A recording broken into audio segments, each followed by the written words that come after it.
Western. Marxism. A critical reader. K. Studies on. George Lukács. Max Horkheimer. Herbert Marcuse. Antonio Gramsci.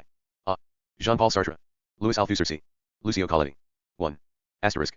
Nunc Cognosco ex part. Thomas J. Battle Library. Trent University. Digitized by the Internet Archive. In 2019 with funding from Kala/Austin Foundation. https://archive.org/details/Western Marxism MCROOUNSE. J.B. Garrett Stedman Jones. Michael Louis. Goran Thurborn. John Merrington. Andre Gortz. Ronald Aronson. Norman Garros. Andre Glucksmann. Lucio Colletti. Verso. Western Marxism. I. A critical reader. Trent University Library. Peterborough, Okie. Edited by New Left Review. Copyright New Left Review, 1977. Verso edition, 1978. Verso, 7, Carlisle Street, London, Wisconsin. Printed by Unwin Brothers Limited. The Gresham Press, Old Woking, Surrey. ISBN 900-2308-297. Contents.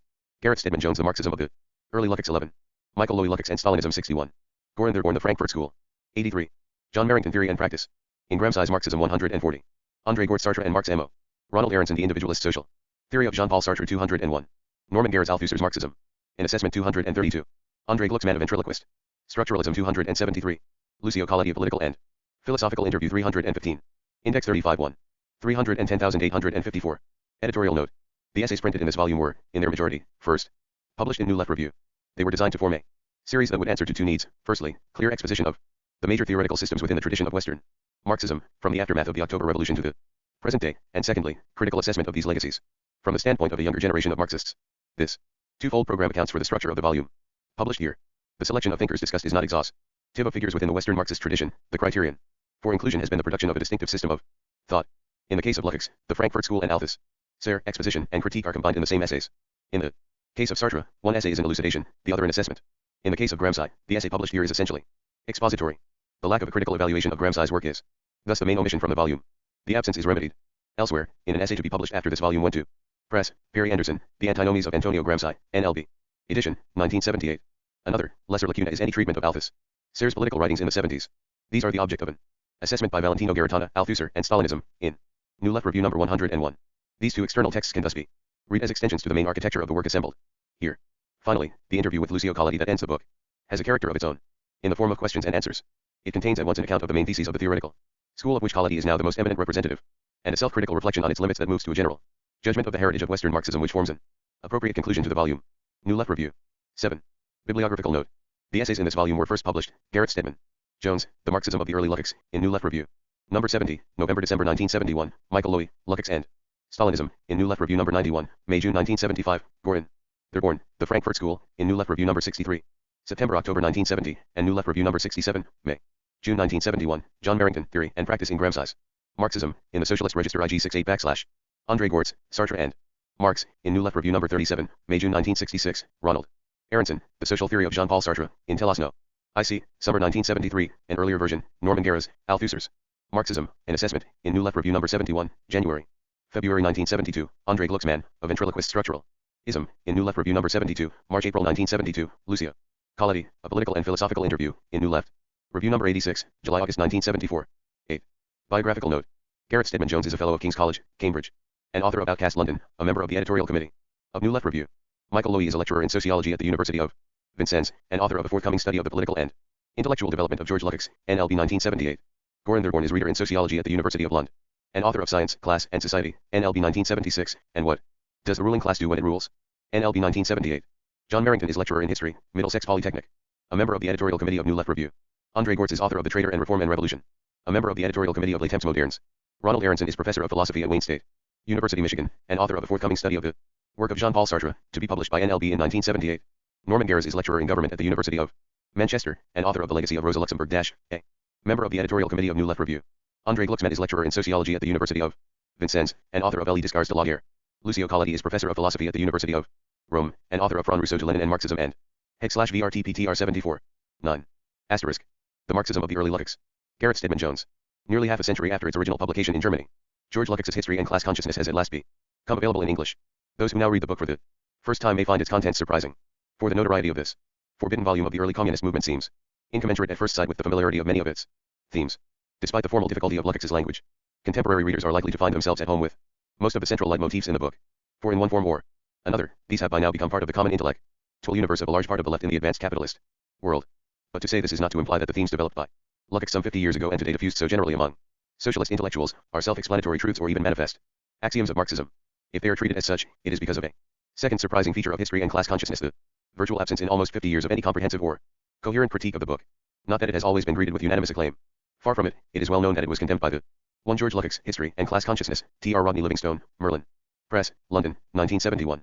This edition is excellently translated and contains some useful explanatory notes at the end of the book. One word of warning is necessary, however. Lukács's 1967 essay, which is used as an introduction to the book, was designed for a volume of the German collected works which cover all his political writings in the 1920s and not solely History and Class Consciousness, hereinafter abbreviated to HCC. Thus, when on p13 Lukács refers to his essay on problems of organization, he is not referring to the essay on organization in HCC. It should also be noted that while Livingstone has translated the term Zugereignetes Klassenbewusstsein as imputed class consciousness, I have preferred the term ascribed class consciousness. 2. 12. Comintern from the start was subsequently renounced by Lukács himself, and when republished in Western Europe after 1956, evoked local dissent. Even so, for all the Marxist literature that has appeared since History and Class Consciousness resurfaced, it is impossible to discover any systematic or substantial criticism of the book as a whole. 1, 2, 3. There is no doubt that in part the reason for this is the compelling scope and intensity of the work. Lukács's book has seemed to constitute a definitive statement, the locus clas situs, of certain themes which have been repeated and re-echoed again and again since it was first written. This essay aims to provide at least the beginnings of such a criticism. It will first resume what is taken to be the doctrinal core of the book, secondly, provide the essential historico-cultural background to it, without which it cannot be adequately understood, thirdly, criticize the intellectual and political consequences of Lukács's theory, and finally, discuss the fundamental problem the book raises but does not answer for historical materialism. 1. Capitalism and reification. Despite its complexity of logical sequence, the reading of Marxism to be found in Lukács's book represents a relatively systematic position. The secret of capitalism is to be found in the solution to the riddle of commodity structure. 4.5 Marx's chapter on the fetishism of commodities in capital contains within itself the whole of historical materialism and the whole self-knowledge of the proletariat seen as the knowledge of capitalist society. 5. The essential feature, then, of capitalism is commodity fetishism, and the essential product of commodity fetishism for Lukács is 1. An English work, entitled Aspects of History and Class Consciousness, ed. Istvan. Mazaros, London, 1971, does not contain any direct critique of the actual contents of the book. 3. It is important to realize that History and Class Consciousness is a collection of essays written at different times, not arranged in chronological order, and not subsequently edited or significantly altered for book publication. The result is that quite apart from important changes of political position contained within it, the book also abounds with minor inconsistencies. This makes it extremely difficult to analyze the argument of the book as a coherent whole. All that can be claimed here is that an attempt is made to examine and criticize the main purport of the theses advanced. 4 HCCP 83. 5 HCCP 170. The Marxism of the early Lukács IJ. Reification. Lukács identifies reification as the process through which relations between men take on the appearance of relations between things, human society and human history. The products of men appear not as the products of social activity, but as alien and impersonal forces, laws of nature which impose themselves on humanity from without. As capitalism advances, reification becomes progressively more extensive and intensive, just as the transition from handicraft by cooperation to manufacture leads to greater and greater fragmentation of the object of production. So this fragmenting process progressively encroaches upon the consciousness of man, the subject of production. Man is no longer the authentic master of the process, he is a mechanical part, incorporated into a mechanical system. 6. Human activity becomes less active and more contemplative. Man must conform to the laws of the mechanical system. The activity of man in general becomes analogous to the behavior of the worker vis-a-vis the machine he serves and observes, and whose functions he controls, while he contemplates it. 7. The hallmark of this reification process is the application of the principle of rational mechanization and calculability to every aspect of life. The process of rationalization develops with the division of labor. The result is a specialization of skills which leads to the destruction of every image of the whole. 8. Rational calculability, the essence of the capitalist enterprise, increasingly comes to permeate all other features of society. Following Weber, the modem state is viewed as a business concern. The judge is more or less an automatic statute dispensing machine, whose behavior is predictable. Similarly, bureaucracy manifests the same principle of an inhuman standardized division of labor, analogous to that found in industry on the technological and mechanical plane. 9. The process of reification is to be seen everywhere, whether it is in journalism where the journalist's lack of convictions, the prostitution of his experiences and beliefs is comprehensible only as the apogee of capitalist reification, 1-0, or in modern marriage where man's qualities and abilities are no longer. 6 HCCP 89. 7 HCCP 98. 8 HCCP 103. SHCCP 99. 10 HCCP IOO. An organic part of his personality, they are things he can own or dispose of like the various objects of the external world. 1-1. But for Lukács the most consummate expression of capitalist reification is undoubtedly the method of natural science. There is something highly problematic in the fact that capitalist society is predisposed to harmonize with scientific method when science maintains that the manner in which data immediately present themselves is an adequate foundation of scientific conceptualization and that the actual form of these data is the appropriate starting point for the formation of scientific concepts. It thereby takes its stand simply and dogmatically on the basis of capitalist society. It uncritically accepts the nature of the object as it is given and the laws of that society as the unalterable foundation of science. 1-2 When the ideal of scientific knowledge is applied to society, it turns out to be an ideological weapon of the bourgeoisie. It must think of capitalism as being predestined to eternal survival by the eternal laws of nature and reason. 1-3 Scientific method is not merely a passive reflection of the onset of reification, for by its procedures it actively pulverizes any organic conception of totality not attained by a formal rational mode of cognition.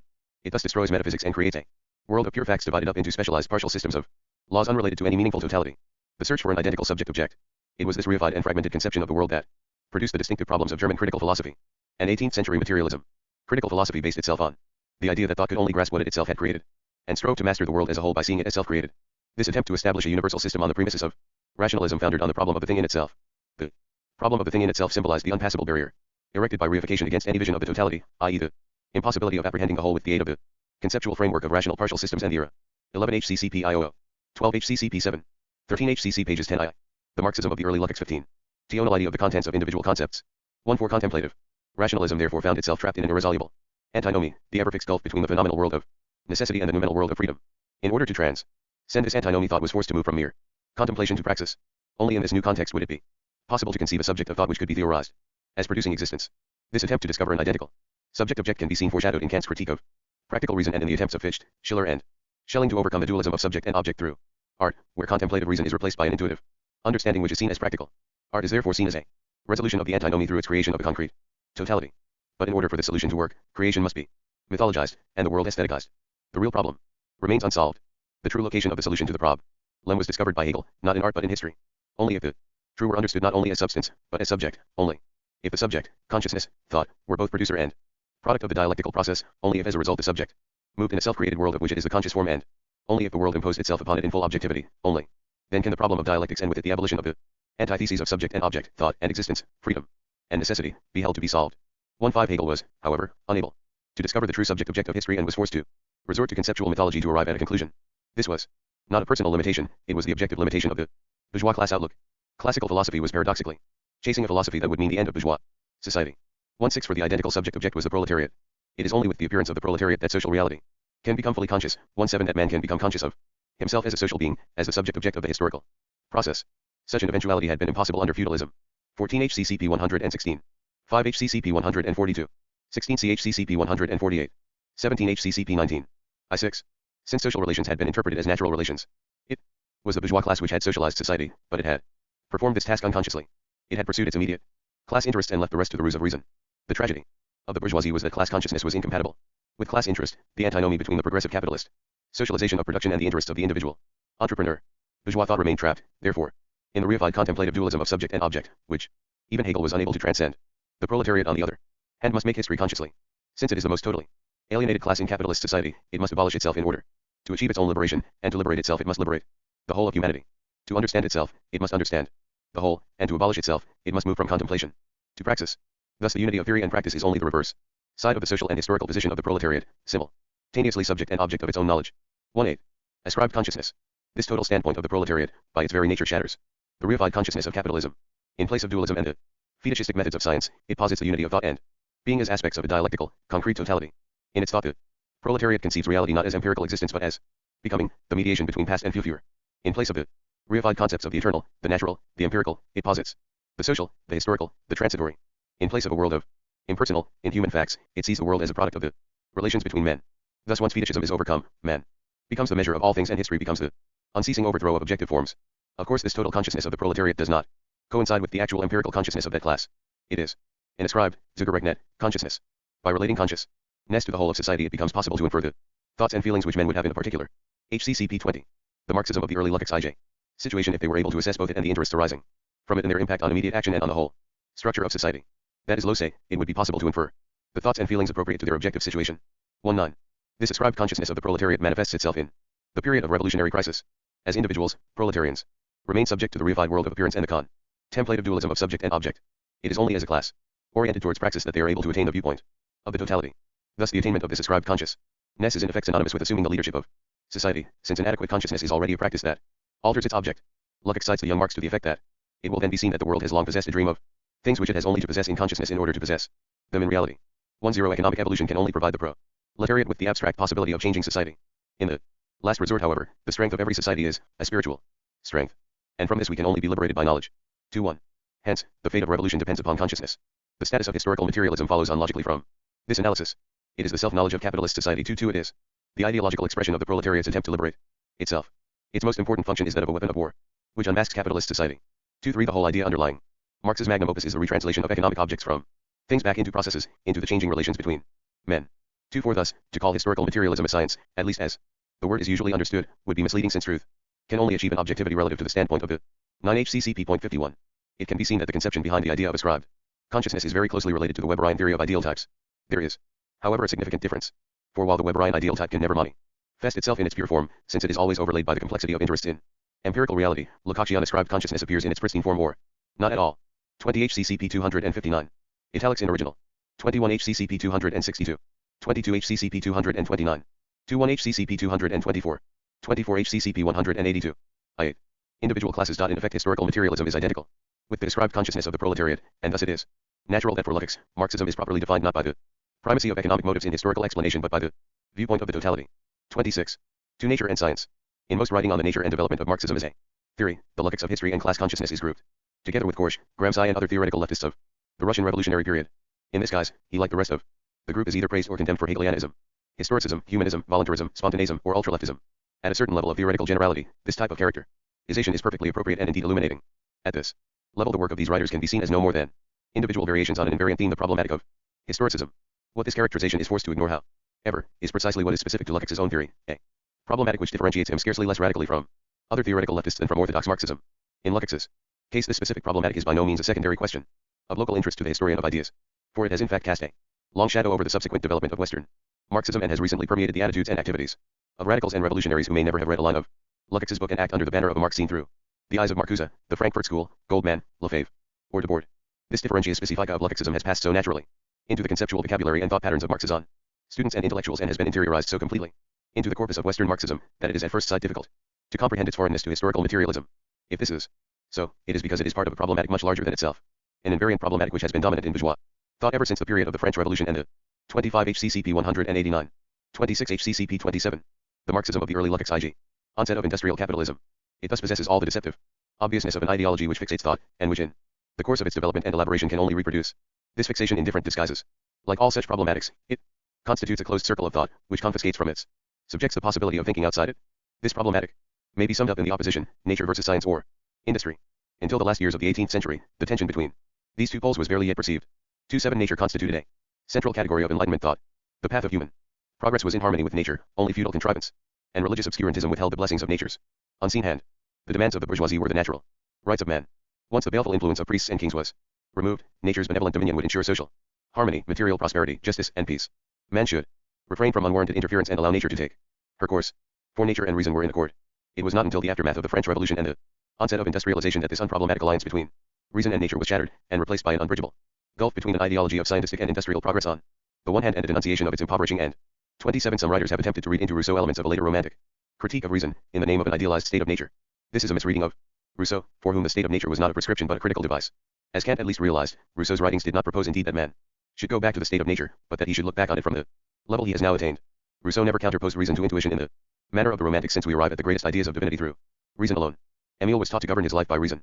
Nor did Rousseau present an idealized account of the state of nature. What progress could mankind achieve when it was scattered in woods among animals?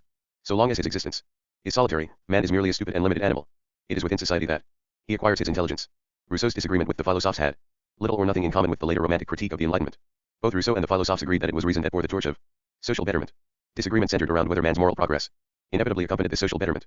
For general accounts of the Enlightenment conception of nature, see Ernst Cassirer, The Philosophy of the Enlightenment. 1932, TRFCA Coel and J.P. Pettigrove, 1951, Peter Gay, The Enlightenment, an Interpretation, 2 vols, 1966 and 1969. 20. Dehumanizing consequences on the other. It is impossible here to provide more than an extremely schematic account of the contrasting polarity henceforward contained within the couplet. Nature/science industry. In general terms, proponents of a scientific industrial viewpoint stress man's ability to confront and overcome the unknown with the aid of intellectual weapons fashioned by himself. It was this ability which led to man's growing mastery over his natural environment, an environment which included both his natural surroundings and his own more primitive instincts. Thus history was viewed as the gradual assertion of man's power to reason, exemplified by science, over his animal nature, whose blind emotions, baseless fears, and dark superstitions testified to his original state. Scientific and technological progress was thus a wholly beneficial process which swept away a world of custom and ignorance by a world of calculation and control. This process would be immeasurably hastened by the application of the methods employed so successfully in the natural sciences to the study of man himself, to human behavior in all its aspects. For this would make possible the formulation of analytic laws governing human behavior as universal and as regular in their effect as those governing the physical and biological world. Mathematical manipulation of these laws would lead to the progressive elimination of the random and the arbitrary. Instrumental rationality would govern human affairs, and social felicity would be predetermined and planned by exact calibration of utilities. Seen from the viewpoint of the proponents of the natural pole of the couplet, this account of the world was a Panglossian hypocrisy. For, far from bringing man happiness and fulfillment, Technological progress wrenched man away from nature and thus divorced him from his own essential being. Machinery, artifice, sophistication progressively turned man's achievements against himself. Men could no longer recognize themselves in the world of their own creation. Society became alienated from itself. For man is not just a machine whose motives and activities can be understood in terms of a model derived from mechanics or biology. Human society is not merely an aggregate of atoms subject to scientific laws, nor are its members solely governed by rational self-interest. Man is also a passionate, feeling being. He does not merely work and feed himself, he also delights in art and play, and possesses a spirit whose freedom cannot possibly be the Marxism of the early Lukács 21. Contained within the narrow limits of natural scientific laws. People are not just cogs in a machine, but human beings who live in a community whose values and activities, when left undisturbed, are at one with the surrounding natural world. The real affinity between man and nature is not that of being governed by the same soulless laws of science, it is, on the contrary, a spiritual affinity with the rhythms and patterns of nature. Man should not merely plunder nature of her resources nor simply confront nature with his reason. For man's relation with nature is an organic one. Nature is not only the source of his life, but also of his imagination, of his ideas of beauty and harmony. A triumphant industrial technology only subdued nature at the expense of violating man himself. Once the bonds uniting man and nature were sundered, man became a rootless, disoriented being whose outward material accomplishments were only attained at the expense of inward spiritual loss. In one form or another, the attack on industrial technology, natural science and Enlightenment rationalism reflected a bitter rejection of the pretensions of the bourgeoisie. The form that it took varied from country to country. In France and Germany, Romanticism was born out of the reaction to the French Revolution. For Madame de Staël, Chateaubriand, de Maistre, the Schlegels, Novalis, Arnhem, or Brentano reason was henceforth forever tainted by the excesses of the terror. In place therefore of a mechanical conception of existence, in Schlegel's words, Romanticism stood for an organic conception, in place of reason, intuition, in place of criticism, faith, in place of truth, beauty, in place of science, myth, and folklore, in place of bourgeois values, the medieval world of fixed estates. 28 in England, on the other hand, the first generation of Romantics, Wordsworth, Coleridge, Southey, Blake, Hazlitt, rapturously welcomed the French Revolution, and it was left to the Whig Edmund Burke and the political economist Thomas Malthus 29 to lead the tide of reaction against it. In England it was not so much the French. 28 For a discussion of Romanticism as a European phenomenon, see A. Lovejoy.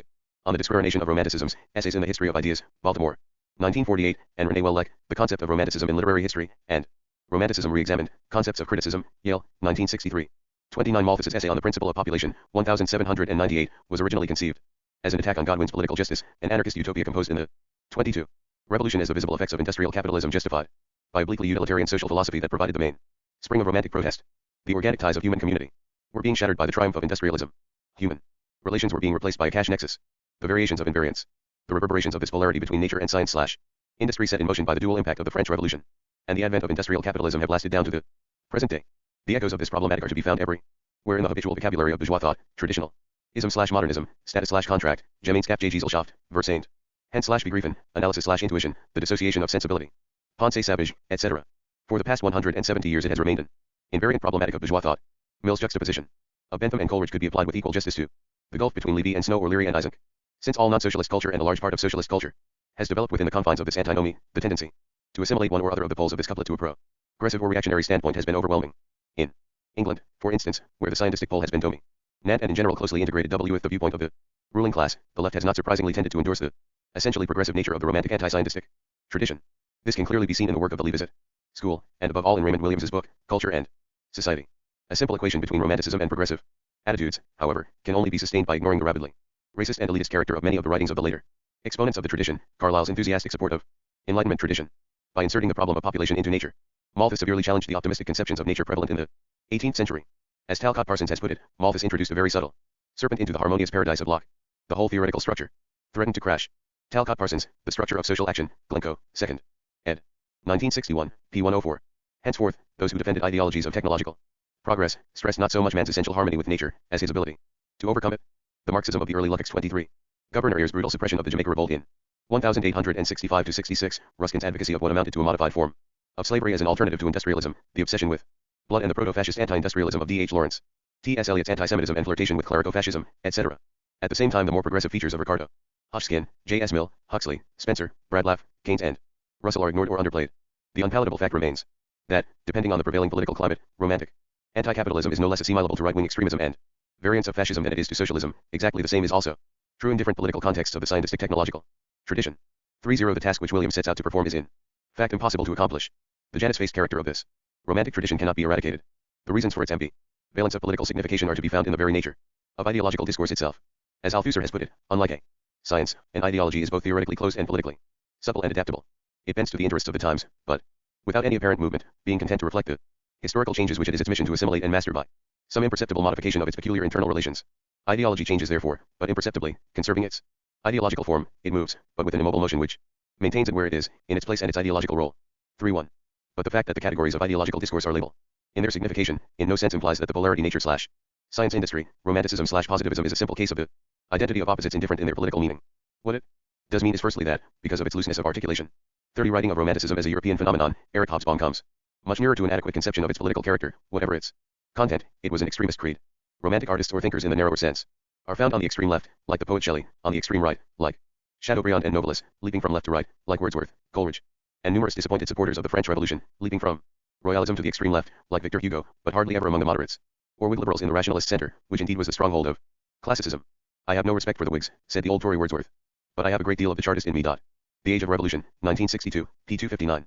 31 Louis Althusser, Reading Capital, T.R. Ben Brewster, London, 1970, p. 142. 24.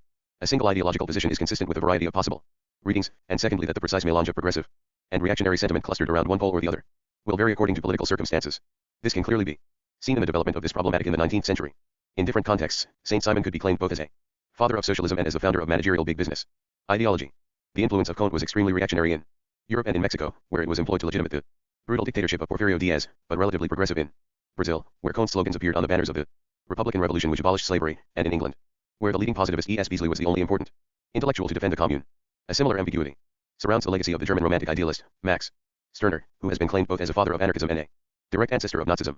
A large section of the French working class movement could fall under the sway of the romantic anti-technological ideology of Proudhon, while in Germany a significant sector of the socialist movement fell for the positivist ideology of Eugene Dühring. At the end of the 19th century, while socialist working men in Britain avidly read the works of Ruskin, their French contemporaries followed with equal attention the works of Émile Zola, who believed that the novel must become a branch of science through the application of experimental method. The political ambiguity of either pole of the couplet is inherently irreducible. The weakness of German positivism. In Germany, the positivistic pole of the nature/science antinomy remained extremely weak throughout the 19th century. In fact, Germany was par excellence the country of romantic rancor, and the foremost breeding ground of anti-scientific and anti-rationalist philosophy. Even in the golden years of European positivism, between the 1820s and the 1870s, Germany produced no positivistic thinker of major stature. Von Stein, Prince Smith, and Dühring could scarcely compare with Comte or Mill. Certainly they presented a thin challenge to a tradition that included Novalis, Schleiermacher, Schelling, Schopenhauer, Nietzsche, and Stefan. The Marxism of the early Lukács 25. George. Ultimately, no doubt, this general weakness of German positivism was related to the structural political weakness of the German bourgeoisie and the consequently checkered and half-hearted career of German liberalism. Philosophically, the peculiarity of the German intellectual tradition was enormously reinforced by the Kantian division of human existence into a phenomenal and a noumenal realm. Man was both a physical body and a spiritual being. Nature, the phenomenal world of appearance, followed unalterable causal laws. As a phenomenal being, man was not only a knowing subject, but also an object wholly under the sway of the laws of nature. But man also possessed another aspect. He participated in a world of spirit and freedom. This moral life was free and self-determined. In this noumenal sphere, man was not subject to causal laws in the physical sense, hence, an understanding of man as a social being could only be achieved through the speculative methods of philosophy. The effect of this Kantian distinction was to drive a firm wedge between science and ethics, fact and value, subject and object, being and thought, the natural and the social. 3.2 Thus, while in England and France social thought in the 19th century was dominated by a positivistic tradition which applied to society a general analytic theory derived from the model of natural science, in Germany the Kantian distinction set up a strong and permanent counter-positivist position. Since for the idealist philosopher, all that was significant about man, his social life, his culture, was radically excluded from the phenomenal realm, therefore an analytical atomistic approach to human society was forbidden. Thus, while a transitive mechanical causality was appropriate to the natural sciences, the realm of the human spirit could only be understood by the intuition of wholes. Society, history, art, religion, and philosophy were manifestations of this human spirit. Geist. In this realm the scholar could not ascribe cause, he could only intuit meaning. The effects of this bifurcation were pervasive throughout all branches of the human sciences, Geist es Wissen. Schaffen. It meant that although Germany did experience a positivistic influence, particularly in the 1850s and 1860s, it made 32 for an excellent account of the influence of Kant upon the 19th century German intellectual tradition, see Parsons OPCIT pages 473-99. 26. Little lasting impact on official German culture, with the exception of psychology. In the annals of official German culture, the positivistic interlude appears virtually as a void between the dissolution of the Hegelian system and the onset of the neo-Kantian revival. In the last third of the 19th century, the anti-positivistic bias of German thought reasserted itself more strongly than ever, culminating in an Irrationales Lebensphilosophy, philosophy of life, which began to exercise a strong influence on younger German intellectuals in the decade before the First World War. The origins of this tendency are to be found in the revival of Kantianism. The neo-Kantian movement itself was in no sense uniform. In its original and most orthodox manifestations, it remained close to the positivism which it attempted to supersede. The neo-Kantians of the Marburg school were primarily concerned to provide science with a rational epistemology and to combat metaphysics. Like Engels, they firmly restricted the scope of philosophy to logic and epistemology. The effect of their work was to stress a rigorous distinction between science and ethics, fact and value. The neo-Kantians of the Heidelberg school were much more explicitly anti-positivistic. The chosen battleground of Wendell, Band and Rickert, the most typical representatives of this current, was the status of history, a discipline which had been increasingly claimed by positivism in the middle years of the century. The Dominant intellectual influence at Heidelberg was, however, Wilhelm Dilthey, an unorthodox neo-Kantian, and who in the later years of his life moved increasingly towards an unorthodox form of neo-Hegelianism. Dilthey began with a position in many respects quite close to Anglo-French positivism. He turned increasingly against these positions in the course of his study of the 33 C.W.M. Simon, European Positivism in the 19th Century, Cornell 1963. Pages 238-64, for an analysis of the influence of Comte in Germany, and Herbert Marcuse, Reason and Revolution, 2nd ed., New York. 1954, pages 374-89, for a discussion of Lawrence von Stein.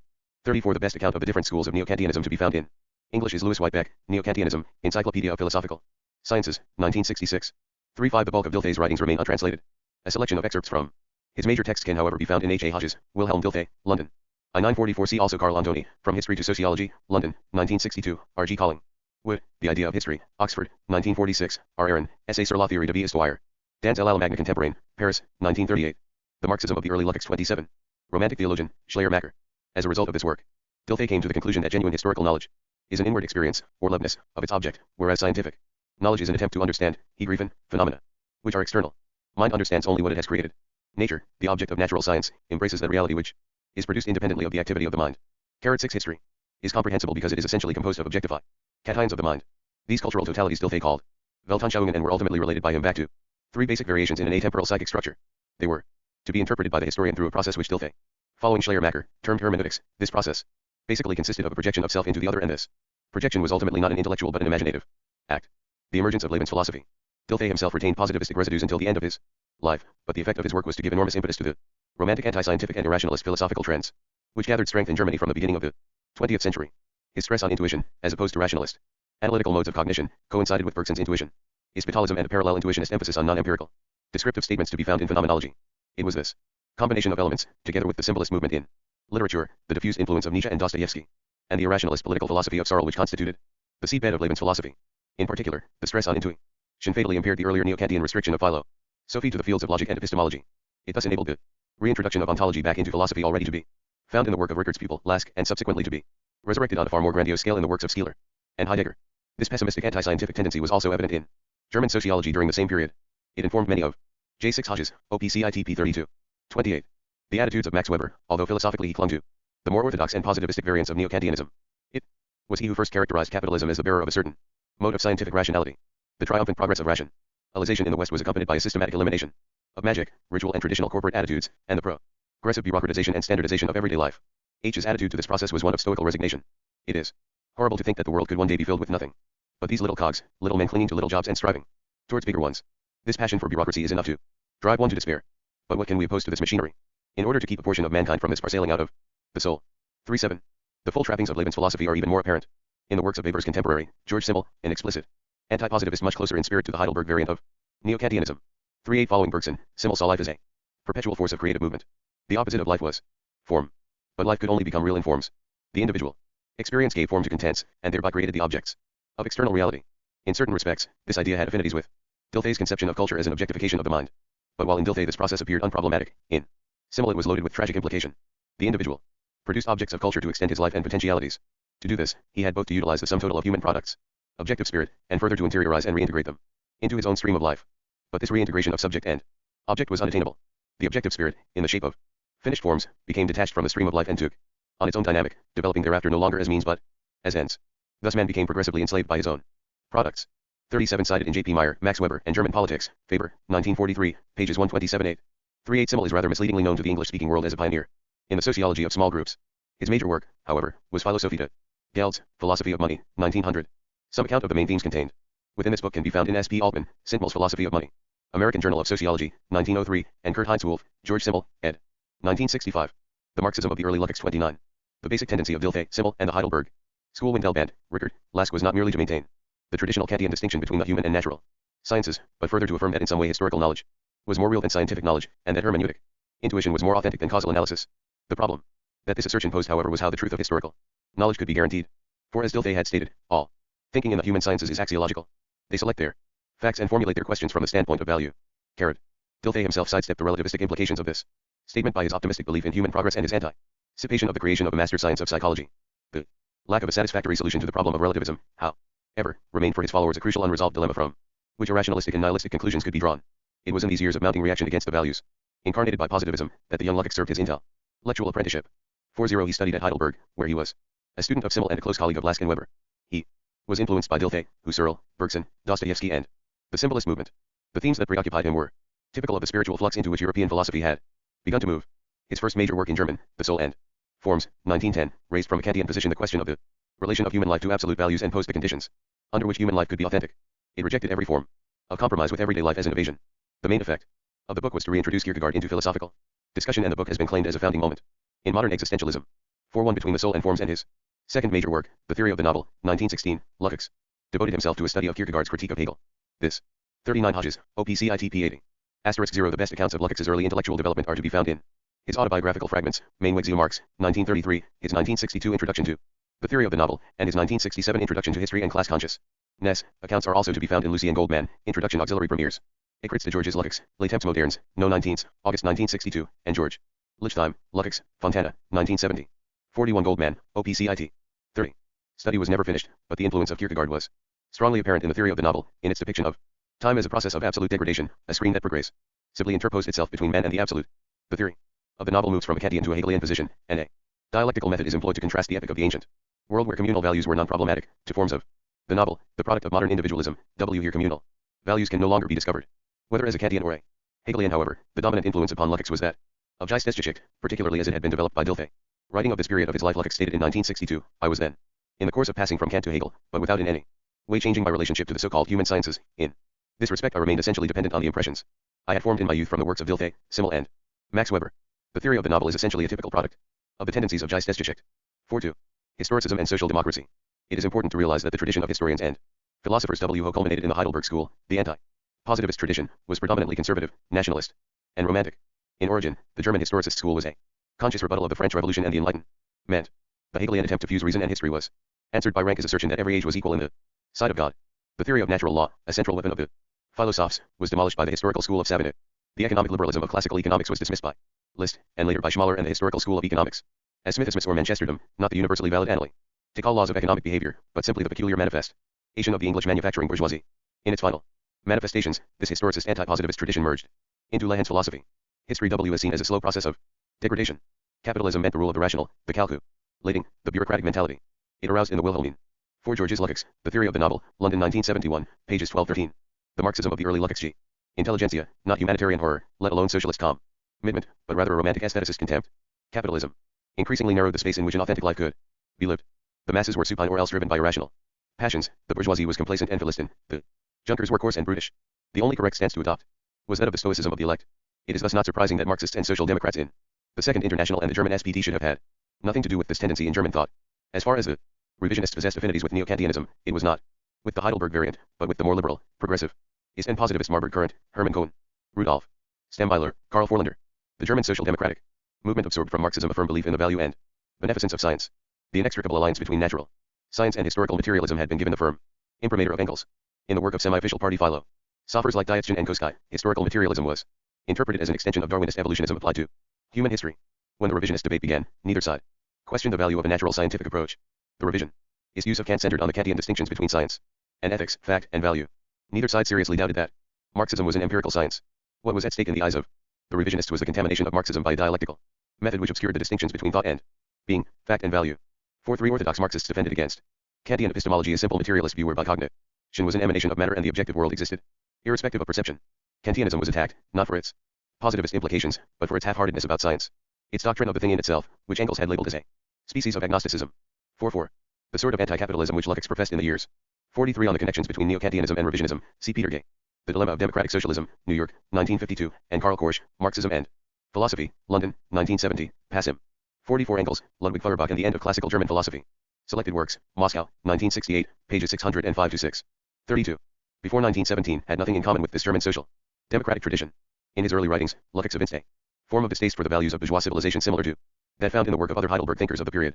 Unlike Simmel and Weber, however, he did not combine this stoical pose with an unquestioning support for German imperialism, nor did he share with Dilthey or Thomas Mann a belief in the uniqueness and superiority of German culture. Lukács never accepted the cultural chauvinism of Wilhelmine Germany and could therefore take up no position in the First World War except that of absolute rejection and total despair. Perhaps it was because of the tension between Worldsiglebens philosophy and the national democratic aspirations of the Hungarian intelligentsia, which he fully shared, that Lukács could never surrender himself totally to romantic irrationalism. As he later explained his position, it was that of combining an ethical leftism with a right-wing epistemology.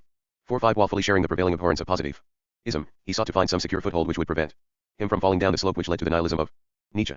He was engaged in an attempt to discover what he was later to denounce as a third way. 4-6 His elaboration of the tragic vision in Pascal and Kant, his study of Kierkegaard and his move to Hegel can all be interpreted in this light. His anti-capitalism was not that of an orthodox socialist but that of a solitary romantic individual. Significantly, he never felt any affinity with the Second International, and when he made his first serious study of Marx in 1908 to 1909, he saw him through the eyes of Simmel and Weber. 4. Politically, he was much more strongly drawn to anarcho-syndicalism and the cataclysmic anti-capitalist fantasies of Sarl than to Hungarian social democracy. 4-8 His rejection of capitalism in his 45 Lukács, The Theory of the Novel, p. 22. 46 Georges Lukács, Existentialisme ou Marxisme. Paris, 1948, p. 48. 47 HCCP 9. 48 Lukács states that his interest in Sarl was aroused by Urban Sabo, the spiritual mentor of the Hungarian left-wing opposition in social democracy, HCC. PX. Lukács' distaste for Second International social democracy is comprehensible not only in terms of his philosophical formation, but also in terms of the situation in Hungary before the breakup of the Habsburg Empire. As a result of the legal repression of any form of explicitly political proletarian struggle, the Hungarian Social Democratic Party was dominated to an even greater extent than elsewhere by a timid and conservative trade union leadership, whose power was permanently sustained by an organizational structure designed for industrial rather than political. The Marxism of the early Lukács 33 early years was synonymous with his rejection of everyday life and his search for the authentic. In 191, he wrote, "The man who leads an ordinary life never knows where the rivers which carry him along will lead to, since where nothing is ever achieved everything remains possible, for men love everything which is hazy and uncertain in life, and adore the soothing monotony of the grand. Perhaps, when a miracle occurs then something real is achieved. A miracle forces itself into a man's life and makes it into a clear and unambiguous sum of things achieved. It strips the soul of all the deceitful veils woven from brilliant moments and vague feelings rich with meaning." That miracle occurred in 1917. 3. The assault on science. It is now possible to assess more clearly the specific place occupied by history and class consciousness in the history of Marxist thought. It represents the first major eruption of the romantic, anti-scientific tradition of bourgeois thought into Marxist theory. It was not, as has sometimes been supposed, a simple return to a lost tradition of Hegel and the young Marx, but a recovery of certain themes to be found in them, mediated by the thought of Dilthey, Simmel, and the German romantic tradition. Precisely because this romantic anti-scientific tradition was translated into Marxism by a philosopher who, alone among his contemporaries in Central Europe, had read and studied capital very deeply, the purposes, voting for the party leadership was indirect and organized on the basis of shop stewards' conferences representing each craft and trade. The party leadership was deferential towards the government, unimaginative in strategy, especially towards the peasantry, and unflinchingly anti-intellectual. The result was that the discontent of the Hungarian intelligentsia could find no adequate expression within the party, and political education, which in other countries was generally regarded as part of the normal functions of the party, in Hungary was performed by parallel institutions outside it, particularly the Galileo Circle. Sabo came from a middle-class Jewish family, as did so many of the most prominent representatives of the Hungarian revolutionary intelligentsia, and became a Marxist under the influence of Russian exiles in Vienna. In the early 1900s he launched a major attack on the Hungarian SPD for timid parliamentarism and for its establishment of an organizational structure designed to perpetuate the rule of a small trade union oligarchy. His general platform for the reform of the party was based on a model derived from French anarcho-syndicalism. For an interesting account of the character of the Hungarian socialist movement up to the revolutions of 1918-9, see Rudolf Eltok's Bellicon and the Hungarian Soviet Republic, Stanford, 1967, pages 1-49. 49 cited in Lucien Goldman, The Hidden God, London, 1964, p. 39. 34. Work it produced, History and Class Consciousness, was an extremely brilliant and persuasive one. It is true, of course, that a certain relativization of science, dictated by the logic of the historicist problematic, is also to be found in the work of Gramsci and Korsch, who are generally assimilated to Lukács in latter-day discussions of theoretical leftism in the 1920s. But there is nowhere to be found in their work a comparably negative characterization of scientific progress. As such, on the contrary, within the limits of their respective epistemological positions, both Korsch and Gramsci emphatically defended the emancipatory power of science and expressly defined Marxism itself as a scientific weapon of the working class. The very last page of Korsch's Marxism and Philosophy declares, just as political action is not rendered unnecessary by the economic action of a revolutionary class, so intellectual action is not rendered unnecessary by either political or economic action. On the contrary, it must be carried through to the end in theory and practice, as revolutionary scientific criticism and agitational work before the seizure of state power by the working class, and as scientific organization and ideological dictatorship after the seizure of state power. 5 degrees Gramsci, for his part, went out of his way to stress the enormous secular importance of modern science, and its indissoluble link with the emergence of Marxism itself. The rise of the experimental method separates two historical worlds, two epochs, and initiates the process of dissolution of theology and metaphysics and the process of development of modern thought whose consummation is in the philosophy of praxis. Scientific experiment is the first cell of the new method of production, of the new form of active union of man and nature. 1. In Lukács's book, by contrast, there is no suggestion of the liberating effects of industrialization and scientific discovery, let alone of Marx's belief that the theory of historical materialism was itself a real and responsible science. Indeed, Lukács actually goes so far as to castigate Engels for his assertion that industry and scientific experiment are forms of praxis. For Lukács, on the contrary, they are contemplation at its purest. 2. In fact, and 50 Korsch, OPCITP 84. Selections from the prison notebooks of Antonio Gramsci, ed. and T.R. Quinton. Hoare and Geoffrey Noel Smith, London, 1971, p. 446. I2HCCP 132. The Marxism of the early Lukács 35.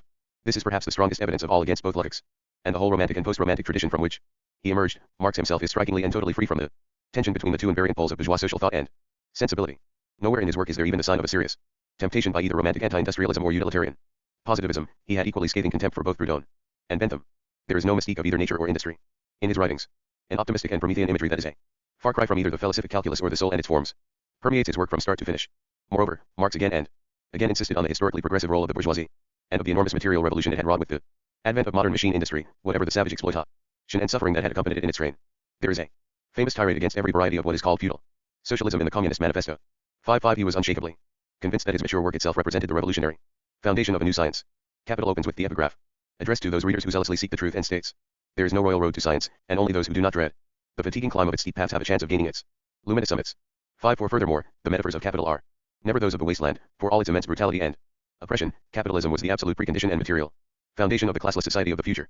Marx expressed this theme characteristically innumerable times, and nowhere more eloquently than in the famous passage where he declares the ancient conception, in which man always appears, in however narrowly national, religious, or political a definition, as the aim of production, seems very much more exalted than the modern world, in which production is the aim of man and wealth the aim of production. In fact, however, when the narrow bourgeois form has been peeled away, what is wealth, if not the universality of needs, productive powers, and so on, of individuals, produced in universal exchange? What, if not the full development of human? A Marx Engels, Selected Works, OPCIT, pages 53 to 55. For Marx's view on the romantic conception of nature, see Alfred Schmidt, Marx's Theory of Nature. London, 1971. 54 Karl Marx, Capital, Volume 1, Moscow, 1961, p. 21. Control over the forces of nature, those of his own nature as well as those of so-called nature? What, if not the absolute elaboration of his creative dispositions, without any preconditions other than antecedent historical evolution, which makes the totality of this evolution, i.e. the evolution of all human powers as such, unmeasured by any previously established yardstick, an end in itself. S.S. Marx, in other words, had completely superseded the eternal bourgeois circle of romanticism/positivism by his theory of the proletarian revolution, which by expropriating the expropriators would abolish the social formation which had given rise to it, and produce a new order beyond capital and its insuperable contradictions.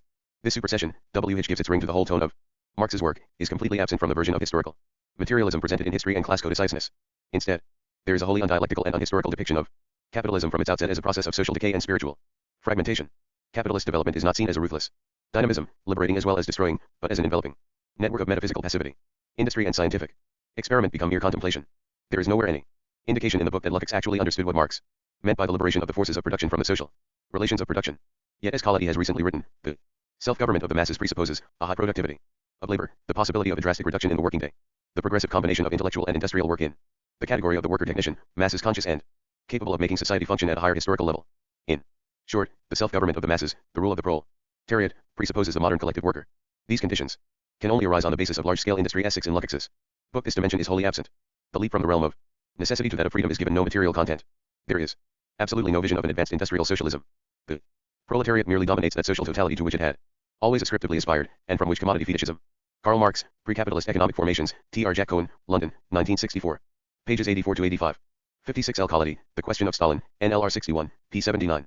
The Marxism of the early Lukács 37. And reification had hitherto separated it. Therewith all objective forms are dissolved into processes. The triumph of Geistesgeschichte. This attack upon the role of science and technology is not simply a residual aberration carried over from Lukács's pre-Marxist past. It forms the theoretical core of the whole book and determines all the political errors and lacunae which thereafter derive from it. To start with, it is the central theme which accounts for the extra-ordinarily abstract and ethereal role assigned to the proletariat. Its role is not that of a concrete historical force, but that of a hitherto missing term in a geometrical proof. The proletariat is the deus ex machina whose timely appearance resolves the antinomies of Geistesgeschichte. The problem that the German anti-positivistic school had been unable to resolve was how hermeneutic intuition was to arrive at a degree of objective certainty analogous, or if possible superior, to the analytic method of natural science. If thinking in the human sciences were really axiological, how could the specter of cultural relativism be avoided? The achievement of history and class consciousness was the formulation of an elegant yet startling solution to this problem. All truth is relative to the standpoint of individual classes. The proletariat is by its essence a universal class, its subjectivity is universal, but a universal subjectivity can only be objective. The consequence of this solution is that the traditional terms of debate about the nature of natural science are reversed. Science is subjectivized, value, in the case of the proletariat, is objectivized. Far from social historical knowledge straining to attain a degree of certainty comparable to natural science, the methodology and findings of natural science are demoted to the status of being a particular form of expression of the world vision of the bourgeoisie. Like the rest of the bourgeois conception of the world, natural science is partial, it is a necessarily false consciousness which will be dialectically transcended by the totalizing standpoint of the proletariat, the last and only true claimant to the universal. Moreover, just as the analytic rationality of modern science is merely a reflection of that capitalist reification which dominates the historical and social world, and hence can produce only partial empirical findings, so conversely the proletariat's stand point of the totality is integrally valid even when it is incapable of producing any partial empirical truths at all. Thus Lukács seriously declares that, let us assume for the sake of argument, that recent research had disproved once and for all every one of Marx's individual theses. Even if this were to be proved, every serious orthodox Marxist would still be able to accept all such modern findings without reservation and hence dismiss all of Marx's theses in toto without having to renounce his orthodoxy. For a single moment, orthodoxy refers exclusively to method. greater than 7.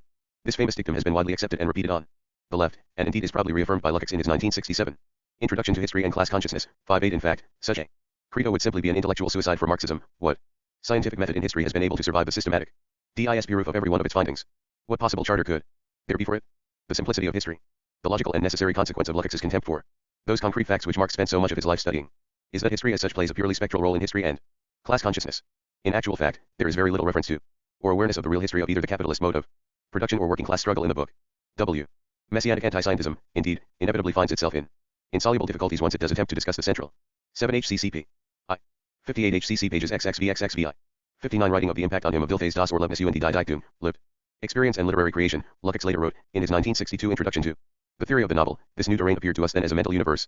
Ot grandiose syntheses, both in the realm of theory and in the realm of history we failed to see how little these new methods were based on facts.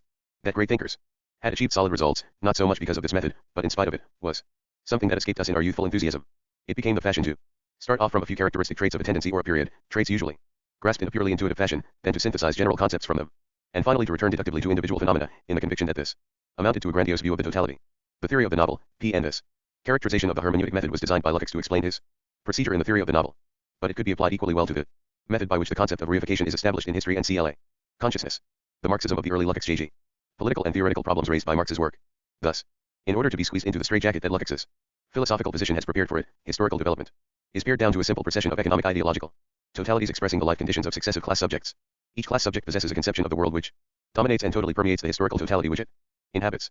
Moreover, since it is the class subject which bestows meaning upon its historical totality and not the mode of production, which assigns social roles through the production process to classes which can transform them by struggle, the role of the economic is reduced to that of a shadowy substratum which only surfaces when called upon to explain the transition from one mode of production to another. The necessary complexity of any given social formation, which may and usually does amalgamate a number of modes of production in a hierarchical set, is annulled from the outset by this imaginary parade. The Russian Revolution, which fused and combined a bourgeois and a proletarian revolution because of the intertwined coexistence of feudal and capitalist relations of production in the Tsarist social formation, is simply unthinkable within Lukács' scheme.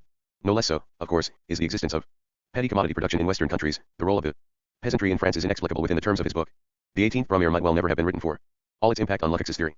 But it is not simply the economic history of modes of production, the base, which is etherealized virtually out of existence by Lukács. The whole complexity of differential political and cultural systems in the superstructure is contracted into a few wooden leitmotifs. For Lukács, the thesis that the dominant ideology in any social formation is the ideology of the ruling class is interpreted as the saturation of the social totality by the ideological essence of a pure class subject. But it is important to notice that this domination has virtually no institutional apparatus whatever. It is simply pure ideology, the unseen rays of a hidden center of the universe. Commodity fetishism. Thus in history and class consciousness, Lukács' whole account of bourgeois ideological domination is reduced to the invisible emanations of reification from commodity ties, which radiate out to bleach the consciousness of the inhabiting 40 tenths of capitalist society. What is strikingly and completely missing in Lukács' account is, of course, the whole institutional superstructure of bourgeois class power. Parties, reformist trade unions, newspapers, schools, churches, families are scarcely mentioned. The actual cultural systems which in the real world constitute the foundations of bourgeois hegemony and which form the basis of what Lenin is talking about in What is to Be Done, when he speaks of the massive and natural superiority of mean 60 enjoyed by bourgeois ideology over proletarian ideology, are wholly absent from the disembodied scenario of history and class consciousness. There, the bourgeoisie maintains its ideological rule, not through the corporeal communication of its political organizations, voluntary associations, press, or educational systems, but solely through the ghostly discourse of commodities. They alone speak. Moreover, quite apart from the huge lacuna of any discussion of the institutions for the transmission of ruling class ideology in a capitalist society, there is also a drastic and crippling simplification of the nature of the ideologies transmitted. For Lukács, the dominant ideology in a social formation will be a pure manifestation of the ideology of the dominant class, and the ideology of the dominant class will be a pure reflection of the life conditions and conception of the world of that class. There are only two classes which can aspire to this form of domination, the bourgeoisie and the proletariat. Internal political or social differentiation within these classes are explained simply as contingent and adventitious failures to achieve full class awareness. The contamination of a pristine class ideological essence by elements derived from the ideologies of other classes is thus an automatic sign of political decline. In fact, Lukács' theory of ideology 7 here is not merely schematic, it is incorrect in principle. For there has never existed the type of pristine ideological sway which he presupposes, because ideologies are not simply the subjective product of the will to power of different classes, they are objective systems determined by the whole field of social struggle between contending classes. Thus, as Nicolas Balancis has written, the dominant ideology 7 does not simply reflect the life conditions of the dominant class, subject pure and simple, but the political relationship in a P131-60 Lenin, what is to be done? The Marxism of the early Lukács 41. Social formation between the dominant and dominated classes 6.1, to which need only be added the extension of this relationship into the total field of the international class struggle. There are innumerable examples in history of this phenomenon, all of them incompatible with Lukács' theory of class consciousness. Otherwise, what are we to make of the oft-cited incorporation of Jacobinism, a petty bourgeois ideology of small producers, into the official doctrines of French capitalism, or the so-called socialism of the Indian big bourgeoisie and its Congress party today, not to speak of innumerable other ex-colonial countries, or the impact of imperialist ideology on the ruling establishments of non-capitalist countries. Hegelian collapse theory. In the case of the dominated classes, Lukács's model leads to even more serious results and is mainly responsible for his inconsistent and uncomfortable handling of the notion of ascribed proletarian class consciousness. There is no room in it for conceiving the possibility of a dominated class which does possess a consciousness, which is neither ascribed, nor that of the ruling class, but is uneven and impure.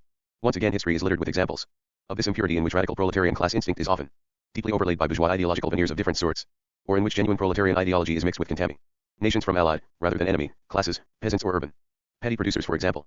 The Proudhonism of the early French working class is an example of the second type. The Lassalleanism of the early German working class, or the Fabianism of the British labor movement down to this day, are examples of the first. In Italy, Gramsci's distinction between corporate and hegemonic ideologies of the proletariat was, of course, precisely designed to grapple with just this problem of the coexistence of different ideological horizons and traditions within the ranks of the exploited. Lukács condemns all this to silence. Indeed, he literally has no other categorical option but to consign structurally impure cases of class consciousness to non-existence. The peasantry or petty bourgeoisie is thus always consigned to the dark void of complete unconsciousness in all decisions crucial for 61 Nicolas Balances, Pouvoir politique et classes sociales, Paris, 1968, p. 219. 42. Society, its actions will be irrelevant and it will be forced to fight for both sides in turns but always without consciousness. We cannot really speak of class consciousness in the case of these classes, if, indeed, we can even speak of them as classes in the strict Marxist sense of the term. Consciousness and self-interest are mutually incompatible in this instance.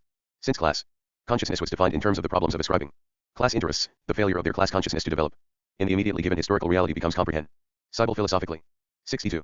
The proletariat itself is necessarily always at one or the other of these extremes. Short of full ascribed consciousness, it is condemned to no consciousness at all. This unconsciousness can only be surpassed by the proletariat as a class breaking through the reified structure of prevailing thought. The question then arises: what determines the proletariat's swing from one to the other of these two all or nothing poles in any particular historical case? The answer is disconcertingly simple. For all its denunciations of the mechanical Marxism of the Second International, Lukács's model itself remains securely trapped within the problematic of the Second International belief in the final, cataclysmic economic collapse of capitalism that will usher in the socialist revolution. The Zusammenbruch theory. For the emergence of true proletarian consciousness is mechanically attributed by Lukács to the advent of a full-scale economic crisis. The active and practical side of class consciousness, its true essence, can only become visible in its authentic form when the historical process imperiously requires it to come into force, i.e. when an acute crisis in the economy drives it to action. At other times it remains theoretical and latent, corresponding to the latent and permanent crisis of capitalism. 6.3. Here all Lukács achieves is a restatement of the old Luxemburgist and anarcho-syndicalist couplet, economism/spontanism, in a new Hegelian terminology. In the last two essays of history and class consciousness, an attempt is made to modify this extremely primitive economist/spontanist model, which is much poorer than Luxemburg's more sophisticated version of it, from which it is derived, by suddenly. 62 HCCP 6L. HCCP 40. The Marxism of the early Lukács 43. Arguing that proletarian class consciousness normally lags behind the objective situation and therefore needs the party to bring it up to the mark of revolutionary Marxism. The class consciousness of the proletariat does not develop uniformly throughout the whole proletariat, parallel with the objective economic crisis. Large sections of the proletariat remain intellectually under the tutelage of the bourgeoisie. Even the severest economic crisis fails to shake them in their attitude, with the result that the standpoint of the proletariat and its reaction to the crisis is much less violent and intense than is the crisis itself. Proletarian ideology lags behind the economic crisis. 6.4 But Lukács is unable to show why the party should necessarily be able to compensate for this lag. In effect, he merely substitutes a mystical belief in the ideological efficacy of the party for that of the proletariat.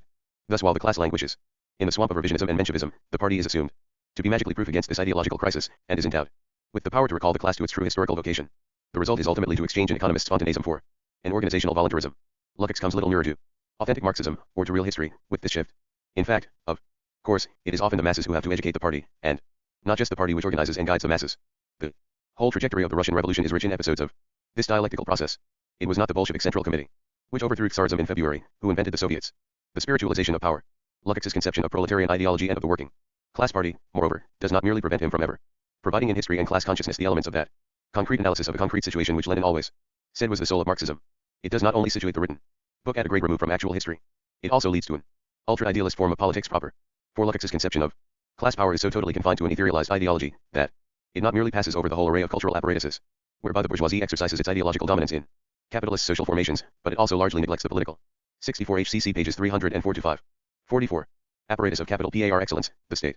There is very little in the main essays of history and class consciousness on the bourgeois state. Such passages as there are often betray a fundamental inability to comprehend its plain class role.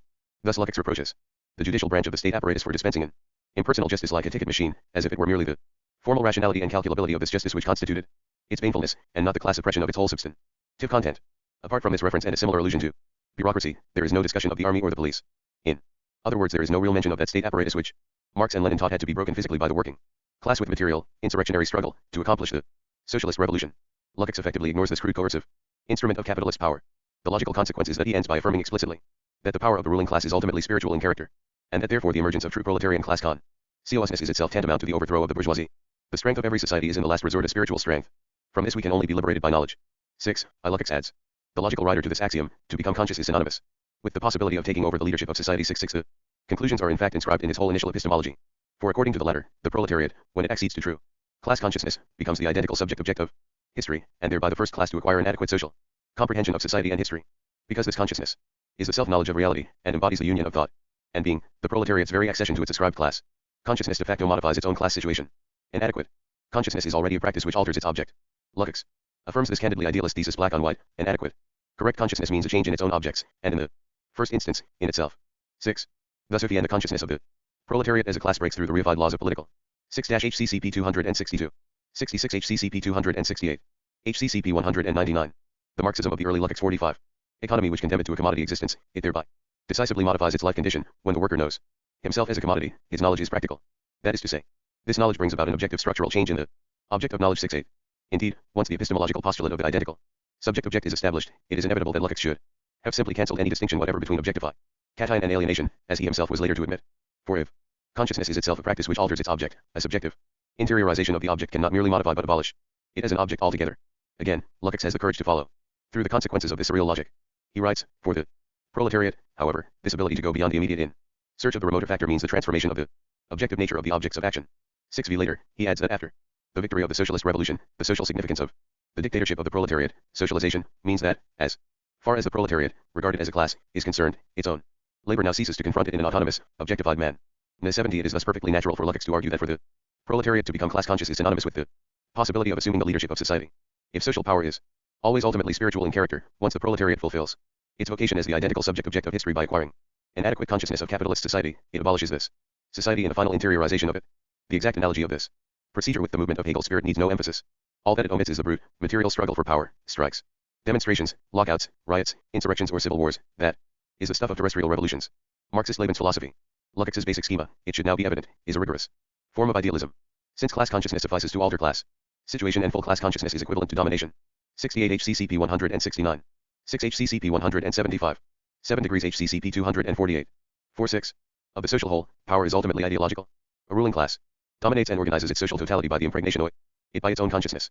It will be seen that if the syllogism is applied strictly, the Marxist party has no significant role to play in the socialist revolution. Lukács does, however, try to insert the party into his model in the later essays of his book, but the result is often an unhappy compromise between the philosophical nihilism which he was beginning to modify and Leninist theory, with which he was just beginning to become acquainted. Recalling the book in 1967, Lukács was to claim that his idea of ascribed class consciousness was an attempt to make the same distinction as that developed by Lenin in What Is to Be Done, between spontaneously emerging trade union consciousness and socialist class consciousness which is implanted in the workers from outside, i.e. from outside the economic struggle and the sphere of the relations between workers and employers. 7.1 This retrospective justification is, however, not a convincing one. The Koskei-Lenin schema, W. H. stresses that bourgeois intellectuals are by definition the possessors of previous scientific accumulations, and must therefore be the initial bearers of Marxist theory. To the working class, is doubtless only a partial one, for it omits to stress that the historical preconditions and materials of this theory are the real struggles of the nascent working class itself, without which it would be impossible for historical materialism to have been forged. But it is at least, within its own self-declared limits, close to the historical facts, and moreover possesses the merit of posing sharply the question of what happens to the science of historical materialism when the masses adopt it in a revolutionary party. It thus confronts the central problem of the relation between the party and the masses by allowing for their respective autonomy. Lukács's formulations, however, tend to banish the problem altogether by collapsing science into consciousness, and class consciousness into acute class situation. Where Lenin had contrasted revolutionary Marxist science with spontaneous trade unionism, Lukács juxtaposes a Weberian ascribed class consciousness with non-consciousness trapped in the reified world of appearances. The transition from one to the other is presented at times as a moral ascesis, accomplished under the pressure of economic crisis. Class consciousness is the 7.1 HCC pages 18-19. The Marxism of the early Lukács/JJ. Ethics of the proletariat, the unity of its theory and its practice. The point at which the economic necessity of its struggle for liberation changes dialectically into freedom. The moral strength conferred by the correct class consciousness will bear fruit in terms of practical politics. 7.2 Here ethics expressly man's politics, in a philosophical moralization of class struggle. The role of the party is thus inevitably a supernumerary one, merely reduplicating the ethical bearing of the class. The true strength of the party is moral, it is fed by the trust of the spontaneously revolutionary masses whom economic conditions have forced into revolt. 73 Thus when, in the later essays which end the book, the problem of the party is reposed in more Leninist fashion, there is no epistemological basis for it. The party no genetic powers of the class are simply displaced onto the party, without there being any real effort to explain why the party is both distinct from the masses and yet a detachment of them, a vanguard, which both teaches the masses and learns from them. These positions are formally affirmed in the closing pages of the volume, but there is no theoretical foundation for them within the book. In effect, the subordination of all political analysis in the main Essays of history and class consciousness to the exigencies of a philippic against science render impossible any grasp of the complexity of the relations between party and class. By his refusal to concede that Marxism is not only a revolutionary political ideology, but also a materialist science of social formations, Lukács is disabled from discussing the relationship between science and politics, and hence of thinking problems of political strategy. The theoretical logic of the book, as we have seen, is highly idealist. The thaumaturgical powers of consciousness suffice to overthrow capital. But it would be wrong to think that it is reformist. Lukács' subjective revolutionary sincerity was unquestionable, and there are passages in the book, especially, of course, the later sections, where correct formulations about the character of the socialist revolution and other topics can certainly be found. 74 But these are necessarily unintegrated into the total. 72 HCCP 42. 73 HCCP 42. 74 For example, Lukács fleetingly admits the coexistence and hierarchy of different modes of production in a single social formation, HCCP 242, once or twice. Speaks of historical materialism as a TU science, HCCP 224, or refers to workers' councils in the context of the dictatorship of the proletariat, HCCP 80. 48. Pattern of the work. In a sense, it is its very remove from concrete politics that saves it from the consequences of its most perilous arguments. The philosophical theory delineated in it can, by changes in the names of categories, coexist equally genuinely and enthusiastically in different parts of the book with both Luxemburgist and Leninist political loyalties. There is no Lukácsian politics as such in history and class consciousness. For the overriding intention of the book lies elsewhere. Its original hope and ambition is to arrange a marriage between romantic anti-scientific Lebensphilosophy and historical materialism. 6. The path of transition. However, having said all this, it is important to remember that Lukács himself characterized history and class consciousness, not as a Marxist essay, but as a transitional work in which elements of Marxism are blended with the pre-Marxist ideological problematic. This can clearly be perceived in the book itself. For there is a marked difference in quality between the last two essays, written in 1922, and the rest. Lukács' essay on Luxemburg's critique of the Russian Revolution, despite utopian elements, marks a huge 75. This point is correctly perceived, if perhaps over-enthusiastically pressed home. In Jean-Paul Dahl, Du Gauchisme à one humanisme socialiste, Les Temps modernes, January 1966, where it is argued that an identical theoretical problematic could both provide the basis for ultra-leftism in the 1920s and a flabby reformism after 1956. 7.6 It is significant that only in two passages in the book does Lukács explicitly confront romanticism, in a passing discussion of the romantic conception of nature. Pages 135 to 40 and footnotes 47 to 53, pages 214 to 5. Here he states that romantics from Schiller, Schlegel, and Schelling to Ruskin and Carlyle, through their stress on intuition of the totality, derived from the model of artistic creation, have turned nature into a subjective mood. What would seem to be the high point of the interiorization of nature really implies the abandonment of true understanding of it. P. 214. However, Lukács' conversion of romantic natural philosophy into merely a subjective mood is an oversimplification which vastly exaggerates the irrationalist element in romantic thought. Natural philosophy was primarily a protest against the narrowness of classical mechanics rather than a rejection of science as such, and did actually result in important scientific discoveries. See Hobsbawm, Age of Revolution, pages 294 to 6. Moreover, to reduce the romantic critique of science and reification to a shapeless and fuzzy emphasis on intuition is obviously tendentious. One need only think, in the case of England, of Blake's connection between Newtonianism and dark satanic mills, or Carlyle's analysis of the dehumanization of the cash nexus or the link between capitalism and a dismal science in past and present. This summary handling of early romantic anti-capitalism in history and class consciousness virtually seems to be designed to cover the author's own affinities with it. The Marxism of the early Lukács/F.G. Step forward from the idealist abstractions of the preceding essays. For the first time in the book, the necessarily overdetermined character of any revolutionary process is grasped. Lukács justly criticizes Luxemburg's exaggeration of the purity of the proletarian character of the Russian Revolution, the consequent faults in her judgment of the critical tactical problems of land, nationally ties and the constituent assembly. There is, moreover, an astonishingly perceptive discussion of the political results of the failure of the pre-1914 left inside the SPD to understand the importance of separate organization and their corresponding overestimation of the importance of ideological debate within an organically reformist party, the essentially episodic character of the pre-war revisionist revolutionary debate itself. The main weakness of this essay is Lukács' failure to understand the gravamen of Luxemburg's charge that the Bolshevik leaders had under the duress of the Civil War subordinated and devitalized the Soviets and Russian working class institutions, and that this was certain to produce an ulterior degeneration of the USSR if a revolution in the West did not come to its aid. The necessity for autonomous proletarian institutions of political power escaped him. Nevertheless, given this major limitation, the essay is certainly the best appraisal of Luxemburg's critique written in Europe at that time, and is notable for its serene and warm tone at a time when Luxemburg's memory was already coming under sectarian attack. The final essay on organization reveals something of the same mixture of recurrent mistakes and very real advances. In a direct analysis of the structure and role of the Revolutionary Party, Lukács was still unable to provide any adequate theory of internal democracy and collective decision-making processes within it.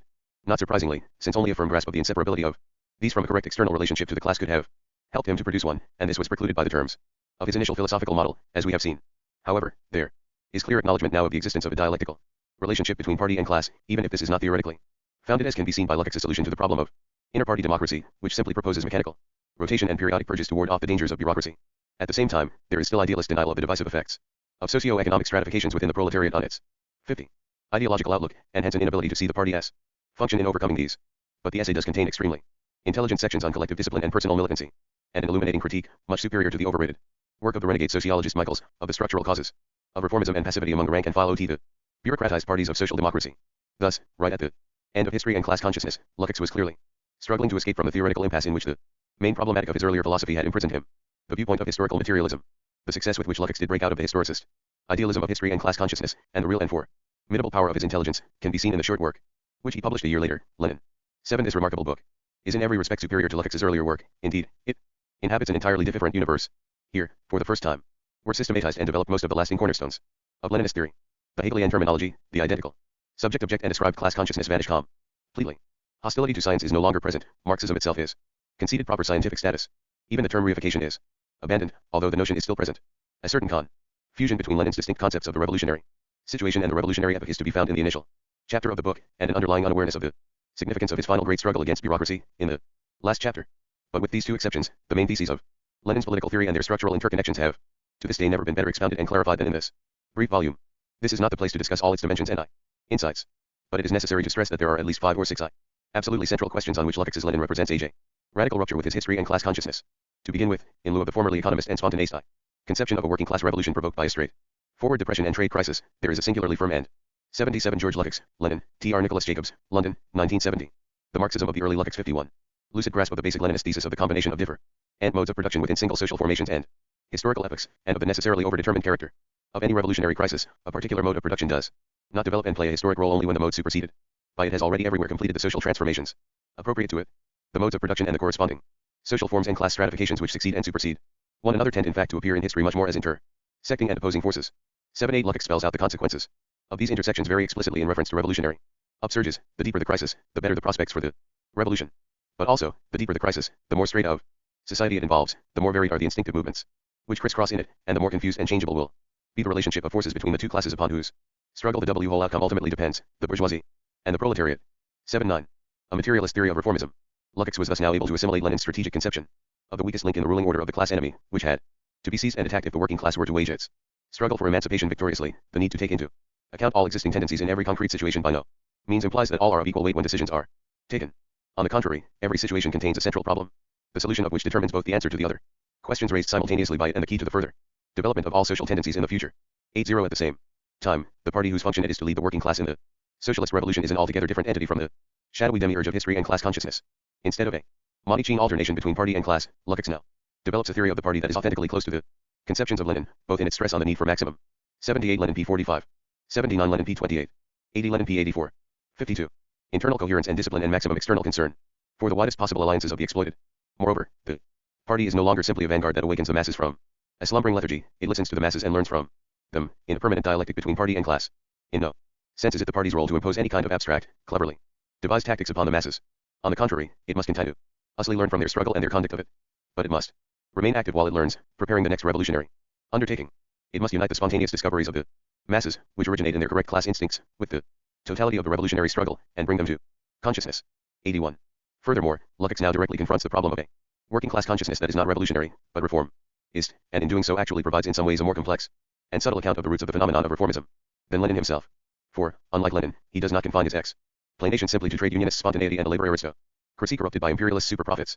He stresses in addition to these forces, both the objective pressure of the socio-economic differentiation within the working class and particularly strikingly the subjective cultural advantages of a labor bureaucracy over its class, due to its relative monopoly of professional knowledge and administrative skills, capitalist development, which began by forcibly leveling differences and uniting the working class, divided as it was by locality, guilds, and so on, now creates a new form of division. This not only means that the proletariat no longer confronts the bourgeoisie in united hostility. The danger also arises that those very groups are in a position to exercise a reactionary influence over the whole class whose accession to a petty bourgeois living standard and occupation of positions in the party or trade union bureaucracy, and sometimes of municipal office, etc., gives them, despite, or rather because, of their increasingly bourgeois outlook and lack of mature proletarian class consciousness, a superiority in formal education and experience in administration over the rest of the proletariat, in other words, whose influence in proletarian organizations thus tends to obscure. Lenin p. 36. The Marxism of the early Lukács 53. The class consciousness of all workers and leads them towards a tacit alliance with the bourgeoisie. 8-2. Lukács's theory of the state. Finally, Lukács in his Lenin supersedes his earlier preoccupation with an idealistically conceived ideology of reification, anchored in institutional apparatuses, generally emanating from commodities, and virtually dispensing with the political coercion of the capitalist state itself. He shows in Lenin how, on the contrary, it is precisely the whole state apparatus of bourgeois democracy in advanced capitalist countries that disintegrates and disorganizes the working class. The pure democracy of bourgeois society connects the naked and abstract individual directly with the totality of the state, which in this context appears equally abstract. This fundamentally formal character of pure democracy is alone enough to pulverize bourgeois society politically, which is not merely an advantage for the bourgeoisie but is precisely the decisive condition of its class rule. 8-3 However, the bourgeois state is surrounded by a large number of auxiliary apparatuses, which in their own right contribute to and consolidate the class power of capital. The varied actors so prominently absent from history and class consciousness now step onto the scene. Political democracy of this kind is, of course, by no means enough to achieve this end by itself. It is, however, only the political culmination of a social system whose other elements include the ideological separation of economics and politics, the creation of a bureaucratic state apparatus which gives large sections of the petty bourgeoisie a material and moral interest in the stability of the state, a bourgeois party system, press, school system, religion, and so on, with a more or less conscious division of labor, all these further the aim of preventing the formation of an independent ideology among the oppressed classes of the population which would correspond to their own class interests, of binding the individual members of these classes as single individuals, as mere citizens, to an abstract state reigning over and above all classes, of organizing these classes as classes and pulverizing them into atoms. 82 Lenin p. 28. 83 Lenin p. 65. 54. Easily manipulated by the bourgeoisie. 84 Confronted with this serried institutional array of political domination, there is no longer any question of the working class winning power simply by acceding to its proper consciousness. Whereas Lukács had once asserted that the strength of every society is in the last resort a spiritual strength, he now had no doubts that class rule rests in the last analysis on force, 85, and that therefore to break the capitalist state, the proletariat must create its own state apparatus, in the form of Soviets. Even in 1905, in their earliest and most undeveloped form, the worker Soviets display this character. They are an anti-government. 86 Worker Soviets as a state apparatus. That is the state as a weapon in the class struggle of the proletariat. 87. Thus here, too, Lukács decisively left behind the idealism of history and class consciousness. In his Lenin there is to be found, on the contrary, a classical expression of the materialist conception of the socialist revolution. This book, published in 1924 just as the tide of the international revolution was ebbing, shows that Lukács could possess an extremely clear and incisive grasp of the concrete, and that had his exceptional gifts been allowed to develop, he might well have emerged as one of the foremost political thinkers in the history of the revolutionary movement. The retreat from politics. That this development was cut short must be accounted at once a major intellectual tragedy in Lukács's case, and a significant loss for the European labor movement in the century. For an extremely brief yet fertile period, Lukács was able to participate in the political life of both the Hungarian and German communist parties, although with very different perspectives in these two organizations. Under Zinoviev and Bukharin, the Comintern, for all its manipulative centralism, still possessed a certain plurality of factions and internal vitality. Lukács was a prominent and active member of the Landler tendency in the Hungarian party, which consistently opposed Belakon's bureaucratic end. 1,4 Lenin p. 66. 85 Lenin p. 65. 86 Lenin p. 62. 87 Lenin p. 64. The Marxism of the early Lukács. 55. Adventurous leadership. After Landler's death, Lukács briefly and ambiguously became general secretary of the party in 1928, when he drafted the celebrated Bloom theses which constituted a rejection of the third period line. The final Gleichschaltung of the Comintern, however, eliminated all diversity or dissent within it. Under the notorious doctrine of social fascism, every party was ruthlessly purged and subordinated to Stalin. Lukács's theses were ferociously denounced, and he was silenced within the Hungarian party. Thus, in 1929, he had to choose between active oppositionism outside the Comintern, or retreat from active politics altogether. Within it, he opted without hesitation for the latter. The long history of his subsequent literary and philosophical career need not concern us here. It is well known that after reading Marx's 1,844 manuscripts in Moscow in the 1930s, he was to substitute the more optimistic concept of labor for that of the commodity as his starting point for historical materialism. 88 He was thereby enabled to abandon his anti-scientific past altogether, and to reinterpret the young Hegel in the light of this new position. Indeed, after the Second World War, Lukács was to write a massive and virulent indictment of the whole German idealist and irrationalist tradition from which he himself had sprung. The 88 The substitution of the concept labor for that of the commodity enabled Lukács to arrive at a more internally consistent humanist interpretation of Marxism than had been possible in history and class consciousness. An identical subject. Object implies a model of development similar to that elaborated by Hegel in the Phenomenology. An originally unitary subject becomes alienated from itself in the course of its development, poses its alienated essence in the form of an object, and finally recuperates it to become again an identical subject object at the end of history.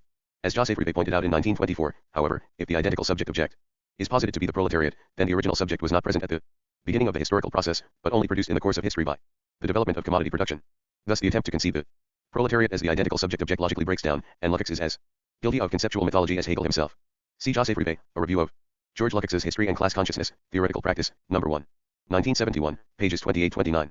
By substituting the concept of labor, the central notion of the 1,844 manuscripts, Lukács was further enabled to substitute the concept of man for that of the proletariat, and thus could arrive at a subject who would be present both at the beginning and at the end of the historical process.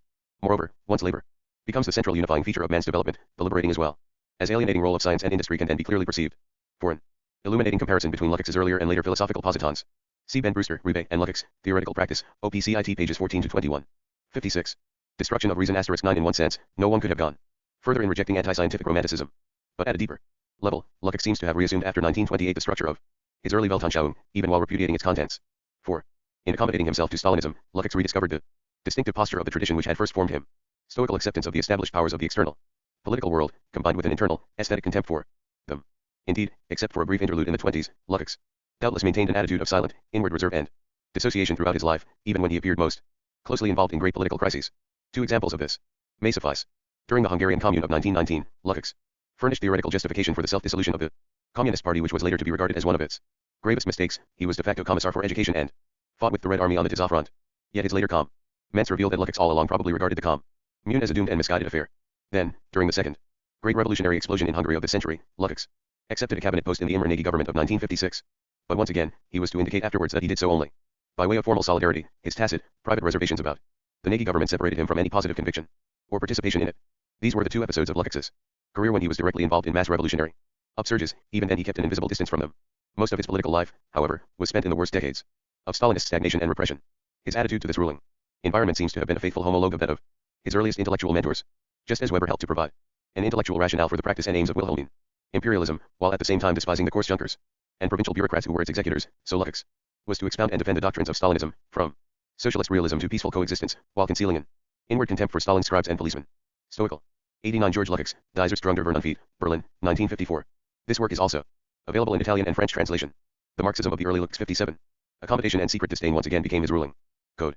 From the viewpoint of revolutionary Marxism, the aristocratic point d'honneur of this outlook does not in either case save it from a humdrum conformism. The principles of socialist militancy are not those of aesthetic Lahans philosophy for science and class struggle. But in the capitalist world at least, little serious interest has been taken in Lukács's subsequent political and intellectual development. It is the romantic anti-scientific thematic of history and class consciousness that has remained the central focus of interest within Western Marxism. Lukács's interpretation of the ideological battle between capitalism and socialism as a conflict between formal analytic rationality and the viewpoint of the totality is to be found again and again in the works of later thinkers, among them Goldman, Marcuse and Sartre. Moreover, in one form or another, this grandiose idea of an epic combat between methodologies has become an almost inseparable component of the spontaneous ideological baggage carried by radical student movements throughout the advanced capitalist world. As has been shown, however, the pervasive appeal of this theme is no guarantee of its connection with Marxism, for it rests on a dual misunderstanding of the basic tenets of historical materialism. Historical materialism can theorize the significance of scientific activity as social practice and can formulate the specific social and historical conditions in which new sciences have emerged, but it does not thereby arbitrate their validity or their scientificity. To believe otherwise is to conflate the social bearers of a science with its substantive contents, the materialist history of a science with its epistemology. The laws of Newtonian physics do not, insofar as they are scientific, depend for their scientificity upon the historical destiny of capitalism. 90 Seriously to believe that these partial and reified laws will be transcended by the triumphant totalizing praxis of the proletariat is to fail to understand that the epistemology of a science is necessarily irreducible. 90 This is not to suggest, of course, that the scope and range of a science at a particular time is not related to its historical condition of production, or that scientific theory at any particular point in time will not be blended with pre-scientific ideological elements generally indistinguishable to contemporaries to its historical conditions of production. There never will be a millennium in which the formal analytic procedures of natural sciences will cease to be applied to those objects for which they are the adequate instruments of appropriation. For every science employs a method and a conception of causality specific to the construction of its object. The problematic area is not that of science but of ideology. For, historically, the opening up of new scientific continents has invariably been accompanied by the growth of philosophies parasitic upon them, philosophies which have wrenched methods and conceptions of causality specific to the construction of a certain scientific object away from their proper context and extended them into regions of knowledge where they may cease to have any adequacy, in other words the creation of scientific ideologies whose modes of practice are the polar opposite of the sciences in whose names they seek to exercise dominion. Platonism, rationalism, and positivism can each be seen as imperialistic attempts to generalize the procedures of particular sciences and to impose them onto terrains of knowledge where they may be both obscurantist and obstructive.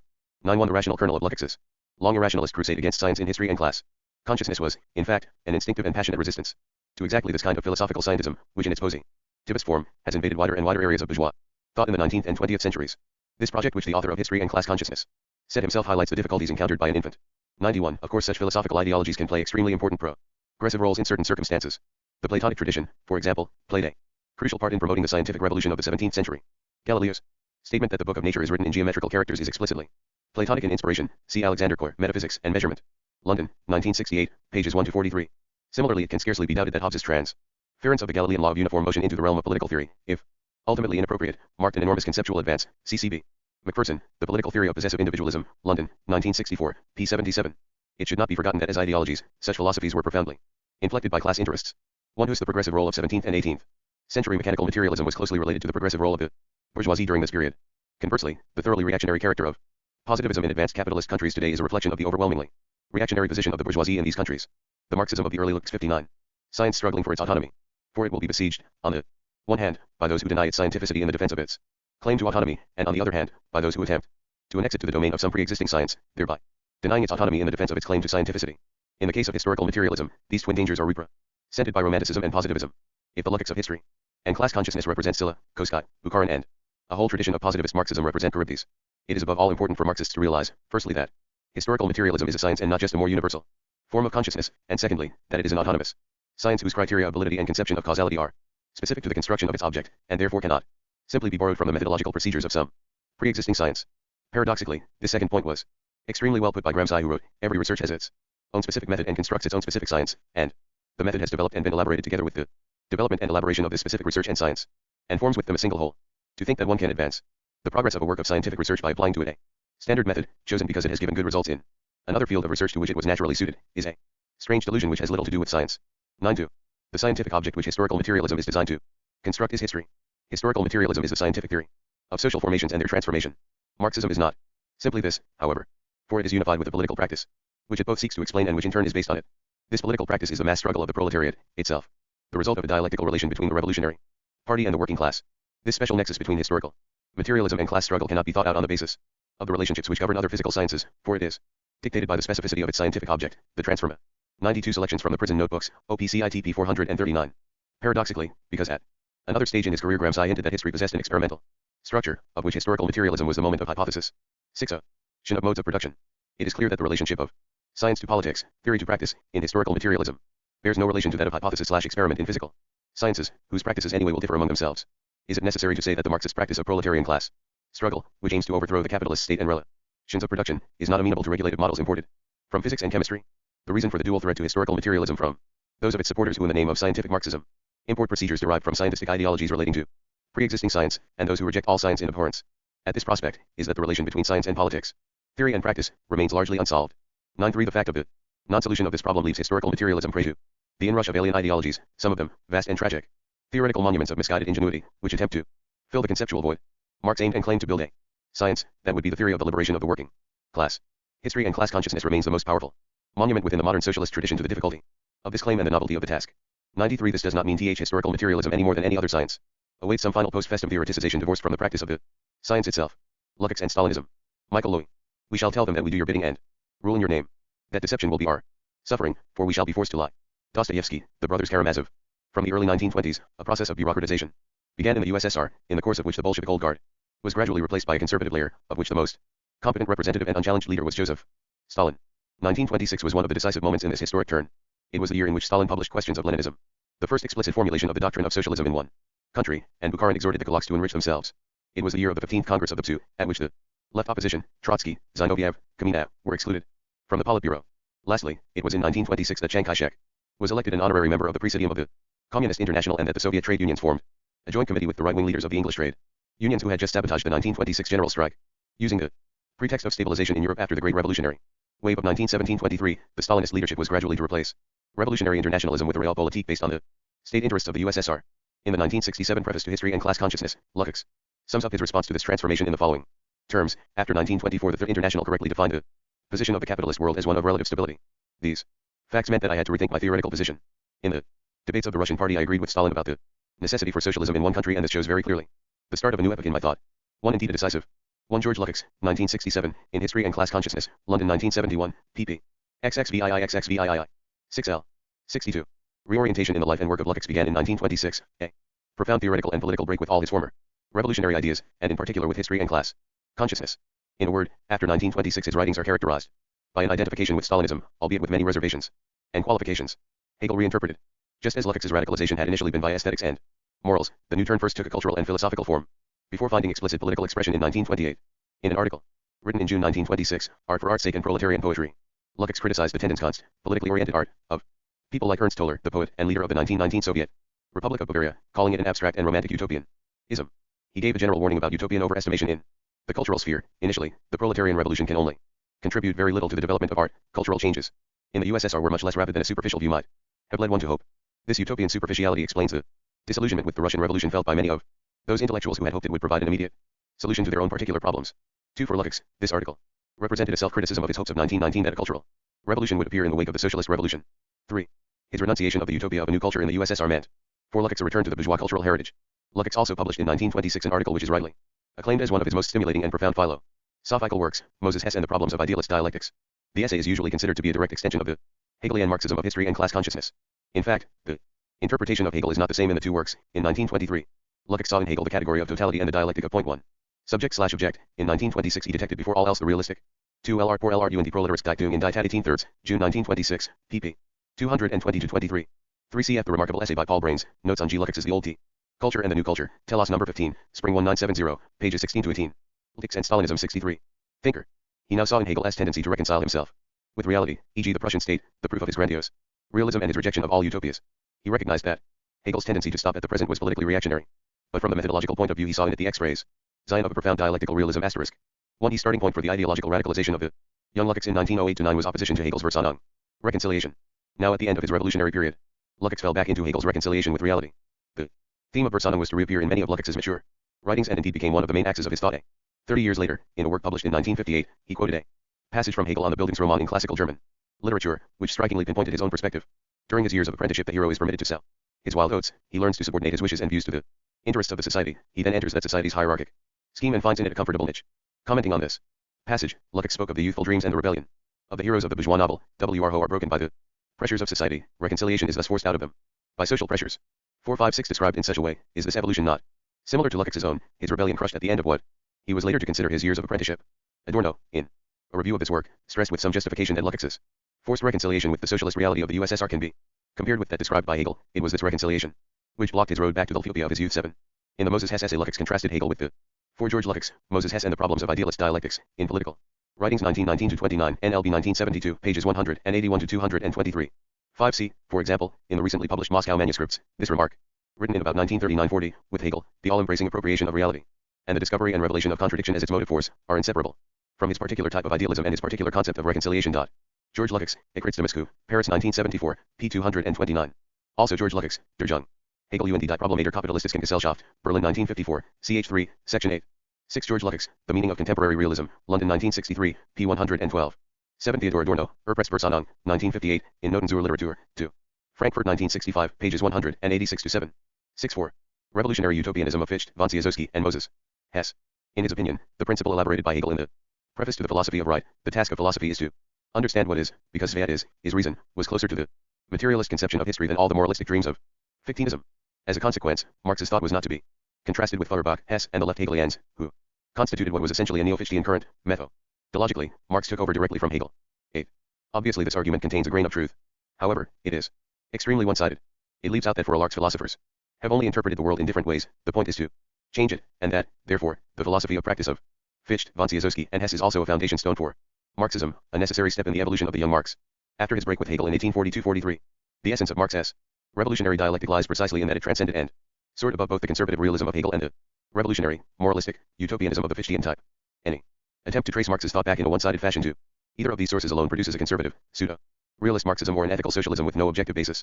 Thus Lukács's essay on Moses Hess lacks balance. It tilts towards reconciliation with reality and lacks even the dialectical revolutionary balance of history and class consciousness. After an ultra-left, idealist and utopian revolutionary stage lasting from 1919 to 1921, and a short but monumental climax of revolutionary realism, from 1922 to 1924, from 1926 Lukács drew nearer to realism pure and simple and, politically, closer to the non-revolutionary realpolitik of Stalin. His Moses Hess of 1926 had far-reaching political implications. It provided the methodological basis for his support for the Soviet Thermometer. Hölderlin's Hyperion. One is hidden, implicit meaning, overlooked by most of the critics, was further confirmed by an essay written in 1935, Hölderlin's Hyperion, in which Lukács dealt explicitly with Hegel's attitude to Thermometer itself. Hegel comes to terms with the post 8 Moses Hess in Political Writings, OPCITP 203. Lukács and Stalinism 65. Thermidorian epoch and the close of the revolutionary period of bourgeois development, and he builds up his philosophy precisely on an understanding of this new turning point in world history. Hölderlin makes no compromise with the post-Thermidorian reality. He remains faithful to the old revolutionary ideal of renovating Polish democracy and is broken by reality which had no place for his ideals, not even on the level of poetry and thought. While Hegel's intellectual accommodation to the post-Thermidorian reality led him into the main current of the ideological development of his class, Hölderlin's intransigence ended in a tragic impasse. Unknown and unmourned, he fell like a solitary poetic Leonidas for the ideals of the Jacobin period at the Thermopylae of invading Thermidorianism. The world historical significance of Hegel's accommodation consists precisely in the fact that he grasped the revolutionary development of the bourgeoisie as a unitary process, one in which the revolutionary terror as well as the Thermidor and Napoleon were necessary phases. The heroic period of the revolutionary bourgeoisie becomes in Hegel something irretrievably past, but a past which was absolutely necessary for the emergence of the unheroic phase of the present considered to be progressive. 9. The significance of these remarks in relation to the USSR in 1935 is obvious. One has only to add that in February 1935 Trotsky had just published an essay in which, for the first time, he used the term Thermidor to characterize the evolution of the USSR since 1924-10. Clearly, the passages quoted above are Lukács's reply to Trotsky, that intransigent Leonidas, tragic and solitary, who rejected Thermidor and was forced into an impasse. Lukács, on the other hand, like Hegel, accepts the end of the revolutionary period and builds his philosophy on an understanding of the new turn in world history. 1. It can be noted in passing, however, that Lukács appears to accept implicitly Trotsky's characterization of Stalin's regime as Thermidorian. 9. George Lukács, Hölderlin's Hyperion, in Goethe and His Age, London 1968. pp 137-9. 10. Leon Trotsky, The Workers' State and the Question of Thermidor and Bona Partism, London 1968. 11 CFL Stern, Lukács, An Intellectual Portrait, in Dissent, Spring 1958, p. 172. Also the remarkable article on Lukács by Lucien Goldman in the Encyclopedia Universalis, Paris 1971. 66. Holderlin's Hyperion is undoubtedly one of the most subtle and intelligent attempts to justify Stalinism as a necessary phase, prosaic yet with a progressive character, in the revolutionary development of the proletariat seen as a unified whole. There is a certain rational kernel in this argument, which was probably secretly held by many intellectuals and militants who had more or less rallied to Stalinism, but the events of the following years, the Moscow trials, the German-Soviet pact, etc., were to demonstrate, even to Lukács, that this process was not exactly unified. What Lukács failed to understand was that the Stalinist thermidor was much more harmful for the proletarian revolution than the French thermidor had been for the bourgeois revolution.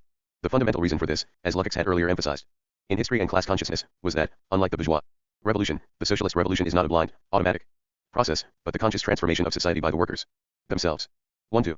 Lukács's turn assumed a direct political form in 1928 with the Bloom Theses.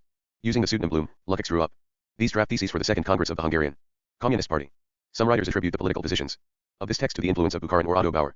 In our opinion, all that lies behind them is an application to Hungary of the right turn of the Comintern. Lukács was only following the general line of 1924-27.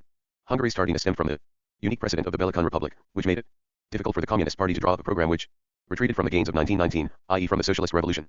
It was Lukács's misfortune that these theses were to be the last echo of the right turn, coming as they did at the very beginning of the International's new left turn. The central argument of the Bloom theses is that the aim of the Hungarian CP should no longer be the re-establishment of a Soviet republic, but rather, simply, a democratic dictatorship of 12 cf. Also Trotsky, OPCITP 57. In contrast to capitalism, socialism is not built automatically, but consciously. The march towards socialism cannot be separated from a state power wishing for socialism. The anti-Stalinist Lukács of later years seems to have a more lucid and less vindicative view than in 1935, as we shall see. 13 G. Lichtheim, Lukács, London 1971, pages 74-5, Wagourda, Figures de Lukács. Paris 1972, pages 92-3. Lukács and Stalinism 67. The proletariat and peasantry, whose immediate concrete content does not go beyond bourgeois society. The point was to replace the semi-fascist regime in Hungary by a bourgeois democracy, in which the bourgeois class, although it maintains its economic exploitation, has ceded at least part of its power to the broad masses of the workers. Lukács thus gives the Hungarian CP the task of leading the true struggle for democratic reforms and fighting the nihilism prevalent among workers in relation to bourgeois democracy. 1-4. We have purposely chosen the most right-wing formulations from Lukács's text, bypassing some more leftish passages which were no more than verbal concessions. The Bloom theses as a whole were both a continuation of the line of the years 1924-27 and an augury of the Popular Front strategy of 1934-38. But they came both too late and too early. They ran totally counter to the ultra-sectarian turn of the third period, 1926-33, which had just begun. As a result, Lukács was immediately given a formidable thrashing in the form of an open letter from the Executive Committee of the Communist International to the members of the Hungarian Communist Party, which accused the liquidation his theses of Comrade Bloom of having been written from the point of view of social democracy, and of wanting to fight fascism on the battleground of bourgeois democracy. 1-3. Self-criticism and self-justification. The Hungarian Communist Party continued to discuss the Bloom theses throughout 1929, but after the intervention of the Executive Committee of the International, it was obvious that Lukács had lost the day. The Belicon faction rejected the theses as totally opportunist, and even Lukács's faction, the old Landler tendency, was somewhat lukewarm. 1-6. Fearing he would be expelled from the party, in 1929 Lukács published a self-criticism, which emphasized the opportunist, right-wing character of his theses. As Lukács later acknowledged on various occasions, this George Lukács, Bloom Theses, 1928, in Political Writing, OPCIT pages 243, 248, 250. As often briefed to Executive Committees der Kommunistischen Internationale. In Die Mitglieder der Kommunistischen Partei Ungarns, 1928, in Peter Lodge. George Lukács, Schriften zur Ideologie und die Politik, Nude 1967, pages 733-4. 16 Lukács, Preface, 1967, OPCITP XXX. 68. Self-criticism was totally hypocritical. In other words, he continued to be deeply and intrinsically convinced of the correctness of the Bloom theses, although publicly rejecting them with all the usual ritual attached to this sort of operation. Why make such an unconditional capitulation? Because of a legitimate desire to stay alive, as certain critics suggest. 1. This does not seem a good explanation. In the USSR of 1929, Lukács ran no risks and nobody would have prevented him from going to Germany, as, incidentally, he did in 1931. The justification given by Lukács later on, in 1967, is more plausible. I was indeed firmly convinced that I was in the right, but I knew also, e.g. from the fate that had befallen Karl Korsch, that to be expelled from the party meant that it would no longer be possible to participate actively in the struggle against fascism. I wrote my self-criticism as an entry ticket to such activity. 1-8. The trouble with this argument is that in 1929 the communist parties were far from leading any effective struggle against fascism. This was the time of the appearance of the infamous Stalinist doctrine which defined social democracy as social fascism and which, obstinately rejecting the anti-fascist united front of the workers' parties, proclaimed, barely a year before Hitler's triumph, that the main blow should be aimed at the German Social Democratic Party. Lukács obviously totally disagreed with this catastrophic strategy. In 1967 he recalled that Stalin's theory of social democracy in 1928 as fascism's twin brother had deeply repelled him. 1-9. So why capitulation, self-criticism and passive acceptance of the Comintern's line?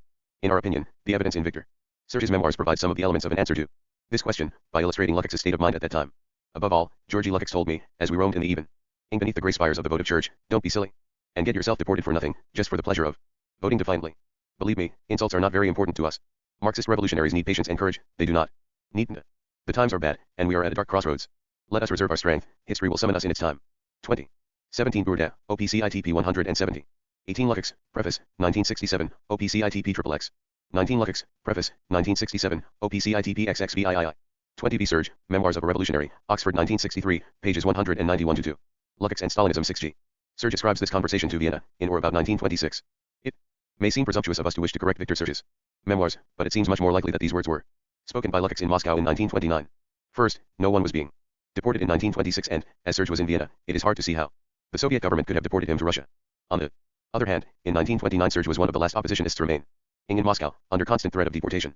Lukács's reference to the revolutionary lack of pride is incomprehensible. In 1926, in 1929, at the time of his self-criticism, it is an accurate reflection of his attitude. Similarly, the expression the times are bad, and we are at a dark crossroads conveys precisely Lukács's dilemma when faced with the sectarian turn of the third period. The relative complicity with Victor Serge which emerges from the conversation can also be understood in the light of the situation. In 1929, to a certain extent, Lukács shared the criticisms which the left opposition, to which Serge belonged, made of the line of social fascism. But, unlike Serge, he did not dare lead the frontal attack within the Comintern. He was reserving his strength, hoping that history would summon him in its time. In other words, Lukács saw the left turn of the third period as an isolated phenomenon, a temporary aberration, and he was deeply convinced that, sooner or later, the Comintern would return to a more realistic position, close to the one he was defending in the Bloom theses. While he was waiting for this new turn, which would give first priority to the fight against fascism and so allow him to play an active role, he sacrificed his pride, through a self-imposed slight humiliation, the self-criticism of 1929. Lukács's forecast was not entirely incorrect. What he did not foresee was that the turn would only come when it was too late, after Hitler's victory and the establishment of fascism in the heart of Europe. Lukács's own line. The Bloom theses represent the fruition of a tortuous intellectual pilgrimage. They are the culmination of Lukács's political development and the ideological foundation for his intellectual output after 1928. Shocked by his failure, in 1929 Lukács was to abandon the sphere of political theory for the more neutral and 70. less controversial world of aesthetics and culture. However, as he emphasized in 1967, the basic positions of the Bloom theses determined from and on all my theoretical and practical activity. As further proof of this assertion, Lukács, with a certain irony, quotes the ex-pupil who became his main Stalinist critic, Joseph Roubaix. The latter wrote in 1950, everyone familiar with the history of the Hungarian Communist Party knows that the literary views held by Comrade Lukács between 1945 and 1949 belong together with political views that he had formulated much earlier, in the context of political trends in Hungary and of the strategy of the Communist Party at the end of the 20s. 21. In fact, this applies not just to the period 1945-49, but, as Lukács himself suggests, to the whole of his literary and aesthetic output. Even in the third period he defended, with the necessary terminological precautions, the bourgeois cultural heritage against the proletarian literature of writers in the German CP, such as Ernst Ottwald and Willy Breedel. 2. But it was above all after the right turn of the Comintern in 1934 that Lukács could freely express his literary theories. As Isaac Deutscher emphasizes, he elevated the popular front from the level of tactics to that of ideology. He projected its principle into philosophy, literary history and aesthetic criticism. Nothing illustrates this tendency more than Lukács's attitude, respectively to Thomas Mann and Bertolt Brecht. For him, Mann represented rationalism, patrician dignity and the respectability of the bourgeois tradition, as opposed to Nazism.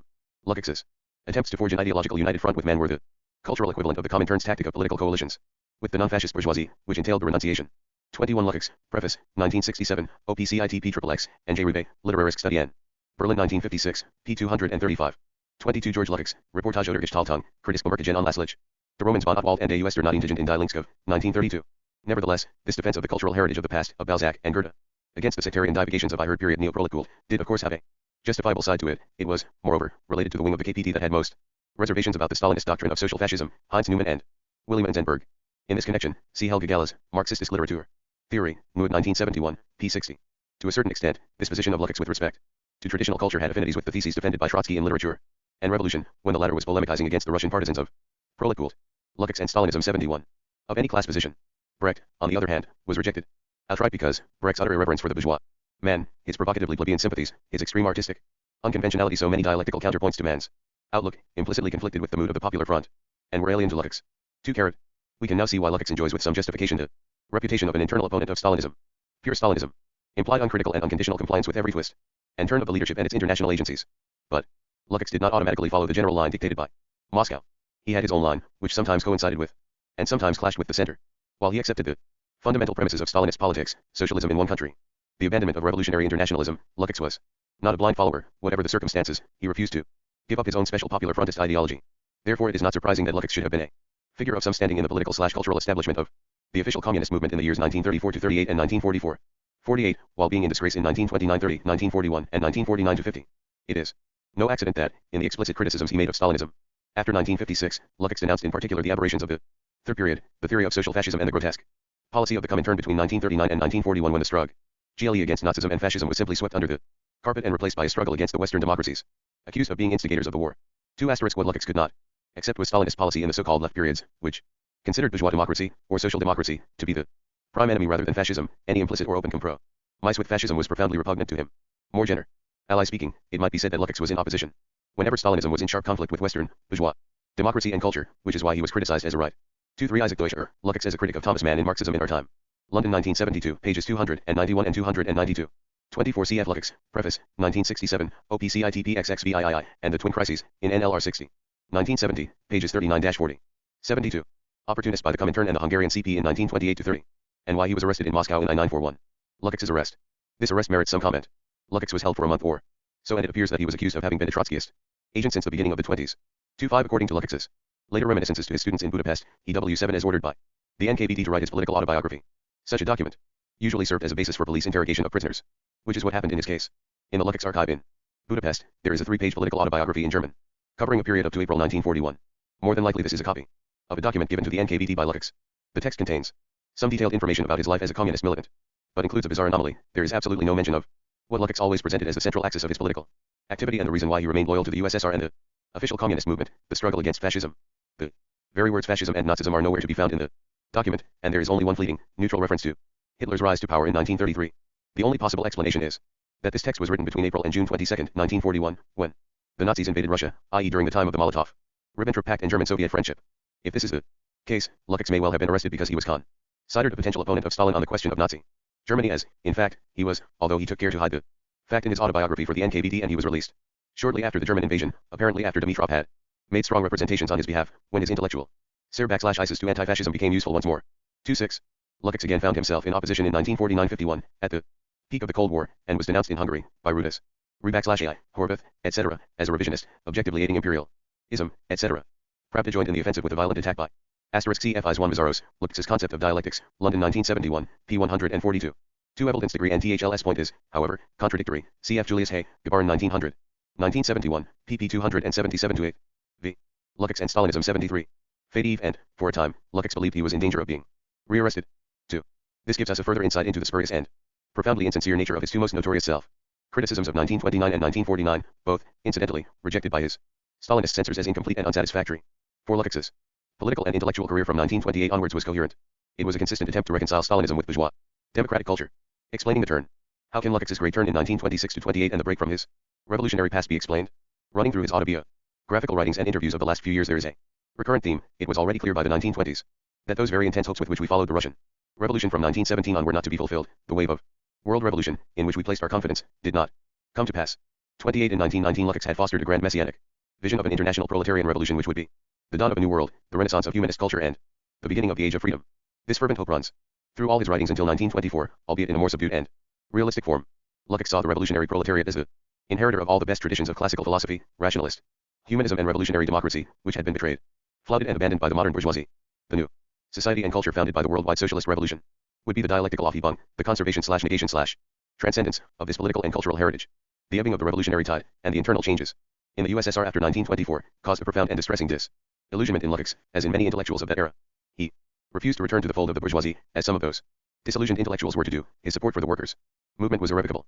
On the other hand, he thought the left opposition utopian and unrealistic. A return to the revolutionary principles of 1917-23 seemed impossible. What was he to? Cf. Mazaros, OPCIT, pages 146-7. This was the time of Rashk's trial and execution. 28 Lukács, The Twin Crises, NLR 60, OPCIT p. 37. 74. Do. Confronted with the frustration of his great hopes in a new socialist world, the dialectical transcendence of bourgeois humanism, Lukács fell back on a less ambitious and more realistic project, the reconciliation of bourgeois democratic culture and the communist movement. Because his ideas were too closely linked to the prospect of the imminent world revolution, he was left ideologically disarmed when faced with the relative stabilization of capitalism. Disoriented by the disappearance of the revolutionary upsurge, Lukács clung on to the only 2 pieces of solid evidence which seemed to him to remain, the USSR and traditional culture. Seeing that the new transcendent synthesis had failed, he would at least attempt a mediation, a compromise, and an alliance between these 2 different worlds. Lukács's post-1926 writings, despite their intelligence, their undeniable interest, and their theoretical depth, are rather like the glowing embers of a dying furnace. Much later, in 1956, in common with many cadres, intellectuals, and ordinary militants in the communist movement, Lukács entered a period of open crisis, a period of questioning and criticism of Stalinism. Explicit criticism, let it be stressed, since veiled objections to Stalinist bureaucracy, expressed in Aesopian language, were to be found in some of Lukács's works written well before the 20th Congress. For example, in a 1952 essay Leo Koffler, using the pseudonym Jules Stieberite, pointed out Lukács's criticism of Stalinist bureaucratic optimism in the essay People's Tribunal or Bureaucrat, itself written in 1940. 29 However, in this particular text, not only is Lukács's criticism of bureaucracy in the USSR made in the name of Stalin himself, he claims that the elimination of bureaucracy in the USSR is part of the Stalinist program of the liquidation of the ideological and economic remains of capitalist society, 3 degrees but, above all, his criticism remains very sketchy and superficial, confining itself to a denunciation of the rhetorical exhortations and faint optimism of the bureaucrats and their literary spokesmen. 29 CFL Koffler, Das Wesen und die Rolle der Stalinistischen Bürokratei, I-952. Installments und die Bürokratei, 1970, p. 63. In a 1969 text Lukács himself welcomed Koffler's essay as objective proof of his opposition to Stalinism before 1953. Cf. George Lukács, Lem, avant propos, in Nouvelles études hongroises, Budapest. 1973 p. 94. West 3 degrees, GED 0 RGJLUK S Volkskribun oder Bureaucrat, in Probleme der Realismus I. Werke Band 4, 1964. It might be argued that this is a precaution in Aesopian style. Lukács and Stalinism. 75. Settling old scores with Stalin. In 1956, Lukács began to settle old scores with Stalinism, and, to a certain extent, with his own Stalinism. Of course, he welcomed the 20th Congress of the PSU with enthusiasm, and was to consider it a sort of rerun of the 7th Comintern Congress. I-935, which had heralded the turn to the Popular Fronts won his participation in the ephemeral government of Imre Nagy in 1956. As Minister for Culture, is well known. However, Lukács's post-1956 anti-Stalinism was of a particular type, both incomplete, and, to use a convenient label, rightist. It was incomplete, in that Lukács refused to question some of the basic elements of Stalinist policy, such as socialism in one country, because he only condemned the Moscow trials as politically superfluous, since the opposition had already lost all power, thus implicitly accepting the correctness of Stalin's policies. At the time, to a particularly striking example is the 1957 preface to the Meaning of Contemporary Realism, in which Lukács ventures to compare Stalin's mistakes with those of Rosa Luxemburg. 33.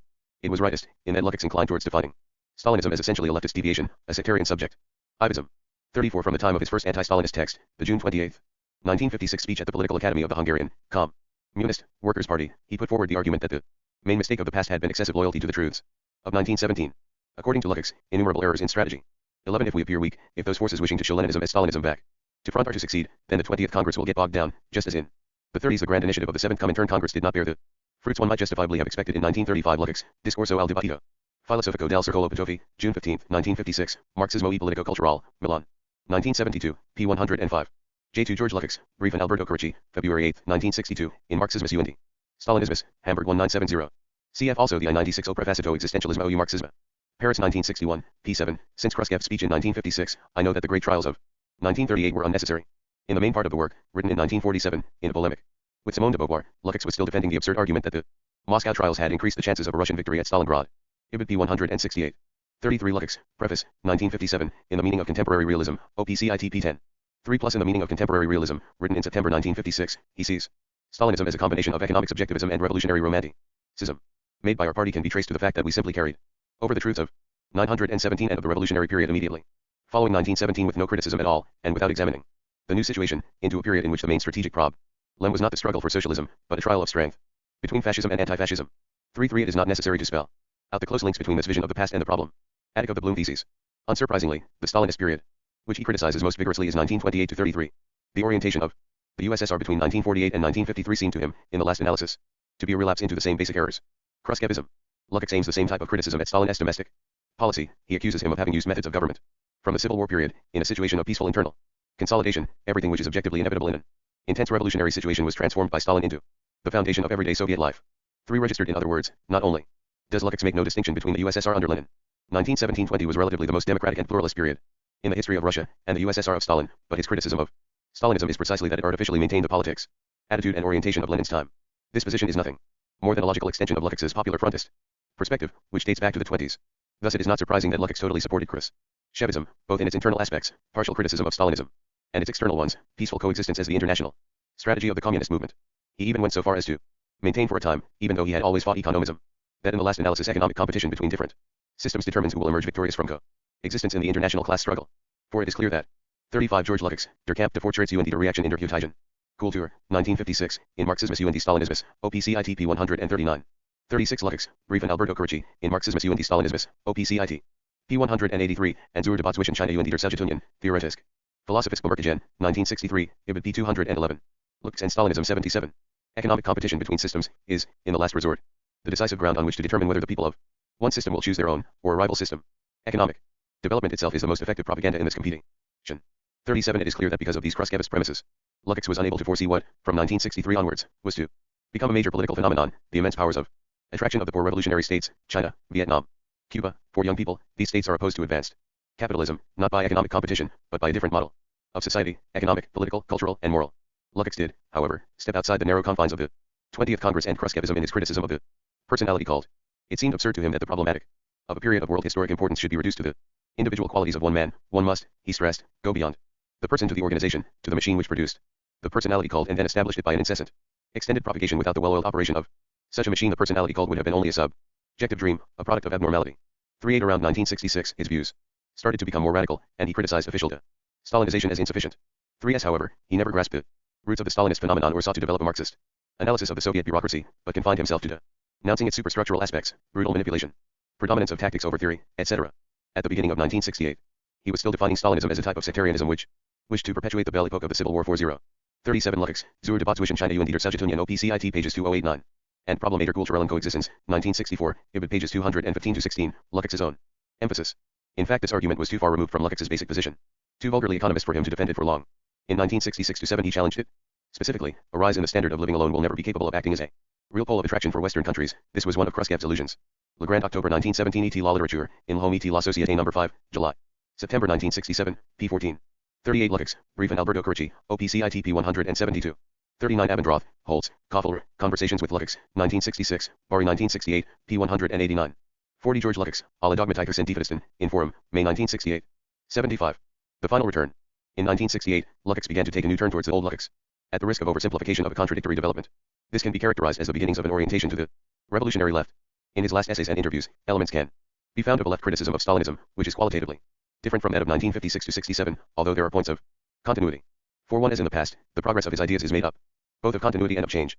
The starting point for this left turn was of course that favored world historic year of the 20th century, 1968, which, in the space of a few months, experienced the Tet Offensive in Vietnam, student revolt on an international scale, the May events in France, the Cultural Revolution in China, the Prague Spring and Soviet invasion. Lukács correctly grasped the crucial importance of these events. In an interview in 1969 he stated, "Today this whole system is facing the initial stages of an extraordinarily profound crisis. I mean, by this the Vietnamese War, the radical crisis in the United States, the crises in France, in Germany, in Italy. Looked at in a world historical perspective, we are at the threshold of a world crisis." 4-2 As for Czechoslovakia, in an informal conversation with one of his former Hungarian students, only weeks after the occupation of Prague by Warsaw Pact troops, Lukács clearly showed his anger and stressed the terrible historical implications of the event. This is the greatest disaster for the communist movement since the German Social Democrats approved the Kaiser's war credits in 1914. That put an end to the first dream of the socialist fraternity of man. Need I say more? 4-3 Some young revolutionary students from Western Europe, who visited Lukács in September 1968, were struck by the harshness of his criticism of the USSR and also by his great interest in the May events in plus a Sir *es degree F issue Stalin as realism after the decline of the world revolution. Self-criticism of the mechanism of history and class consciousness, etc. Lukács did not totally abandon his former positions. 42 Lukács, The Twin Crises, NLR 60, OPCITP 44. 43 GEORGE Urban, A Conversation with Lukács, in Encounter, October 1971 p. 35. We should add, in passing, that the vote on war credits in August 1914 was viewed by Lenin as the ultimate bankruptcy of the Second International, and thus the beginning of a realization of the need to set up a new international proletarian organization. However, we would be forcing the comparison a bit too far if we attributed such conclusions to Lukács and Stalinism. 79. France. 44 Lukács understood the dialectical relationship between the two crises, that of Stalinism and that of the bourgeois world, and constantly stressed their interdependence. At the age of 83, therefore, Lukács entered a new stage in his political/ideological development, which was, to a certain extent, a return to the revolutionary orientation of his youth. Obviously, history cannot be repeated, and the Lukács of 1969-71 can in no way be identified with what he was in 1919-24. The word return is used metaphorically to point out a certain analogy between two distinct phenomena. In this sense it is extremely significant that one of the first expressions of this return is a reappropriation of Audi. At the beginning of 1969, Lukács wrote an article on Audi, following a long silence on his favorite poet of the past, which directly links the work of the great writer, who died in 1919, to the prospect of a deep-rooted change in contemporary Hungary. I believe that when Hungary has really passed beyond the Stalinist era and begun to construct a living socialism, founded on a new proletarian democracy, there will be many more people who find that Audi is their favorite poet. 4-5 Lukács' strong praise for Audi as a consistently revolutionary poet was closely linked to a new opposition to Hegelian realism. I have never considered the Hegelian concept of reconciliation with reality, wie Ersonnung mit der Wirklichkeit, to be a valid one. Even during my Hegelian period, my intellectual attitude was dominated by Audi's veto by vocation. 4 Registered by contrasting Audi's Ugoskonung Coronet with Hegel's Versonnung, Lukács returned to the revolutionary problematic of his youth and challenged what, from 1926 to 1968, had formed, implicitly or explicitly, the philosophical basis of his unstable and difficult compromise with Stalinism, the idea of reconciliation. The Embers Flare. At the end of 1968, this challenge assumed a directly political form. In an essay on Lenin and the transitional period, completed after the occupation of Czechoslovakia, only one chapter has been 44 Report by C. Urgwis to the author, September 1974. Lukács, The Importance and Significance of Audi, in New Hungarian Quarterly. Number 35, Volume X, Autumn 1969, p. 60. 46 George Lukács, My Road to Marx, 1969, in Nouvelles Études Hongroises, 1973. p. 78. 80. Published, in Hungary in 1970. In this essay, Lukács contrasts the socialist democracy of Lenin with Stalinist bureaucratic manipulation. One example he mentions in this connection are the Communist Saturdays of 1919, which were self-acti/LTY, freely chosen in the service of the community. It is no accident that, in this context, Lukács quotes his remarkable article of 1919, The Moral Mission of the Communist Party. Of course, he mentions its idealistic limitations, but the problematic of the reign of freedom and the transition to communism have once more begun to interest him. 47. At the beginning of 1969, Lukács clarified his new position as a revolutionary left critic of Stalinism in an interview, so as not to conceal my personal ideas. By socialist democracy I understand democracy in ordinary life, as it appeared in the workers' Soviets of 1871, 1905, and 1917, as it once existed in the socialist countries, and in which form it must be reanimated. 48. Nearly all Lukács's interviews in the years 1969 to 71 contrast workers' Soviets with both arbitrary bureaucracy and bourgeois democracy, as a true, authentic democratic system which arises each time the revolutionary proletariat appears on the stage of history. 49. For the first time, Lukács presented the Hungarian Soviet Republic of 1919, in spite of its weaknesses, as an example of socialist democracy, opposed, in every respect, particularly culturally, to the methods of the Stalinist era. 50. One of the most important political consequences of this new revolutionary perspective was Lukács's skepticism towards self-reform by the bureaucracy. He had believed in this for a long while, and expressed himself prudently on so delicate a subject, but in his last interview, just before his death, he was clear and trenchant. I have never yet seen a reform carried out by bureaucrats. I do not think there can be a bureaucratic change, and, what is more, I do not really think there is any. 47. Lukács, Lenin und die Freie Übergangsperioden, 1968, in the Priest. 197 degrees, pages 84-5. Cf. On this point Mazaros, OPCITP 151. 48. Lukács, Die Deutschen, die Nation der Spätentwickler, in the Priest. J 97 degrees P 112 degree. Any significant detail, Trotsky is mentioned, together with Lenin, as a leader of the October Revolution, both having led the movement of the workers' Soviets. 47. Cf. For example, NLR 60, P 41, NLR 68, P 50, Waburda, figures de Lukács. P 187, etc. L. Lukács, La politique culturelle de la République de Conciles, interview of 1969 in Action Poétique, number 49, 1972, P 31. Lukács and Stalinism 81. Such intention they want to maintain the bureaucratic balance, which we have today. 51. Significantly, Lukács goes on to mention the events in Poland, the explosive strikes of 1970, adding, what happened in Poland can happen today or tomorrow in every socialist country. His new orientation was also expressed in relation to the class struggle in the capitalist world, particularly in his attitude towards Vietnam. He emphasized the world historical implications of the Vietnamese struggle in a striking analogy. The defeat of the USA in the Vietnam WTAR is to the American way of life rather like what the Lisbon earthquake was to French feudalism. Even if decades were to pass between the Lisbon earthquake and the fall of the Bastille, history can repeat itself, in the sense that out of movements which are at first ideologically completely immature and based solely on a legitimate feeling of revolt, real movements are formed. 5. The Lisbon earthquake of 1755 triggered often extraordinary ideological crisis in Europe, particularly in France. The deadly and absurd event, total destruction of the city and 20,000 deaths, challenged Leibniz' optimistic and conformist ideology. We live in the best of all possible worlds. Alexander Pope's what is right, as well as the whole concept of divine providence. Voltaire made his Dr. Pangloss, the philosopher of smug optimism, die in the Lisbon earthquake. 5. Thus, for Lukács, the consequence of the Vietnam War was, by analogy, as follows. Firstly, the end of optimistic illusions in an era of peace. On a world scale, illusions which he himself had harbored since 1956. 4. Secondly, the decline of what he called cybernetic religion, blind faith in machines, computers, and electronic instruments, omnipotent and provident fetishes, substitutes for the God of the 18th century, which were all defeated by the NLF. 55. Last, and above all, the appearance of an enormous crisis of values, a radical challenge to imperialist ideology, which could. 51. Lukács, interview with Waburda in Figures de Lukács, OPCITP 186. S2 the Priest, 1970, OPCITP 108. 53. Voltaire also wrote a philosophical poem on the event. CFLG Crocker, The Problem of Evil, in J.F. Lively, The Enlightenment, London 1966, p. 159. The Lisbon earthquake, which occurred in that most Catholic of cities on All Saints' Day, November 1, 1755, was a Christ to conscience for the 18th century. 54. We are now entering an era in which peace and coexistence have become possible. Lukács, Der Kampf der Fortschritts under Reaction, 1956, OPCITP 141. S. Interview with Lukács on Orth, 1971. 82. In future, erupt in a massive revolutionary upsurge of international dimensions. This is no longer the messianic hope for immediate revolution that Lukács had in 1919, but, for the first time since the 20s, he was beginning to conceive of world revolution as a real historical prospect, in the present century. Lukács began to criticize the reformist workers' parties, social democracy, whose politics in Germany for 50 years had been just a series of capitulations, and the communist parties. In Germany, the parties, and unfortunately this includes the Communist Party itself, because of their exclusive orientation to tactical decisions and their loss of a grand historical perspective, no longer act as a pole of attraction for young people. 5. He began to regard the student movement sympathetically, and with critical interest. He refused to label these radicalized youth currents leftist, a convenient formula used far too frequently by the leadership of the traditional communist parties. On the contrary, he stated that anyone who thinks that he can apply a book written by Lenin in 1920 to American youth of 1969, or that Lenin's criticism of Roland Holst can be made to fit Dutch, would be terribly mistaken. 5. In radical contrast to the bureaucratic line on the adventurist, manipulated, or even provocative character of the young leftists, Lukács explicitly states, I think that the student movement which is springing up, not just in Germany, but all over the world, is an exceptionally positive phenomenon which must be understood as the product of a simultaneous crisis in the two systems which triumphed in the Second World War, Stalinism and the American way of life. 5-8. On June 4, 1971, death cut short, at its outset, this astonishing return to first principles, after half a century of reconciliation and lost illusions, Lukács had, in the last 3 years of his life, begun to rediscover the intense hopes, the red flame of the People's Commissar of 1919. 56 Caprice, IGO, OPCITP No. 57 Lukács, The Twin Crises, NLR 60, P43. 58 Lukács, Caprice, IGO, OPCIT pages 107-8. The Frankfurt School. Gorin III born. In France and Italy, the post-war period has seen the emergence of new schools of Marxist thought, Althusser, Della Volpe. In the German-speaking world, on the other hand, there is a complete continuity from the pre-war years. The veterans Lukács and Bloch are still active and influential, but the center of the stage is firmly occupied by the group of theorists who have become known as the Frankfurt School. Moreover, while the influence of recent French and Italian Marxism has been largely confined within its country of origin, the ideas of the Frankfurt School have spread, first, thanks to the emigration of the 1930s, to the USA, and in the last few years all over the world. Indeed, one of the most prominent of the members of the school, Herbert Marcuse, has become one of the bourgeoisie's latest bogeymen. Of course, Marcuse's influence is not so great as myth suggests.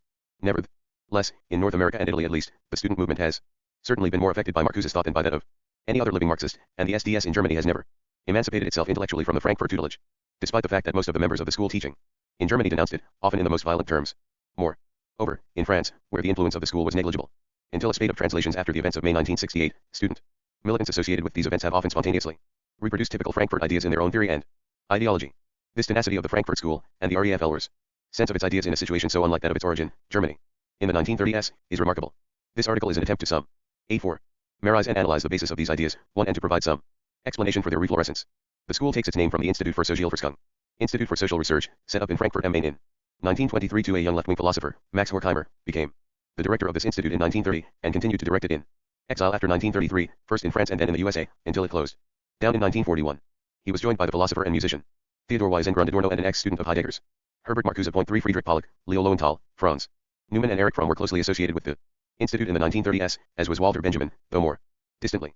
After the war, Marcuse remained in the USA, while Horkheimer and Adorno returned to West Germany, re-establishing the institute in Frankfurt in 1950. Here it has found new adherents, most notably the philosophers Alfred Schmidt and Jürgen Habermas. The core members of the school are Horkheimer, Adorno, and Marcuse. Some of the original members died during the war, others drifted away, e.g. Fromm, while the younger members have only been active for a few years. Hence, this article is devoted almost exclusively to the work of these three. There exists at least one full-length study of critical theory, G. E. Rusconi's La Teoria Critica della Società, Bologna 1968, revised edition 1970. Rusconi's perspective is a broad history of ideas, focusing on Lukács and Marcuse, with rather limited attention to political and strictly theoretical analysis. For a major history of the school, see now Martin J. The Dialectical Imagination, London 1973. 2. The original director was the Marxist labor historian Karl Greinberg, and the institute continued to publish his journal, Archiv für die Geschichte des Sozialismus, und der Arbeiterbewegung, usually known as the Greinberg Archive, as well as scholarly research into the history of the labor movement. The Greinberg Archive also published important works by Karl Korsch, George Lukács, and David Ryazanov, the director of the Moscow Marx Engels Institute. The Frankfurt School Journal Zeitschrift für Sozialforschung was a continuation of the Greinberg Archive. The aims of the institute before 193 degrees are reflected in the books produced under its aegis, e.g.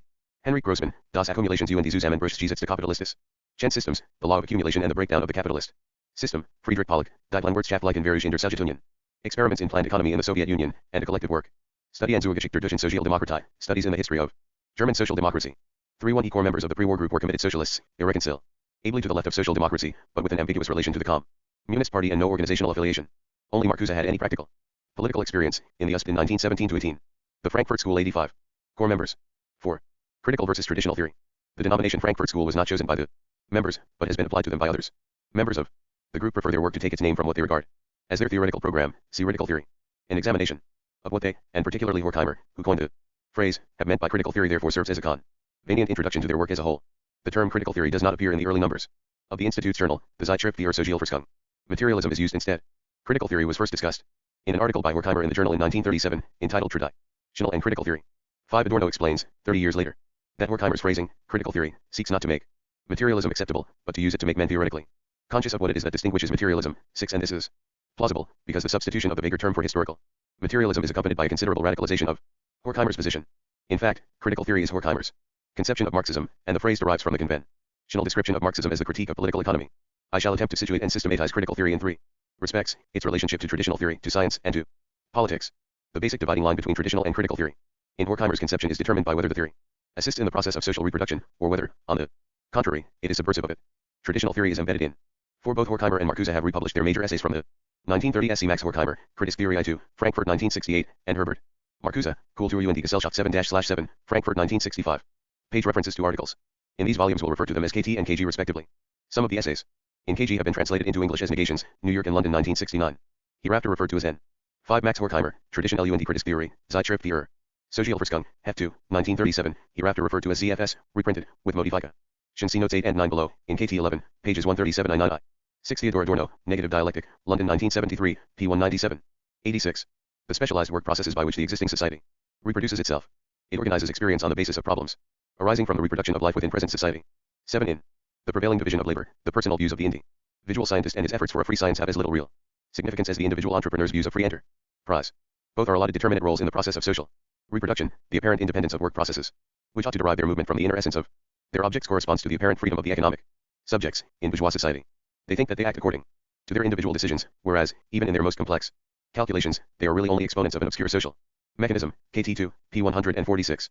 Critical theory, on the other hand, was for Horkheimer an imminent critique of the existing society itself, for it was designed to bring the basic contradictions of capitalist society to consciousness by placing itself outside the mechanisms of its reproduction and the limits of the prevailing division of labor. There now exists a human attitude which takes the society itself as its object. It is not merely oriented towards the removal of particular abuses, for the latter appear to it as necessarily bound to the whole arrangement of the social structure.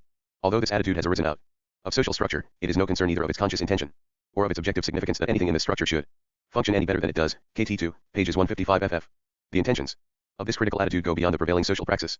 KT2, p. 158. Critical theory is primarily apprised of position, Haltung, and only secondarily a theory of a specific type. On the whole, its opposition to the traditional concept of theory derives from a difference of subjects rather than from one of objects. The facts as they arise from work in society are not so external to the bearers of this attitude as they are to the academic, Gillard, or to the members of the other professions, who all think as little academics. Ibid. The critical theorist is the theoretician whose only concern is to accelerate a development which should lead to a T. Horkheimer, Philosophic und Critic Theory, ZFS, 1937, reprinted in KT2. p. 192. The Frankfurt School 87. Society without exploitation. 8-9. Hence the content of critical theory was essentially indeterminate. There are no general criteria for critical theory as a whole, for such criteria always depend on a repetition of events, and thus on a self-reproducing totality. Despite all its insights into individual steps and the congruence of its elements with those of the most advanced traditional theories, critical theory has no specific instance for itself other than its inherent interest in the supersession of class domination.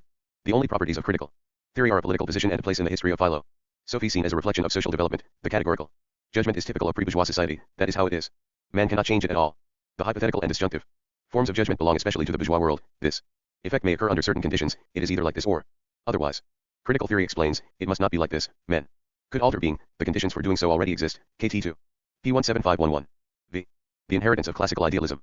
However, this sociological radicalism does have definite consequences for the logical structure of critical theory.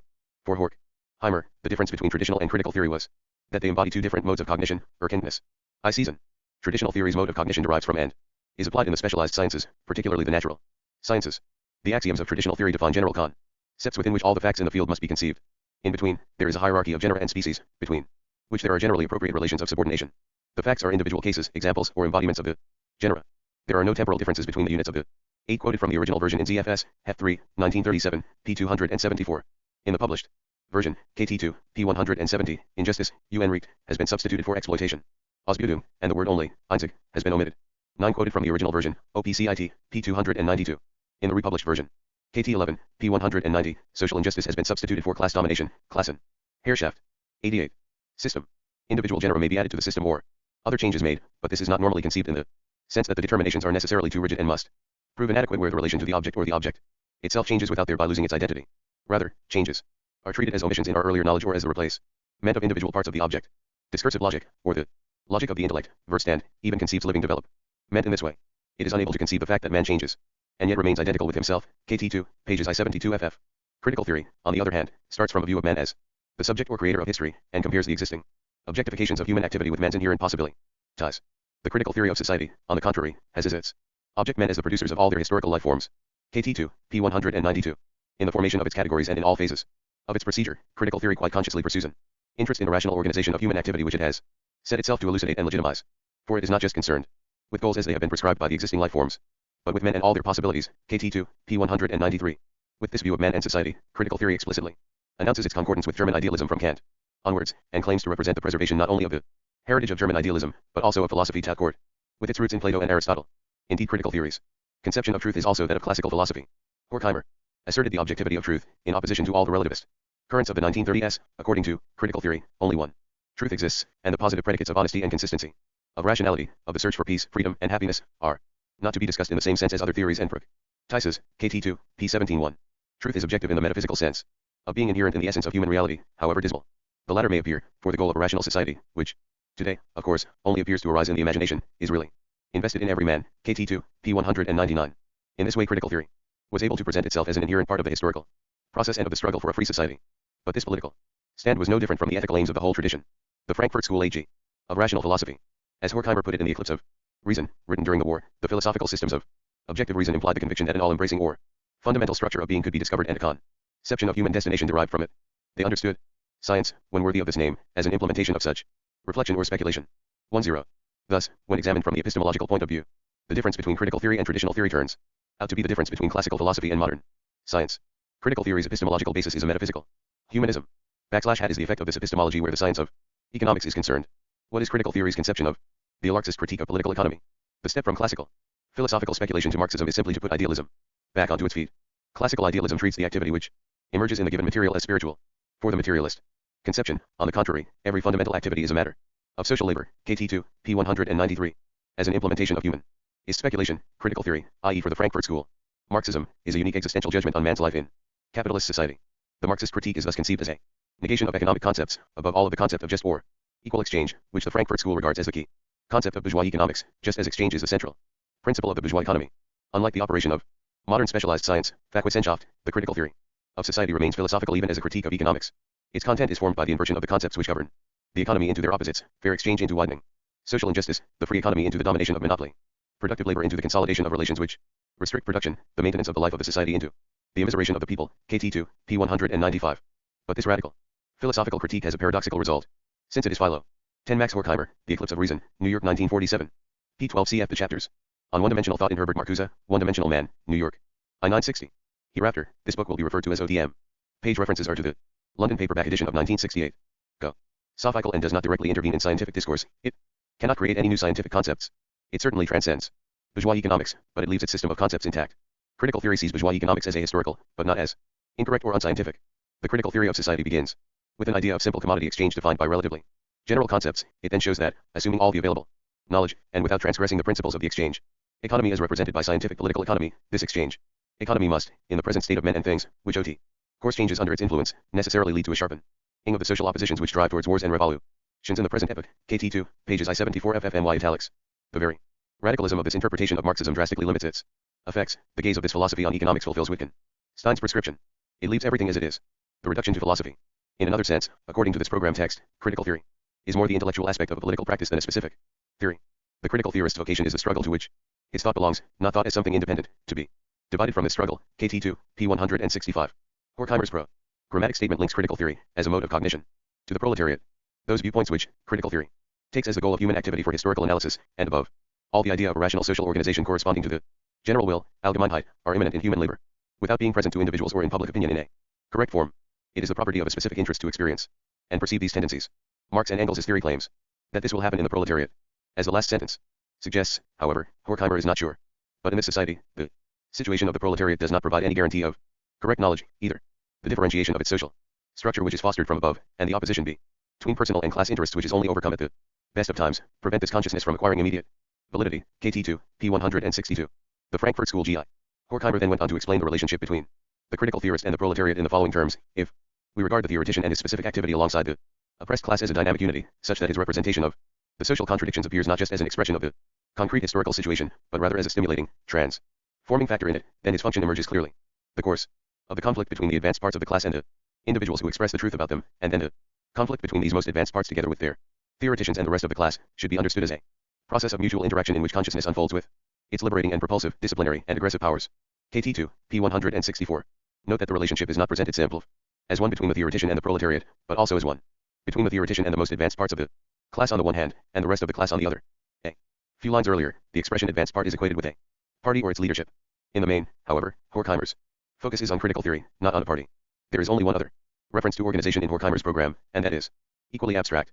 Something of the freedom and spontaneity of the future appears in the organization and community of those in struggle, despite all the discipline based on the need to prevail. Where the unity of discipline and spontaneity has vanished, the movement is transformed into a concern of its own bureaucracy, a Drama which is already part of the repertory of recent history. KT2, pages I66FL/. Thus critical theory's conception of politics also ends in a paradox. On the one hand, it presents itself as a mere component of a political practice, on the other, it lacks any specific political anchorage. This is not just a description of its historical situation after the victory of Nazism in Germany, but a rigorous consequence of Frankfurt School theory. The over-politicization of theory leads logically to the substitution of RHE theory as a surrogate for politics and Erzählpolitik. So far our analysis has been confined almost exclusively to a single essay by Horkheimer outlining the differences between traditional and critical Frankfurt School theory.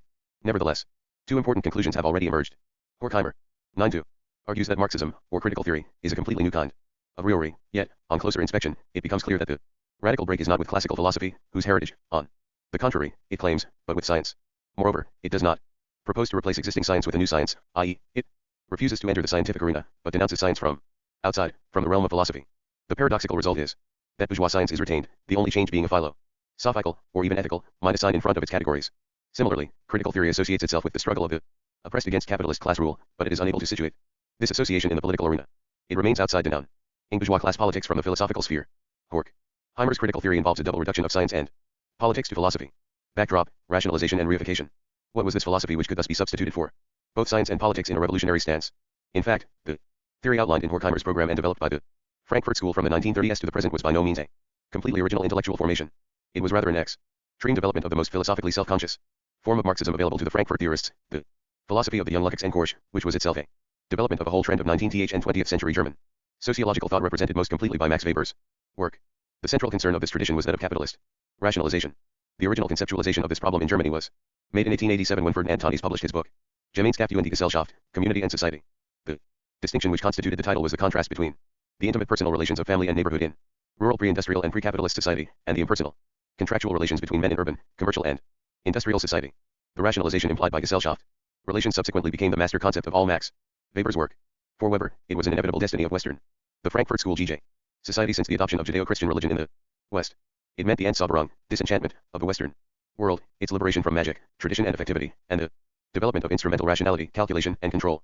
Weber traced this development in religion, the Reformation, in the political sphere, bureaucracy, and in the economy, the capitalist firm and the spirit of capitalism. In his History and Class Consciousness, 1923, the young Lukács linked Weber's rationalization with Marx's conception of the fetishism of commodities, which he generalized into the concept of reification, the reduction of human relations to relations between things. Reification was a feature not of modern society in general but of a particular type of modern society dominated by market exchange, capitalist society. The vertex of reification was the labor market, where the free laborer, the proletarian, is forced to treat his living activity, his labor, as a thing. Hence the proletariat, the class most oppressed by capitalism, was the negation of capitalist society, and the force which could realize the philosophical critique of reification by a socialist revolution. The proletariat was the legitimate heir to German idealist philosophy, and revolutionary politics was the only means to make the divided and reified world whole and human. This tradition, especially as represented by Lukács, had two important consequences for the subsequent development of the Frankfurt School. The first concerned its attitude to science, particularly the natural sciences, the second, its attitude to history, and historical and social knowledge. The rise of the natural sciences was also part of the process Weber called rationalization, and one of the crucial problems of German idealism, using the term in the widest sense, during the latter half of the 19th century, was therefore its relationship to science. In academic culture, the question concerned the relations between the natural and the cultural sciences. Historians, philosophers of history and sociologists in the idealist tradition, all insisted on a sharp distinction between them, both in the character of their object and in their method. Paradoxically, however, the Marxism which developed in Western Europe after the First World War and the October Revolution faced the same problems, since it saw itself as the heir to classical German idealism. But these problems were also real. 94. Vantuit for directly political reasons. Both classical social, democratic Marxism and revisionism had been permeated with a strong commitment to science, interpreted in a positivist and evolutionist sense, and with indifference and hostility, respectively, to Hegelian philosophy. The revolutionary intellectuals of Western Europe in the 1920s, steeped in the Hegelian tradition, carried on the earlier fight of German historicism for a conception of social and historical theory different from the natural sciences. And just as Weber saw science as a moment in the process of rationalization, so Lukács regarded it as an aspect of reification, when applied to the human sphere. Immutable scientific laws of society were the expression of a world in which human relations had become things beyond human control, and the separation of different scientific disciplines revealed a specialization which destroyed the totality and historicity of human existence. For both Lukács and Korsch, the conception of Marxism as a strict science and the abandonment of the Hegelian dialectic were also directly connected with the political treachery of social democracy. They therefore regarded their reintroduction of Hegelianism into Marxist discourse as a reaffirmation of its revolutionary vocation. In the early I-93 OS, the position on the natural sciences adopted by the Frankfurt School, and particularly by Horkheimer, was much the same as that outlined in Lukács's History and Class Consciousness. Lukács's critique of science was aimed at the contemplative position which he claimed it implied. To regard society as governed by scientific laws was, according to Lukács, to take a reflective attitude to it, instead of intervening actively to change it and thereby transcend its laws. The Social Democrats had oscillated between contemplation of an inevitable evolution to socialism and moralistic exhortation of the proletariat. In both, the unity of theory and practice had been broken.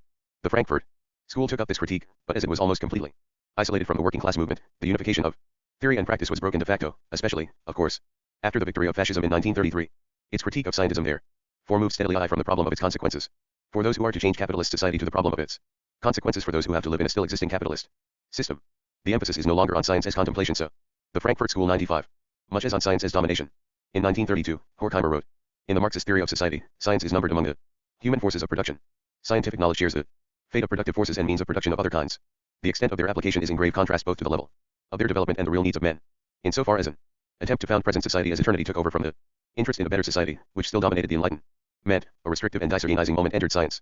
A method oriented towards being and not towards becoming corresponded to the tendency to see the given form of society as a mechanism of equal and self-repeating processes. 1-1 by 1944. However, Horkheimer and Adorno were arguing, Bacon's view was appropriate to the scientific attitude that prevailed after him. The concordance between the mind of man and the nature of things that he had in mind is patriarchal. The human mind, which overcomes superstition, is to hold sway over a disenchanted nature. No dash, which is power, knows no obstacles, neither in the enslavement of men nor in compliance with the world's rulers. 12. The importance of this change for the political ideas of the Frankfurt School is discussed in the section on fascism below. Theory as the self-knowledge of the object. A second influence of the historicist tradition on the Frankfurt School affected its view of history, and its characteristic form was that of a return to Hegel. Lukács had already stated this project in History and Class Consciousness. The fact that historical materialism is profoundly akin to Hegel's philosophy is clearly expressed in the function of the theory as the self-knowledge of reality. Max Horkheimer, Bemerkungen über Wissenschaft und die Kreis, KTI, pages 1-3. 12. Max Horkheimer and Theodore W. Adorno, Dialectic of Enlightenment. London 1973, p. 4. Hereafter, this book will be referred to as the disposition. Produces the characteristic idea that nature is not something to be mastered by man, as it appears in most Western thought from the Greeks onward, but something that should be regarded as a garden, which can grow while making human beings grow. See Marcuse, Eros and Civilization, Boston 1955. Some writers have argued that this idea is the defining feature of the school, but as we have seen, it was not present in Frankfurt thinking from the start. Moreover, it is shared by their arch enemy, Heidegger. See Brief I den Humanismus in Platon's Lehre von der Wahr. Heid, Bern 1947. 13. George Lukács, History and Class Consciousness, London 1971, p. 10. English. Modified. 96. Horkheimer's program for critical theory states that this theory constructs the unfolding picture of the whole, the existential judgment contained in history, KT2, p. 187. It is a struggle inherent in reality that by itself calls for a specific mode of behavior. 1. For the basic conception of history which underlies this epistemology can be seen in a quotation from Marcuse, when historical content enters into the dialectical concept and determines methodologically its development and function, dialectical thought attains the concreteness which links the structure of thought to that of reality. Logical truth becomes historical truth. The ontological tension between essence and appearance, between is and ought, becomes historical tension, and the inner negativity of the object world is understood as the work of the historical subject man in his struggle with nature and society. ODM, p. 11. History is viewed as one all-embracing process, in which an historical subject realizes itself. This subject is no longer Hegel's idea, but man, the goal of a rational society, is really invested in every man, KT2, p. 199. This goal cannot be realized in the present society, which is characterized, on the contrary, by its negation, the reification of human relations and the alienation of man. But in spite of this, human beings still maintain a will and a struggle for a rational organization of society, and it is through this will and this struggle, inherent in man and human existence, that man can discover the fact that human goals are negated in the prevailing conditions. Thus a knowledge of society becomes at the same time a judgment or evaluation of it. In this way, man and social reality, created by man, reach self-knowledge. The reader will have noted that it is this historicist speculation which has in recent years constituted a primary target of Althusser and his followers. What effects does it have on the social theory of the Frankfurt School? The following list does not claim to be exhaustive, but it provides a starting point for analysis. 1. It means that for humanist historicism, the term social totality is something other than a scientific concept. In social science, the expression is used in a structural sense. To be able to explain a social fact, one must take into account the network of relationships of which it is a part, the structure which determines. 14. The eclipse of reason, OPCIT, p. 11. The Frankfurt School 97. The place of that social fact and its mode of functioning. Marxism is a social science in this sense, and it was by this procedure, for instance, that Marx showed that it is not the consumers and their needs and wishes which direct the capitalist economy. SINA. Historicist perspective, however, the totality becomes the totality of humanity's generically determined, Gattungsbestimmt, history. At a given moment. To grasp the totality then becomes to comprehend the existing reality from the standpoint of man's goal, a rational society. 2. There is no room in the historicist conception of history for social totalities as structures of irreducible complexity, or for a discontinuous development of those complex structures. Society is always reducible to its creator subject, and history is the continuous unfolding of this subject. At every given point in time, society is a unique manifestation of man. This means that the concept of a mode of production, which in any classical reading of Marx is the central concept of historical materialism, plays at most a quite subordinate role. Capitalism is thus seen not as one mode of production among others, but as a completely unique moment in the history, or more strictly speaking, in the reified prehistory of man. Here the Frankfurt School appeals explicitly to the treatment of capitalism in classical German historicism, as expressed, for example, by Max Weber. Such an historical concept, however, since it refers to a phenomenon significant for its unique individuality, cannot be defined by the formula genus proximum differentia specifica, but it must be gradually put together out of the individual parts which are taken from historical reality to make it up. 168 Balibar has convincingly proved that the Marxist conception of capitalism is, on the contrary, constructed in precisely the way which Weber declares impossible. 17 Nevertheless, Weber's conception has been hailed by Adorno as a third alternative between positivism and idealism. 181 His historicist conception of the social totality has prevented the Frankfurt School from making the contribution to historical materialism. L.S. Karl Marx, Grundrisse, London, Penguin/NLR Library, I-973 p9 ff. 16 Max Weber, The Protestant Ethic and the Spirit of Capitalism, London 1967. p. 47. E. Balibar, The Basic Concepts of Historical Materialism in Louis Althusser. And Etienne Balibar, Reading Capital, London NLB, 197 *. Negative Dialectic, p. 164 ft. g8. Which would seem to be implied in its program of social research. 3. Critical theory sees itself as humanity's self-knowledge. Therefore it cannot and must not have a structure which is, form, ally, logical and systematic. Such a systematization would mean that men systematized themselves, divided themselves up among the boxes of abstract categories. The formalization of reason is only the intellectual expression of mechanized production. De. p. 104. Formal logic is an expression of indifference to the individual. De. p. 202. For in the historicist interpretation, the scientific specificity of Marx's critique of political economy disappears. That critique is either regarded as a philosophical critique, Horkheimer, or as an examination of political economy from the standpoint of the totality of social being, Marcuse, but not as a scientific operation. This is quite clearly different from Marx's own conception of his work and of epistemology in general. In this context, Marx distinguished between four levels of thought: the economic subject's immediate view of themselves and of the economy, special ideologies or speculative systems based on these immediate views, past science. Above all, Ricardo's work, which Marx regarded as a science, but one which his own critique had superseded, and lastly positive science, Marx's own theory. 195. However, the main effect of this historicist conception of knowledge is its view of capitalism, which is, of course, the present. W.O. self-knowledge critical theory claims to represent, in the course of history, men attain a knowledge of their action and thereby grasp the contradiction in their existence. KT2, p. 161. In capitalism, this contradiction is absolute. Capitalism is a negation of humanity. Hence, for critical theory, all the institutions of capitalist society become expressions of a contradictory inner essence. Several options are then open to the historicist. The critical theorists could have taken as their starting point Marx's treatment of the concept of the commodity in capital, and interpreted reification as the essential meaning of capitalism. This, of course, was Lukács's option. It might be claimed that one Marx's most succinct formulation of this epistemology is perhaps to be found in Theories of Surplus Value, Volume L, especially the chapter on vulgar economics. Cf. Marx Engels, Werke, Berlin 1965, BD 26, 3, especially p. 445. The Frankfurt School 99. The chapter on the fetish character of commodities contains within itself the whole of historical materialism, the whole of the proletariat's knowledge of itself as knowledge of capitalist society. 20. Or they could have started from the concept of labor and human activity, seeing capitalism above all in terms of alienation. This option is characteristic of all those who base themselves on Marx's 1844 manuscripts. 2. Horkheimer and Adorno have chosen a third path, to regard exchange as the fundamental relation of capitalism. In this version, capitalism is the negation of just and equal exchange, producing increasing social injustice and the polarizations of power and oppression, wealth and poverty which go with it. KT2, pages 173 ft. All these options say something true and important about capitalism, and they give an ideological judgment of it which can be used in the struggle to destroy it and replace it with a socialist society. But the tasks of Marxists are not confined to the ideological struggle, and, from the point of view of science as a guide to political action, all these variants have to be refuted. They substitute for real history a construction derived from a philosophy of history, the history of man's alienation or reification, or in Frankfurt vocabulary, the dialectic of enlightenment. In the science of history, capitalism is a specific mode of production, characterized by a specific combination of forces and relations of production. This mode of production both sets the stage for the class struggle and is its object. Without a scientific analysis of the mode of production and social formation, no coherent class strategy can be developed by which to overthrow it. The Frankfurt School not only do not provide Marxism with any instruments to assist in the construction of this strategy, they denounce all such instruments simply because they are instruments. Fascism as the truth of liberalism. As we have seen, a typical feature of the Frankfurt School as historicist ideology is the reduction of the complexity of the capitalist social formation to an essence which is then both 20 Lukács, history and class consciousness, p. 170. 21 Marcuse was among the first in the revolutionary camp to attach importance to the alienation of labor. Ch.s. über die Philosophische Grundlage Word. Schaffenswissenschaftlichen Arbeitsbegriffs, 1933, NKG2. IOO. Expressed and masked by the different phenomenal forms which the essence takes in concrete historical existence. As history unfolds, the essence is more and more revealed. This ideological conception acquired great political importance when the Frankfurt School turned to the analysis of fascism. Naturally enough, efforts to explain the roots of fascism were a major preoccupation of all anti-fascist intellectuals in the 1930s. And during the war, many of these interpretations focused not on economic and political problems, but on ideological and cultural factors. It is remarkable that not only are these cultural explanations divided into two diametrically opposed camps where their interpretation of fascist culture is concerned, but also each of these camps contains both revolutionary and counter-revolutionary ideologists. To one of these camps, fascism was essentially an irrationalist phenomenon, a revolt against reason. To the other, on the contrary, it was the triumph of manipulative rationality. To the first camp belong both Karl Popper, with his The Open Society, and its enemies, and the later George Lukács in his Die Zerstörung der Vernunft, the destruction of reason. The Frankfurt School emphatically belong to the second group, where they find their reactionary counterpart in figures like Friedrich von Hayek. But within this basic framework, the Frankfurt School's theory of fascism has not remained static. The year 1939 provides a convenient divide between two distinct phases in this development. In the first period, the Frankfurt School view of the roots of fascism contains two main themes with sources in Marxism and psychoanalysis two respectively. On the economic level, fascism is Freudian psychoanalysis and metapsychology have been of great importance. For Frankfurt theory, a psychoanalytic criticism of civilization as a repression of basic human instincts was thereby added to the Marxist critique of capitalist civilization. The core members of the group have refused to attenuate the uneasiness.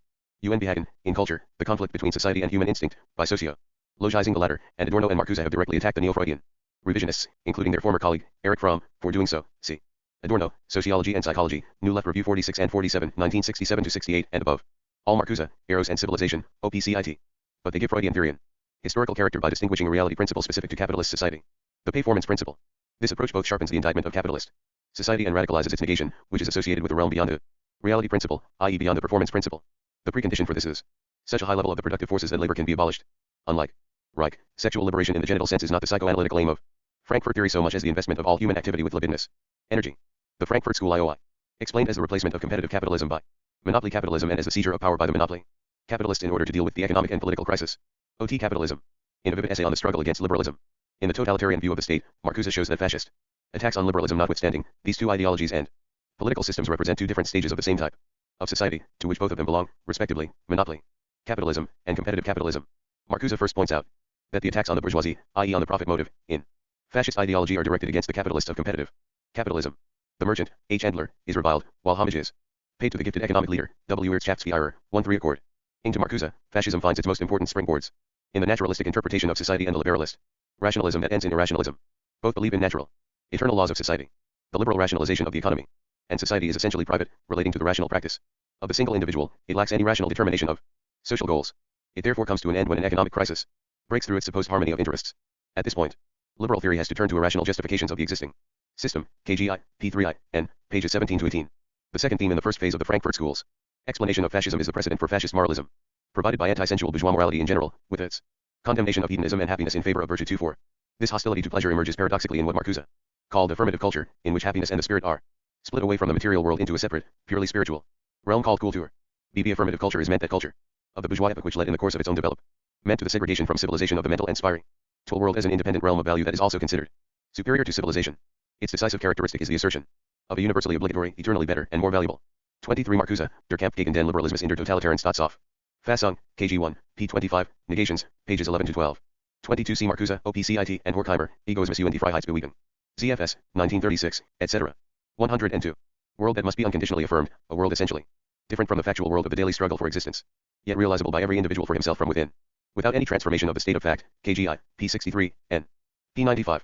In the pre-fascist period, this culture could be characterized as an internalization, Werner Lischung, but during the most recent period of affirmative culture, this abstract internal community, abstract because it left the real antagonisms untouched, has turned into an equally abstract external community. The individual is inserted into a false collectivity, race, folk, blood, and soil. KGI, p93, n. p125. Apart from culture in general, a crucial element in fascism, according to the Frankfurt School, was the psychology of the individual citizen which made fascist oppression possible, the so-called authoritarian personality. The authoritarian personality, too, was for the Frankfurt School a creation of the classical bourgeois epoch. In the huge collective volume Study and Iber, Autor at You and the Family, Studies in Authority and the Family, whose principal contributions were written by Fromm, Horkheimer and Marcuse, the Frankfurt School examined the way in which the family functions as a mechanism to preserve the existing society, and, more specifically, the way in which the bourgeois family functions as an inculcator of authoritarianism. In 1939, the Spanish Republic was defeated, Molotov and Ribbentrop signed the Nazi-Soviet Pact and the Second World War broke out. This was the decisive crisis for the intellectual left of the 1930s. However, its effect on the Frankfurt School was at first registered only in a practical retreat from politics, not a modification of theory. Hence the content of its theory of fascism changed very little, but its themes are more sharply expressed. This is well represented by Horkheimer's essay The Jews and Europe, which was completed in the first days of September of that year. 2.5 Horkheimer argues that the present crisis, far from bringing Marxism into question, vindicates its analyses of the power relations, monopolistic tendencies, and eruption of crises in Once Horkheimer, Die Juden und die Europa, ZFS, 1939, hereafter referred to as J.E. Characteristically, this resolute affirmation of the author's commitment to Marxism has been omitted from KT. However, while this article may be theoretically, it should be remembered that at this very time, renegades like James Burnham were beginning to concoct the idea of the managerial revolution. The Frankfurt School IJ. Capitalist Society. He who does not want to speak about capitalism should also be silent about fascism. J.E. p. 115. The Marxist theory destroyed the myth of a harmony of interests. It presented the liberal economic process as the reproduction of relations of domination by means of free contracts which are enforced by the inequality of property. The mediation has now been removed. Fascism is the truth of modern society, which this theory had grasped from the beginning. J.E. p. 116. Logic as domination. But the retreat from politics, even of the abstract type available to the Frankfurt School in the 1930s, eventually directly affected The theory, too, and as part of the theory of fascism. This is seen at its clearest in Horkheimer and Adorno's book, Dialectic der Aufklärung, Dialectic of Enlightenment, written during the war. Horkheimer and Adorno ask why instead of entering into a truly human condition, does humanity sink into a new kind of barbarism. Here a comparison can be made with Popper's Open Society and its enemies and von Hayek's The Road to Serfdom. These last two authors put the blame on socialism and the labor movement, Popper, because Marxism had allegedly substituted historicism and utopianism for peace. Meal social engineering, Hayek, because socialism had introduced the ideas of planning and state intervention into the paradise of competitive capitalism. Horkheimer and Adorno's answer to the question is, of course, quite different. For them, fascism is the self-destruction of the liberal enlightenment. Fascism is not just the truth of liberalism in the sense that it nakedly reveals the real inequalities and oppression inherent in the apparently free exchange in the capitalist market. Fascism is the truth of the whole aim of the bourgeois enlightenment from Bacon on to liberate man from the fetters of superstition. The main offender is not the market and the relations of production, but the natural sciences and their empiricist counterpart in epistemology.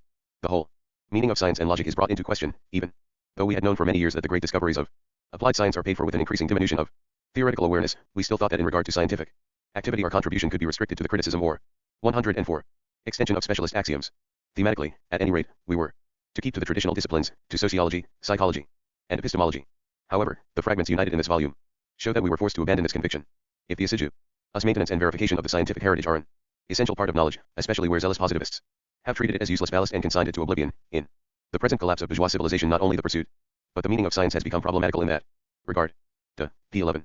Horkheimer's program for a critical theory still maintained the Lukashian position on science. It was contemplative, as opposed to a commitment to fundamental social change. In Dialectic of the Enlightenment, however, the focus is wholly on science as an instrument of domination. 2.6 Now natural science and Bacon's empiricist theory of knowledge are the main targets. What men want to learn from nature is how to use it in order wholly to dominate it, and men. Enlightenment behaves towards things as a dictator towards men. He knows them in so far as he can manipulate them. Pages 4 and 9. Logic as such is aided because of its indifference to the qualitative and to the individually unique. It is directly linked to the capitalist rationalization of labor. The indifferent attitude to the individual expressed in logic draws the necessary conclusions from the economic process. P 202. Fascism has granted science its full honors, freeing it from all moral considerations. The totalitarian order gives full rein to calculation and abides by science as such. P 86. Moreover, the form in which Dialectic of Enlightenment is written takes this critique OT logic and science into account. It is a collection of philosophical fragments. Adorno's Minima Moralia, written at the same time, is similarly a collection of aphorisms. Its theme is the inner contradictions of the Enlightenment, defined as the disenchantment, and Soberung, of the world, and the self-destruction these contradictions bring about. 2. An allegory for 26 CFOTM, especially CH6. This concept closely corresponds to Max Weber's notion of rationalization, whose initial manifestation was the absence or progressive elimination of magic from Western religion, starting with Mosaic Judaism, and from Western culture generally. The Frankfurt School 103. This dialectic can be found in the 12th book of the Odyssey, where Ulysses' ship has to pass by the Sirens, whose immensely beautiful song leads men to lose themselves in the past. Ulysses avoids this danger in two ways. He has one solution for his sailors. He blocks their ears with wax. The laborers must be fresh and concentrate as they look ahead, and must ignore whatever lies to one side. The other solution is for himself, the landowner. He has himself bound to the mast. He can thus enjoy the Sirens' song, because he has made their temptation a merely contemplative object, an art, and the greater the temptation, the harder he makes his men bind him, like the later bourgeois who refuses himself happiness more and more obstinately, the nearer he comes to it. Through the growth in his power, P54FF. The theme is then pursued in Kant, Desada, and Nietzsche, in order to show that the submission of everything natural to the autocratic subject reaches its acme in the mastery of the blindly objective and natural. P16. The authors also follow the development of the Enlightenment into commercial culture and mass communications. Enlightenment as mass deception. The most directly political analyses in the book are found in 7 Theses on Anti-Semitism. The 7th is the most remarkable. It was added after the war amidst the general democratic euphoria over the defeat of fascism. Precisely at this moment, Horkheimer and Adorno argue that fascism and anti-Semitism have been preserved in the very structure of existing party politics. The tone of this thesis is set by the first sentences, but there are no more anti-Semites. In their most recent form they were liberals who wanted to assert their anti-liberal opinions. P200. The preservation of anti-Semitism is then illustrated by reality of the US political system, the ticket, e.g. the Nixon-Agnew ticket. Anti-Semitic judgment has always borne witness to stereotyped thought. Today this is all that remains. A choice is still made, but only between totalities. Anti-Semitic psychology has been replaced by mere acceptance of the whole fascist ticket, the slogans of aggressive big business. P201. The ticket mentality is part of the all-pervasive process of the negation of individuality. Even progressive parties are directly attacked on these grounds. The basis of the development which leads to the acceptance of programs and tickets is the universal reduction of all specific energy to a single, equal, and abstract form of labor, from the IO6 battlefield to the film studio. But the transition from these conditions to a more human state cannot occur because the good suffer the same fate as the evil. Freedom on the progressive ticket is just as external to the structures of political power on which progressive decisions are necessarily based, as anti-Semitism is to a chemical cartel. P207. 28. This treatment of fascism reveals very clearly the limits of historicism. An interpretation of fascism as the essence behind the phenomena, as the truth of modern, capitalist, society, can never achieve the central aim of Marxist analysis, what Lenin called the concrete analysis of a concrete situation. However deep its roots lay in the structure of monopoly capitalism, fascism was in fact a special type of monopoly capitalist state which arose in a specific Historical conjuncture. 2-9 In failing to recognize this, the Frankfurt School in effect took up the positions adopted by the Comintern. In the so-called Third Period, after the Sixth Congress of 1928, fascism was seen as an inevitable and culminating phase of capitalism. For all their virtuosity, the Frankfurt School explanations of fascism were thus ultimately an example of theoretical impotence. A theme of dialectic of enlightenment is the self-destruction of bourgeois reason, but this theory itself is a case of the self-destruction of intellectual radicalism. It is precisely the radicalism of the author's rejection of bourgeois society and culture which wrests the weapons of socialist theory, science, from their hands, forcing them to retreat into speculative philosophical fragments. The reduction of science to philosophy is thus revealed in this test case of Frankfurt School theory as doubly mystificatory. The direct condemnation of the logic of the sciences as responsible for fascism make it impossible to develop a conjunctural theory of fascism which would have helped to fight it more effectively. The retreat from Marxist scientific concepts into a philosophical, ideological critique of capitalist society then covers up for the lack of a theory of it. The political collapse of Horkheimer. The second reduction characteristic of the Frankfurt School, as we hence it is possible to argue that all capitalist societies today are fascist still. This notion has pervaded much recent student thinking, especially in Germany, where it is embodied in the concept of Kapitalismus, late capitalism. 29 C. Quinton Hoare, What is Fascism? New Left Review 20, Summer 1963. The Frankfurt School I have seen is that of politics to philosophy. An examination of this entails an analysis of the attitude of the school to political practice. In this too there is an evolution, but it is further complicated by the political divergences of the school in the post-war years. As we have seen, their initial position, as represented in Horkheimer's programmatic text of 1937, was similar to that of Lukács. The proletariat was still regarded as the agent of revolution, and the aim of politics was the unity of philosophy and the proletariat in a realized proletarian class consciousness. However, in the late I-93 it was impossible to sustain the young Lukács's belief in the immediacy of this revolutionary unification. 3-0. After the signing of the Nazi-Soviet Pact in 1939, this initial skepticism deepened. The bleak political situation induced a retreat from politics, but no immediate capitulation. Nothing is to be hoped for from the alliances of the great powers. No trust can be put in the collapse of the totalitarian economy. It is completely naive to call from the outside for the German workers to rise. He who can only play at politics should keep away from it. Confusion has become so general that truth has all the more practical value, the less it meddles with any intended practice. J.E. p. 135. Horkheimer recalls the Jews' steadfast rejection of the worship of false gods, a lack of respect for an existing authority which extends even to God is the religion of those who, in the Europe of the Iron Heel, continue to devote their lives to the preparation for a better one. J.E. p. 136. Of anti-communism, at this stage, there was not a word. The post-war political position of Horkheimer and Adorno, by contrast, has had three aspects: the maintenance of critical theory as a pure theory, the retreat from politics into exclusive individualism, and academic integration. However, in none of their later works is either critical theory or its relationship to Marx and Engels repudiated. 3-1 In his negative dialectic, Adorno even openly scorns the idealist exploitation of the young Marx on the grounds that to center critical theory on the concept of reification only serves to make it idealistically acceptable to the ruling consciousness. 3-2 They have also maintained a firm dividing line. 3-0 See above. 3 For example Max Horkheimer, Theismus Atheismus, in Zunissa, A. Festschrift for Adorno, Frankfurt 1963, hereafter referred to as Ta, his preface to KT, and Adorno's negative dialectic. 3-2 OPCIT, p. 190. I08. Between their positions and those of conservative Kulturkritik. 33. In Horkheimer's program, critical theory was defined as part of the political practice of the oppressed classes. From the middle 1940s, critical theory was located elsewhere, in the individual mind. The whole tenor of Horkheimer and Adorno's works in this period is characterized by the conviction that the only place where anything is still possible in the totalitarian world is the individual sphere, where the task is to resist the intruding cruelty of the administered world. This is well expressed by Adorno in the preface to Minima Mora, 1951. In face of the totalitarian unison with which the eradication of differences proclaimed as a purpose in itself, even part of the social force of liberation may have temporarily withdrawn to the individual sphere. If critical theory lingers there, it is not only with bad conscience. 3-4 Horkheimer added a decade later, our hope rests in the work to ensure that in the beginning of a world period, dominated by blocks of administered men, a few will be found who offer up some resistance, like the sacrifices of history, to whom belongs the founder of Christianity, Ta, p. 19. This religious solution has at times taken a Jewish form, too. 35. The academic integration of the West German wing of the Frankfurt School is best represented by the authoritarian personality, published in 1950, with Adorno as its senior author, and Horkheimer as director of the entire research project, entitled Studies in Prejudice. Here the stress on individual psychology becomes a complete capitulation to bourgeois social psychology in theory, method, and political conclusions. Horkheimer says in his preface, it may strike the reader that we have placed undue stress upon the personal and the psychological rather than upon the social aspect of prejudice. That is not due to a personal preference for psychological analysis, nor to a failure to see that the cause of irrational hostility is in the last instance to be found in social frustration and injustice. Our aim is not merely to describe prejudice but to explain it in order to help its eradication. Eradication means re-education, scientifically planned on the basis of understanding scientifically arrived at, and education in a 33 See for instance Adorno's Prisms, London 1967. 34 Theodore Adorno, Minima Moralia, London NLB, 1974, p. 18. 35 See the interview with Horkheimer in Der Spiegel, January 5, 1970. The Frankfurt School IOG. Strict sense is by its nature personal and psychological. 3-6 In the last thesis on anti-Semitism in Dialectic of Enlightenment, anti-Semitism was embedded in the very core of the modern political system, both East and West. Here it has suddenly become some thing which can be done away with by personal education, presumably by the Adenauer government or the Western occupation authorities in Germany. It is profoundly symbolic that Adorno calls the consciously anti-authoritarian personality type the genuine liberal. 3. This is a long way from the thesis that fascism is the truth of liberalism and the anti-Semite the liberal, who wants to voice his anti-liberal opinion. The effect of the combined factors of formal preservation of the theory, exclusive individualization, and academic integration is a cumulative mystification. The formula here provides a legitimation for a purely ideological radicalism smugly installed in the cozy academic institution, without even an indirect relationship to politics as experienced by the masses, but still cultivating a critical theory going back to an interpretation of Marx. This development has also been accompanied by a retreat from the resolute rejection of anti-communism in 1937 and even in 1939. Dialectic of enlightenment already implies that the choice between the USSR and the USA is one between two equal evils, two totalitarian tickets, and in the Cold War period, Horkheimer and Adorno committed themselves further to the West against the East. Horkheimer has repeatedly declared his commitment to the most civilized or European states, against the threatening totalitarian world, in which are included not only the communist states but the backward countries with their exaggerated nationalisms. p. 23. According to the former director of Studies in Prejudice, not only should Kaiser Wilhelm II's warning of the menace of the yellow race be taken very seriously today, but it is perhaps more urgent than it appears, though it is. 360 Authoritarian Personality, New York 195 degrees. p. 7.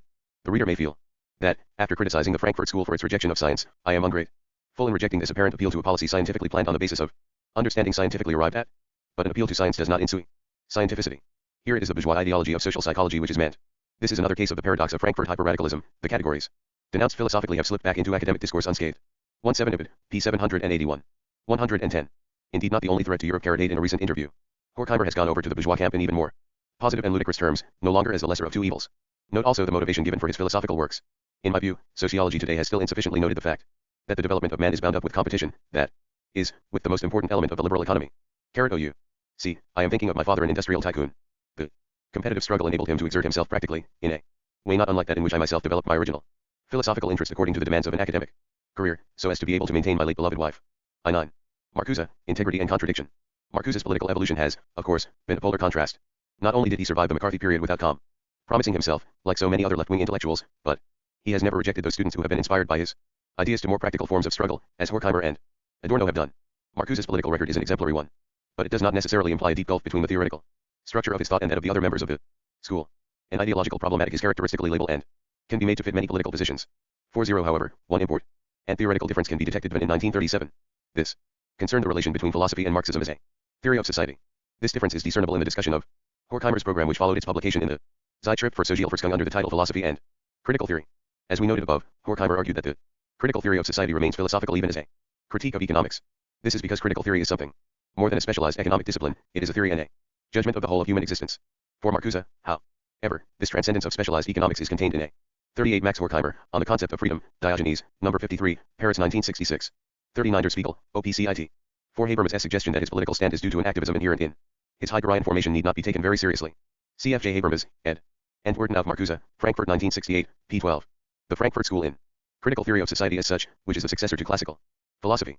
Philosophy thus appears within the economic concepts of materialist theory, each of which is more than an economic concept of the sort employed by the academic discipline of economics. It is more due to the theory's claim to explain the totality of man and his world in terms of his social being. Yet it would be false on that account to reduce these concepts to philosophical ones.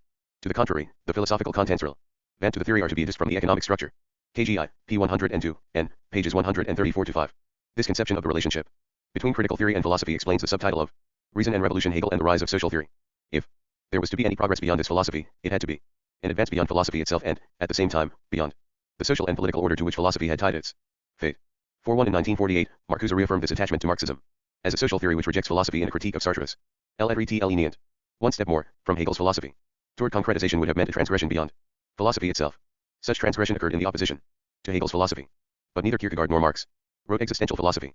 When they came to grips with concrete existence, they abandoned and repudiated philosophy. For Marx, the conception of Reat Humain is the critique of political economy and the theory of socialist revolution, KG2. p. 83, Philosophy and Phenomenological Research, 7, number 3. March 1948, p. 335. But these intellectual differences should not be taken too far. Marcuse's most famous work, One-Dimensional Man, is firmly in the Frankfurt tradition, and shares its theoretical faults, particularly the self-destructive intellectual hyper-radicalism which characterized dialectic of enlightenment. As Marcuse explains in the preface to the republication in 1965 of his essays from the 1930s, thought in contradiction must become more negative and more utopian in opposition to the status quo. This seems to me to be the imperative of the current situation in relation to my theoretical essays of the 1930s KGI, p16, n, pxx. But, as realized in One-Dimensional Man, this project reveals at its center 4x Herbert Marcuse, Reason and Revolution, Oxford 1941, p. 257. 112. A massive contradiction. The book is conceived as a picture of industrial society or the most highly developed contemporary societies, whereas in fact it is a highly conjunctural work, defined by the situation in the USA in the 1950s and early 1960s, before the internal effects of the Vietnamese War had made themselves felt, before the student movement and the rise of working class resistance, and before the visible disintegration of US supremacy over Western Europe and Japan. 4. Marcuse's weakness is not his failure to see these future tendencies, but the fact that his analysis provides no concepts by means of which he might have discovered them. As Marcuse himself says, the critical theory of society possesses no concepts which could bridge the gap between the present and its future. OTM, p. 14. Moreover, instead of using a Marxist analysis of modern monopoly capitalism, Marcuse relies on such works as Burley and Means, The Modern Corporation and Private Property, William H. White, The Organization Man, and the writings of Vance Packard. The crucial argument about the integration of the working class is characteristically sustained by reference to academic American sociology. Once again, the radicalism of the critique has left its ideological object untouched. In fact, one-dimensional man represents a step backwards for Marcuse vis-a-vis many of his attitudes to technology, to philosophy and to classical bourgeois culture. In Soviet Marxism he upheld the notion of the essentially neutral character of technology and made it one of the cornerstones of his analysis of SOV-led society. The change from a nationalized economy to a social is a political revolution entailing the dismantling of the repressive state and the installation of control from below. 4. In one-dimensional man, the opposite view prevails. The traditional notion of the neutrality of technology can no longer be maintained. The technological society is a system of domination which operates already in the concept and construction of techniques. OTM, p. 14. Secondly, the conception of philosophy and its role in one-dimensional man contains a repudiation, though more implicit, of Marcuse's earlier positions. Instead of For the effects of the Vietnamese War, see my from Pedregret to SA.gon. MANDBWT pound W4AI 968, carat degree are the new tendencies of trademark capitalism, see Ernest Monte F. Where is America going? Asterisk, New Left Review 54.969, and the laws of uneven development, New Left Review 59, 1970. 43. Soviet Marxism, New York 1958, pages 160 to 191. The Frankfurt School 113. Asserting the need to replace philosophy with a Marxist theory of society, one-dimensional man sets out to defend and maintain philosophy in the classical idealist sense, with concepts antagonistic to the prevailing discourse. This reversal is perhaps most clearly expressed in the following sentence, where instead of replacing philosophy with social theory and politics, he suggests that the problem is to replace politics with philosophy. In the totalitarian era, the therapeutic task of philosophy would be a political task. Then politics would appear in philosophy, not as a special discipline or object of analysis, nor as a special political philosophy, but as the intent of its concepts to comprehend the unmutilated reality. OTM, p. 159. Thirdly, the concept of affirmative culture discussed in the 1937 article mentioned above, the sublimated bourgeois culture in which the values denied by bourgeois society in everyday life are affirmed in the sphere of high culture, is replaced by the concept of repressive desublimation. Here we are basically dealing with a change in the object of analysis from one type of bourgeois society to another, and in this sense the concept of repressive desublimation is an important and fruitful tool of analysis. But in another paradox of intellectual hyper-radicalism, what was once condemned as affirmative culture is now hailed as a culture of negation, denouncing the poverty of society. OTM, PS 8FF.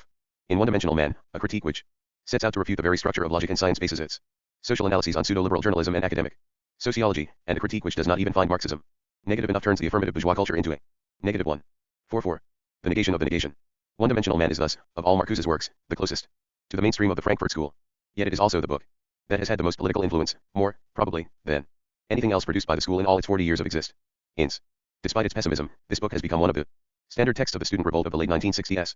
But before 44 these critical remarks should not, however, obliterate the differences between one-dimensional Allen and the post-war works of Horkheimer and Adorno. The former is still an attempt at a concrete social analysis with a direct bearing on politics. Examining the link between the views of the Frankfurt School and the recent student revolt, we must examine the concepts which underlay these political positions.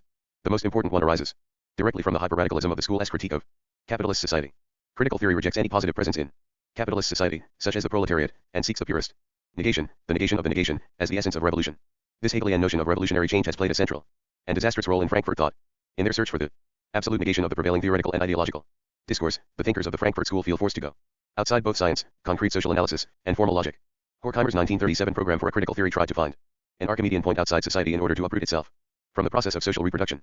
In the 194 OS, Horkheimer and Adorno considered it necessary to go even further, formulating their social critique only in philosophical fragments, because any continuous discourse was bound to lapse into positivity. The search for an absolute negation of the negation is also the rationale for Marcuse's retreat from Marxism in One-Dimensional Man, an attempt to recapture the critical intent of these categories: society, class, individual, etc., and to understand how are the intent W as cancelled by the social reality appears from the outset to be regression from a theory joined with historical practice to abstract speculative thought, from the critique of political economy to philosophy. This ideological character of the critique results from the fact that the analysis is forced to proceed from a position outside the positive as well as the negative, the productive as well as the destructive tendencies in society. OTM, pages I-25. This attempt by the theory to pull itself up by the hair does not make it more revolutionary, but rather more philosophical. The same attitude can be detected in the denial that the economic class struggle can play a revolutionary role in the developed capitalist countries. For one, i.e. historical experience of revolutions shows that they have not been sustained by the absolute negativity of the 45 Marcuse, an essay on liberation, 1969, CHS 3 and 4. This is still asserted despite the fact that the economic class struggle has been crucial to the militant working class struggles of Italy and France in the last few years, and has also played a not insignificant role in the Scandinavian countries, which certainly cannot be dismissed as more backward capitalist countries. The Frankfurt School 115. Revolutionaries demands, but by the determination with which concrete immediate demands have been urged in particular historical situations. Practical revolutionaries Rosa Luxemburg as well as Lenin, have therefore always stressed the dialectical link between the various types of class struggle. None of them bothered to look for the absolute negation. On the contrary, Lenin's theory of revolution has two key moments. One is the building up of an organized revolutionary force and leadership. The other is the emergence of a revolutionary situation. This is characterized by a fusion of different contradictions such that the question of state power is put on the immediate agenda. The revolutionary situation can be ushered in by the most diverse and apparently banal causes, including even a parliamentary crisis. The conception of the revolutionary situation as a fusion of different contradictions is not an ad hoc explanation, but follows logically from the analysis of society as a complex social formation with mutually irreducible elements. 4.6 Now we have already seen that, far from conceiving society as a complex structure, historicist theories of society look for an inner essence revealed in all its parts. If this essence is oppressive, the source for a transformation cannot be found inside society, for all its manifestations share the oppressive nature of the essence. The agent of transformation can only be an external negating subject. The first historicist versions of Marxism thought that this external negating subject was the proletariat, thrust out of capitalist society as the object of all its oppressions, incarnating the capitalist negation of humanity. Both Lukács's history and class consciousness and Horkheimer's traditional and critical theory contain this conception of the working class. But the proletariat no longer seems absolutely miserable and excluded in the so-called welfare state. The only groups who could still be so described are racial minorities and other outcasts. That is why, in his later works, Marcuse has tried to penetrate deeper into other human needs than economic ones, for he claims that the latter have now become means of integration and oppression. He has therefore turned his attention to the biological dimension, to vital, instinctive drives, to erotic needs in the broad sense of it. 46 Lenin's theory of revolution is most clearly elaborated in his letters from afar, and left-wing communism, an infantile disorder. The incompatibility of his theory with any kind of historicism has been demonstrated by Louis Althusser in his essay Contradiction and Overdetermination, for Marx, London 1969. Term. In doing so he has found a new negating subject in the student movement and its refusal of the performance principle, its rejection of an economy based on exchange and competition, and its practice of sexual liberation. But was the role of the proletariat in Marx's theory ever that of an absolute negation of capitalist society? On the one hand, Marx says explicitly that the social polarization resulting from the immiseration of the working class is crucial to the proletarian revolution, though this need not necessarily take the form of a strictly literal economic pauperization. On the other hand, Marx characterizes the epochal crisis of capitalism by a structural rather than a simply political contradiction, a contradiction between the social character of the productive forces and the private character of the relations of production.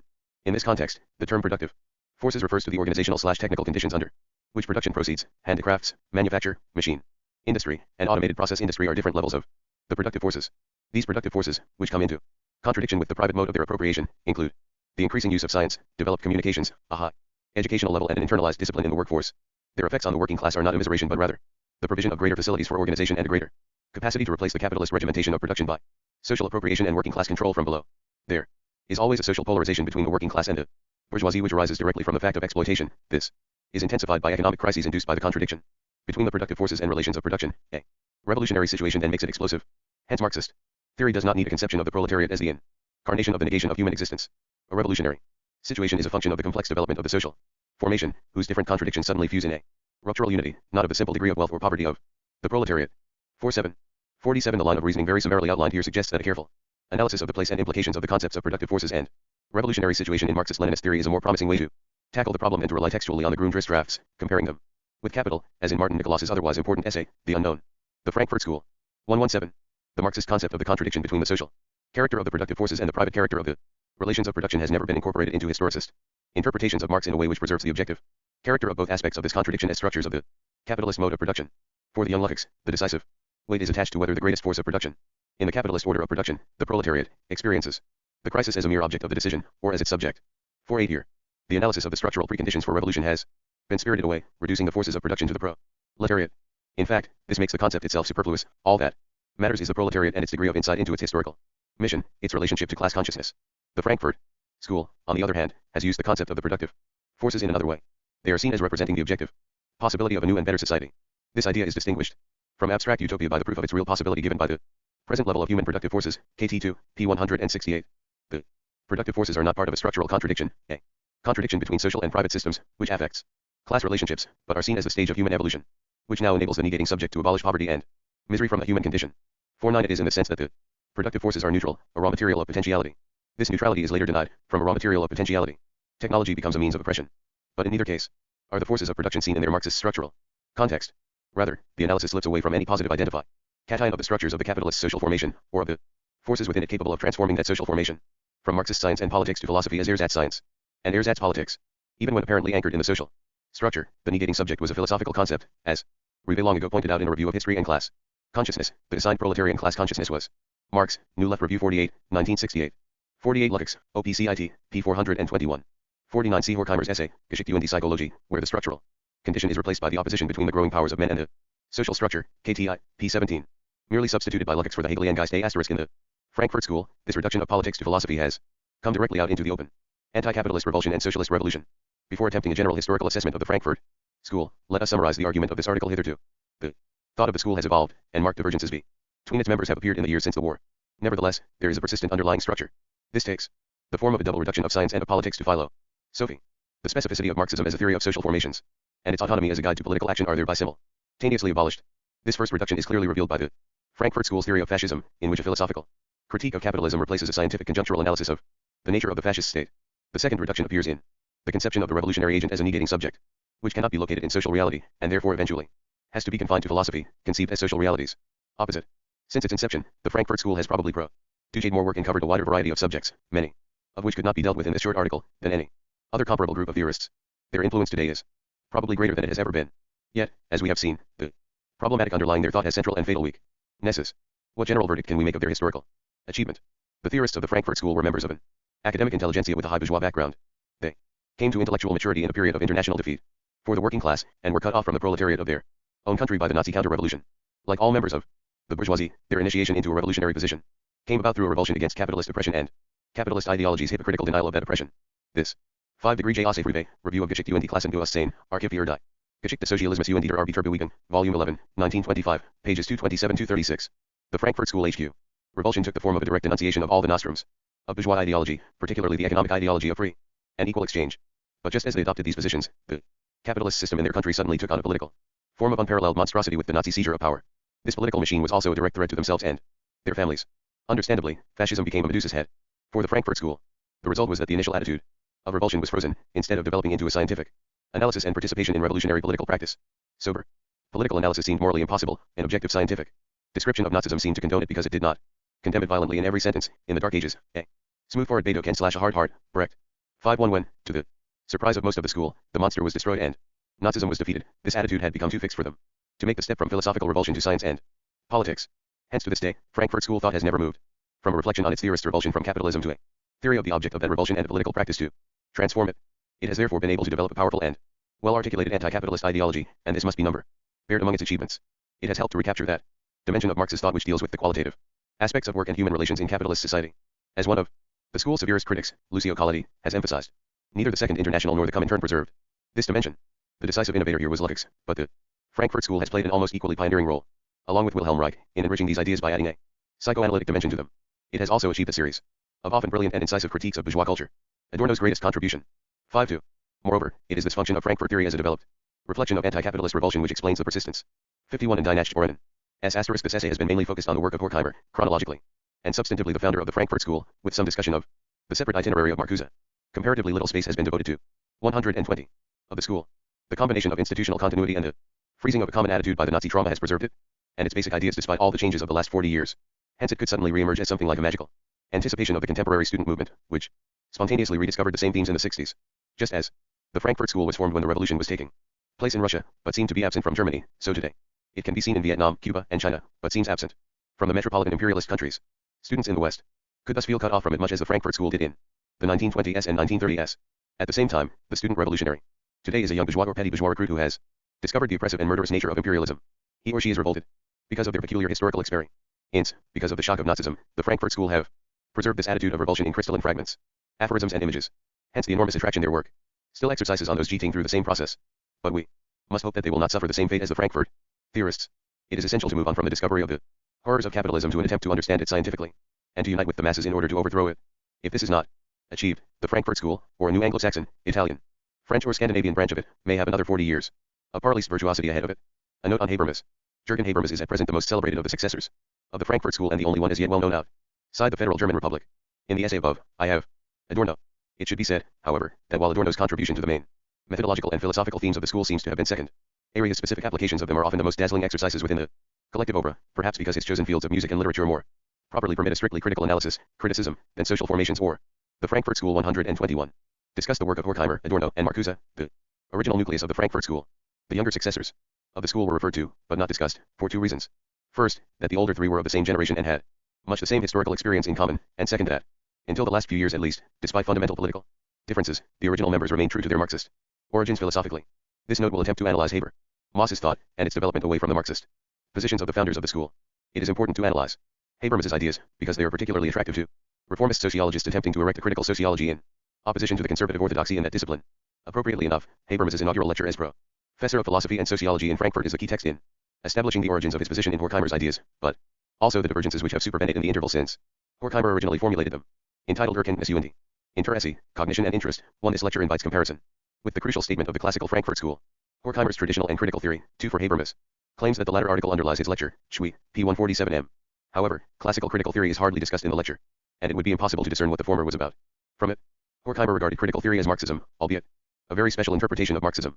In Habermas's text, Marx and Engels are not even hinted at, with the exception of a negative reference to Soviet Marxism. Instead, the points of reference are Greek philosophy, Schelling, Husserl, and Adorno's critique of him, and contemporary hermeneutic philosophers, such as Apel and Gadamer. With Horkheimer, critical theory was socially anchored in the revolutionary proletariat. In Habermas's this lecture should not be confused with the book Erkenntnis und Interesse, Frankfurt 1968. Hereafter the latter will be referred to as L. The former is included in a collection of essays by Habermas entitled Technik und Wissenschaft, Ideologic, Technique and Science as Ideology, Frankfurt 1968, pages 146-68. This volume is hereafter referred to as Schui. 3 essays from Schui have been translated in Jürgen Habermas, Towards a Rational Society, London 1971, hereafter referred to as TRS. To Max Horkheimer, Traditionelle und Kritistheorie, in Zeitschrift für Sozialforschung, Heft 2, 1937. 122. Academic oration. There is no room for any workers, still less for a revolutionary proletariat. The emancipatory interest, to use a term of Habermas's, which guided Horkheimer and which he regarded as the only concern of the critical theorist, was to accelerate a development which should lead to a society without exploitation. It was clear from the context that this development was the proletarian socialist revolution. Habermas's interest in emancipation produces merely self-reflection, Schui, p. 159. Habermas's project is epistemology, Erkenntnis theory, the theory of the conditions of possible knowledge. Habermas argues that since the middle of the 19th century, theories of knowledge have been replaced by theories of science. The frame of reference is no longer the knowing subject, but rather systems of scientific propositions and procedures. Habermas' aim is to bridge the gap between the traditions of Erkenntnis theory and Erkenntnis critic, i.e. critique of knowledge. 3. He concludes that ultimately a radicalized critique of knowledge can only be carried out in the form of a reconstruction of the history of the species, e.i. pages SQFF. This argument is based on the Hegelian notion of the history of the species as a Bildungsprozess, a process of formation or education, in which the species constitutes itself. The link between the philosophy of history and the theory of knowledge is provided by the concept of interest, or to be exact knowledge guiding. Interest, Erkenntnis Interesse L, p. 243. I call interests the basic orientations which are responsible for determinate fundamental conditions of the possible reproduction and self-constitution of the human species, e.i. p. 242. These interests determine the conditions of possible objectivity for the various sciences, in the broad sense of the word Wissenschaft, Schui, p. 160. Habermas distinguishes between 3 of these knowledge guiding interests: 1. Technical adaptation to technical dispositions, 2. Practical adaptation to the arrangements of practical life, and 3. Emancipatory, orientated to emancipation from naturalistic constraint. They correspond to or guide 3 types of sciences: the empirical analytical, the historical hermeneutic, and the critical sciences, respectively. These interests, and the 3c above all EI and his overview in Zur Logik der Sozialwissenschaften, on the logic of the social sciences, Philosophis Rundschau 1967, by Heft 5. 4a. Marxist position on this issue in direct opposition to that of Habermas, C. Lewis. Althusser, for Marx. The Frankfurt School 123. Sciences they guide, develop in the 3 media in which the social life of the human species unfolds: work, language, and domination. Herrschaft, Schui, pages 155. This viewpoint, i.e., one from which we necessarily conceive reality as transcendental, derives from the complex of interests of a species, which is bound up from the beginning with determinate media of socialization, with labor, language, and domination. The human species ensures its survival in systems of social labor and coercive self-assertion, by a traditionally mediated common life in colloquial linguistic communication, and finally with the assistance of ego identities which reinforce the consciousness of the individuals in relation to the norms of the group at every stage of individualization. Thus the knowledge-guiding interests are responsible for the functions of an ego which adapts itself to its external life conditions in learning processes, which is trained by formative processes in the communications complex of a social environment, and which constructs an identity in the conflict between instinctual demands and social constraints, Schui, pages I62 ff. The critical sciences naturally have a special place in this triple trinity of interests, media, and sciences. Its medium anchorage, i.e., domination, is at first sight rather unclear. The term Herrschaft, surprisingly, perhaps, includes socio-psychological processes of role learning and personality formation. In Hegel's dialectic of morality, Sittlichkeit, these functions are fulfilled by the family. In later formulations, Habermas himself has subsumed them, together with the symbolic sphere, under the concept of interaction. He then conceptualizes domination as distorted communication, deriving this concept from Freud's. In other words, critical sciences and emancipatory interests are linked to social action in the sense of Max Weber and Talcott Parsons, i.e. to conduct oriented to expectations of how Alder will react to ego's action. 456. We can now understand the task of Habermas's critique. 4c. The essay Arbeit und die Interaktion, Bemerkungen zu Hegel's Genenzer. Philosophie des Geistes, Labor and Interaction, Notes on Hegel's Gene. Philosophy of Mind, in Schui, pages 947. 5l, pages 34 iff, and Towards a Theory of Communicative Competence, in Hans Peter Dreitzel, ed. Y.R. Dodix and Sociology No. 2, London 197 degrees, ppi 44 T4 carat. The latter is referred to hereafter as TTCC. 6 cf. Max Weber, Wirtschaft und die Gesellschaft, Tübingen 192, Volume 1 pages IFF. And Talcott Parsons et. Towards a General Theory of Action, Cambridge, Mass. 195 0. 124. The systematic sciences of action, i.e. economics, sociology and political science, have the aim of producing nomological knowledge, like the empirical sciences. Of course, critical social science has no complaints about this. However, it is concerned to see beyond this whether theoretical statements express in *ariant regularities of social action, or whether they express ideologically frozen, but in principle transformable relations of dependence. Its basic assumption can be summed up like this: insofar as this is true, the critique of ideology, just like psychoanalysis, reckons with the fact that information about the complexes of laws govern in consciousness can itself initiate a process of reflection in them. For this reason it is possible to transform the stages of unreflected consciousness which are part of the initial conditions of such laws. The methodological framework which established the validity of this category of critical statements lacks the concept of reflection. The latter disengages the subject from dependence on hypostasized forces. Self-reflection is determined by an emancipatory knowledge interest. The critically orientated sciences share it with philosophy, Chui, pages 15-8 feet. Habermas's chosen method is then immanent critique. The power of critical sociology lies in its remembrance of the original intentions behind the current goals of today and what has actually been established. It takes the pretensions of the existing arrangements at their word, for even where these words are utopian, they determine, realistically conceived, what the existing is not. 7. Thus the psycho-analytic situation is supposed to exemplify the critical process. EI, CHS 10-12. Horkheimer's ideas have clearly been drastically revised in this program. Horkheimer saw the dividing line between traditional and critical theory essentially in sociological terms. His criterion was whether the theory assisted the reproduction of society or subverted it. Habermas's criterion is ontological, linked to a speculative conception of man derived from Hegel's General Lectures. See Chui, pages 9-47. Classical critical theory was sociologically determined in a second sense, however thin and fragile the actual bonds may have been, it was linked to a definite social force. The 7J. Habermas, Kritisk und die konservative Aufgaben der Soziologie, critical and conservative tasks of sociology, in his collection of articles Theory und die Praxis. Theory and Praxis, Muet and Berlin, 2nd ed. 1967, pages 215-30, especially p. 229. This book is hereafter referred to as TP. The Frankfurt School 125. Working class. Habermas' theory is linked only to his own view. OT the functions of the human ego. This is more clearly formulated in another article. Reflection must go further back than any historically determined class interest and lay bare the complex of interests of a self-constituting species as such. Chui, p. 91, trs. p. 113. However, despite these fundamental changes, whose effects I shall analyze in more detail below, much in Habermas's thought derives from or is held in common with the ideas of the classical Frankfurt School. The hermeneutic orientation and emphasis on intersubjectivity which he shares with Horkheimer, Adorno, and even Marcuse, obliterates the line of demarcation between scientific theory and everyday intersubjective understanding within a linguistic cultural community. This obliteration is a precondition for the contention that the criticism and supersession of a scientific theory or an allegedly scientific discourse can be reduced to a process of ideology critique or criticism of ideology. Much as if at the older generation of Frankfurt School theorists, the errors this gives rise to emerge most clearly in the consequent interpretation of Marx and Freud, and attempt to reconcile the two. Marx and Freud. Many readings and interpretations have been made of Freud, too, are found in Habermas's work. One of these is hermeneutic. It starts from the clinical situation, the dialogue between the analyst and the analysand, and sees the therapy as a process of self-reflection both for analyst and analysand. The second is critical. It focuses on Freud's metapsychological works, his books on culture, and the idea of human cultural development as the repression of human instincts. 8. Whatever value these interpretations may have in a general cultural debate, they have no place in a discussion of the theory of science, but that is the context in which Habermas introduces them. They obscure all that makes Freud more than a conversational therapist and cultural philosopher. Indeed, they obscure all that gives hermeneutic or cultural philosophers reason to turn to Freud for epistemological arguments. These interpretations. 8. Habermas's interpretation of Freud is key to the former interpretation, but contains both. See below NL, CHS 10-12 and TTCC 126. Exemplify what the great French epistemologist Gaston Bachelard denounced as the parasitic utilization of science by philosophers for their own purposes. 9. In Habermas's interpretation, the center of psychoanalysis is a theory of linguistic failure, of systematically distorted communication, examples being dreams, everyday slips of the tongue, neurotic and psychotic symptoms, and also the hidden pathology of collective behavior and entire social systems. TTCC, pages 117. 18. As distorted communication, the neurotic symptom is characterized by the use of deviant linguistic rules, compulsive repetition, and discrepancy between levels of communication, all of which add up to the adoption of a private language on the part of the sufferer. This results from a childhood inability to resolve some conflict, the object of which the child and adult exclude from public communication by desymbolization and symptom formation. In the transference relationship between analyst and analyse. And these primal scenes are recreated, and their reenactment enables the analysand to reflect on the symptom, to understand its etiology, and thus to restore the primal object of conflict to the status of a public utterance. This might appear to be close to Lacan's reading of Freud, which shares its stress on the linguistic element of psychoanalysis, and sees the aim of the cure as the transformation of an empty speech into a full speech. But this apparent resemblance is only superficial. For Habermas, unconscious processes are only necessary to explain pathological pseudo-communication. Significantly, he refers to Freud's later topography of ID, ego, and superego, rather than to the unconscious and conscious, whereas normal social communication is self-explanatory, intersubjectivity is self-evident. Moreover, this normal and desirable transparency is extended to social systems as well, which are to be socio-analyzed by the critical social scientist. In Lacan's reading, on the contrary, the unconscious is precisely what the pathological and the normal have in common. It is omnipresent and omniabsent. Furthermore, the unconscious does not just underlay the notions of every day experience, conveniently explaining them. It is a scientific concept, and its discovery therefore entails the transformation of. 9. This theme is central to Bachelard's whole work. Cf. Dominique Lecourt. Epistemologie historique de Gaston Bachelard, Paris 1969. The Frankfurt School I2J. The notions of everyday life into concepts of the theory of psychoanalysis. Such is the case, for example, with one of the most central concepts of psychoanalysis, that of sexuality. A great step in the constitution of psychoanalysis as a science consisted precisely in the elaboration of a radically new definition of sexuality. 1.0.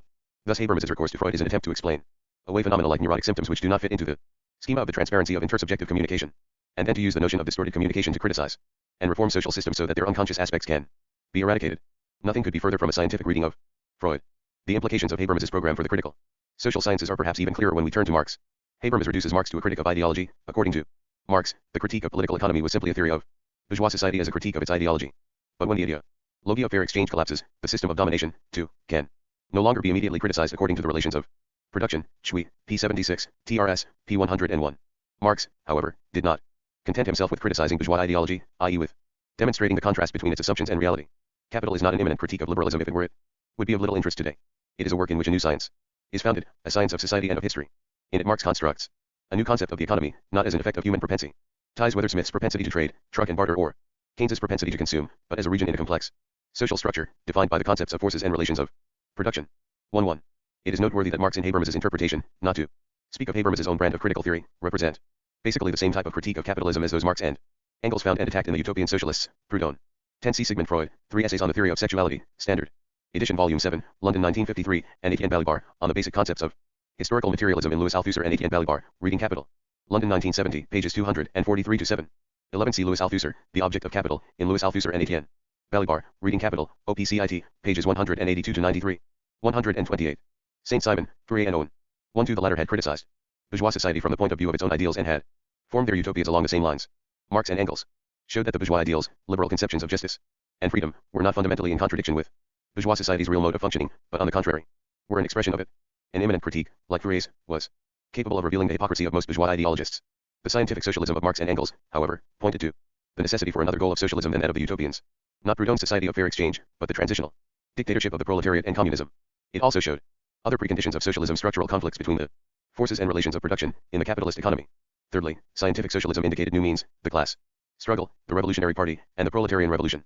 Freud and Marx did not linger on the established terrains of psychological and economic discourse as critics. They showed the sterility of those terrains, abandoned them and opened up new ones. So our task today is not to be the critical conscience of bourgeois-social thought, but to break with it. It is not to construct critical social sciences peacefully and parasitically coexisting with the traditional ideological output, but to reject the alleged scientificity of the latter and to set out upon the path of true science, cleared by Marx. Labor and interaction. Thus far my criticisms could be applied with equal force to the writings of Horkheimer or Adorno. But it is clear that Habermas's 12. See Karl Marx, The Poverty of Philosophy, and Friedrich Engels, Anti-Diering. 13. For example, the aim of the attack on bourgeois ideology is not to point out ideologically frozen but in principle transformable relations of dependence, but rather to reveal patterns of determinism beneath a voluntarist ideology. The bourgeois state is an objective structure of capitalist society which can be abolished only when class society is abolished, and it is neither a neutral tool in the hands of the parliamentary majority nor anything merely ideologically frozen. The same is true of imperialism. It should perhaps be added that the necessary shift into reign for Marxists concerns the basic theoretical problematic, not a simple disregard for what is produced by academic social research, much of which is valuable in one respect or another, and that the path of a scientific study of society will therefore be one of constant struggle with academic sociology. The Frankfurt School I2G departure from Marxism is far more radical than that of its forebears. The lifeline to classical Marxism carefully maintained by the founders of the Frankfurt School, even in its wildest adventures, has been decisively cut by Habermas. I shall discuss the reasons for this break below. For the moment I shall concentrate on its result. For his own position, Habermas has been forced to construct an alternative system of his own. I will now turn to this new system.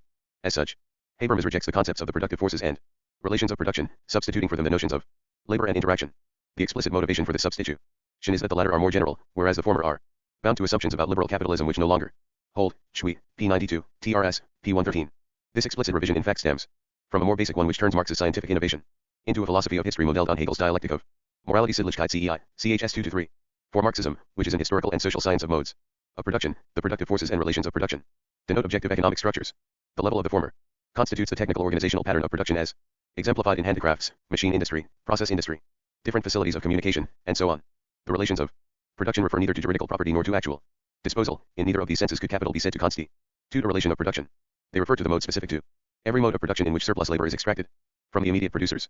They determine the relation between the latter and those who expropriate their surplus labor, between the slave and the slave owner, or between the wage earner and the capitalist. For instance, they determine the aim of production, for consumption, for sale on a market, for profit. They determine the context of the immediate work situation. whether independent, as in the tribute duty village, or tightly controlled by the capitalist and his subordinates, and the relation between necessary and surplus labor, separate or fused. 1-4. Among the key references for these concepts are capital VO \I, CHS 7 and 12 to 15, and volume IL, CHS 47, 48, and 51. Two starting points are provided by the distinctions. In volume 1, CH7 between the labor process and the process of producing value, which 130. Such concepts are of little use to the philosopher of history bent on constructing a philosophy of the self-constitution of the human species. 1-5 Habermas clings to the concepts of Marx's early manuscripts and develops the notion of the self-realization of the human species in labor, and of labor as a materialist synthesis of man and nature. 1-6 In the language of modern sociology, the sub-system of labor covers all rational instrumental, rational action. It is within this general subsystem that factors of production, Habermas's notion of Marx's productive forces, have developed. But here a difficulty arises for such a philosophy of history. If, as Marx implies, the relations of production are also an economic concept, then all human activity is restricted to labor, i.e. to instrumental action. So Marx must be wrong. For while he included the relations of production within the mode of production, he also noted the existence of an institutional framework for the labor process, the role of one class over another, and a kind of communicative activity in the class struggle. These concepts arose in his material investigations. The contradiction thus implied between Marx's concepts and his theoretical conclusions Habermas attributes to his epistemological misconception of historical materialism as a natural science rather than as a critique. Habermas replaces the concept of the relations of production with a new term designating the institutional framework of society, the notion of a symbolically mediated interaction It is obvious that this double revision of a scientific theory is spelled out in CHS 1215 ARD by the definition of the differentia specifica of a mode of production in volume IL, CH 47, on the genesis of ground rent. The crucial text of interpretation is Etienne Balibar, on the basic concepts of historical materialism. OPCIT. I have myself tried to elaborate this interpretation to some extent, but more particularly to apply it in a critique of various ideologies of economic systems. Vetanskapok ideology om economiska system, the science and ideology of economic systems, to be published. Marx's analysis showed that the industrial labor process, in contrast to handicraft production, entails an objective, technical subjugation of the laborer. Hence Marx did not believe in any neutrality of technology. Neither Marcuse's recent existential judgment on the all-pervasive technological apparatus, nor his prior belief in the neutrality of technology takes us very far as a social analysis. 15 Hence Habermas's attack on Marx in E.L. Habermas's philosophy of labor and interaction is developed in Shui, pages 9 to 103.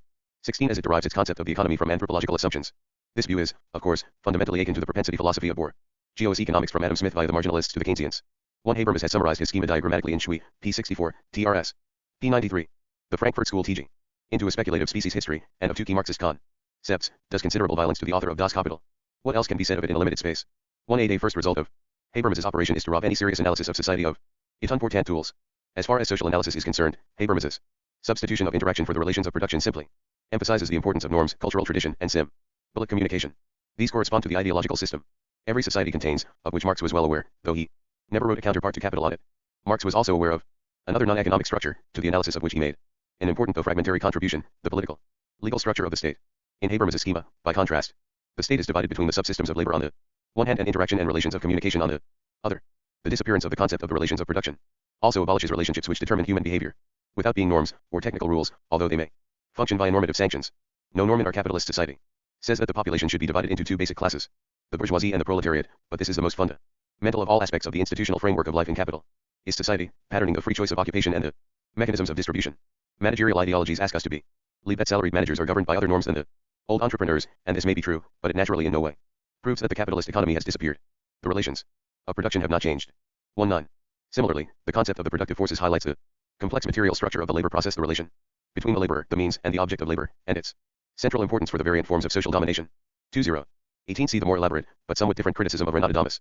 Habermas und der Heimlich Positivismus bei Marx, in Sozialistische Politik. Number 4, December 1969. 19 There is a counterpart to this in ethnology where kinship is concerned. The norms of a society may say that A must marry B and C, D. But they do not present the network of kinship relations within a whole tribe or group of tribes which can be shown by ethnological analysis to govern those norms. 20 Cf Capital Volume I, CHS 7, 14, and 15. 132. This is lost in the notion of labor as instrumental behavior, as problem solving. Whereas in a Marxist analysis the contradiction between the productive forces and the relations of production provides an important tool with which to reveal the functions of the state's economic intervention behind its screen of reformist ideology. Habermas gives us no tools of analysis, just two assertions that state intervention is important and effective, and that science and technology help to legitimize domination. In contrast to the relationship between the productive forces and the relations of production, the scheme of labor and interaction can circumscribe no structural contradictions. Habermas ignores the mode of extraction of surplus labor as the differentia specifica of a mode of production and as what determines in the last instance the basic character and importance of the economic, political, and ideological structures of society. In its place he puts the type of legitimizing ideology. Shui, pages 6 SFF. TRS, pages 94 IT. Hegel and Parsons. The schema Habermas has substituted for the Marxist theory of the social formation is a melange derived essentially from two sources. The first of these is Hegel's general writings of 1803 to 1806. See Shui, pages 9 to 47. In these early writings, Hegel argued that the Spirit is an organization of three equally original means or instruments: languages, the tool, and family property. Language refers not to linguistic communication, but to naming and memory, i.e. to the ego's distanciation from its surrounding world. With the tool, the ego submits to the laws of nature the better to master it. In the family, the ego achieves recognition in the struggle and reconciliation with other men by a process of education or socialization. For Habermas the last two are essential, and he has renamed them labor and interaction. 2-1 In labor, man confronts nature in instrumental action; in interaction, he confronts society in normative behavior, as Sittlichkeit.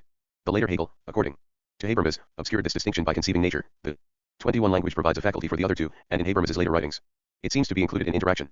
In TTCC, for instance, Chomsky is attacked for not acknowledging how much of language arises only in intersubjective communing. Cation, TTCC, pages 130 to 138.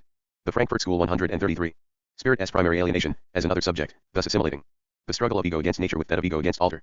Marx, although as a young man he restored the distinction, in the 1844 manuscripts, then later assimilated ego's struggle against alter with its struggle against nature by asserting that the relations of production were a part of the mode of production, i.e. part of the material process of production, rather than a non-material instance in the social whole. He thereby rejoined the late Hegel. The second source is modern bourgeois sociology, in particular, the work of Talcott Parsons. As I remarked in my earlier essay, printed above, one of classical sociology's main concerns was the distinction between traditional and industrial society, conceived in terms of some form of Gemeinschaft-Gesellschaft opposition. Habermas discusses this, and also Parsons' formalization of it into a general theory of social systems, the pairs of value orientations, affectivity/effective neutrality, particularism/universalism, ascription/achievement, and diffuseness/specificity. He attacks Parsons for dehistoricizing these concepts, treating the features of a particular transition as universally valid. Schwy, pages 61-62, TRS. p. 91. But Habermas himself is still very close to Parsons, in two respects. First, Habermas's critique of Marx vis the relation between instrumental activity and the normative institutional framework in which it is embedded is very similar to Parsons' critique of utilitarianism and his theory of action. 2. Of course, Parsons was not simply concerned with instrumental activity, but with behavior based on individual self-interest and the impossibility of deriving a satisfactory concept of society from such behavior alone. Parsons pointed to the framework of social values and norms over and above individual self-interest and traced the emergence of a theory of action orientated towards these norms in the works of Marshall, Pareto, Durkheim, and Weber. Secondly, the labor/interaction couple, or put more formally, the opposition between the system of instrumental teleological action and the institutional framework of symbolically mediated interaction. Schwy, p. 64, TRS, p. 93, has only to be reduplicated to become very close to the four-functional pattern of Parsons' later work with adaptation and goal attainment in the first of Habermas's sub-systems and pattern maintenance and integration in the second. 11 Talcott Parsons, The Structure of Social Action, Cambridge, Massachusetts, 1937. Asterisk 34. Habermas even largely allocates the modern state and economy to the first subsystem and the family and culture to the second. Exactly as does Parsons, and his scheme of social development from primitive through traditional to modern industrial societies is essentially a differentiation process, as it is for Parsons. The ideology of Habermas. We are now faced with the obvious paradox, the problem of the ideology of Habermas's ideas.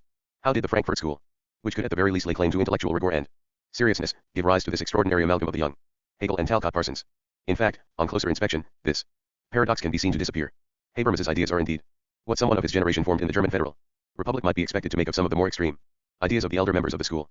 As I showed in the essay above, the classical Frankfurt School preserved Marx's critique of the evils of capitalist society, but grew increasingly skeptical about the remedies he proposed for those evils, the proletarian revolution and the release of the productive forces it would bring about. But this skepticism did not lead them to a renunciation of Marxist theory or to a reconciliation with capitalism, but rather to a hyper-radicalization of their ideological and political stance and a retreat from any political practice into philosophy and aesthetics. The most striking example of this pessimism come radicalism appears J. N. Horkheimer's and Adorno's discussion of science and technology, which had generally been treated as progressive and revolutionary in the Marxist tradition, but which the Frankfurt School increasingly saw as the direct cause and justification for social oppression. This position is outlined in Dialectic of Enlightenment by Horkheimer and Adorno, and in Marcuse's One-Dimensional Man 1:1. It was this position of the older generation of the Frankfurt School that Habermas inherited. He ends his study of Marxism in the 1957 with a quotation from a lecture on Freud given by Marcuse in Frankfurt in 1956, a quotation which contains the germ of the thesis of One-Dimensional Man, TP, pages 334 ff. A decade later, he was to formulate Marcuse's basic thesis as 23 see above for comments. The Frankfurt School 133 follows, in the advanced industrial countries, technology and science have not only become the primary productive force, laying the basis for a peaceful and satisfying existence, but also a new form of ideology, legitimizing an administrative coercion cut off from the masses. 24 Marcuse's own political conclusion from these premises was quoted in the essay above, thought in contradiction must become more negative and more utopian in opposition to the status quo. This seems to me to be the imperative of the current situation in relation to my theoretical essays of the 1930s. Habermas draws very different conclusions. Since technology and science have become the primary productive force and scientific technical progress has become an autonomous source of surplus value, Schwy, pages 79 ff, TRS, pages IOF, TP pages IGOF, the labor theory of value must be revised. 26. Because a technocratic ideology linked to state economic intervention has replaced the ideology of equal exchange as a legitimation of bourgeois society, the critique of political economy is no longer a sufficient ideology. Crisis theory of society, Schwy, pp. 7 QFF, TRS pages IOF. The technocratic system of economic regulation and political manipulation has substituted any clearly definable class rule and, on the basis of institutionalized scientific Technical progress has created loyalties which cross social boundaries so that class contradictions have become latent. Marx's theory of class struggle is thus no longer unconditionally applicable in advanced capitalist societies, and must also be revised. Shui, pages SQFF, TRS, pages IO7FF. 27 in a comment directed explicitly at Ernst Bloch, but clearly extendable to the older members of the 24 J. Habermas, ed. Antwerpen out Herbert Marcuse, Frankfurt 1968, pages 14 registered. 25 Negations, New York and London 1969, PXX. 26 Shui, pages 79 FF and TP, pages Egoff. Though related to a real problem, the import and of changes in productivity for the tendency of the rate of profit to fall Habermas's critique merely echoes the Gotha program. It is based on a naive, empiricist reading of the theory of value, allegedly calculated on the basis of the value of unskilled, simple, labor power, Shui, p. 80. C.W. Muller, Habermas UND. And when Parkiter Arbeitswert theory, Habermas and the applicability of the labor theory of value, Socialistisk Politik number 1, April 1969. Cf. Also Charles Bettelheim's critique of empiricist conceptions of the labor theory of value in the Eastern European price debate, La Transition vers l'économie socialiste, Paris 1968, ch. 6. 22 Cf. Habermas's arguments in his denunciation of the student movement in Spring 1968, Die Schein Revolution und ihr Kinder, the pseudo-revolution and its children, in Die Link and Wertet Jürgen Habermas, the left replies to Jürgen Habermas, Frankfurt 1968, pages 515. J.J. 6. Frankfurt School, Habermas attacks their tacit orthodoxy in which a kind of long-repressed echo of a critique of political economy still remains in the esoteric ghost of aesthetic reflection. TP, p. 170. 28 Horkheimer's and Adorno's post-war individualistic retreat from concrete political and economic problems preserved critical theory as a pure theory retaining a kind of philosophico aesthetic shadow life. Habermas has turned this relationship onto its head. The theory now has to be revised to restore its relevance to concrete social problems. It is hardly surprising that Habermas has taken this step. Born in 1929, he belongs to that generation of intellectuals who were formed politically by the Cold War debates of the 1950s about stabilized capitalism, Stalinism, and Marx's early works. Habermas intervened in this situation by defining Marxism as a critique somewhere between a philosophy and a science. Marxist theory is distinguished by its position between philosophy and positive science, TP, p. 179. From this standpoint, he verbally defended Marxism against the eclectic rapaciousness of the academic sociology of Mannheim, Friedman, and Dahrendorf. On the other hand, he accepted that it was, like a science, subject to empirical falsification. We can expressly state that its structure is that of a philosophy of history conceived for political purposes, and therefore scientifically falsifiable, without shunning the opportunity afforded a later generation to understand Marx better than he understood himself, TP, p. 179. As a result, he was vulnerable to the then fashionable refutations of the labor theory of value, of the theory of class struggle, of the theory of base and superstructure. 4 facts here speak against Marx, according to Habermas. 1. State intervention in the economy means that the latter is no longer autonomous, state and society can no longer be regarded as base and superstructure. 2. The rise in the stand art of living even of broad strata of the population means that an interest in social emancipation can no longer be articulated in immediate economic forms. 3. In these conditions, the proletariat has dissolved as a proletariat, in the sense of critical theory. Exclusion from disposal of the means of production is no longer. 28 CFTP, pages 4 off, Habermas's introduction to Entwort out Herbert Marcuse. OPCIT, p. 12, and his contribution to the memorial volume on Adorno, ein Philosophic Render Intellektueller, a philosophizing intellectual, Uber Theodor W. Adorno, Frankfurt 1968, pages 35 to 43. The Frankfurt School IJ7. Linked to such a loss of income, security, and education that it must lead to class consciousness. For Marxism has come to play a role as the state ideology of the authoritarian regime in the Soviet Union. TP, pages 162 to 65. For other refutations, CTP, pages 188 to 200 and Shui. These facts are all familiar from the revisionism of the 1950s. Suffice it to note that Habermas goes so far as to rely on Strachey's contemporary capitalism and his purely social, democratic notion of bourgeois state intervention in the economy as an economic consequence of democracy, an idea that belongs to a different universe from that of the Frankfurt School. TP, p. 197. The politics of communication. So far, I have outlined Habermas's basic problematic and discussed its ideology. 2 things remain to be considered. 2 things which are in fact one and the same: the political position that follows from that problematic, and the vogue for Habermas among young academics in the fields of sociology and social philosophy. Habermas's stress on the moment of interaction in the social totality, and its separation from the world of economic production, lead him to locate political problems in a world of ideas far from the class struggle and its brutal materiality, though the latter can be invoked as a warning against too militant positions and actions. Habermas reformulates the goal of social emancipation in terms of communication, as communication free of domination and a general and unforced consensus. Shui, pages 64, 163, TRS, p. 93. The result is an extreme idealistic vagueness. Habermas's ideas are very different from those of the classical Frankfurt School, where emancipation was viewed in more substantial economico-political and erotic terms, later also in terms of a distinctive mystique of nature. But communicative relations are also the object of a large-scale historical study by Habermas of the changes in bourgeois Öffentlichkeit, an untranslatable German term meaning something between public opinion and the public domain, to non-characteristically, there is no discussion of a proletarian Öffentlichkeit, and even the Paris Commune and the Council's movement are related to S. Strukturwandel der Öffentlichkeit, Muth and Berlin 1962. 138. Only to a physiocratic insight into the natural order. 3 degrees the studies. Conclusion is a conception of liberal pluralism emphasizing free communication within the dominant organizations as the solution to modern problems of public opinion. Thus the book is an excellent illustration of the political effects of an imminent critique of bourgeois ideology. In Habermas's conception, the state appears primarily as the effective stabilizer of the capitalist economy. As we have seen, this is a central feature of his view of advanced capitalism. He has no political concept of the state, however. In his theory of Öffentlichkeit, the state is thus subsumed under the concept of Herrschaft or domination, idealistically interpreted. Domination is reduced to the ideologies by which it is legitimized. Shui, p. 163. Habermas also discusses domination in terms of distorted communication, EI, pages 34 IFF and TTCC. On the other hand, in a different context, Habermas freely warns against the potential violence of the state, in order to advise student activists to refrain from violence of their own. 3.1. The conflict zone is no longer that of class antagonisms. It has become that of Befeindlichkeit, and turns on the masking or unmasking of the difference between progress or rationalization in the instrumental sphere and emancipation in the institutional frame. Work. Protest in this sense originates from groups of students. And in the future Habermas sees a system problem which, if sensitized, would make this protest into a political force. The quantity of social wealth produced under automated conditions will make it increasingly difficult to tie status assignment conveningly to individual prestation. Shui, pages 100-103, TRS, pages 120-22. This system problem is, of course, a faint idealist and individualist echo of the contradiction between the social character of the productive forces and the private character of the relations of 30-ID, p. 156. This shows how little Habermas has understood the Marxist theory of the state. 31. Die Schein Revolution und ihr Kinder, OPCIT. Habermas has twice announced the militancy of the student movement on crucial occasions. The one I have referred to was on June 1, 1968, after the violent anti-Springer demonstrations and the occupation of the University of Frankfurt.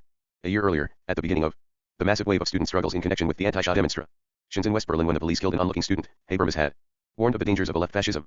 He has also been careful to distance himself from the views of Marcuse. See his introduction to Entwerten auf Herbert Marcuse. On Anti.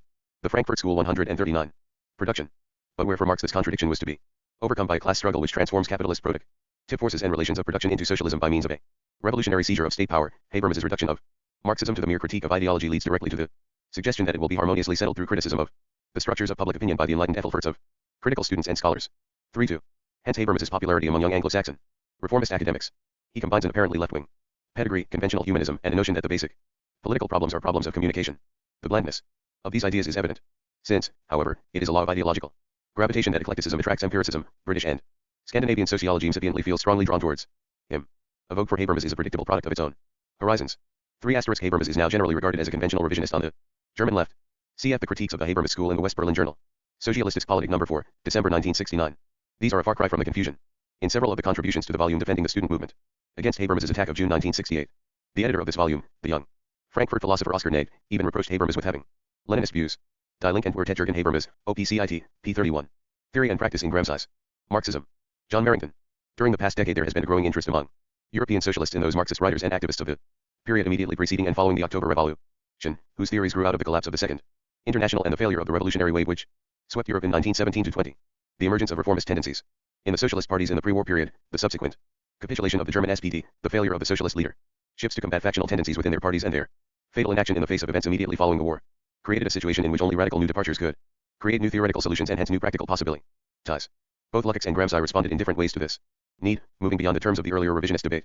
Both revolutionaries and reformists had remained locked within the same basic problematic, carrying out a new diagnosis and prognosis from their experience of the post-war defeat, placing a renewed stress on the active, voluntary component of historical change, on the problem of agency in the making of a revolution. For the increasing incapacity of European social democrat leaderships, nakedly revealed in the post-war crisis, was itself the outward manifestation of a more profound malaise. The ossification of bureaucratic structures of organization went hand in hand with an official Marxism based on a rigid set of categorical doctrines, laws of social development of the natural scientific type. The need for a renewal of Marxism in these circumstances was urgent. Both Lukács and Gramsci reacted energetically against these positivistic inroads into Marxism, the positivist scientism, which was the theoretical basis of the Second Internationals. 140. Theory and Practice in Gramsci's Marxism. 141. Orthodoxy. With the imposition of the new orthodoxy of Stalinism during the 1930s, however, these theories became, and have largely remained, a subordinate current within the international socialist movement, and it was only after the 20th Congress of the CPSU in 1956 that their rediscovery became widely possible. The recurring tendency of Marxism to become petrified into a schematic system of fixed categories, eternally valid, invoking concepts rather than rediscovering them in relation to each new conjuncture, has made the work of Gramsci particularly relevant to the problems of post-war socialism in the West. The 2,800 pages of the prison notebooks, which began to be published after the war, and the collapse of Italian fascism, one constitute the most wide-ranging and sustained attempt to renew Marxism, reformulating old categories and inventing new concepts through the confrontation of contemporary social and cultural developments, to have come from the pen of a 20th century Western Marxist. Gramsci's work represents above all a model of that type of critical development, as opposed to blind exegesis of Marxism, which actualizes theory in relation to each specific conjuncture, locating the changing centers of contradiction in the capitalist world and elaborating the appropriate strategy. At every point, new insights produce new theoretical solutions as a means, not of rejecting all existing reality, myopically intent on retaining the purity of the original formulations, but of coming to grips with reality, revealing its contradictions, locating the focal points of change as a means to guiding and directing action towards revolutionary socialist goals. The need for an integral rethinking of Marxism in the post-Stalinist period, not only in economic terms but in relation to the totality of social and cultural developments in the capitalist West. The continued dependence on traditional forms of organization in the socialist movement, as well as the increasing passivity of strategic options on the left, have made incumbent a confrontation with the genius, as Eugene Genovese has aptly remarked, who Posed and faced Western socialism's most difficult problems. 2. 1. All references to the prison notebooks in this article are to the English edition. Edited by Quinton Moore and Jeffrey Noel Smith. Selections from the prison notebooks, London 1971, henceforward SPN, except for texts not included in the above, where references are given to the 1948-51 Italian edition of the Opere di Antonio Gramsci. 2. In Britain, Gramsci's work was first drawn on in a number of articles in the New Left Review. For commentaries in English, see Gwyn Williams, Gramsci's. If 2. I. What were the general features of Gramsci's renewal of Marxism? A precondition for such a renewal was for Gramsci, as for Lenin or Lukács, the rejection of economism in all its forms, the tend in C to reduce the various levels of superstructure to the status of appearance or phenomenon. In the hands of the professorial Marxists of the Second International, this tendency had produced an evolutionary determinist conception of history, governed by objective laws whose unfolding lay beyond the scope of active human intervention. The practical result was a catastrophic fatalism in the face of events, sustained by a blind belief in the forces of history, in the inevitable collapse of capitalism due to its internal contradictions. It was in relation to this deviation of Marxism that Gramsci entitled an early article of November 1917, The Revolution Against Das Kapital, in which he hailed the Bolsheviks for having broken the iron timetable of the stages of history. 3. In the prison notes, fatalism is characterized as a direct ideological aroma of Marxism, rather like religion or drugs, in their stupefying effect. It has been made necessary and justified historically by the subaltern character of certain social strata, maintaining perseverance in periods of defeat and adversity. I have been defeated for the moment, but the tide of history is working for me in the long term. But in periods of organic crisis, when the subordinate becomes potentially directive, it becomes a substitute for taking real initiatives. The result is vacillation, passivity, and idiotic self-sufficiency. For this reason, the claim, presented as an essential postulate of historical materialism, that every fluctuation of politics and ideology can be presented and expounded as an immediate expression of the structure, must. Concept of Hegemonia, Journal of the History of Ideas Volume XXI, Number 4, October/December I 960, pages 586 ff. See also the important recent study Antonio Gramsci and The Origins of Italian Communism by John M. Cammett, Stanford University Press, 1967, which, while somewhat unbalanced and subject to limitations of approach, provides much useful information especially for the immediate post-war period of the Turin SF Factory Councils, and a good bibliography. Cf. Review of Cammett's book by Eugene Genovese, Studies on the Left Volume 7, Number 2, 1967, p. 83 FLF. For a good recent biography C.G. Fiore, Antonio Gramsci, Life of a Revolutionary, London, 1970. 3. The Revolution Against Capital, Political Writings 1910-1920, pages 34-37. Henceforward P.W. Theory and Practice in Gramsci's Marxism 143. Be contested in theory as primitive infantilism. 4. Citing Engels. Remark in his correspondence, that only in the last analysis is the economy the determining force in history. He goes on to dismiss the possibility that immediate economic crises of themselves produce fundamental historical events. The specific question of economic hardship or well-being as a cause of new historical realities is a partial aspect of the question of the relations of force at the various levels. 5. This rejection of economism was coupled with the rejection of the positivist tendency to objectify the discrete atomistic data of immediate actuality, dissolving the totality of social processes into the fragmentary facts of contingent reality, thereby declaring its categories universal. In his critique of Bukharin's theory of historical materialism, 1921, Gramsci rejected the crude materialism and false objectivity of Bukharin's method, in which Marxism was conceived as a means of predicting future events, with the exactitude of the natural sciences. Echoing an earlier critique by Lukács, Gramsci insisted on the impossibility of prediction, which diverted attention from the possibilities of active political intervention. Marxism's laws of social development were laws of tendency only. Vulgar materialism and technologism merely reproduced the categories of bourgeois science and ignored the dialectical nature of the Marxist totality. 6. Gramsci's critical effort was directed towards the restoration of the dialectic and, hence the possibility of conscious praxis, the interplay between subjective and objective in the historical process, within which the specific forms of superstructure, cultural, political and ideological, have a relatively autonomous existence, irreducible to the status of emanations of the economic structure, conceived of as an 4. SPN pages 336-37, 407. SSPN pages 162, 184. 6. SPN pages 434-35, 169-72. But if the question is framed in this way, one can no longer understand the importance and significance of the dialectic, which is relegated from its position as a doctrine of knowledge and the very marrow of historiography and science of politics, to the level of a subspecies of formal logic and elementary scholastics. SPN p. 435. Cf. the informative article by Aldo Zanardo, Tu Manual di Bukharin Vista di Comunisti Tedeschi e de Gramsci. Studi Gramsciani, Rome, 1958, pages 337-68, in which Gramsci's position is compared to that of Lukács, who similarly pointed out the closeness of Bukharin's theory to bourgeois, natural scientific materialism derived from his use of science, in the French sense, as a model. See the translation of Lukács' Technology and Social Relations, New Left Review 39, pages 27-34. 144. Idealist Essence. In his unwavering opposition to that deformation of Marxism represented by a long arc of official theory from Plekhanov 7 to Koskaya and Bukharin, encrusted with evolutionist determinism, Gramsci clearly prefigures more recent theoretical developments of the post-Stalin period, the recognition of the need for a more integrated and total Marxism as opposed to the eclecticism of recent tendencies, with an emphasis on the specific role of the superstructures of historical conjuncture and the complexity of the Marxist totality, determined only in the last instance by the economic. As Althusser has put it, from the first moment to the last, the lonely hour of the last instance never comes. 8. It is therefore the range, the all-inclusive scope of Gramsci's Marxism which is its distinctive feature. Economism was not merely unable to explain crucial aspects of contemporary social and political reality, the role of Catholicism or the rise of Mussolini. Not only were its theoretical insights mediocre, but it was also a partial vision of the socialist future limited to the alteration of the economic structure. In place of this, it was imperative to affirm a total vision based on a total critique. Private ownership of the Means of production is a necessary but not a sufficient basis of capitalist domination. Similarly, because socialism reorganizes the economic structure, this does not mean that superstructural factors should be left to themselves to develop spontaneously to a haphazard and sporadic germination. 9 Gramsci's Marxism was not limited to the material conditions of existence but included also the content of existence, the integral development of human potentialities over the whole field of experience and the vast expansion of creative possibilities which socialism would make possible. This widening of focus required a new emphasis on the role of consciousness and ideas in the transformation of society, which Gramsci developed through a lifelong confrontation with the neo-idealists, represented in Italy preeminently by the philosopher-historian Benedetto Croce, the most influential spokesman of speculative liberalism throughout the period. Just as the theory of Lukács was the result of a synthesis with the anti-7 SPNP 387. 8 Louis Althusser, for Marx, London 1969, p. 113. SPNP 247. Theory and Practice in Gramsci's Marxism 145. Positivist Sociology of Weber and Simmel, Gramsci's Marxism, developed out of his critique of Croce. The European-wide reaction against positivism from the 1880s onwards thus found its dialectical response within the Marxist tradition itself. Gramsci's concept of Marxist orthodoxy is not based on this or that follower, or this or that tendency linked to currents outside the original formulation but on the fundamental conception of Marxism as sufficient to itself, sufficient to create an entire civilization, total and integrated. 10.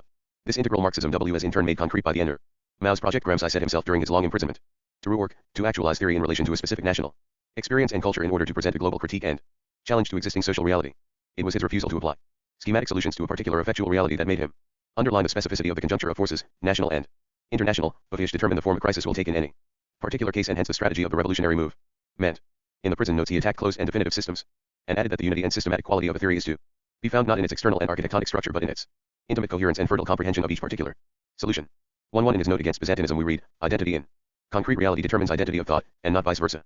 It can further be deduced that every truth, even if it is universal, and even if it can be expressed by an abstract formula of a mathematical kind, for the sake of the theoreticians, owes its effectiveness to its being expressed in the language appropriate to specific, concrete situations. If it cannot be expressed in such specific terms, it is a Byzantine and scholastic abstraction, good only for phrasemongers to toy with. 1932. The particular requirements corresponding to each situation cannot be fixed in advance, but reality produces a wealth of the most bizarre combinations. It is up to the theoretician to unravel these in order to discover fresh. 10 Materialismo storico e la filosofia de Benedetto Croce, henceforward MS. p. 157. Cf. Lukács in 1923. It is not the primacy of economic motives in historical explanation which decisively distinguishes Marxism from bourgeois science, it is the viewpoint of the totality. History of 7 ID Class Consciousness, London 1971, p. 27. 11 milliseconds, p. 180. 12 SPNP 201. 146. Proof of its theory, to translate into theoretical language the elements of historical life. It is not reality which should be expected to conform to the abstract schema. This will never happen, and hence this conception is nothing but an expression of passivity. 1 each national conjuncture is the result of a combination which is original and, in a certain sense, unique. These relations must be understood and conceived in their originality and uniqueness if one wishes to dominate them and direct them. There is no one road to socialism applicable for all cases. The line of development is towards internationalism, but the point of departure is national, and it is from this point of departure that one must begin. It was this overriding concern for national conjuncture, in contrast to the formal internationalism of Trotsky and of Rosa Luxemburg, 11, that enabled Gramsci to discern the specificity of the problematic in the case of Western countries and to adapt the experience of Leninism and the Russian Revolution to the different conditions of the West. It is all the more essential to emphasize this close link between theory and actual movements within society, since the tendency to interpret Gramsci's theories as an idealist Marxism overlooks the unity of theory and practice, linked indissolubly with the needs of concrete struggle, which underlay his work. Gramsci's weapon against both materialism and idealism was the energetic affirmation of unity between theory and practice. 1/6 The underlying thematic of his philosophical, historical, and cultural studies was a response to an essentially political problem. The traditional organizations and leadership of the working class had proved unable to surmount the dilemma which faces every socialist movement, working at once within bourgeois society and utilizing its institutions, while at the same time working for its overthrow. The result was generally a defensive and corporatist posture, coupled with declamatory and utopian appeals for mass action from the left, syndicalism and spontaneism.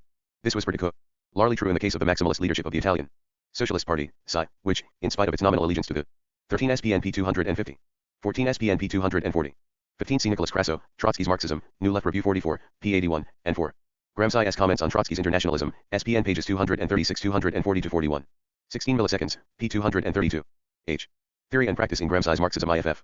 Third International at the Congress of Bologna, 1919, proved incapable of moving beyond the twin polarities of opportunist participation in society or isolationist withdrawal from society.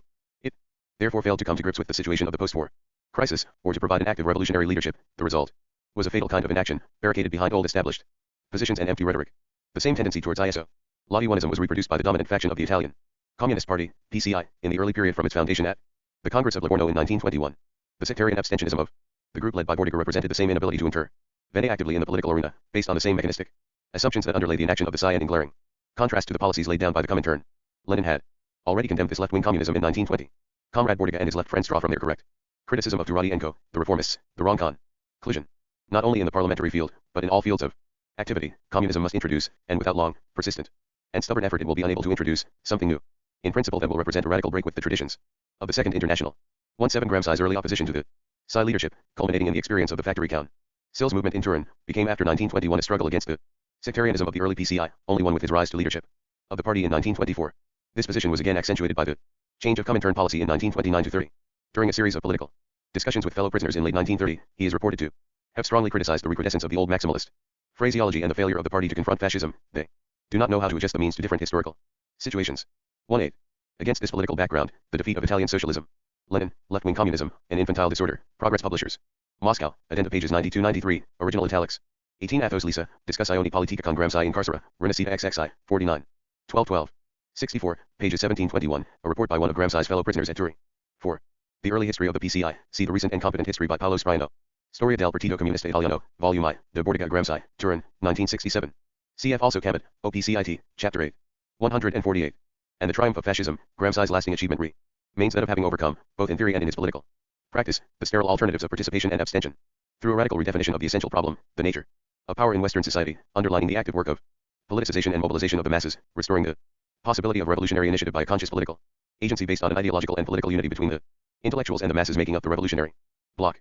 The problem was to elaborate the specific character of a collective will which would make possible the passage from a sectoral, corporate, and hence subaltern role of purely negative opposition to a hegemonic role of conscious action towards revolutionary goals, not seeking a partial adjustment within the system, but posing the question of the state in its entirety. 1.9. For this to be possible, the partial, determined character of opposition must become a universally oriented challenge over the whole range of social relations, so that structure ceases to be an external force which crushes man, assimilates him to itself and makes him passive, and is transformed into a means of freedom, an instrument meant to create a new ethico-political form and a source of new initiatives. The passage to the hegemonic moment represents the transformation of the objective into the subjective, from the purely economic, or egoistic passional, to the ethico-political moment that is the superior elaboration of the structure into superstructure in the minds of men. 20. This transition from the purely economic struggle required a new conception of the role of ideology, of the intellectuals, in a broad sense, of all those who have an organizing and educative role, an emphasis on the voluntary character of the revolutionary organization as an agency, bringing about the transformation of consciousness and cultural renewal at all levels of society. It was Gramsci's great strength that he posed these problems in terms which admitted of practical solutions. The disjunction of theory and practice was seen as the root cause of the debility of strategic options on the left. This signified that socialism was still passing through a relatively primitive historical phase, one which 19 SPNP 182, 20 SPN pages 366-67. Theory and practice in Gramsci's Marxism 149 is still economic corporate, in which the general structural framework is being quantitatively transformed and the appropriate quality superstructure is in the process of emerging, but is not yet organically formed. 2.1 The divorce of theory from concrete struggle, from the specific possibilities contained within society, produced arbitrary schema in the place of that organic unity, which alone could restore a creative dialectical relationship between objective situation and revolutionary initiatives. Gramsci's long isolation in prison, far from leading to disinterested contemplation, was compensated by an enormous effort of political engagement. His intellectual and political roles were inextricably linked, and the tendency to separate them particularly tempting in his case, since the division corresponds to the two periods of political activity, including political journalism, 1916, 26, and imprisonment, 1926-37, can only lead to a disjunction between his theories and his intentions, which gives at best a partial view. Such schematic and unilinear interpretations do less than justice to the originality and underlying coherence of the prison notes, despite their fragmentary character. Gramsci was saved from any idealist or formal solution by his close grounding in political reality. But the most important observation to be made about any concrete analysis of the relations of forces is the following: that such analyses cannot and must not be ends in themselves, unless the intention is merely to write a chapter of past history, but acquire significance only if they serve to justify a particular practical activity or initiative of will. 22 His analyses are never limited to the adumbration of purely conceptual alternatives. Their unity and coherence lie in the theoretical practical framework which constituted his field of research. This involved taking into account the limits present and possibilities open, a research into the conditions necessary for freedom of action towards certain ends. It is not a question of establishing a hierarchy of ends, but a graduation of ends to be attained. 2.3 This cannot be the result of a rationalistic, deductive, abstract process, i.e. one typical of pure intellectuals, or pure asses, but an organic process in which 21 SPNP 335, 22 SPNP 185, 2-3 milliseconds, p98. Williams, in the article quoted above, appears to make this disjunction, as a result concluding with the suggestion that Gramsci represented a purely moral socialism. OPCIT, pages 598-99. 150. Theory finds its authenticity in practice, in which analysis is guided towards strategy, in which analysis is active rather than descriptive. 2.4 The final test of any analysis was its practical efficacy in terms of effective reality. To understand better the nature of this collective will in Gramsci, it is necessary to turn to the crucial role of ideology and the superstructures in his analysis of the power structure in Western societies. 2. Gramsci's polemic against economism was based on the need to reformulate the problem of the relations between structure and superstructure, which must be accurately posed and resolved if the forces which are active in the history of a particular period are to be correctly analyzed, and the relation between them determined. 2.5. The economist hypothesis affirms an immediate element of strength directly produced by the determinism of the structure. The result is the identification of state with government or repressive coercive apparatus only, proper to a fraction of the ruling class which wishes to modify not the structure of the state, but merely government policy, for whom it is a question merely of a rotation in governmental office of the ruling class parties, not the foundation and organization of a new political society and, even less of a new type of civil society. 2.6 The conception of an unmediated element of force is not enough. In this case, an analysis of the balance of forces at all levels can only culminate in the sphere of hegemony and ethico-political relations. 2. The concept of hegemony is thus linked to Gramsci's aim to define the nature of power in modern societies in more comprehensive terms, allowing for the articulations of the various levels or instances of a given social formation, political, cultural or ideological, in the determination of a specific power structure. In a letter from prison in 193 he outlines the place occupied by the 24 SPN pages 189, 197. Cf. Gramsci's distinction between a purely literary theory, the monopoly of isolated thinkers, and that of Machiavelli, who represents a man of action, a politico in Addo SPN pages me 172, 25 SPNP 177, 26 SPNP 160, 27 SPNP 167. Theory and Practice in Gramsci's Marxism 151.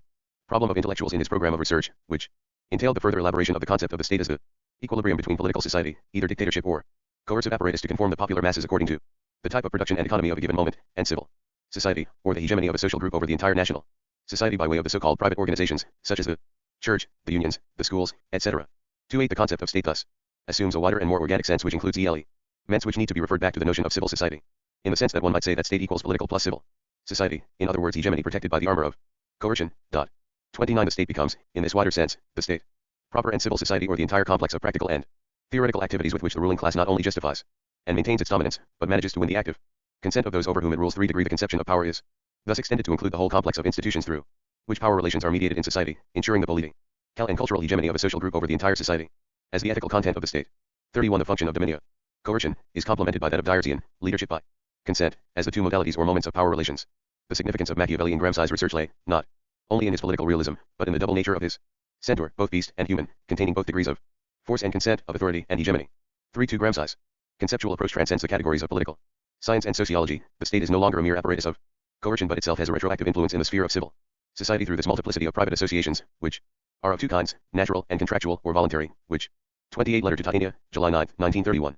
Letter Dal Carcera, pages 479 to 83. 2 SPNP 263. T degree SPNP 244. 31 Passito e Present, henceforward p. pages 164 to 65. 32 SPNP 170. Rousseau in his Prolegomena makes the prince into Machiavelli's treatise on dictatorship, moment of authority and of the individual, and the discourses into his treatise on hegemony, moment of the universal.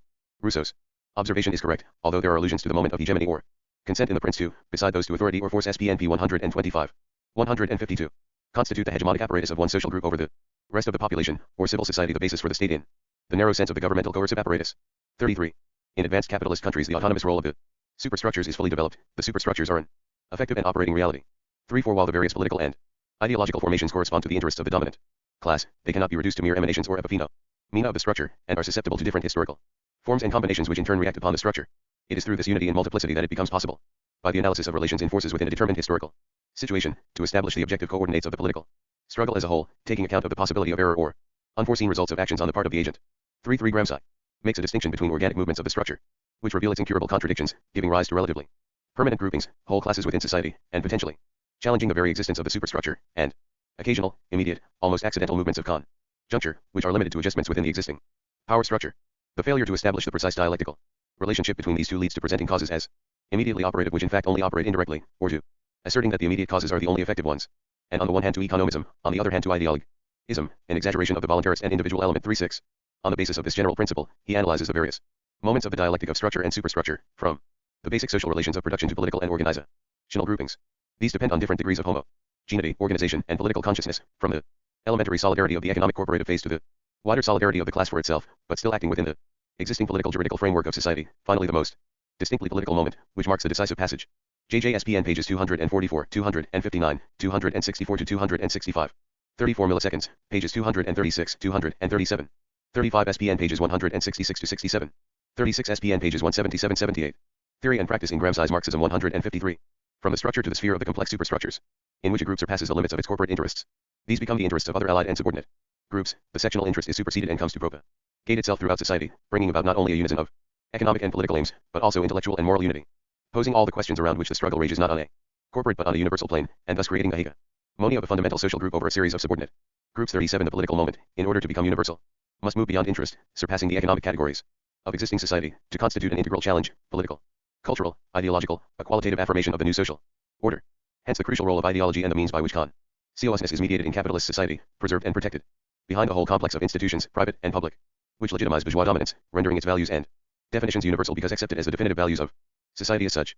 Developing his analysis from Marx's preface of 1859 that it is in the sphere of ideology that men become conscious of this conflict and fight it out. 38 Gramsci developed, through the Searlean concept of historical block, a theory of the role of intellectuals as experts in legitimation, in mediating the ideological and political unity of the existing hegemonic structure, rendering it acceptable to allied and subordinate groups, universalizing its dominance. The establishment of this intellectual and political hegemony in the 19th century occupies a large part of Gramsci's historical analysis, particularly in the case of post-Risorgimento Italy. Thus he dwells on the process of molecular absorption, through which the national revolutionary forces, represented by the Party of Action, were cut off by their failure to mobilize a mass support among the peasants of the South and, without any organic class basis, failed to challenge the dominant historical bloc formed by the northern bourgeoisie in alliance with the southern landowners. In this way the moderates were able to build up the hegemony of a coalition of agrarian and industrial. 37 SPN pages 181-82. J. Marx, Preface, Selected Works, Moscow, 1958, Volume 1, p. 363. T. 54. Interest groups and their clientele, exercising a spontaneous attraction on the southern intellectuals and functionaries. 39. This process of transformismo represented the gradual widening of the social base of the Italian ruling class bloc, the absorption of opposition and allied groups by private individual initiatives, in which, as in the case of Republican France from 1870, corruption and bribery played a significant role, characteristic of certain situations when it is hard to exercise the hegemonic function, and when the use of force is too risky. 40 Only in periods of organic crisis was naked coercion rendered necessary, since the ruling class stood isolated and hence vulnerable, the exercise of hegemony becoming impossible.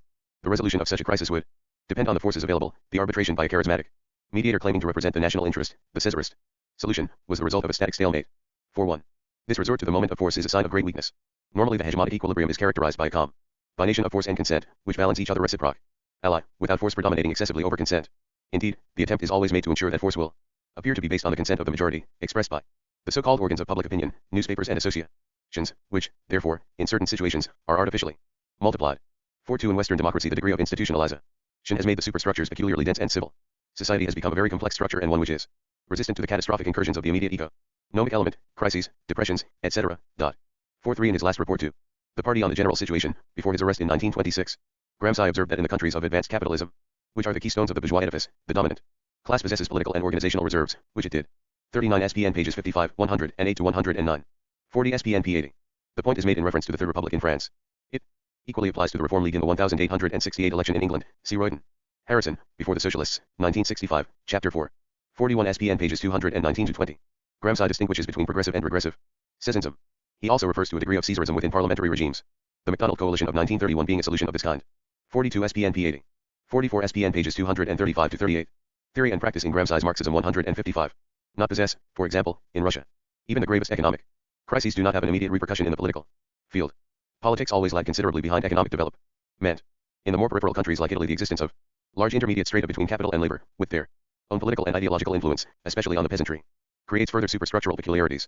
4.4 In the case of democratic forms of government, the principle of the division of powers, of impartial arbitration by the executive who reigns but does not govern, helps to ensure the consent of the governed, masking the real nature of power relations in capitalist society.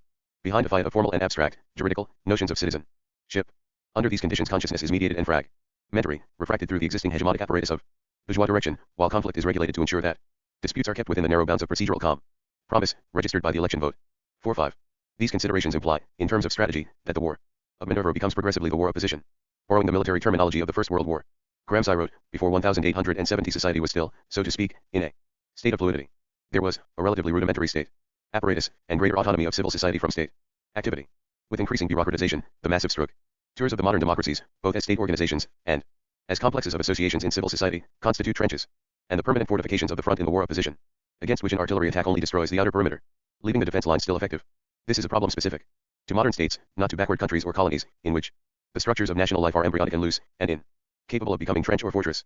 This in turn meant that the 48th formula of the permanent revolution is expanded and transcended in political science by the formula of 44 on Rapporto and Edito Albertito, 1926, ed. Franco Ferri, Renascita, Tu Cantum. Perenio, April 14, 1967, p. 23. The report is entitled Situazione Interna Italiana. Elementi per la linea politica del partito. Political Writings 1921-26, forthcoming. Henceforward P.W. F. 4 SPN pages 148, 192-93, 245-46. Civil hegemony. 4.6 Whereas in Russia, for instance, the state was everything, civil society was primordial. In the West the state was only an outer ditch, behind which there stood a powerful system of fortresses and earthworks. The accurate reconnaissance of each individual country made it necessary to translate Lenin's practice into the terms appropriate for a war of position, the only possible one in the West, a strategy of siege to challenge and breach the hegemonic apparatus of the bourgeoisie. 4. The passage to the war of position becomes increasingly the key to Western strategy in Gramsci's analysis, the war of reciprocity. Cal siege represents the most difficult, but the most decisive phase of the struggle, which requires an unprecedented concentration of hegemony, a mobilization on the part of the dominant groups of all the hegemonic resources of the state through controls of every kind, to organize permanently the impossibility of internal disintegration. 4.8 in his notes on Americanism and Fordism, Gramsci analyzed the corresponding trend towards the rationalization of the workforce and the internalization of control over the whole area of the worker's life in the most advanced sectors of capitalist production, which represented the ultimate stage in the process of progressive attempts by industry to overcome the law of the tendency of the rate of profit to fall. 4.9 Such developments of hegemony in the productive processes themselves, the adaptation to new forms of psychic discipline, together with the existence of a working-class aristocracy with its bureaucratic and social. 4 SPN pages 235-38, 243. Trotsky's theory of permanent revolution is related to the War of Minerva, appropriate to an earlier period. In this case one might say that Bronstein, Trotsky, apparently Western, was in fact a cosmopolitan, i.e. superficially national and superficially Western or European. Hitch, Lenin, on the other hand, was profoundly national and profoundly European. SPN p. 237. 1 Trotsky's theory of frontal attack in a period in which it only leads to defeats is thus a typical manifestation of sectarian thought. The belief in the capacity to always do the same thing even when the politico-military situation has changed. SPN p. 238. 47 SPN pages 237-38. 48 SPN pages 238-39. 47 SP /p 286. The special conditions of American life, which make this degree of rationalization possible, mean that hegemony here is bomb in the factory and requires for its exercise only a minute quantity of professional, political, and ideological intermediaries. The elaboration of the new type of man suited to the new type of work and productive process was still, before the crisis of 1929, at its initial phase of adaptation through high wages. The fundamental question of hegemony has not yet been posed. SPN pages 285-86. B. Theory and practice in Gramsci's Marxism 157. Democratic connections demanded a more complex and long-term strategy and tactics than were necessary to the Bolsheviks. In 1917, he wrote in a letter of 1924.5 degrees under these circumstances the reliance on conditions, on the principal contradiction of capitalism, to produce an opposition was a vain delusion, for the determination which in Russia launched the masses on the revolutionary path was complicated in Western and Central Europe by all the political superstructures created by the greater development of capitalism. 51 An integral opposition could only come about by the properly political work of organizing and mobilizing the masses, not in terms of corporate interest, but in terms of the hegemonic leadership of the working class organized in a revolutionary party with an active mass basis. Only in this way could that transformation of consciousness take place, which would make possible a transcendence of the existing categories of society, both in theory and in revolutionary practice, transforming both workers and intellectuals into intellectuals of a new type through the active educative and political work of the revolutionary organization. But the existence of objective conditions, of possibilities or of freedom is not yet enough. It is necessary to know them, and know how to use them, and to want to use them. 5 Both the sectarian and the syndicalist positions underestimated this active work of mass organization in the formation of a collective will. Gramsci's authentic Leninism lay in his rejection of all forms of spontaneism and syndicalism, which he criticized in Sarl and Rosa Luxemburg. 5 The tendency among the critics of the Second International to assume the existence of a revolutionary agency in society and to appeal to the direct action of the masses, without the necessary intervention of political organization. Neither was political organization in itself sufficient. The sectarian resort to the opposite extreme reproduced the same result in practice, the divorce between the party, the intellectuals. A letter to Togliatti of February 9, 1924, marking Gramsci's decisive break with the Bordigan faction. Ferrada and Gallo, ed. OPCIT, IP 673. PW, F. 51 ibid. SPN p. 360.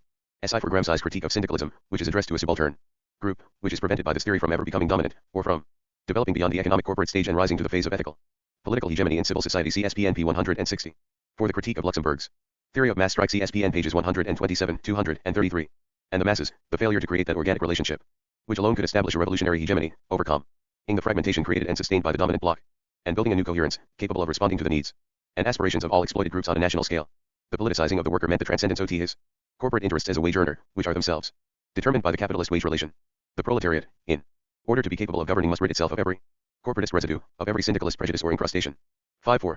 The trade union, Gramsci wrote in El Orden Novo in 1919, is a form of capitalist society, not a potential successor to that society.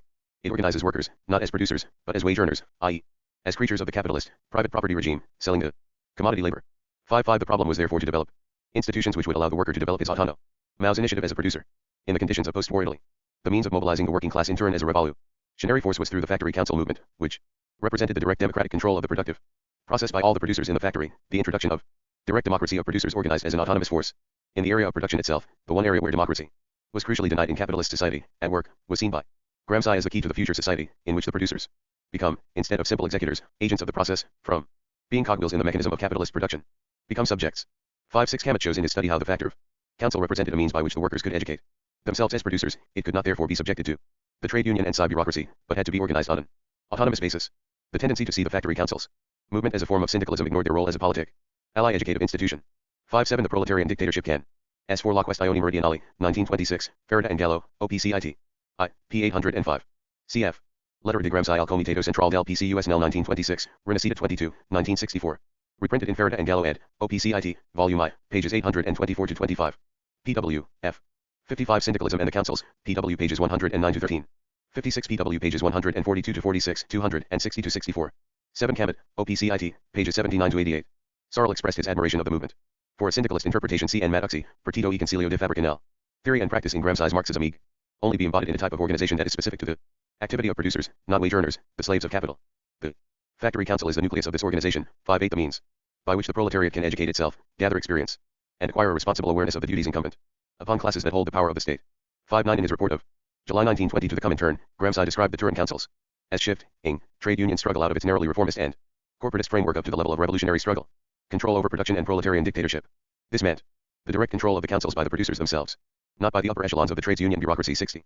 In this way, the Turinese communists posed concretely the question of the hegemony of the proletariat, in other words of the social basis of the proletarian dictatorship and the workers' state. 6.1 The factory council was the means by which the party, as the conscious vanguard of the struggle, could be directly linked to the active mass participation of the working class as producers, conscious of their responsible and liberated role. The factory council was the model of the proletarian state, in which political society itself would progressively be organically absorbed by civil society. 6.2 It was essential that this transition from a corporate to a direct function take place before the actual conquest of power. Instead of a mechanical symmetry between base and superstructure, a dialectical relation enables the revolutionary movement to exercise a de facto leadership in civil society, the side of power.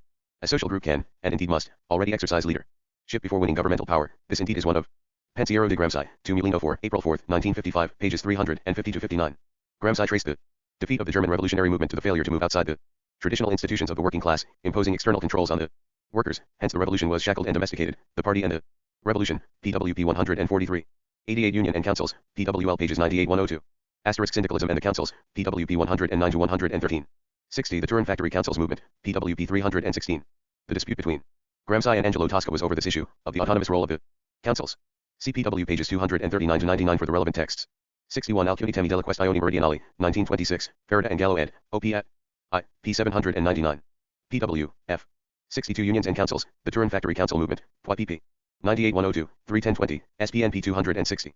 I-6 The principal conditions for the winning of such power, it subsequently becomes dominant when it exercises power, but even if it holds it firmly in its grasp, it must continue to lead as well. 6.3 This meant that the working class could not establish its hegemony without some sacrifice of its immediate interests to the interests of all its potential allies in society. In particular, in Italy, it would have to ally itself with the rural masses of the South. The Southern question has been rightly described as the primordial problem of Italian socialism. To Gramsci, the Turin movement had one undeniable merit, that of having brought the Southern question to the attention of the vanguard of the working class, formulating it as one of the essential problems of the national policy of the Italian proletariat. 6.4 The future of the workers' movement in the North and the peasants' movement in the South were indissolubly linked. The workers had an immediate interest in not allowing Southern Italy and the islands to become a capitalist counter-revolutionary base. At the same time, in the establishment of the workers' state lay the salvation of the peasantry. 6.3 If this alliance is not created, the proletariat cannot become the directing class, and those strata, which in Italy represent the majority of the population, will remain under bourgeois direction, enabling the state to defeat and resist the proletarian impetus. 6.6 The mechanical formulae of both the Psi leadership and the Bordigan group towards any autonomous initiative, either of the workers or towards the peasants, 6, was one of the major factors in the defeat of socialism in the post-war crisis. 63 SPN pages 57 to 58, 253. 64 PW, F. SIXS The northern bourgeoisie has subjugated the south of Italy and the islands, and reduced them to exploitable colonies, by emancipating itself from capitalist slavery. The northern proletariat will emancipate the southern peasant masses, enslaved to the banks and the parasitic industry of the north. 66 La Questione Meridionals, OPCIT 1, P 805 PW, F. CFL Orden Nuovo I, P 90. In Germany and Hungary the proletarian movement was not accompanied by any movement of the poorer peasant strata. The city in revolt was isolated, surrounded by the incomprehension and indifference of the countryside. 6 Camet, OP at, pages 91, 132. Bordiga regarded the factory councils as founded on the error that the proletariat can emancipate itself by gaining ground in economic relations, while capitalism still holds political power. Serity expressed the maximalist position on the peasants' movement. Everybody knows that the move meant for the occupation of lands was a demagogic and petty bourgeois movement, aimed at entrancing the agricultural masses. My italics. Theory and practice in Gramsci's Marxism 161. The problem of alliance raised the whole question of the cultural and ideological preparation of the socialist movement. But, from the moment in which a subaltern group becomes really autonomous and hegemonic, thus bringing into being a new form of state, we experience the concrete birth of a need to construct a new intellectual and moral order, that is, a new type of society, and hence the need to develop more universal concepts and more refined and decisive ideological weapons. 6.8 The creation of this new intellectual and cultural unity was itself a condition for the directing function. The integration of culture was a vital complementary task of socialism. Hence the crucial role of the intellectuals in the cementing of the revolutionary bloc. Critical self-consciousness means, historically and politically, the creation of an elite of intellectuals. A human mass does not distinguish itself, does not become independent in its own right without, in the widest sense, organizing itself, and there is no organization without intellectuals, that is without organizers and leaders, dirigenti. In other words, without the theoretical aspect of the theory. Practice nexus being distinguished concretely by the existence of a group of people specialized in conceptual and philosophical elaboration of ideas. 6.9 The theoretical practical relation is citated in practice a new relation between the intellectuals and The mass, a new unity of consciousness through a unified political practice. In this sense, the discovery by Lenin, in the field of political organization and practice, of the concept of hegemony as complementary to that of state as force represented a great philosophical advance as well as a politico-practical one. For it necessarily supposes an intellectual unity and an ethic in conformity with a conception of reality that has gone beyond common sense and has become a critical conception. 7. The political unity of the revolutionary alliance requires a corresponding ideological coherence and a new total conception of culture, in which the party, the intellectuals, and the masses are brought into an organic relationship, qualitatively projecting an integral vision of the new civilization in all spheres of life. 68 SPNP 388. 6 V SPNP 334. 7 degrees SPNP 333. 162. 3. The work of cultural renovation, of intellectual and moral reform was therefore a crucial correlate of socialist hegemony. The unity based on traditional ideology is broken. Until this happens, it is impossible for the new forces to arrive at a consciousness of their own independent personality. 7.1 Through his confrontation with Croce, Gramsci derived the importance of the cultural aspect even in practical, collective activity. An historical act can only be performed by collective man, and this presupposes the attainment of a cultural social unity, through which a multiplicity of dispersed wills with heterogeneous aims are welded together with a single aim, on the basis of an equal and common conception of the world. 72 Through the existing ideological and cultural forms, the bourgeoisie is able to universalize its direction of society, to hold together disparate and even opposition groups on the basis of a consensus. The consciousness of subordinate groups is thus mediated and partial. Theory is often in contradiction with actions.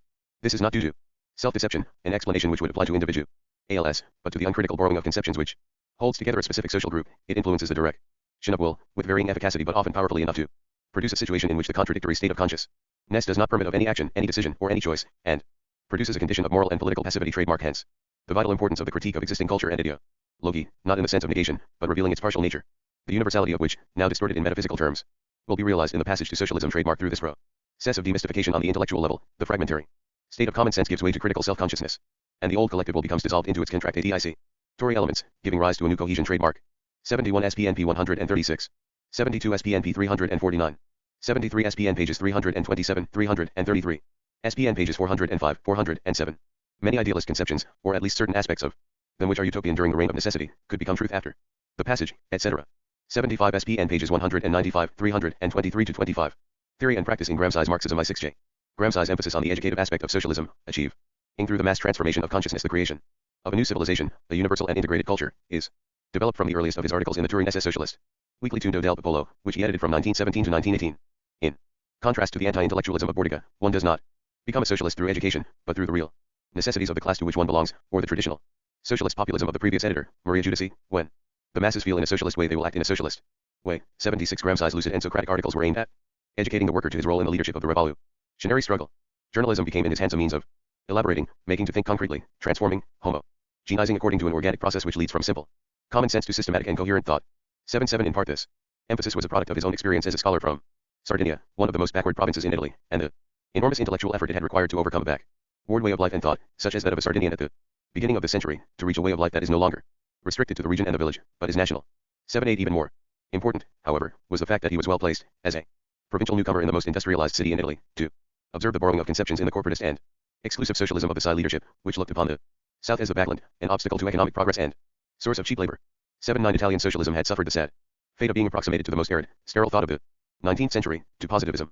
80 In the hands of Marxists, like Loria, for whom facts were divine, principles human, or collageny, in the hedonistic principle alone and exclusively lies the justification of the class struggle. 81 Marxism had become a 76 Fiore, Antonio Gramsci, p. 103. 77 Gli intellettuali/organizzazione della cultura, p. 142. 7 Sp. p. 3.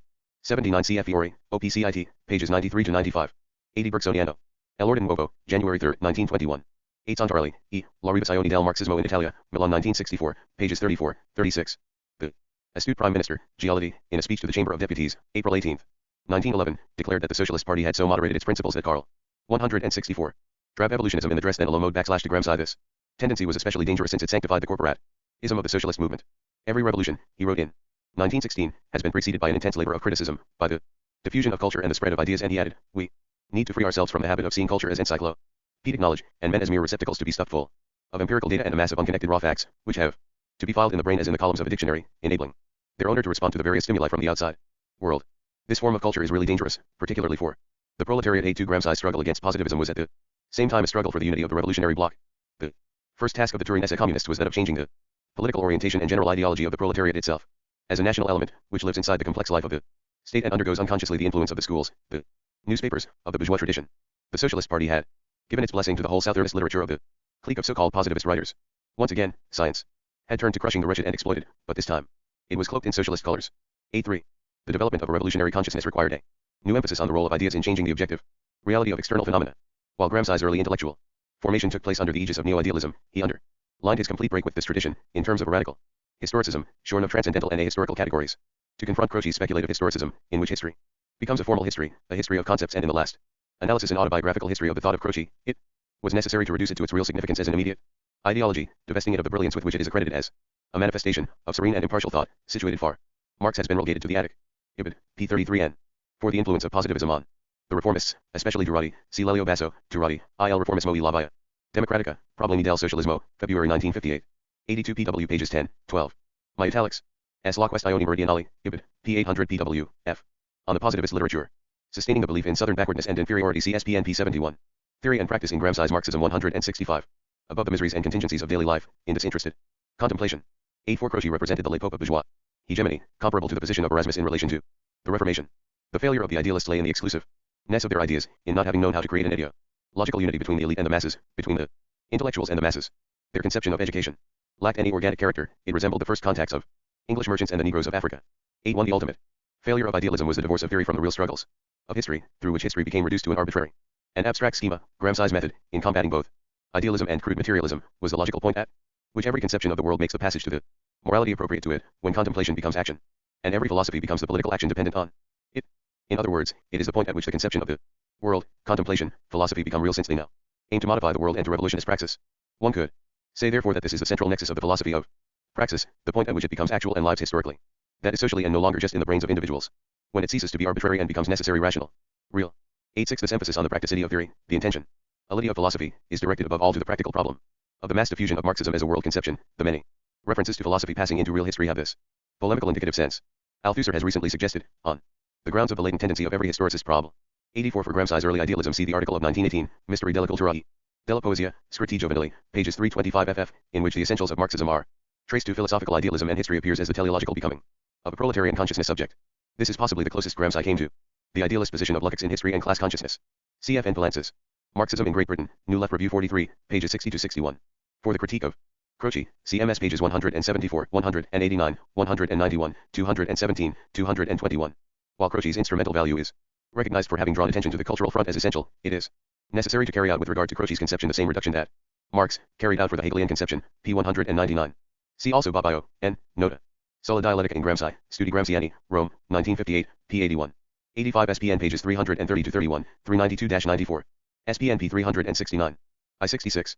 Matic, that this results in an underestimation of theoretical practice itself, a confusion between theory and ideology, in which philosophy becomes reduced to an expression of a historical essence in a Hegelian type expressive unity. Theory thus becomes a reflection of history, a historically determined abstraction, resulting in an empiricist approach on the one hand or an idealist voluntarism on the other. 8.7 Without entering into the general sense of Althusser's discussion, it may however be case that Gramsci represents this historicist tendency. Althusser overlooks the theoretical practical field of Gramsci's research, in which theory is not a passive reflection of history, but an essential moment in the overcoming and surpassing of existing structures, reacting against them in terms of conscious praxis. Gramsci's historicism represents the means by which both theory and practice are actualized, within the determined context. He therefore avoids both spontaneism and voluntarism. The relationship between philosophy and history is a critical one, and by no means precludes the theoretical dimension as such. 8.8 Gramsci's critique of idealism was not only a confrontation with the most significant philosophy of the time, of abstract man, divorced from his social environment, it was also above all part of his critique of pure intellectuals, of the cosmopolitan tradition in Italian culture, expressed in the supranational institutions of empire and papacy, which in turn had determined that fundamental Italian problem, of a country whose history had long been marked by a severe disproportion between social and economic backwardness and preeminence in the artistic and cultural field, by the wide gap between the enlightened lay culture of a small minority and the religious superstition of the masses. In Italy, he noted, the term national had a restricted sense, not coinciding with that of popular, since the intellectuals are removed from the people, that is from the nation, and are on the contrary. 87 Althusser and Balibar, Reading Capital, London 1970, pages 126-15. For discussions of Gramsci's historicism, see N. Bottoloni Gramsci Storicista. Critica Marxista Quaderni N3, 1967, and Cesare Luperim, Realtà e Storicità, Econo. Mia e Dialettica nel Marxismo, Critica Marxista N1, 1966. The identification of theory and practice is a critical act, through which practice is demonstrated rational and necessary, and theory realistic and rational. SPN p. 365. It remains true, however, that at times Gramsci comes close to a pan-ideologism, reminiscent of Mannheim. See for example SPN p. 328, on the lay faith theory from the Crocian conception of religion. Theory and practice in Gramsci's Marxism I6y. Linked to a tradition of caste, the tradition is bookish and abstract, and the typical intellectual feels more linked to Henny, Bal Caro or Hippolytus than to the peasant of Apulia or Sicily. In relation to the people, the intellectuals were a caste and not an element organically linked to the people themselves. 8.9 It was the Absence of any national popular culture which constituted the primordial weakness of Italian society, which in turn had made the achievement of national unity a passive revolution governed by external forces, rather than developing its own internal dynamic. 10. Gramsci uses the term Jacobin in two distinct senses. First, to refer to the intellectualist and abstract divorce of theory from the concrete possibilities contained within society, in the sense that Trotsky had the Jacobin temperament without an adequate political content, while in Lenin there was Jacobin temperament, and content derived not from a literary and intellectualistic label. 9.1 His criticism of the sectarian position was thus linked to that of idealism. The position of pure intellectual becomes either a really deteriorated form of Jacobinism, and in this sense Amadeo, Bordiga, can, on a different intellectual level, be compared to Croce, or a disdainful Pontius Pilatism, or even both simultaneously. 9.2 In the second sense, Jacobinism refers to active intervention in the creation of a national popular collective. Will, the protagonist of a real historical drama. In this sense, the precocious Jacobinism of Machiavelli is traced to his proposed reorganization of the Florentine militia, bringing the peasants simultaneously into political life. 9.3 These considerations govern Gramsci's redefinition of the role of intellectuals and that of the hegemonic party as a collective intellectual. There exists no independent class of intellectuals, but every social group has its own stratum of intellectuals, or tends to form one, to give it homogeneity and an awareness of its own function not only in the economic but also in the social end. 89 Letteratura e Vita Nazionale, pages 105 to 106, p. 15. Cf. Gramsci's Linguistic Studies Gli Intellettuali, pages 21 to 29. 90 SPN pages 86 to 90, 97 to 102, 109 to 110. 91 SPN pages 84 to 85. 92 milliseconds, pages 174 to 75. 93 SPN pages 130 to 31, 141, 143. Cf. The failure of the intellectuals of the party of action to develop an organic rural base, to be Jacobin, not only in external form, in temperament, but most particularly in socio-economic content, SPN. P74. I68.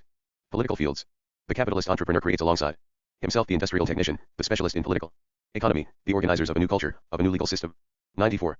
These organic intellectuals, who usually represent specializations of partial aspects of the primitive activity of the new social type which the new class has brought into prominence, are distinguished from the category of traditional intellectuals, which are already in existence and which appear as representatives of an historical continuity uninterrupted even by the most complicated and radical changes in political and social forms. 95. The relation between intellectuals and the world of production is not as direct as it is with the fundamental social groups, but is, in varying degrees, mediated by the whole fabric of society and by the complex of superstructures, of which the intellectuals are precisely the functionaries. 96. To the intellectuals, in this broad sense, in terms of their function which is directive and organizational, i.e. educative, i.e. intellectual, falls the role of mediating the hegemony of the dominant group, ensuring that spontaneous consent given by the great masses of the population to the general direction imposed on social life by the dominant fundamental group, carrying out the work of organization and connection as the dominant group's deputies exercising the subaltern functions of social hegemony and political government. S. It becomes imperative therefore for the revolutionary movement not only to win over elements of the traditional intellectuals, but above all to develop its own organic intellectuals, to create favorable conditions for the expansion of its own class, from a subordinate to a directing capacity. The restoration of the theory-practice nexus required cultural stability and an organic quality of thought which can only be realized if there had existed the same unity between the intellectuals and the simple as there should be between theory and practice. That is, if the intellectuals had been organically the intellectuals of those masses, and if they 94 SPN PP 6065 CF SPN P 170, where the failure of the medieval Italian communes is traced to their not having developed their own organic intellectuals. Really, Jun was consent and the church was civil society, the hegemonic apparatus of the ruling group, for the latter did not have its own apparatus, did not have its own cultural and intellectual organization. Cf. Letter Dal Carcero pages 470 to 87. 95 SPN pages 6 to 7. 96 SPN P 12. 97 SPN pages 12, 16. Theory and practice in Gramsci's Marxism I6G had worked out and made coherent the principles and the problems raised by the masses in their practical activity, thus constituting a cultural and social block registered date. This involved the development of a new type of revolutionary intellectual, who would arise directly out of the masses, but remain in contact with them to become, as it were, the whalebone in the corset. The essentially educative relation implied by the term organic becomes the basis of the hegemony of the revolutionary bloc, the dialectical relation between the intellectuals and the masses, the party and the active participation of its social base. This relationship is active and reciprocal, in which every teacher is always a pupil and every pupil a teacher. 100 In contrast with previous world conceptions, Marxism does not tend to leave the simple in their primitive philosophy of common sense, but rather to lead them to a higher conception of life, making possible the intellectual progress of the mass and not only of small intellectual groups. 101 All men are to a certain degree intellectuals, in that they participate in a world conception, in this wider sense of intellectual. Gramsci writes of changing the relationship between intellectual and muscular effort to create a new equilibrium, and a new type of intellectual, who is actively involved in practical life, combining specialist technique with science and humanism, thus becoming directive, specialized and politic. Cal. 102 Society itself becomes a system of educative relationships throughout society as a whole and for every individual relative to other individuals. It exists between intellectual and non-intellectual sections of the population, between the rulers and the ruled. Every relationship of hegemony is necessarily an educational relationship. I031 is reminded of Che Guevara's writing of the need for the development of a consciousness in which all the old categories of evaluation become changed. Society in its 98 SPNP 330. This cannot come about unless there is a continually felt need for cultural contact with the non-intellectuals. Semplicite. See also the need for an organic rupture among the intellectuals to break up the intellectual bloc, which forms the flexible but resistant armor of the southern agrarian bloc. La Questione. Meridianali, Ferrata, and Gallo, OPCIT, I, P 819. PW, F. 99 SPNP 340. 100 SPNP. 101 SPNP 332. 102 SPNP 10. 108 SPNP 350. Complexity must become a gigantic school. 104. In 1919 Gramsci had developed, in the Factory Council's program, the means through which such a relation could be expressed, which corresponded to latent aspirations and conformed to the development of the real forms of life among the Turin workers. At that time, he later recalled, no initiative was taken that was not tested in reality, if the opinions of the workers were not taken fully into account. For this reason, our initiatives appeared as the interpretation of a felt need, never as the cold application of intellectual schema. 105 The task was always, for Gramsci, to find the present form of the struggle, the form that would activate a response, since it corresponded to the revolutionary thread in the real historical situation, in this way, making possible the passage from science to action, not the pure act, the Bergsonian abandonment to the irrational, which Gramsci criticized in Sarl, but the real impure act, in the most profane and worldly sense of the world. 106 While the problem of hegemony was posed in this way by the Ordine Nuovo group in 1919-21, they had few illusions about the likelihood of failure. The optimism of will was always tempered by a pessimism of awareness, to use a phrase characteristic of Gramsci. In the absence of political leadership at the national level, the Turin SM movement was isolated. Abandoned on all sides, the Turin proletariat was forced to confront the nation's capitalists and the power of the state entirely on its own. 10. The Socialist Party had become a mere spectator of the unfolding of events, had failed to lay down a general line and unify or concentrate revolutionary action. The party had shown itself to be a mere bureaucratic institution, with no soul or will, with the result that the working class will instinctively move to form another party and shift its allegiance to the anarchist tendencies. 10 The factory councils could not in themselves provide a solution, as Togliatti put it in 1920. The 104 Che Guevara, Socialism and Man. Letter to Togliatti, 27.3.1924. Ferreira and Gallo, OPCIT, Volume IN 677. PW, F. SPN pages 910. 106 PW pages 146, 293. The Turin Factory Council Movement, PVB pages 310-20. Towards a renewal of the Socialist Party, PW pages 190-96. CF the Communist Party, PW pages 330-339. The Socialist Party, which proclaims itself to be the head of the working class, is nothing but the baggage train of the proletarian army. P. 338. Y. Theory and practice in Gramsci's Marxism EI. Constitution of councils only has value if it is viewed as a conscious beginning of a revolutionary process. Control of production has meaning only as an act in this process. I0 to Gramsci, the existence of a coherent leadership was the fundamental and indispensable condition for attempting any experiment with Soviets. In the absence of such a condition, every experiment proposed should be rejected as absurd. 110 The need for a new conception of political leadership was the lesson to be drawn from the defeat of the Italian Revolution. Gramsci's concern was to develop a leadership that would move ahead of events, with a coherent strategy, so that it may win the masses, for and trust and thus become their guide and intellect. 111. Gramsci's conception of the party follows closely the general framework of his ideas on the intellectuals, hegemony, and the specificity of the superstructures. The party is not reducible to an epiphenomenon of class, it is the political agency of the working class responsible for developing and organizing the political conditions for the foundation of the workers' state. Gramsci developed his notion of the hegemonic party through his opposition to the sectarian tendencies of the early PCI, but already BV.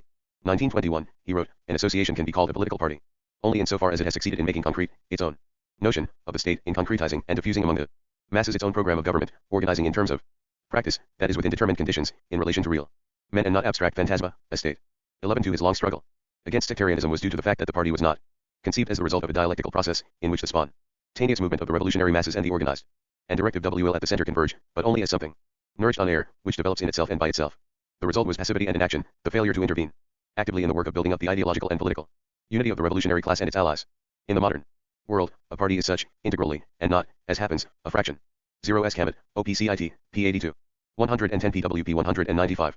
111 PWP 191-92. 112 Lo Stato Operaio, El Ordine Nuovo 2, P3 PW, F. 3 Letter to Togliatti, September 2, 1924, Ferreira and Gallo, OPCIT. I, P 672. PW, F.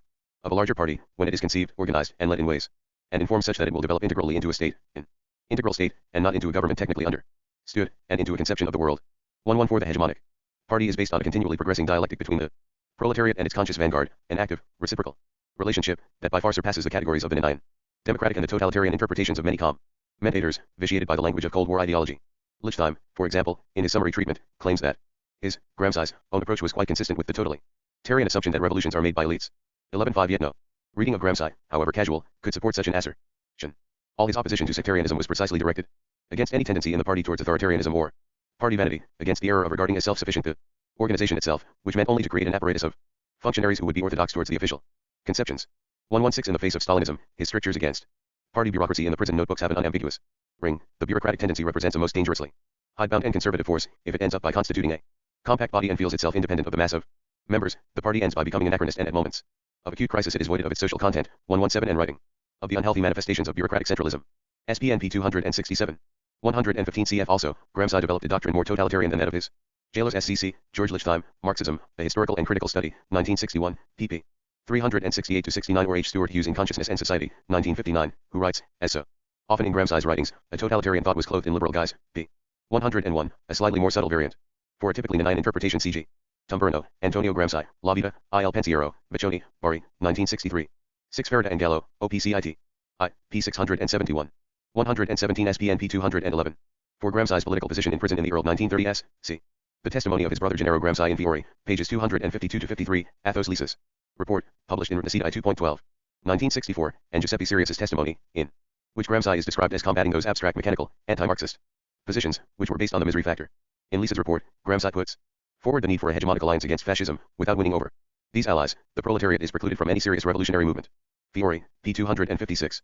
See also his report to the Central Committee of the PSU on the eve of his arrest in 1926, in which he criticized the way in which party disputes were being theory and practice in Gramsci's Marxism IJ3. Because of a lack of initiative and responsibility at the bottom, he described the resultant unity as that of a stagnant swamp, on the surface calm and mute. 118. In contrast, Gramsci's conception of the party was based on the premise that a party cannot exist by virtue of an internal necessity but through an organic relationship with the class it represents, expressed by his formula of spontaneity and conscious direction. Defending the Factory Council's experience against the accusation of voluntarism, he wrote, this leadership was not abstract, it neither consisted in mechanically repeating scientific or theoretical formulae, nor did it confuse politics, real action, with theoretical disquisition. It applied itself to real men, formed in specific historical relations, with specific feelings, outlooks, fragmentary conceptions of the world, etc., which were the result of spontaneous combinations of a given situation of material production with the fortuitous agglomeration within it of disparate social elements. This element of spontaneity was not neglected and even less despised. It was educated, directed. It gave the masses a theoretical consciousness of being creators of historical and institutional values, of being founders of a state. This unity between spontaneity and conscious leadership is precisely the real political action of the subaltern classes, in so far as this is mass politics and not merely an adventure by groups claiming to represent the masses. 1-1. Conscious direction must be applied if spontaneous movements are to become a positive political factor. From the post-war experience, Gramsci learned that the decisive element in every situation is the permanently organized and long-prepared force which can be put into the field when it is judged that a situation is favorable, and it can be favorable only insofar as such a force exists, and is full of fighting spirit. 120. But this force, the political party, was not to be organized on rigid lines, nor on the basis of a doctrine, artificial and mechanically superimposed, but rather organically handled, while not taking the side of the opposition. Ferrata and Gallo, pp. 820-26. Unity and discipline cannot be mechanical and coercive, he wrote. The Soviet Party was running the risk of annulling the directing function which the Communist Party of the USSR had conquered through the work of Lenin, pages 823, 825 pw, f. 118 SPN pages 189 to 190. 19 SPNP 198. 120 SPNP 185. 174. Produced historically, in the struggle. 121. The party could only successfully move beyond the existing political framework and actively promote the surpassing of existing society and politics if it became the elaborator of new integral and totalitarian intelligentsias and the crucibles where the unification of theory and practice, understood as a real historical process, takes place. It was therefore necessary that the party should be formed by individual memberships and not on the pattern of the British Labour Party, because, if it is a question of providing an organic leadership for the entire economically active mass, this leadership should not follow old schemes but should innovate. Hence the need for a leadership, but organized on the principles of democratic centralism, a centralism in movement. When the party is progressive, it functions democratically, democratic centralism. When the party is regressive, it functions bureaucratically, bureaucratic centralism.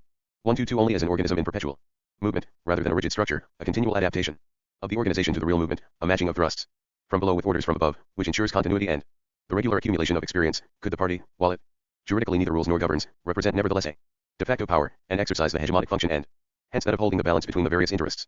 In civil society, the latter, however, is in fact intertwined with political society to such an extent that all the citizens feel that the party on the contrary both rules and governs. 123. Finally, parties come into existence within a historical context, since they represent the nomenclature of social classes, the ultimate goal of a party which aims progressively to educate the masses to self-management, to widen vastly the sphere of the political and civil society, is its own disappearance. 124. The underlying thematic of Gramsci's Marxism thus finds its unity and coherence in his creative confrontation of the social and historical realities of his world. His renewal of Marxism was never the detached work of a scientist but rather the product of a lifetime of political struggle. In one of his earliest articles he wrote, 121 Notes Sol Machiavelli, p. 296. 122 SPN pages 155, 335. 188. 123 SPN pages 188, 253. 124 SPN p. 52. Theory and Practice in Gramsci's Marxism 175. To live means to take sides. I 2 asterisk and in a letter from prison, my whole intellectual formation was of a polemical kind, and to think disinterestedly, that is to study for study's sake, is difficult for me.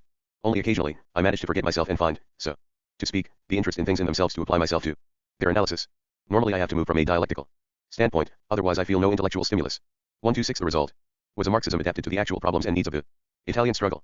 The conception of socialism as concerned above all with the qualitative, rather than quantitative, transformation of society was never confined to an abstract level but directed towards its concrete realization, in terms of the fundamental political task, which was to bring the objective into relation with A program to be realized, to apply the will to the creation of a new equilibrium of existing and operating forces, based on the force considered to be progressive, thereby moving on the terrain of effective reality, but, in order to dominate and transcend it, or to contribute to this, what ought to be is therefore concrete.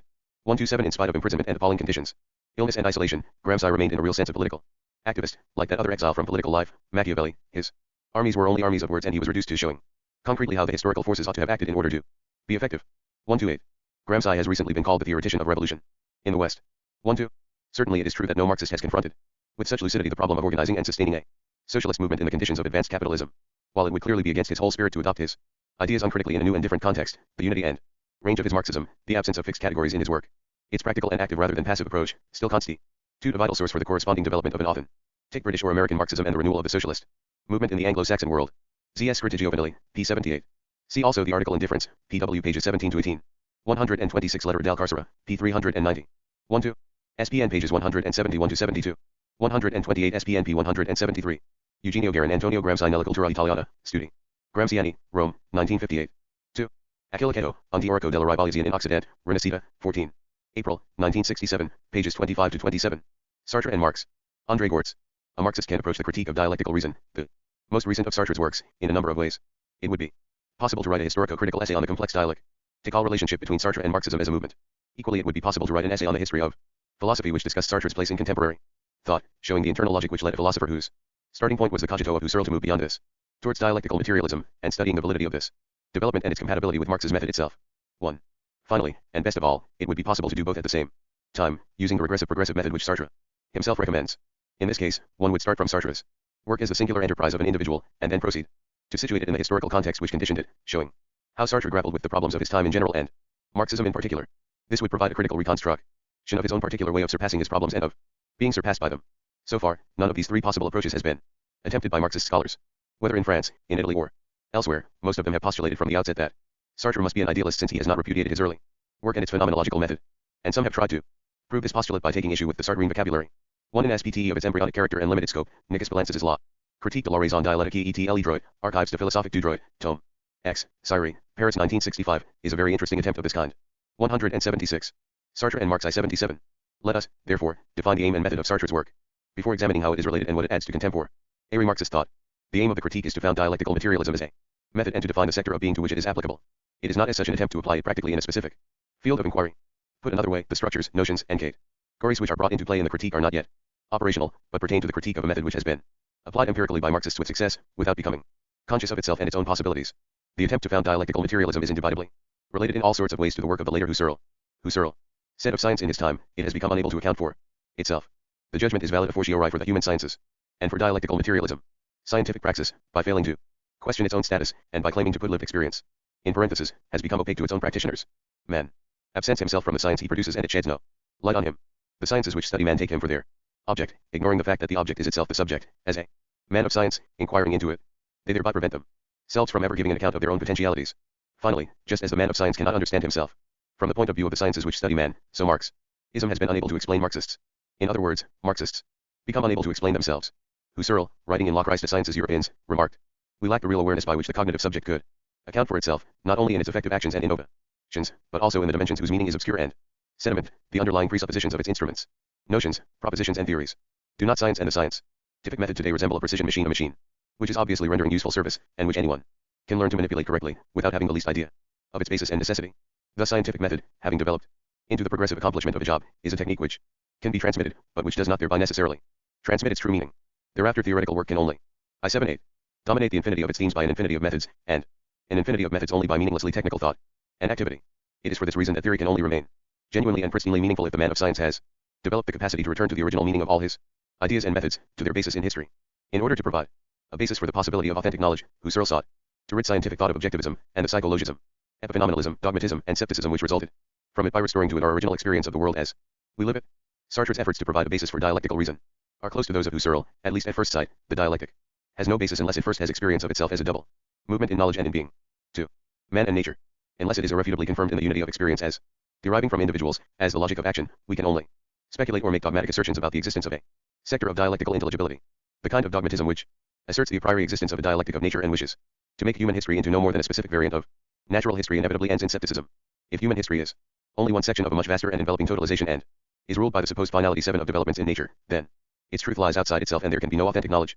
As Koji remarked, if nature is creative in the same way as man, then truth or science in the true sense are only possible at the end of time. The upholders of the dialectic of nature imagine that they can get out of this difficulty by allowing to man the privileged faculty of understanding the total meaning of developments in nature, while remaining immanent within it. But this metaphysical postulate, also to be found in religious systems, where man is supposed capable of knowing God and his purposes, necessarily impenetrable, makes authentic knowledge dependent on a postulate and on the faith which one has in it. This is why transcendental materialism can only avoid skepticism by refusing to question its own method, out of sheer dogmatism. By making the tu la science de sciences Europeans, Sartre and Marx meaning of human history depend on that of natural history. Human history is subjected to a dialectic outside itself, in a way which Marx seems to reject when he writes, in the 1844 manuscripts, that man is its own origin. 3 Sartre continues, if we do not wish the dialectic to become a divine law again, a metaphysical fate, it must proceed from individuals and not from some kind of super-individual ensemble. For in other words, the dialectic can have no basis unless the individual, not, of course, conceived as a monad, but grasped in the totality of his conditions and relations, as a totalization in process of retotalization can experience it in terms of himself and his own praxis. But why this privileged position of the individual? The answer is quite simple and leads us back to Marx. It is that there is no certainty, no meaning, no comprehension except for somebody.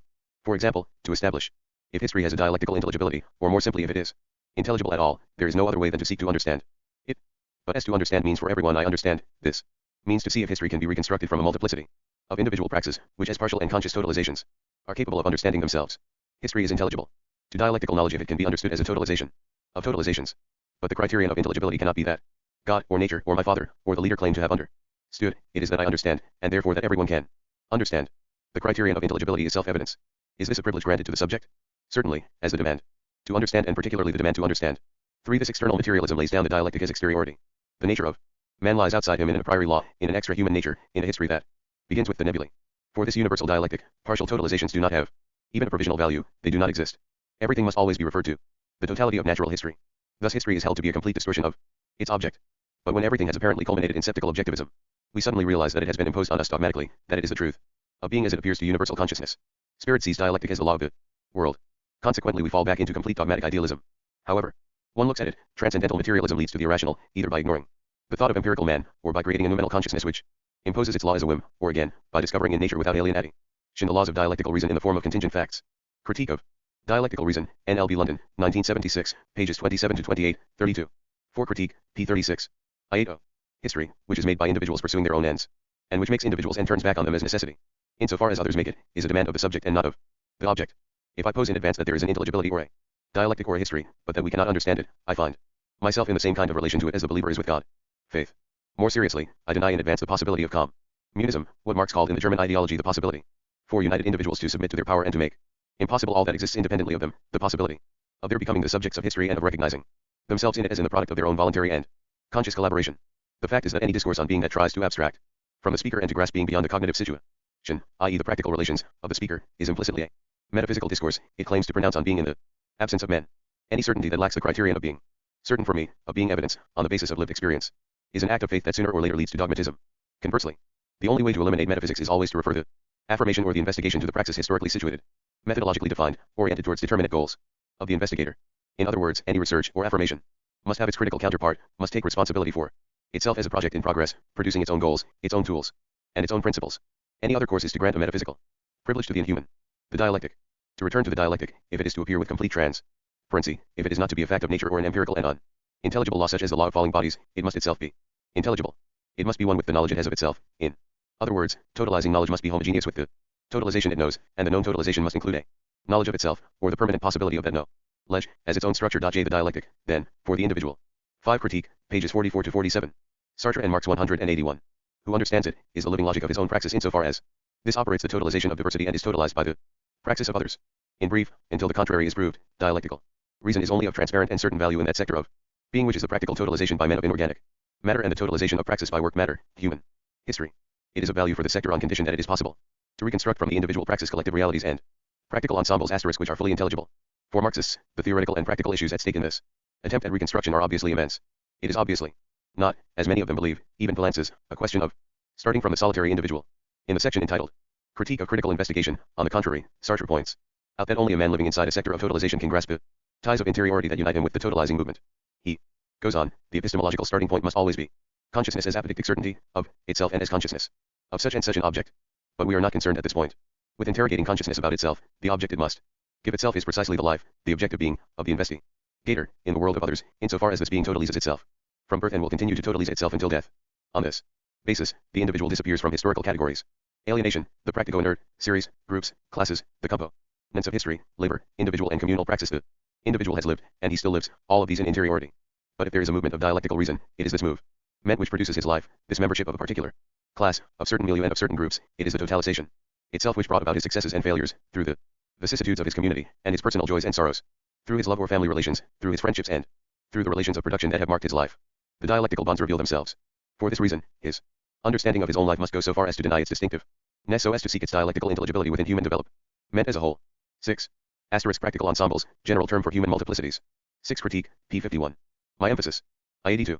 The endeavor to reconstruct from individual praxis the dialectical intelligibility of the material mediations whereby, at various levels, praxis inverts into the passive anti-dialectical unity of materially structured economic and social processes, possessing their own laws of evolution, does not of course prevent these processes from being the object of a specific scientific study regulated by analytic reason. This type of reason can be applied, for example, to monetary circulation or capital accumulation precisely insofar as these are praxis made passive in the exteriority of the inert, turning against agents and governing them from the outside according to inflexible, insurmountable laws.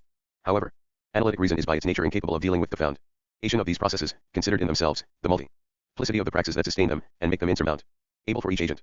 In other words, although it is legitimate to a certain level of investigation, it is incapable of rendering intelligible laws which it presents as quasi-natural. The aim of Sartre's enterprise, by which it stands or falls, is to establish the dialectical intelligibility of historical processes. This is not the same as the study of these processes themselves, and by the same stroke to provide a reciprocity of perspective that permits an understanding of the individual as the alienated agent of history. The following observations will serve to stress the importance of this undertaking. If, as certain sociologists, both Marxist and non-Marxist, maintain, the individual is to be explained by materially structured social wholes without these being intelligible through individuals, then society cannot be known except as an external object and, from an external, non-dialectical, point of view, the individuals, similarly, can only be known from outside as a purely passive bioduct. The subjectivity that was to have been eliminated now returns through the back door. It is now the sociologist himself who poses as sole subject, absolute subjectivity, the solipsistic witness from the beyond, in his claim to know individuals as pure objects through a society that he alone recognizes as their truth. If the individual is explicable through the society, but the society is not intelligible through individuals, that is, if the forces that act in history are impermeable and radically heterogeneous to organic praxis, then socialism as the socialization of man can and/er coincide with socialism as the humanization of the Sartre and Marx 183. Social. It cannot come from individuals as their reappropriation by collective praxis of the resultant of their individual praxis. It can only come to individuals by the evolution of their society, according to its inner logic. The positivist, or transcendental, materialist, hypothesis is that the historical process is able to dialectical intelligibility. If so, then socialism, born of an external logic, will also remain external to individuals and will not be a submission of society and history to individuals and their demands, but a submission of individuals to society and its demands on them, not the full development but the negation of individuals, not the transparency of the social for individual praxis, but the opacity of the individual for himself, insofar as his being and his truth have become completely external to him. Thus the social individual is not the individual recognizing himself and achieving himself in the community, but the individual radically denying himself his needs, his interests, his certainties, for the profit of the society experienced as the absolute other, to the point of regarding it as false to see it as other. Point 7 We know that this conception of socialism prevailed for a long period, that it still has its adherents, that it profoundly affected Marxist philosophy, and that it must therefore be liquidated on this terrain as well. Sartre clearly indicates that this was one of his aims and that, on the other hand, his work was inserted within Marxism and had the strictly limited object of testing out the possibility of a dialectical intellection, scope and aims. Sartre's attempted reconstruction could not, in fact, yet bear on history itself. His aim was to establish beforehand the dialectical intelligibility of the elementary and formal structures of which history is the totalization without a totalizer. He was concerned. 7 A very good description of this conception, in its subjective aspect, can be found in Kazimierz Brandy's defense of Grenada. It is neatly resumed by Czech popular humor in the following joke. The director of the state plan confided in a militant from the base well known for his intelligence, that the national economy was in a lamentable state, and asked him his advice. The militant advised the rigorous application of the official line, expounding this with eloquence. I know all that, said the director. It's your personal opinion I'm after. Have you got one? Oh yes, replied the militant, but I'm wrong. 184. To forge from regressive experience the instruments for a dialectical understanding OT history, to discover the intelligibility OT practical structures and the dialectical relation which interconnects various forms of active multiplicities. I must now show by some rather long quotations how the coolerity of certain Sartrean arguments is the object of an express warning from Sartre himself. He very precisely delimits the scope and aims of his work. The experience of the dialectic is itself dialectical. This means that it develops and organizes itself on all levels. At the same time, it is the very experience of living, since to live is to act and be acted on, and since the dialectic is the rationality of praxis, it must be regressive because it will set out from lived experience, in order gradually to discover all the structures of praxis. However, we must give notice that the investigation we are undertaking, though in itself historical, like any other undertaking, does not attempt to discover the movement of history, the evolution of labor, or of the relations of production, or class conflicts. Its goal is simply to reveal and to establish dialectical rationality, that is to say, the complex play of praxis and totalization. When we have arrived at the most general conditionings, that is to say, at materiality, it will then be time to reconstruct, on the basis of the investigation, the schema of intelligibility proper to the totalization. Thus our task cannot in any way be to reconstruct real history in its development, any more than it can consist in a concrete study of forms of production or of the groups studied by the sociologist and the ethnographer. Our problem is critical. Doubtless this problem is itself raised by history, but it is precisely a matter of testing, criticizing and establishing, within history. And at this particular moment in the development of human societies, the instruments of thought by means of which history thinks itself, insofar as they are also the practical instruments by means of which it is made. It can be formulated in the following terms: on what conditions is the knowledge of a history possible? To what extent can the connections brought to light be necessary? 8-9. From the fact that Sartre shows how the group can arise from the series and how the series can be reborn from the group. 8 Critique, p. 817. 9 Critique, pages 39 to 40. Sartre and Marx 185. Should not be concluded that Sartre opposes consciously or otherwise any apparent impossibility of disalienation, and withdraws desperately into solipsism. Sartre himself writes, but it will never be sufficient to show the production of ensembles by individuals, or by one another, nor, conversely, to show how individuals are produced by the ensembles which they compose. It will be necessary to show the dialectical intelligibility of these transformations in every case. Of course, this is a matter of formal intelligibility. By this I mean that we must understand the bonds between praxis, as self-conscious, and all the complex multiplicities which are organized through it and in which it loses itself as praxis in order to become praxis process. However, and I shall have occasion to repeat this still more emphatically, it is no part of my intention to determine the concrete history of these incarnations of praxis. In particular, as we shall see later, the practical individual enters into ensembles of very different kinds, for example, into what are called groups and what I shall call series. It is no part of our project to determine whether series precede groups or vice versa, either originally or in a particular moment of history. On the contrary, as we shall see, groups are born of series and often end up by realizing themselves in their turn. So the only thing which matters to us is to display the transition from series to groups and from groups to series as constant incarnations of our practical multiplicity, and to test the dialectical intelligibility of these reversible processes. Every moment of the regress will seem more complex and general than the isolated, superficial moment of our individual praxis, yet from another point of view, it remains completely abstract, that is, it is still no more than a possibility. Indeed, whether we consider the relations between group and series formally, insofar as each of these ensembles may produce the other, or whether we grasp the individual, within our investigation, as the practical ground of an ensemble and the ensemble as producing the individual in his reality as historical agent, this formal procedure will lead us to a dialectical circularity. This circularity exists, it is even, for Engels as much as for Hegel, characteristic of the dialectical order and of its intelligibility. But the fact remains that reversible circularity is in contradiction with the irreversibility of history, as it appears to investigation. Though it is true in the abstract that groups and series can indifferently produce each other, it is also true that historically, I-86, a particular group, through its serialization, produces a given serial ensemble, or conversely, and that, if a new group originated in the serial ensemble, then, whatever it might be, it would be irreducible to the serial ensemble. 1-0. Sartre's development. Before proceeding further and posing the question of the relevance of the critique for Marxist inquiry, I should like to suggest certain reflections on the relationship of the critique with being and nothingness, on the vicissitudes of the Sartrean cogito, and on the problem of alienation. One of the aims of being and nothingness was to give a foundation to psychology and, more especially, to psychoanalysis by ridding them of mechanist explanations and by giving a theoretical basis to a method which, in practice, implied the possibility for the individual to rework himself and to make himself master of his existential choice. Sartre begins by expelling from consciousness the objects which psychologists have placed there in their attempt to explain psychic life, images, sensations, feelings, emotions. Psychologists portray these as flowing through consciousness, conceived of as a passive milieu. Sartre expels the motives, drives, motivations, instincts which are held to govern conscious behavior from behind the scenes and to explain it without themselves being intelligible. He wanted to restore consciousness to itself as freedom, translucidity, activity through total and undifferentiated comprehension of its own behavior and its own foundation. It is only if this restitution is possible that morality has a meaning. If it is not possible, if the individual is governed from outside or from behind by external and unconscious determinisms, he does not belong to himself, and there is no sense in asking him to account for his actions, to answer for the world to the degree to which he makes it, or to humanize it.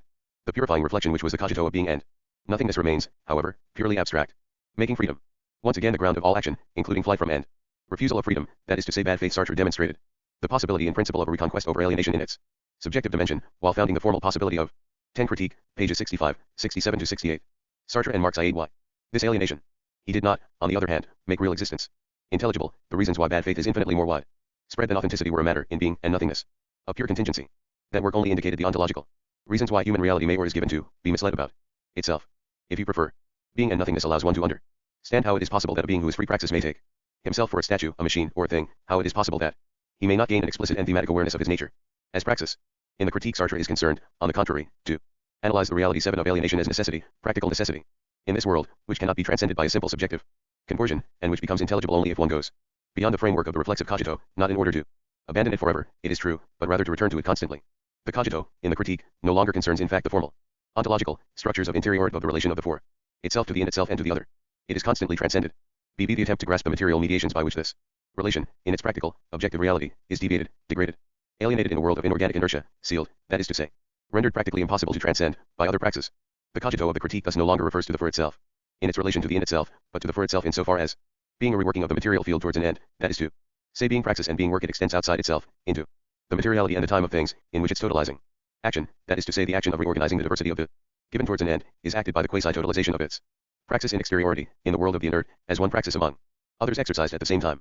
This being acted, this collapse of praxis into the sealed inertia of matter which gives back to me my action as that of another, remote control towards other ends, which may be those of nobody, and turning against my own ends, this is one of the forms of alienation, and presents itself immediately to experience. The necessity of alienation has, however, no longer this character of immediate evidence. The necessity of alienation is not the same for Sartre as the necessity of objectification, but as that of objectify cation in a world of scarcity and of social idea series and as passive ideate being. 1 Sartre writes most notably, from the moment in which impotence becomes the meaning of practical power, and counter finality the deep meaning of the aim pursued, when praxis discovers that its freedom is a means chosen elsewhere to reduce it to slavery, the individual suddenly finds himself back in a world where free action is the fundamental mystification. He no longer knows it except as a reality, as the propaganda of the oppressors against the oppressed. But it is important to see that this experience is no longer that of the action, but that of the materialist result. It is no longer the positive moment in which one does, but the negative moment in which one is produced in passivity by what the practico-inert ensemble makes out ot what one has just made. 1 2. Necessity is the moment where, through the very freedom which produces it, the thing, transformed by other freedoms, presents, through its own characteristics, the objectification of the agent as a strictly predictable but completely unforeseen alteration asterisk of the ends pursued. Necessity manifests itself neither in the action of the isolated organism, nor in the succession of the physico-chemical facts. The reign of necessity is the domain, the real, but still abstract domain of history in which inorganic material envelopes human multiplicity and transforms the producers into its product. Necessity, as a limit within freedom, is the shifting ensemble of unlucky materiality insofar as it is simultaneously affirmed and stolen away, for everyone and in any free act, by all free acts as others, that is to say, as forging our chains. 3. While, in being and nothingness, there were the formal couples. For itself in itself, freedom contingency, transcendence, facticity, in the critique one finds, praxis practico-inert, dialectic, anti-dialectic, that is to say passive totalization of a multiplicity of praxis by the inert, constituent dialectic, constituted dialectic. Sartre explicitly excludes from the notion of alienation the objectification of solitary praxis in a passive matter which this praxis has produced or transformed in accordance with its original ends, and even if it fails to achieve these ends. He shows on the 11 Critique, pages 318 to 41. 12 Critique, pages 336 to 37. Asterisk alteration. Alteration has the sense of deterioration as well as modification. Sartre employs it naldridi because they imply theft of my praxis by the other. Critique, p. 339. Sartre and Marx IAG.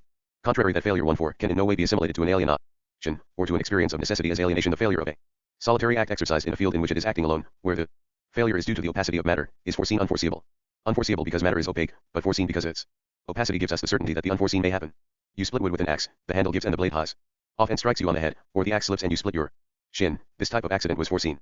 Far from presenting itself as a counter-finality or a necessity, it appears to you as the consequence, prepared by yourself, of your foolishness, of your clumsiness. I could have expected it, I was a fool, in short, as your own act.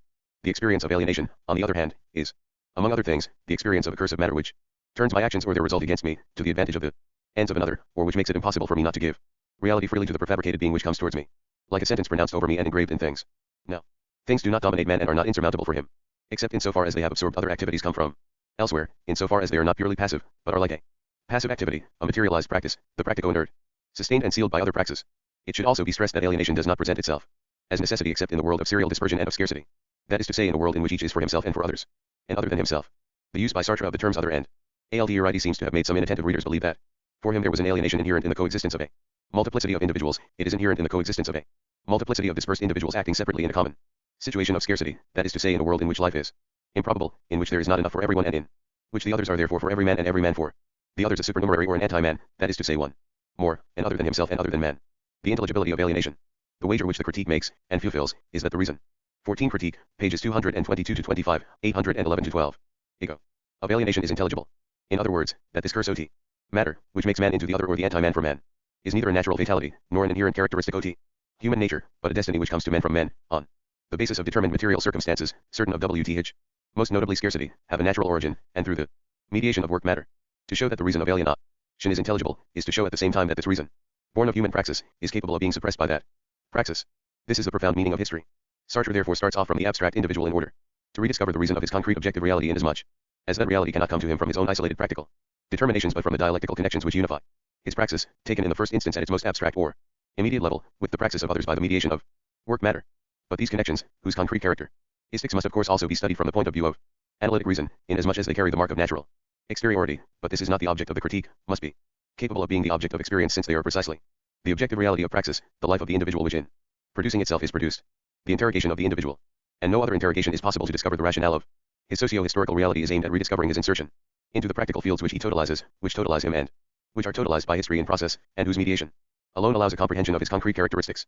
I do not intend to discuss the different practical ensembles or modes of totalization that Sartre discusses.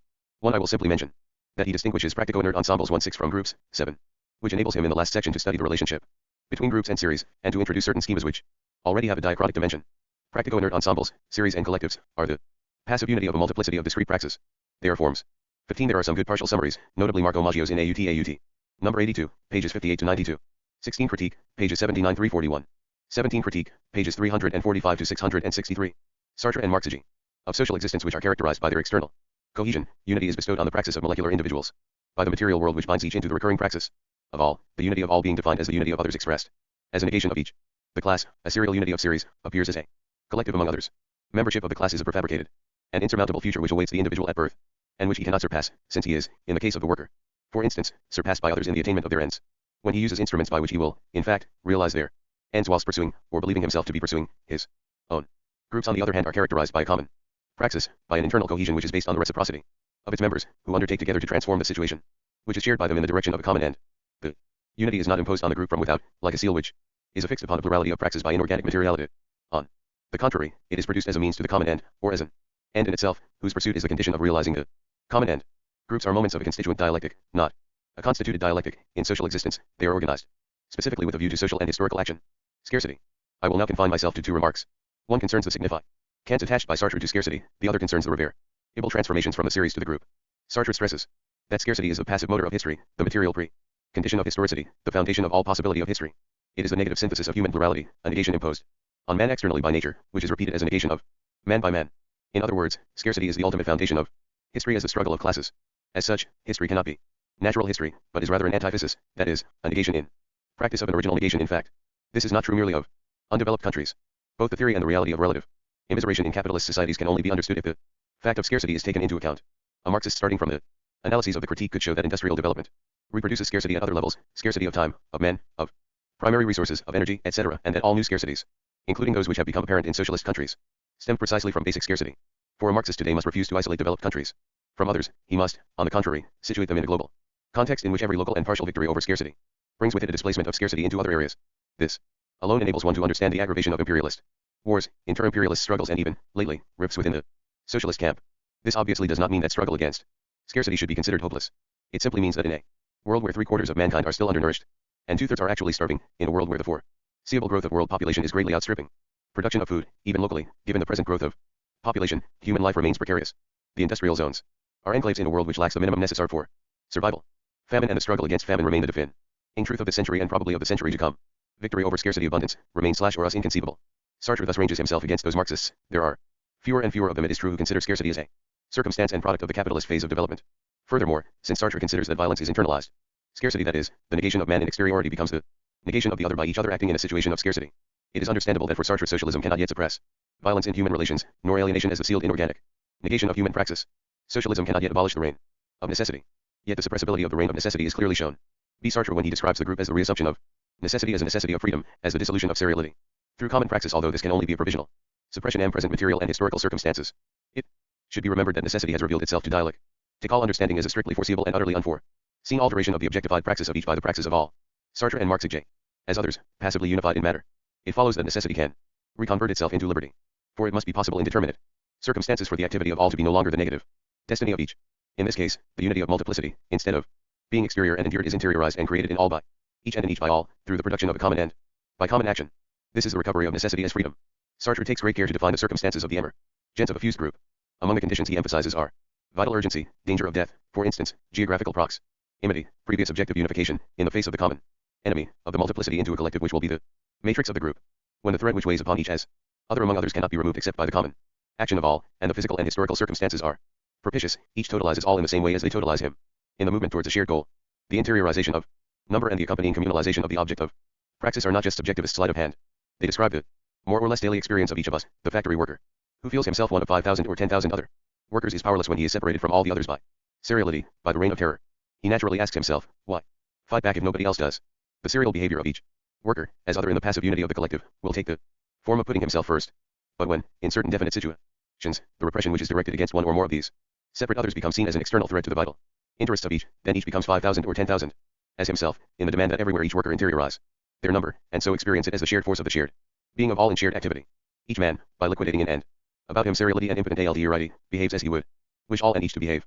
Each becomes the way by which all become themselves, and all become the way by which each becomes himself.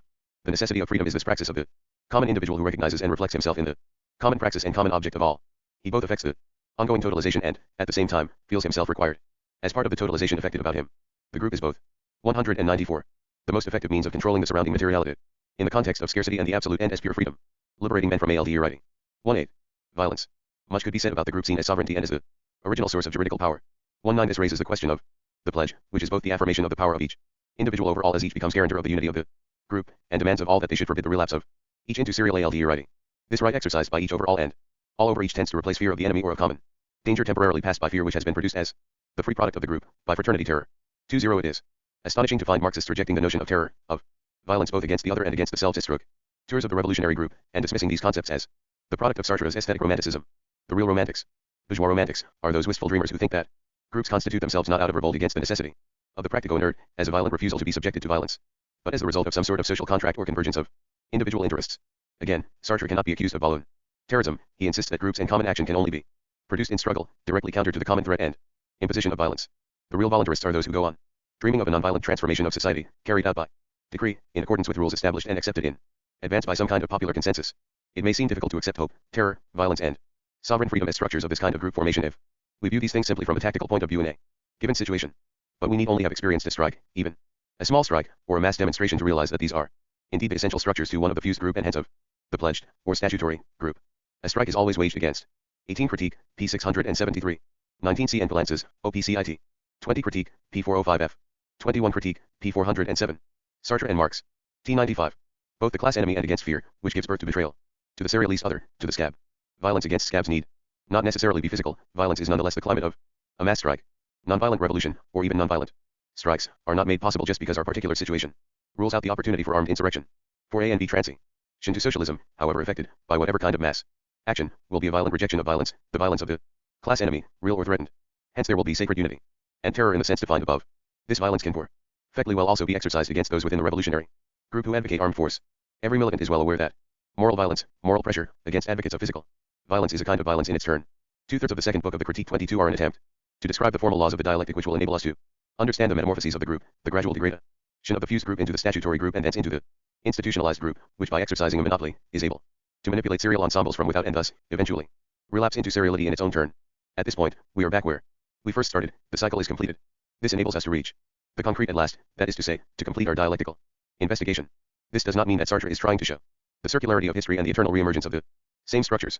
H's aim is rather to reconstruct and render dialectically intelligible the set of formal contexts, curves, structures and conditionings which constitute the formal milieu, in which the historical concrete must necessarily occur. 2-1. In other words, dialectical experience has made intelligible the emergence from individual praxis of all practical ensembles, and their transformation into each other, given that no single one of them has any historical priority vis-a-vis the others. The series, collective, fused group, statutory group, institutionalized group, etc., are not successive stages of historical development but coexist, clash and coalesce as the elementary formal structures, partial totalities and totalizations, of which history is the totalization. 22 Critique, pages 345-673. 23 Critique, p. 671. IG 6. The Revolutionary State. Sartre's descriptions of the metamorphoses of the group have, nevertheless, a very particular contemporary interest, for they schematize the modern historical experience of the formation of states and bureaucracies after periods of revolutionary law. Sartre refers implicitly, and sometimes explicitly, to the French, Russian, Cuban, and Algerian revolutions. It is quite clear that for Sartre the formal laws of the dialectic have inevitably led the fused group, a community which is active and sovereign through to the point where it is dissipated, clouded and serialized. The Marxist movement has not yet fully eliminated its heritage of Stalinism. This is no reason for seeing Stalinism as a more or less accidental deviation, or for refusing to try to understand the process by which all past revolutions have ended up in more or less petrified bureaucratic forms, even when, as in Yugoslavia, they have made efforts to fight against this. Nor must we dismiss as Stalinists those who do try to understand the dialectical laws of this kind of process. It is true that for Sartre the fused group represents the elimination of serial alienation, but this cannot be a lasting elimination in a world of scarcity and struggle. The fused group exists as the instant of the revolutionary apocalypse, of full freedom, when totalization is produced everywhere and in everyone, under everyone's sovereignty, when there are no leaders, no hierarchies, no functions. Every slogan and initiative is immediately recognized by each individual as a common slogan and initiative, in the service of a common goal. The fused group, in which all men are brothers, is produced as an ongoing unity by a multiplicity of individual syntheses, all of which share a common goal and in doing so demand and sustain this unity. The unity of the group is immanent in the multiplicity Of syntheses, it is never that of a created totality, but rather that of a totalization which is carried on by everyone everywhere. The intelligibility of the group as praxis depends on the intelligibility of individual praxis. 2-4. Now, in order to realize its goal, the group must necessarily endow itself with inertia. It must safeguard itself against break down by the pledge, by exercising juridical power over each of its 24 critique, p. 410. Sartre and Marx 197. Members. It must differentiate itself in order to cope with a diversity of tasks and hence reorganize itself by creating functions and specialized subgroups with their own inertia, discipline, and a hierarchy. It passes from constituent reason, or dialectic, that of living organic individual praxis, to constituted reason, to the praxis process of the organization. The unity of group praxis is no longer assured by the synthesis of each individual action but by the inertia of an organization and an apparatus, or, in other words, by a dead mechanism. The group is constructed on the model of free individual action. It produces an organic action without itself. Being an organism, it is a machine for producing non-mechanical reactions, and inertia like every human product constitutes both its being and its raison d'etre. 2. Other specialized subgroups, capable of coping with tasks of increasing complexity and scope, fall into a permanent danger of being out of step with every other subgroup, of being separated and serialized. Hence it is necessary to coordinate and integrate their activity, to incarnate the unity of the group, by means of a supreme organism, a sovereign, for example, the state, or the leader, who controls and monopolizes group function, guaranteeing and reflecting the practical unity of the group, even while it is being serialized and petrified. Thus we arrive at the institutionalized group, which is created when under the pressure of exterior circumstances, the common individual tries to become a thing which is held against other things by the unity of a seal. The model for the institutional group is the forged tool. Z6. This is the moment, in other words, of the reification of praxis. A special study will be needed to show the rich contribution this part of the critique could make to a Marxist theory of law and of the state. 2.7. I will restrict myself to a few brief remarks. Sartre explicitly rejects the optimistic notion, constructed too hastily, of the dictatorship of the proletariat, the very idea of which is absurd, being a bastard compromise between the active sovereign group and passive seriality. 2.8. He denounces as a mystification the idea of a diffuse popular sovereignty becoming Z critique, p. 553. 26 critique, p. 606. 2. I critique, pages 600 to 70. In this connection, see also en balances, preliminaires. L'étude de one hegemony dans l'état / les temps modernes, November and December. 1965. 28 critique, pages 661-62. Embodied in a sovereign. Sovereignty can only belong to organic praxis, whether of the individual or the group. What is known as the state can never be regarded as the product or expression of the totality of social individuals or even of the majority of them. 9. On the contrary, it appears as a specific group produced by the ruling class to defend its general interests against the conflict of particular interests within the ruling class itself, and to render this general interest acceptable to other classes. In other words, the state is the sovereign group by which the serialized ruling class is guaranteed its unity but maintained its serial dispersion, manipulated and thwarted in its efforts at regroupment. The group thus undergoes an inevitable degradation, as it becomes increasingly differentiated, and a serialization, as each specialized subgroup becomes ignorant of the actions of the other subgroups and divided from them by menacing conflicts of interest. This in turn creates the demand for a retotalization of the unity of partial praxis by a sovereign. But immediately, with the sovereign, the unity of the group falls into radical exteriority, for its sovereignty becomes incarnated in a third party, who is the only third that cannot be transcended, the only totalizer of the group, and its members have no more than serial relations between them. Each of them is for the other another, they are the same only by the mediation of the sovereign third. This degradation perhaps evokes Stalinist Russia, or China today, where the unity and truth of the society reside for each member in the political thought of Mao, source of all rights and duties. Now the following thesis is defended by certain Marxists, namely, that the root of alienation is the natural division of labor, hence it can be suppressed by a voluntary division of labor, or cooperation. But the problem here is to know under just what conditions there can be genuine voluntary cooperation and what one means by this term. In a large country, under present material conditions, the rational unity of social praxis can only be forged by organized voluntary cooperation, by the formation of subgroups whose common task is linked to that of other subgroups which are themselves interlinked by the centralizing group or sovereign. It is evident that this is a society whose praxis process is organized with rigorous rationality on the model of petrified individual. 29 critique, p. 635. Sartre and Marx IgG. Taxis, and cannot be totalized by any of the group's individuals. Volunteer work in the Chinese model, for example, is the product of internalized constraints which the individuals impose on themselves and on others, with all the persuasive mildness in which freedom to terror can be clad, in the name of the sovereign. The belief that this generalized rational organization, with the failures and wastages which are the inevitable product of bureaucrats fearing the central authority and distrusting their equals, is communism, or the end of alienation, was held in honor in China. In 1958, in the heroic epoch of the communes, the fused group in history. The critique, by contrast, suggests that the only true model of voluntary cooperation is the fused group. That the fused group cannot have a durable basis is due to several factors. 1. To scarcity and to the multiplicity of antagonistic processes in the world. 2. To the nature of tools, or means of production, that is to say, the resistance, the inertia, and the complexity of the practical field structured as it is by the available techniques. This inertia and complexity obliges the group to make itself inert and complex, in order to be effective, and determines within it both specialization and scarcity of productive forces. It should at this point be remembered that, for Marx in books 2 and 3 of Capital, communism is distinguished by the end of scarcity, by polytechnicism, the opposite of specialization, which will permit the indefinite permutation of tasks between individuals, and by the abolition of work as an obligation imposed by poverty and by external goals. The realization of these three conditions still remains difficult for us to imagine, more difficult perhaps than 100 years ago. Marxists should therefore not be astonished that the critique suggests that, in the world of scarcity and of class struggle, any group which raises itself above alienation and the practical inert finishes by falling back into it.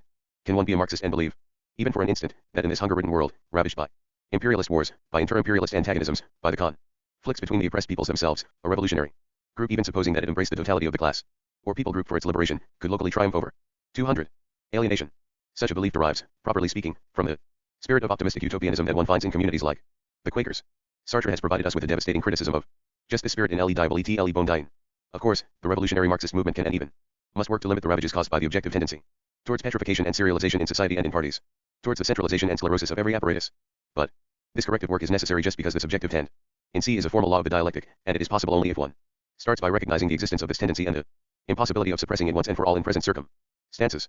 The work of the philosopher is to raise problems, to show their existence, not to pretend presumptuously to solve them, to turn against him the problems which he poses, and on the pretext that he does not know the answers, to accuse him of nihilism or despair. Solipsism is to dispose of problems cheaply and to outlaw philosophy.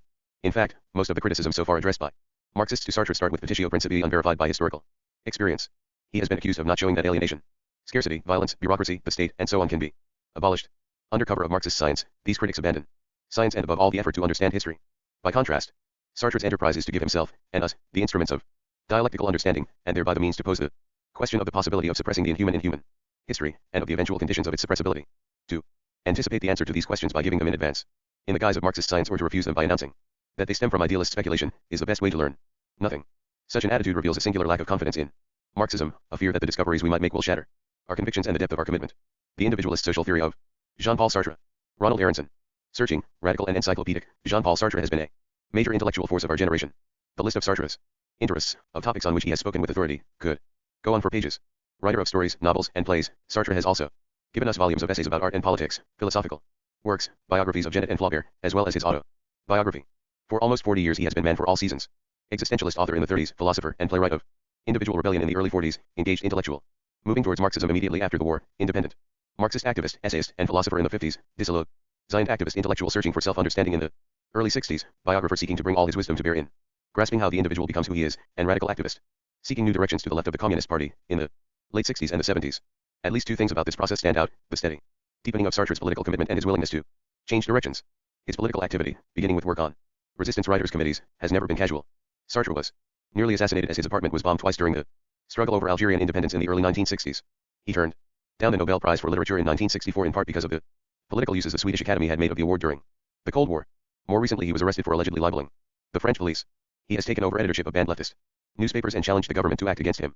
Pictures appearing in the New York Times Magazine of October 17, 1971, show Sartre selling one such paper on the streets of 202. Paris. At 65 the revolutionary intellectual refused to rest on his laurels, but rather continued to take stock, to listen to those younger than himself, to take personal and intellectual risks, to change in accordance with his personal development and the historical situation. Sartre's development raises basic questions. How did the philosopher of hell is other people transform his basic terms to become one of the major recent theoretical spokesmen for Marxist socialism? How did the author of Alan is a Useless Passion change his ideas to square with the deep optimism of Marxism? Sartre's early theoretical writings, culminating in Being and Nothingness, 1943, laid down an oppressive, gloomy vision of reality beside a totalistic argument for our freedom. The totally free person had to blunder into hells of other people, had to be a useless passion. Much as Sartre condemned it in Psychology of Imagination, 1940, and mocked it in Nausea, 1938, his own thought reserved effective freedom for art. Whatever Sartre's hesitation, his peculiar vision of freedom fitted quite well with his peculiar vision of the world's oppressiveness. One implied the other. The individual was wholly disconnected, the world's weight was all its own. This was not a mere position taken because of its internal coherence. Sartre's vision revealed a distancing from the world, which simultaneously made the world overwhelming and us free. Insofar as we withdraw from it, Sartre's early freedom is one which looks at the world from the outside, fearful of being totally crushed by it. It then sets up the perpetual project of getting to the world. True of Nausea, this also describes the activist Being and Nothingness, which claims that the slave in chains is free to break them, and appeared under the German occupation. In the end we are responsible for our life, and life is hell. The second chapter of the brilliant but neglected What is Literature completed this theoretical picture by presenting a vision of art as a successful passion to its third chapter, along with Materialism and Revolution. One challenged it. In 1947 Sartre's key one for this interpretation of Sartre's early thought. See my essay, Interpreting Husserl and Heidegger, The Root of Sartre's Thought, Telos, number 13, Fall. 1972. 2. What is Literature, London 1947, translated by Bernard Friedman. J.C. Materialism and Revolution, in Literary and Philosophical Essays, London. 1955, translated by Annette Michelson. The Individualist Social Theory of Jean-Paul Sartre 203. New idea was that all the human processes he had earlier described as ontological, the self-other conflict, man's alienation from the world, were social and historical products. Thus he now pointed towards a society in which both hells would be overcome by collective human action. This implied a reversal of the sharp separation of people from the world. He now argued that we in fact create the world we live in. In his post-war writing Sartre also conceded that our freedom is drastically conditioned, that meaningful talk of freedom points towards social and political change, and not towards a dialectic common to everyone or some uncanny process of individual consciousness. He also implied that human relations, the basic structures of which he sought to grasp, in being and nothingness, inevitably take place in historically defined class societies. For Sartre's vision thus started to become less ontological, less self-enclosed as his terms became more charged with historical reality. At the same time, he set out to create a politically engaged theater and launched a steady stream of political essays. Both during and after this period of great ferment, Sartre looked back on his earlier writings with a critical eye. He was later, for example, to comment on nausea. What I lacked was a sense of reality. I have changed since. I have slowly learned to experience reality. I have seen children dying of hunger. Over against a living child, law nausea cannot act as a counterweight. 5. Profound as they may be, however, in terms of Sartre's basic conceptual framework, these changes were only tendencies, initial explorations, strivings of Sartre's thought en route to Marxism. He had thoroughly to transform the basic terms of his outlook if his individualism was to give way to a sense of society. If his conception of a given world was to yield to a notion of the world as made by human beings, if his sense of irreducible ontological problems was to give way to a belief in historical change. Our question is, what was the result when Sartre came to articulate his Marxist vision, his view of reality underlying and demanding radical political commitment? In other words, when he wrote the Critique of Dialectical Reason, I 960, what happened? 4. See Sartre's stirring presentation of Les Temps Modernes, translated in Eugene Weber, Paths to the Present, New York, I 960. Interview with Jacqueline Piadir, Jean-Paul Sartre S. expliques sur les mots. Le Monde, April 18, 1964. 204. To the structure and key terms of his earlier philosophical thought. In this essay, I will try to show that in effect Sartre integrated Marxism into his philosophy rather than transforming it. I will focus on those decisive points where no shift occurs. What is there about this worldview that, for all its political radicalism, dwells on problems that are absolutely beyond human social control? What is this worldview, even when it calls itself Marxist, that makes art always seem like a likely place to take refuge? In appreciation of the critique, George Isgrovich says that Sartre creates in the critique an artificial, unreal, and quasi-imaginary world. Yet he misses the great adventure of the critique, which, be it a success or a failure, makes it one of the monumental works of 20th century thought. In the critique, in fact, Sartre is very much in touch with reality. It is a basically false, upside-down vision that he presents. But he raises many of the questions, with incredible energy and intellectual radicalism. The world can be understood, Sartre is saying, it is possible to get to the root of things. Human beings can articulate the underlying principles of such an understanding, and describe the basic forms of human ensembles, or groupings, which act in the world. There is not the slightest cynicism here. Not even a glimpse of surrender before the world's enormous complexity. Sartre's goal is to render all social structures near translucent, to describe them as accretions of intentional human energy, even if turned against itself. Sartre begins by showing individuals alone, laboring on the world in isolation from each other. The dialectic of the group begins with his depiction of how, in an insurrectionary situation, such as the storming of the Bastille, separate individuals combine to form a group and fusion. They cease being passive and isolated, and become instead participating members of a group acting towards a common goal. After overcoming the external threat, the group turns inward to guard against possible defection of its members, who are always free to leave. They swear an oath to remain loyal, and so impose inertia on themselves and try to limit their own freedom.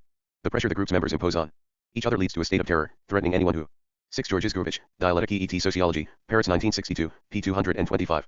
The Individualist Social Theory of Jean-Paul Sartre 205. Defects and cementing the loyalty of everyone else. As it seeks to stabilize itself, the group assigns specific functions to individuals. The group becomes an organization, supervising a distribution of tasks to meet the common interest, common danger, and common need. Each individual now controls a small corner of the world, but does so for the benefit of the organization and not himself. The group still exists to meet the common needs of its members, who still freely decide to join and remain within it, but to preserve itself it has taken on considerable inertia, created when its MEM bears in trust their freedom to the group. The apparatus for preserving the group becomes a power over them and begins to resist change and solidify into an institution. An authority begins to set itself over the group's members, and then narrow its own base. Individuals relate to the authority by obedience.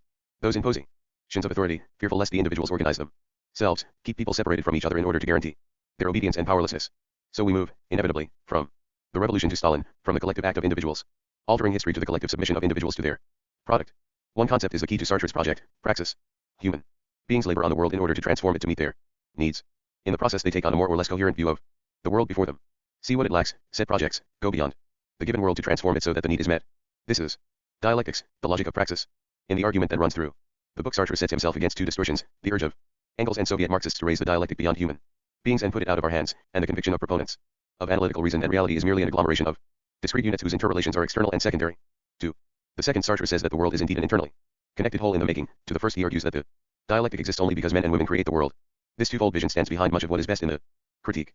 Struggling through it, the reader will have the sense again and again of seeing behind such social facts as dictatorship, bureaucracy, and terror, of grasping them as being produced in a process, of seeing that process as rooted in human goals and human activity to meet those goals, as the dead weight of a terror.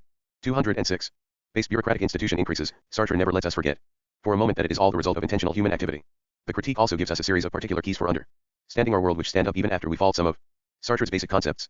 For example, Sartre's description of seriality in its many forms, waiting for a bus, reading the news paper on the bus, listening to the radio or the top 10 records, accepting public opinion and conformity.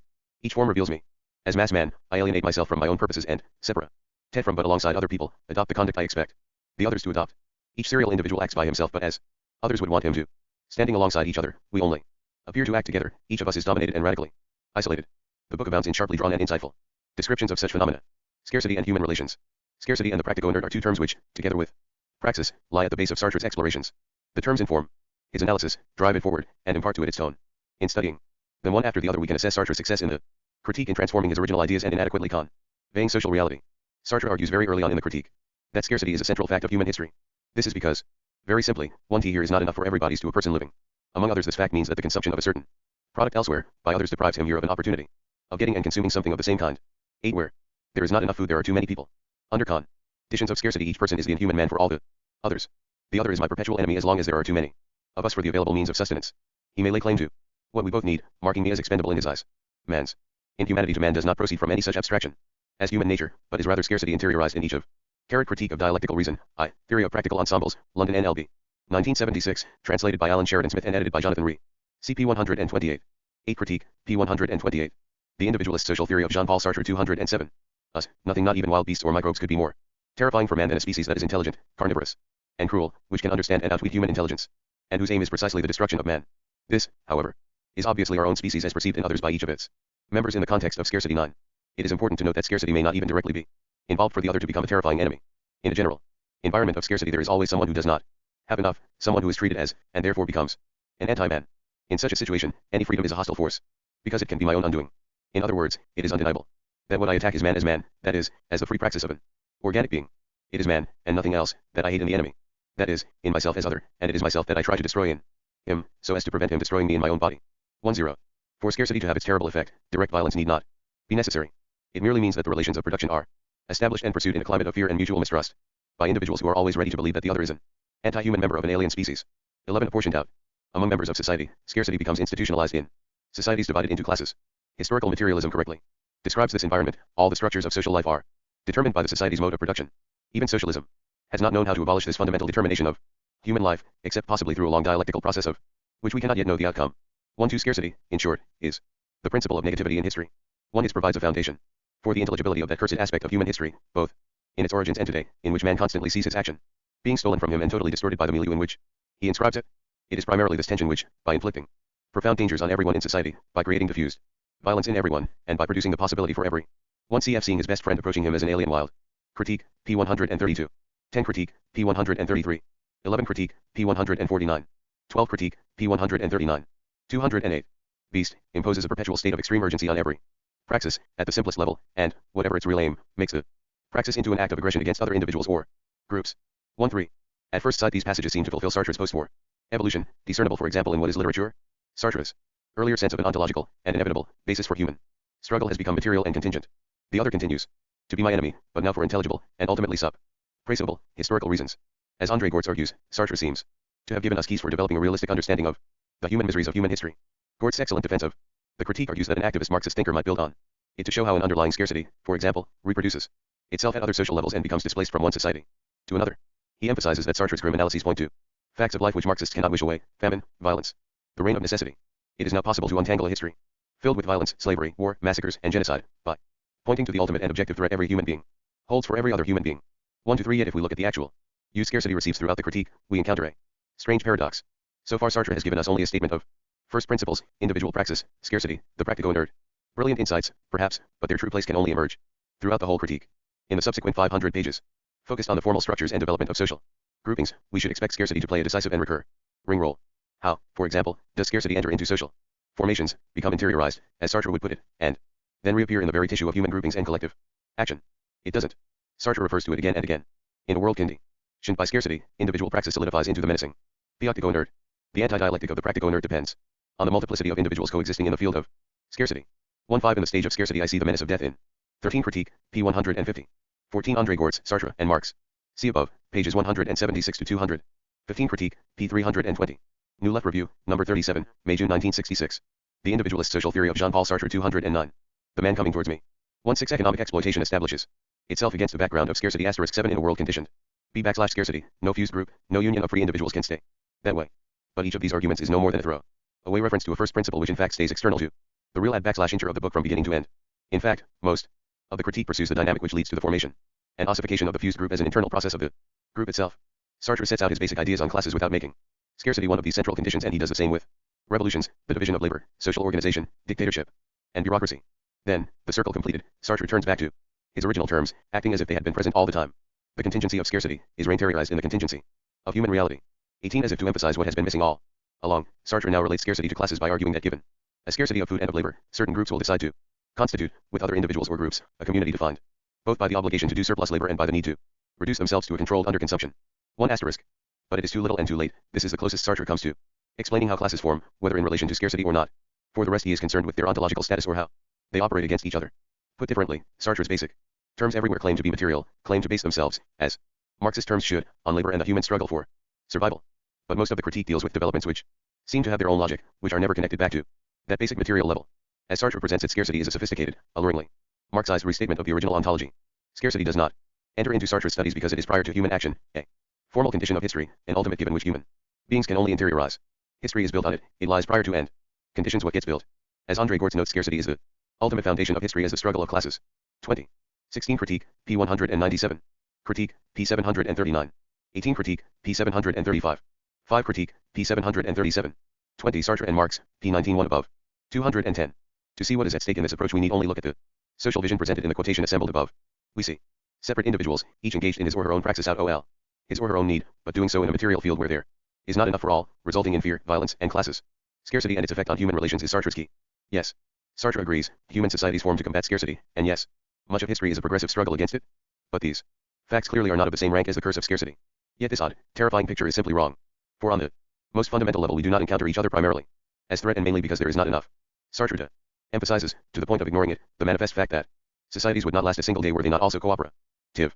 Above all, a society must feed, clothe, and house its members. The society may indeed be unable to produce enough, but its scarcity, and how to distribute it, can only be determined in a context which includes existing social ways of arranging the common struggle for survival and an existing level of productive capacity.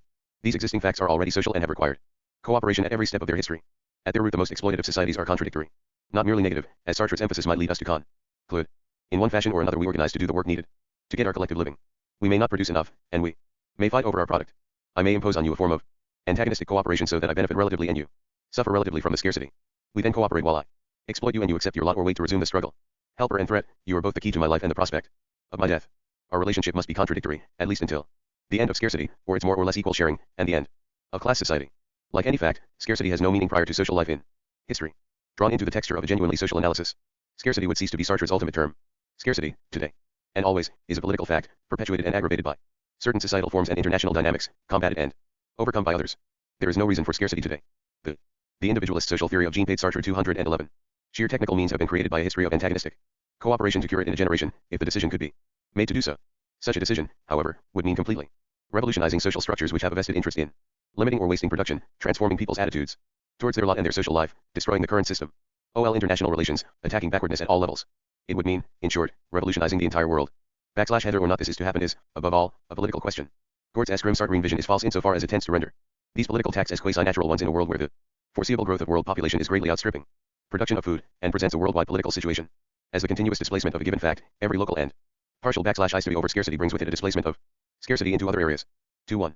To call scarcity a political fact is simply to assert that no single fact stands behind or conditions historical development. Scarcity appears as one decisive factor of a matrix which contains, in the most intimate interconnection, other decisive factors.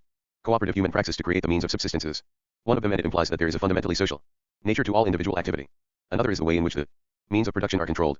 A class society is necessarily divided into owners of the means of production and those laboring in a subservient position to the owners, with an inevitably uneven social distribution of the fruits of labor. Another is the historically attained level of productivity and skills, how far any society has advanced in the struggle to create an apparatus for meeting needs and combating scarcity. These are only some of the determinants of the basic socio-historical matrix in which facts become what they are. The point is that the extent and prospects of need fulfillment in any society cannot be grasped outside of that matrix. Sartre may indeed be profoundly right in his insistence on seeing scarcity as the underiving source of negativity in the dialectic and history, scarcity as the negation in man of man by matter, but by isolating matter. Lack of adequate foodstuffs, clothing, shelter, productive apparatus. 2 Ibid, p. 192. 212. And technique, from the social relations in which alone it appears. He presents it as an overpowering external force rather than a decisive factor within social life. He reifies it, makes it into a given, rather than a product of human activity. It is not enough to say there is not enough. Famine itself is a decision of the social apparatus. A certain social organization with its own history and inertia prohibits the development of productive capacities beyond a certain subsistence level, arresting praxis, perpetuating scarcity. In this context, calamities of nature become defined as particular human calamities. This context, this matrix, and not any single abstracted and isolated factor produced in it such as scarcity is, after all, the Formal condition of history. What Sartre has done, by contrast, is to lay down a formal condition, an ultimate term which in the style of being and nothingness, is virtually beyond our grasp and dooms all our efforts to get behind it. Because of it the other will threaten us, no matter what. Having paid due respect to Marxism, and to the contingency of his ultimate fact, Sartre has returned to his old bogies. He lifts out a single factor from a complex process and uses it as a limiting term of the human adventure before it even begins. In the philosopher of scarcity can be discerned our old friend, the philosopher of hell is other people. Sartre's project of social ontology seeks to grasp the underlying conditions and relations which form the basis for all historical development. But it willingly becomes a philosophy of history as Sartre unfolds various laws and inevitabilities of human life. Sartre is trying to deduce conclusions which should have no place in his study of formal conditions of history. In this respect, Sartre's fault is not that he probes behind history for its formal conditions, but rather that he wants to use those conditions to explain too much about history before it begins. Marx, as does Sartre, sees human social activity lying behind its finished and frozen products. His ontological starting point is that human beings create the human world and that its laws and necessities spring from and express the forms of their activity. Marx, as starting point sketched in the German ideology, leaves everything to be investigated. It points to a fluidity, a structured, intentional activity behind all the apparent givens. Marx wants to reveal, in all their specificity, the forces whose interaction is history. His German ideology is the abandoned preface to a life. The individualist social theory of Jean-Paul Sartre. 21. Time of study. Sartre, on the other hand, wants to settle, outside concrete history itself, the incarnations of individual praxis, the formal structural conditions of its alienation and the abstract conditions which encourage the constitution of a common praxis. 22. Any point of departure outside history will yield us timeless problems which cannot be solved within history. Sartre takes the starting point for the explanation. Scarcity leads to the hell of other people. In our world, at least, it is inevitable. The practico-inert. A second key term of the critique is the practico-inert. Sartre's discussion of the hell of the practico-inert takes up most of the book and, like his discussion of scarcity, is noteworthy for its gloominess. Human/eraxic is activity which transforms the material field around it. The concept of the practico-inert refers to the fact that alongside its intended positive results our praxis, our work, on the world, usually backfires. We become dominated by unintended features of our produce or our tools. Sometimes our praxis backfires because our activity itself gets out of hand, as that of the Chinese peasants who, each clearing the trees from their own land, together caused massive floods over the countryside. Sometimes the practico-inert is the negative power of our tools. In the most adequate and satisfactory tool, there is a hidden violence which is the reverse of its docility. 2. The primitive understands that an arrow or a hatchet is to be feared and revered, seeing in them his own power become malignant and turned against him. 2. He grasps the hidden hostility in his tools, beneficial and menacing power. In modern times our tools come to make demands on us and, indeed, to dominate us. The late 18th and early 19th century saw the creation of large-scale machinery for mass production. Unfortunately such machinery is not merely a tool for human purposes, it also shapes the human beings who are to operate it. A new being is created by a type of work matter, which is in turn created by humans struggling against scarcity. 22. Critique, p. 66. Translation modified. 2t Critique, p. 183. 2 Critique, p. 249, and 58. 214. The practico-inert is the domination of man by work matter, in such a way that man becomes a product of his product. 25. A positive fact: the use of coal on a grand scale, the debate/allotment of social wealth through industrialization has a negative result. It creates a working class which must submit to the new means of production in order to survive. The practico-inert is the book's first dialectical experience of necessity. 26. For it is the inevitable outcome of human praxis. Sartre claims that every object, insofar as it exists within a given economic, technical, and social complex, will in its turn become exigency through the mode and relations of production, and give rise to other exigencies in other objects. 27. This is so because all societies finally rest on dispersed individuals, each transforming nature by himself through his own praxis. In other words, the practico-inert finds its fundamental intelligibility in the serial action of men. 28. This points, by way of explanation, to a picture of individuals at work alone, perhaps even side by side, each grasping the world and transforming it from his or her particular point of view. It indicates that I am dominated not by the results of my praxis, but by the entire material field which has been created by everyone at work. Isolated, men realize unwittingly their own unity in the form of antagonistic alderity through the material field where they are dispersed, and through the multiplicity of unifying actions which they perform on this field. 29. Our unity is imposed by the material system we separated individuals have created, and so it is beyond any individual control from the outset. This is not, Sartre insists, the power of society over the individual. The practico-inert dominates me as matter which has escaped human control. Out there is a material field which remains exterior to me because I did not create it, because it emerged from within 100 or 1,000 other individual praxis. Thus it threatens and dominates us all. It is out of my control and out of anyone's control. We all bear the same relationship to it. Hence, alongside each other but separated, we wind up facing a magical field of 2 Critique, p. 184. 26 Critique, p. 222. 2. Critique, p. 189. 28 LOCCIT translation modified. Critique, pages 220-21. The individualist social theory of Jean-Paul Sartre. 215. Quasi-dialectical counterfinality. 3 degrees. It is magical not because I control it through arcane devices, but because it comes to have a life of its own. Human society and the practico-inert. Sartre's example of Chinese peasants deforesting their land sums up and starts to reveal some of the weaknesses of his account. Uprooting a tree in a field of sorghum becomes deforestation from the point of view of a large plain and of terraces of loess, united by the work of separate men, and deforestation as the real meaning of the individual action of uprooting is simply the negative union of all those who are isolated by the material totality which they have produced. 3.1. Sartre's description is too general and timeless. The Chinese peasants were not the victims of human praxis as such, but of a society which they did not rule and whose rulers refused to exercise social foresight, of a low level of material and technical development. Their activity escaped them because no one acknowledged it as social and needing social control. It was a problem which social struggle and historical development could overcome. In this example, however, Sartre gives us a pure practico-nerd, just as he earlier gave us a pure scarcity. Facts are abstracted from a complex socio-historical matrix and then injected back as independent and awesome forces. Moreover, Sartre's account of the practico-nerd rests on a view of individuals working separately but side by side, as if this is a natural work relation. Why this series should be the basic form of collectivity Sartre does not say, nor, for that matter, does he tell us how people got side by side in the first place. He gives us no sense of the socio-historical process leading to their separation. Furthermore, Sartre never considers that other social groupings might differently organize their relations to the material field. Certainly under some conditions the fruits of human labor become terrifying weapons. But under other conditions they can remain useful tools and paths of liberation. The conditions are, very simply, social. The work matter of which Sartre speaks is never at bottom an independent or quasi-natural force, it is a 30 Critique, p. 224. 31 Critique, p. 225. 2L6. Social reality from the outset. In other words, there is no work matter as such, there is only this apparatus as part of the life of this society. A productive apparatus democratically operated towards the goal of meeting social needs would weigh on us very differently from one whose components are controlled separately by a few for their own profit. A socialist factory of the future in which the workers truly controlled their activity and products as part of a wider social apparatus in which they had decision-making powers would have a different look. It might, for example, be designed so the workers would be allowed maximum familiarity with all of its processes as a necessary concomitant of routine rotation from one job to another and of workers' planning. It might be spacious, light, and clean. Certainly even in the best situation workers would have to be on the job. They would have to perform these tasks at this moment. Even breaking the assembly line into work crews would not abolish those social and technological necessities whose purpose remains to transform nature in order to meet our material needs. But if workers control the work itself, if they labor reduced hours, and freely exchange functions, if they are assured of a secure level of subsistence and cooperate with each other in socially meaning full work, at some point the grim rule of necessity can end. Quantity can change into quality and the practico-nerd can come under human control.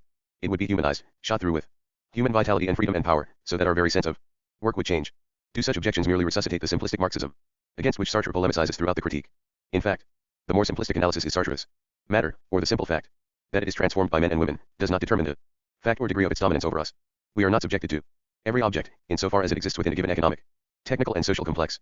The character and degree of its dominance over us is decided by the social historical matrix in which objects are created and used, abstracted from their social matrix, and thus their origin in a process which could conceivably be reoriented. Things may, of course, indeed often appear overwhelming.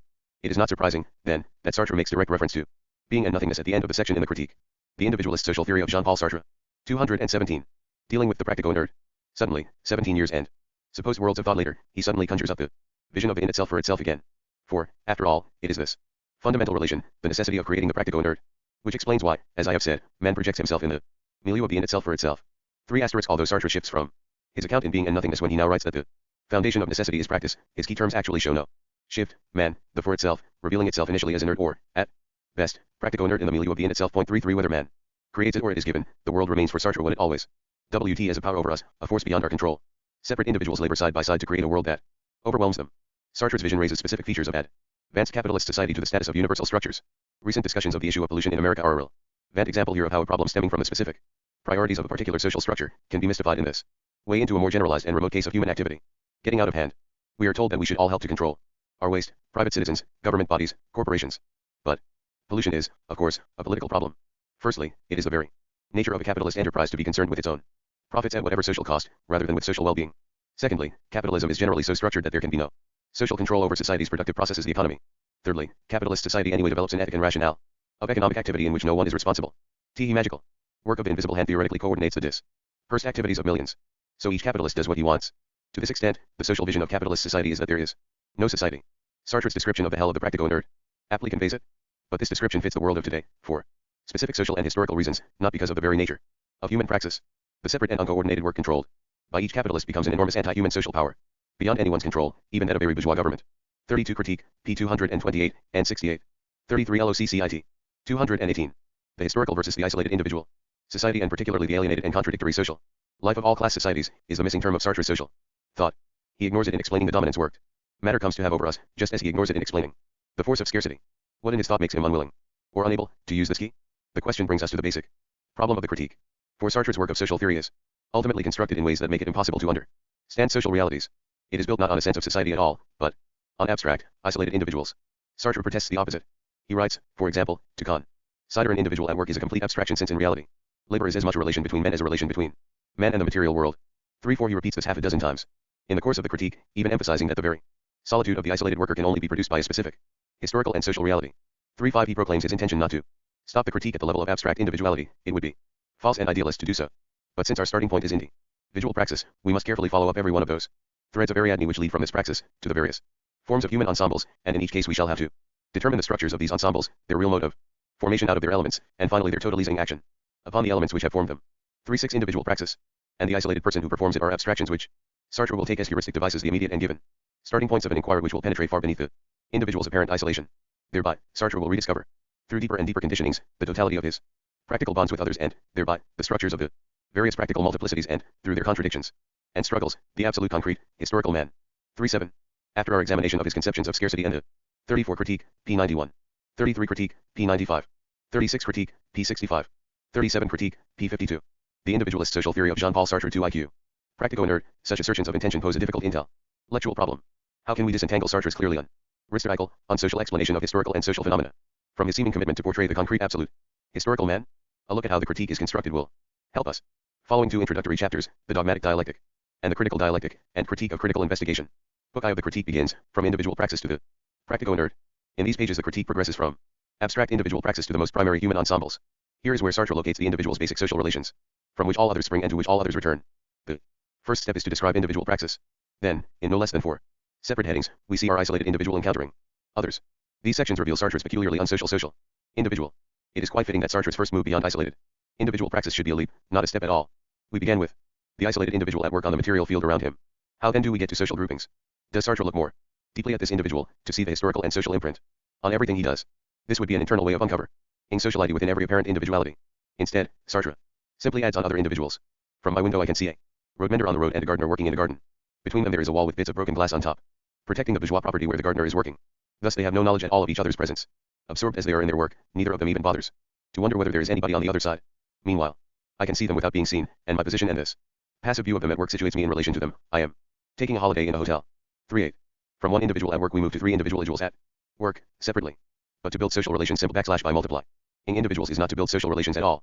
3 or a dozen or 1,000 individuals are not social unless links between S critique, p. 100, 220. Them can be shown whose nature and logic binds them in a shared common activity, linking them in a reality which is qualitatively different from the sum of its isolated parts.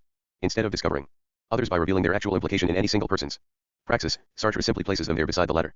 We are already familiar enough with our abstract individuals next to social encounters, scarcity and mode of production, and work matter as the alienated objectification of individual and collective praxis, to see that they, too, cast others and the social life that develops with them in an arbitrary, external light. Which comes first, individual or social praxis? In other words, Sartre aims at social and historical being from premises that can never get us there. The critique's goal, historical man, contradicts its basic premise, the isolated individual.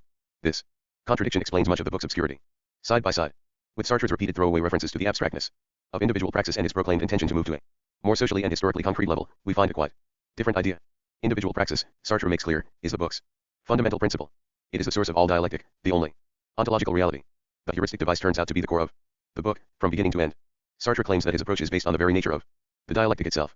The dialectic, if it exists, can only be the totalization of concrete totalizations effected by a multiplicity of totalizing individualities. 3.9 Sartre's argument is that no collectivity of individuals can possibly grasp its surrounding material field as a whole, perform an action on it, alter it, and so meet human needs, unless each individual can do it. The entire historical dialectic rests on individual praxis insofar as it is already dialectical. This is why Sartre first studies the logic of individual labor, acknowledging that separated individuals appear as such only in a given society, and given a certain level of technical to allotment. 41 He explains to us why he will not now advance to the LE/L of society, but must instead consider our vacationing. 39 Critique, p. 37. 4 Critique, p. 80. 41 Critique, p. 45. The individualist social theory of Jean-Paul Sartre. 221. Writer, our gardener, and road mender. There is no question, he repeats, that any relations we study are always specific and historical, so that under diverse systems of oppression, such as feudalism and capitalism, social relations in the work process will differ sharply. Here, as we reach the core of the issue, I shall quote at length from Sartre. History itself does not cause there to be human relations in general. The relations which have established themselves between those initially separate objects, men, were not products of problems of the organization and division of labor. On the contrary, the very possibility of a group or society being constituted around a set of technical problems and a given collection of instruments depends on the permanent actuality of the human relation, whatever its content, at every moment of history, even between two separate individuals belonging to societies with different systems, and entirely ignorant of one another. This is why the habit of skipping the abstract discussion of the human relation and immediately locating ourselves in the world of productive forces, of the mode and relations of production, so dear to Marxism, is in danger of giving unwitting support to the atomism of liberalism and of analytical rationality. This error has been made by several Marxists. Individuals, according to them, are a priori neither isolated particles nor directly related activities. It is always up to society to determine which they are through the totality of the movement and the particularity of the conjuncture. But this reply, which is supposed to avoid our formalism, involves complete Formal acceptance of the liberal position, the individualistic bourgeoisie requires just one concession, that individuals passively submit to their relations and that these are conditioned in exterior ITV by all kinds of other forces, and this leaves them free to apply the principle of inertia and positivistic laws of exteriority to human relations. From this point of view, it hardly matters whether the individual really lives in isolation, like a cultivator at certain periods, or whether he lives in highly integrated groups. Absolute separation consists in the fact that individuals are subject to the historical statute of their relations to others in radical exteriority. In other words, and this amounts to the same thing, though it misleads certain undemanding Marxists, absolute separation is when individuals as products of their own product, and therefore as passive and alienated, institute relations among themselves, on the basis of relations established by earlier generations of their 222 own constitution and of the forces and requirements of the time. 42. Sartre's thesis is that the moment we postulate society is a priori term, we set up an overwhelming conditioning force /er, us, an abstraction that makes our life appear to be suffered, undergone and submitted to. The critique argues, by contrast, that the activity of abstract, isolated individuals, the sole possible praxis, is the root of social theory. Thus Sartre's constant references to our historical and social reality do not keep him from seeing a more essential dimension within whatever social or historical situation we dwell in, a dimension which must be studied first, the abstract stage of human relations. The curious result is that, in his account, the individualist bourgeoisie becomes the proponent of the priority of a social historical dimension, while Sartre, the Marxist, becomes a proponent of individual separation. Let us follow Sartre as he continues to try to dissolve false abstraction to reach a more basic dimension. This brings us back to our problem in the first part of this book. What does it mean to make history on the basis of earlier conditions? I then said, if we do not distinguish the project, as transcendence, from circumstances, as conditions, we are left with nothing but inert objects, and history vanishes. Similarly, if human relations are a mere product, they are in essence reified, and it becomes impossible to understand what their reification really consists in. My formalism, which is inspired by that of Marx, consists simply in recognizing that men make history to precisely the extent that it makes them.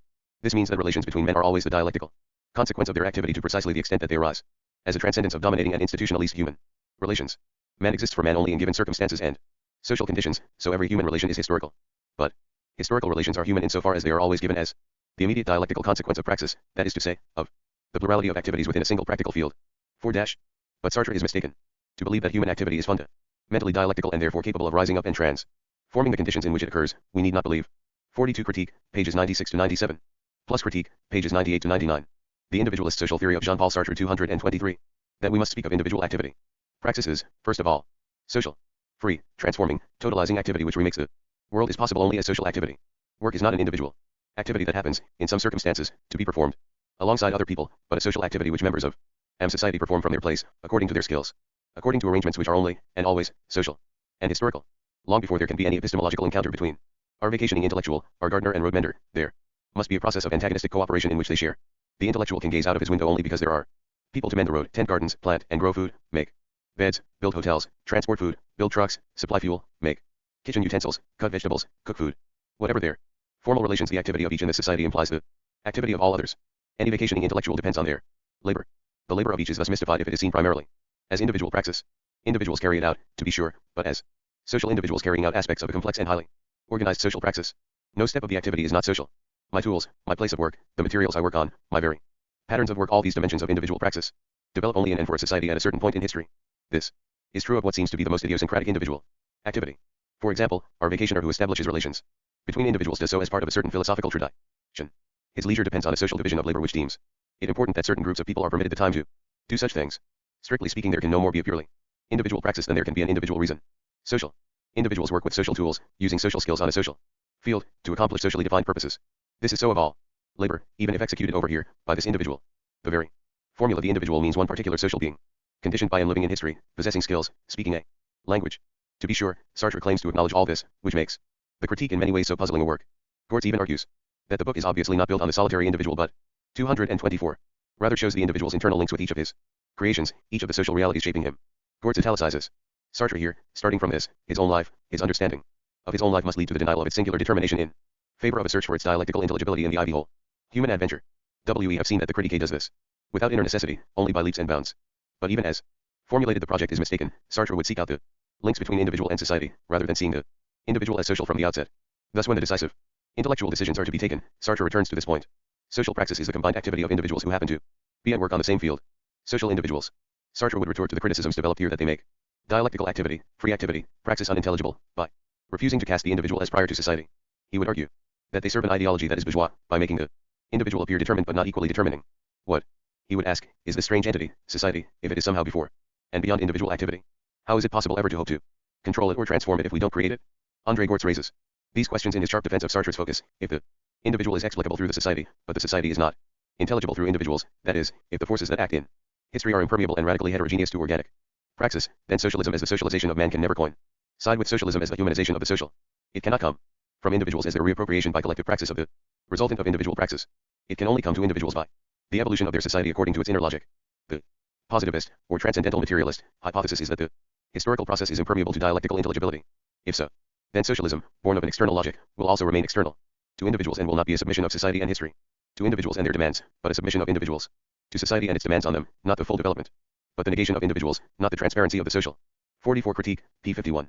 The individualist social theory of Jean-Paul Sartre 225. For individual praxis, but the opacity of the individual for him. Self, insofar as his being and his truth have become completely external to him. Thus the social individual is not the individual recognizing himself and achieving himself in the community, but the individual radically denying himself, his needs, his his certainties, for the profit of the society experienced as the absolute other, to the point of regarding it as false to see it as other. We know that this conception of socialism prevailed for a long period, that it still has its adherents, that it profoundly affected Marxist philosophy, and that it must therefore be liquidated on this terrain as well. 4.5. The argument is clear. Unless individual praxis is seen as the basis of society, society must be seen as independent of individuals and unchangeable by them. But the argument runs into trouble when we ask what it means to anticipate a society controlled by individuals. / does it mean to speak of the humanization of the social coming from individuals? Neither Sartre nor Gortz can possibly have in mind isolated, separated individuals each controlling his or her own sphere of activity. A vision of collective praxis can mean only one thing: individuals collectively controlling the society they create. Collectively means acting together in social groups, making group decisions about group goals, with the group controlling the product of its labor. No individual can conceivably submit society or history to his demands unless he is a social individual. The vision of a society controlled by individuals makes sense only if those individuals see themselves as social from the outset and move together to take control of their common product. We must, in short, reverse the Sartre-Gortz argument. For socialism to be possible as the collective control of collective activity, it is necessary for the individuals involved first to be living a, however alienated, collective life. Socialism makes no sense as the reappropriation by collective praxis of the resultant of individual praxis, but only as the reappropriation of the resultant of for alienated collective praxis. It means bringing under social control an already socialized process of production rather than transforming individual production into social production. Gortz and Sartre are obviously struggling with an important problem, the tendency, within socialist as well as bourgeois. 5. Sartre and Marx, p. 182-83. 226. Thought, to make individuals the passive objects of abstract forces beyond their control. However, we can restore the intellectual possibility of human beings making history and controlling their society, without basing their social life on imaginary social individuals. Certainly Sartre is right in arguing that there can be no society that exists independently of the individuals who make it up. Yet everything hinges on whether individuals are seen as fundamentally social beings, whose basic activity and possibilities for liberation are alike seen as social. In spite of Sartre's attack on organicist views of the individual's relation to the society and in spite of his refusal to give the group an ontological status, it remains indisputable that any society is always more than the sum of its individuals. Society is produced by individuals, but collectively. It contains the super-individual conditions for our common survival and well-being. At whatever point in history, society is our collective power, our collective ways of arranging life, our collective agencies for preparing individuals to live that life. Product of those individuals though it may be, society is also the source of our activity, and is both our very deepest identity and a power over us, like it or not. It is a power. Sartre begins to agree in his subsequent biography of Gustave Flaubert, which makes us ourselves. Back to the roots. Why was Sartre unwilling to see this for another dozen years?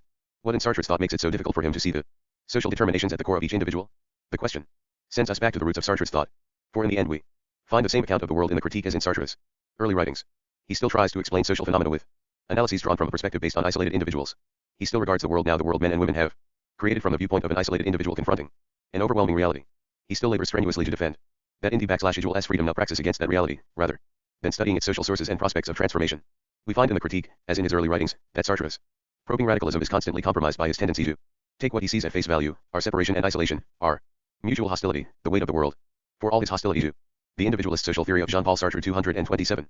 Positivism, he continues to take as his standard of evidence and basis of study these immediately apparent givens of social experience. But the testimony of immediate consciousness as apodictic certainty of itself and as consciousness of such or such an object 4.6 can hardly serve as the basis of social theory, if indeed it were adequate in any other area. Wilfred Disson, speaking of this approach, has commented accurately, Sartre has a method, but a method which only emphasizes his Cartesian seclusion. 4.7. Sartre holds doggedly to this epistemological point of departure. The result, as we might expect, is that his attempt to impose an approach proper to some areas of study, on other regions quite distant and foreign to them, shapes his facts before he looks at them. It shapes the facts by making this or that individual's immediate activity decisive, at the cost of forgetting that such immediacy can only be the mediated product of a social and historical process. It shapes the facts by relegating the more theoretical forms of awareness of our historical and social being to a secondary position. It shapes the facts by passing over such realities of our lives as society, or depriving them of ontological status, simply because individual consciousness does not immediately perceive them. Thus it is no wonder that we return, in the critique, to the familiar and depressing ground of being and nothingness. The same sweeping human conclusions are drawn from the same individualist epistemology. Our alienation is our freedom, such was the message at the core of being and nothingness. At the core of the critique of dialectical reason we now find that only the abstract individual guarantees human freedom. The concept of the abstract individual, we have also seen, guarantees our hostility to each other. It ensures our domination by scarcity, our alienation from our creations, our subjugation by the practico innati. These key terms of Sartre's thought remain unchanged through all his changes. 48. 46 Critique, p. 51. 47 Wilfred Dixon, Sartre the Individualist, in Patterns of the Life World. Essays in Honor of John Wilde, ed. by James M. Edie, Francis H. Parker, and Calvin Q. Schrag, Evanston, 1970, p. 247. 48 Gortz's political optimism here is his own, not Sartre's. It is accompanied by certain implicit conceptual shifts from the critique, such as when he claims to show that the reason of alienation is intelligible, is to show at the same time that this reason, bomb of human praxis, is capable of being suppressed by that praxis. Sartre and Marx, p. 190. 228. Sartre and Marxism. We find in Sartre a profound mistrust of social being, an inability to see it as both our basic dimension and our only hope of liberation. What becomes of a Marxist commitment in such a theoretical framework? Obviously Sartre's Marxism can have none of the deep optimism of a Marx, Engels, or Lenin. Indeed, Sartre's Marxism must be, ultimately, a philosophy of despair. The revolution may succeed, but so will Stalin. The individual will be overwhelmed by the practical inert and isolated from and threatened by others, except for that brief moment when the group comes together. For the rest we are fated to make a world side by side with one another, which remains beyond our control. Individualism is a logic of despair. So is Sartre's unhistorical, ontological thinking. Problems inscribed in being, be it individual or social, are problems for all time. If history enters the analysis thereafter, it is already too late, all the traps have already been set. We are enmeshed in the laws of the dialectic, stuck in its necessary circularity. Determined at the outset to show how the world we live in springs from our own hands, Sartre ends up by lodging it in isolated individuals. In so doing he takes it out of our hands. It is no wonder that Sartre's Marxism becomes, in the final analysis, academic. Marxism has classically sought to be intellectually rigorous and yet inseparably wedded to political action. This basic posture informs all its theoretical projects, as a demand to ground study on the social basis of human activity. In search for a method, the lengthy preface to the critique, Sartre poses quite a different goal, to explain the individual. Sartre sets as his goal to reconcave a man within Marxism by trying to see the original dialectical movement in the individual and in his enterprise of producing his life, of objectifying himself. Degree. On this scholarly level Sartre is hardly pessimistic. Interviewed in 1971, he said that the underlying plan in my Flaubert is to show that, eventually, everything can be communicated, and that, without being God, being a man like any other, one can arrive at a perfect understanding of another man as long as one has all the information necessary. One no stronger intellectual energy is con. 49 The Problem of Method, London 1963, p. 83. S. Degree The Problem of Method, p. 161. 51 Interview with Jean-Paul Sartre, Michel Contat, and Michel Rybalka, L.E. Monde Weekly, June 17 to 23, 1971, p. 6. 22 G. The Individualist Theory of Jean-Paul Sartre. Seeable. This energy, visible all the way back in his earliest writings, springs from a belief that reality can indeed be understood. Understood, yes, but decisively changed, no. There is the optimism, there is the pessimism. They indicate well the directions Sartre takes in his absorption of Marxism. His is, after all, a formidable scholarly project. Sartre wants to use a reshaped Marxism in order to understand the individual. Indeed, from 1950 to 1972, most of Sartre's intellectual energy has been devoted to just this task, studying himself, Tintoretto, Genet, and Flaubert, well over 3,400 pages worth, the great bulk of it on Flaubert. These works are studies of individuals, artists struggling alone with their overwhelming world, and taking flight in imagination. Now that we see what kind of a world Sartre describes as a Marxist, WTE can understand why he occupies himself WRF. Artists who both escaped it and transformed it in their imagination. Sartre's basic early theoretical direction still holds. The individual isolated in an impossible world escapes into imagination. By 1960, however, Sartre was too politically committed and intellectually sophisticated to make this an explicit position, as he came close to doing in Nausea, Psychology of Imagination and Being and /Outlandness. By the 1970s and the appearance of Sartre's third magnum opus, L'Idiot de la Famille, 1971-72, his theoretical retreat into imagination had come to rest side by side with his strong activist bent. In this sense, politically committed though the later Sartre may be, his intellectual work is hardly Marxist. Nowhere is this split seen better than in the interview Sartre gave to the then Italian Communist Party journal, Tu Manifesto in September 1969. The editor, Rossana Rossanda, was struggling with the dilemma that some sort of organized party seems absolutely necessary to carry out a revolution, yet at the same time such a party always seems to develop a stake in its own survival as an organization.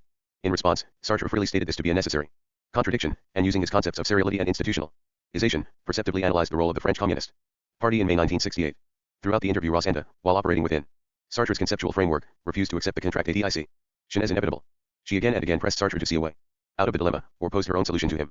Again and again, Sartre returned to the critique's position, while I recognize 230 is the need of an organization, I must confess that I don't see how the problems which confront any stabilized structure could be resolved.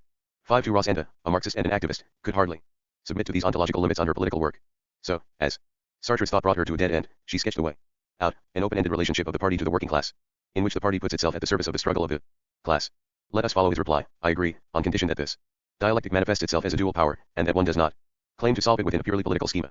Even then, there are many problems which remain. You speak of a methodological or a theoretical grid, provided as it were in advance and through which experience may be interpreted. But is it not the case that the concept of capital remains a thin and abstract notion if one does not constantly elaborate anew the analysis of modern capitalism, by research and by the permanent critique of the results of research, and of struggle. True thought is certainly one, but its unity is dialectical. It is a living reality in the process of formation. What is required is the construction of a relationship between men which guarantees not only freedom, but revolutionary freedom of thought. A relationship which enables men to appropriate knowledge completely and to criticize it. This, in any case, is how knowledge has always proceeded, but it is never how the Marxism of communist parties has proceeded.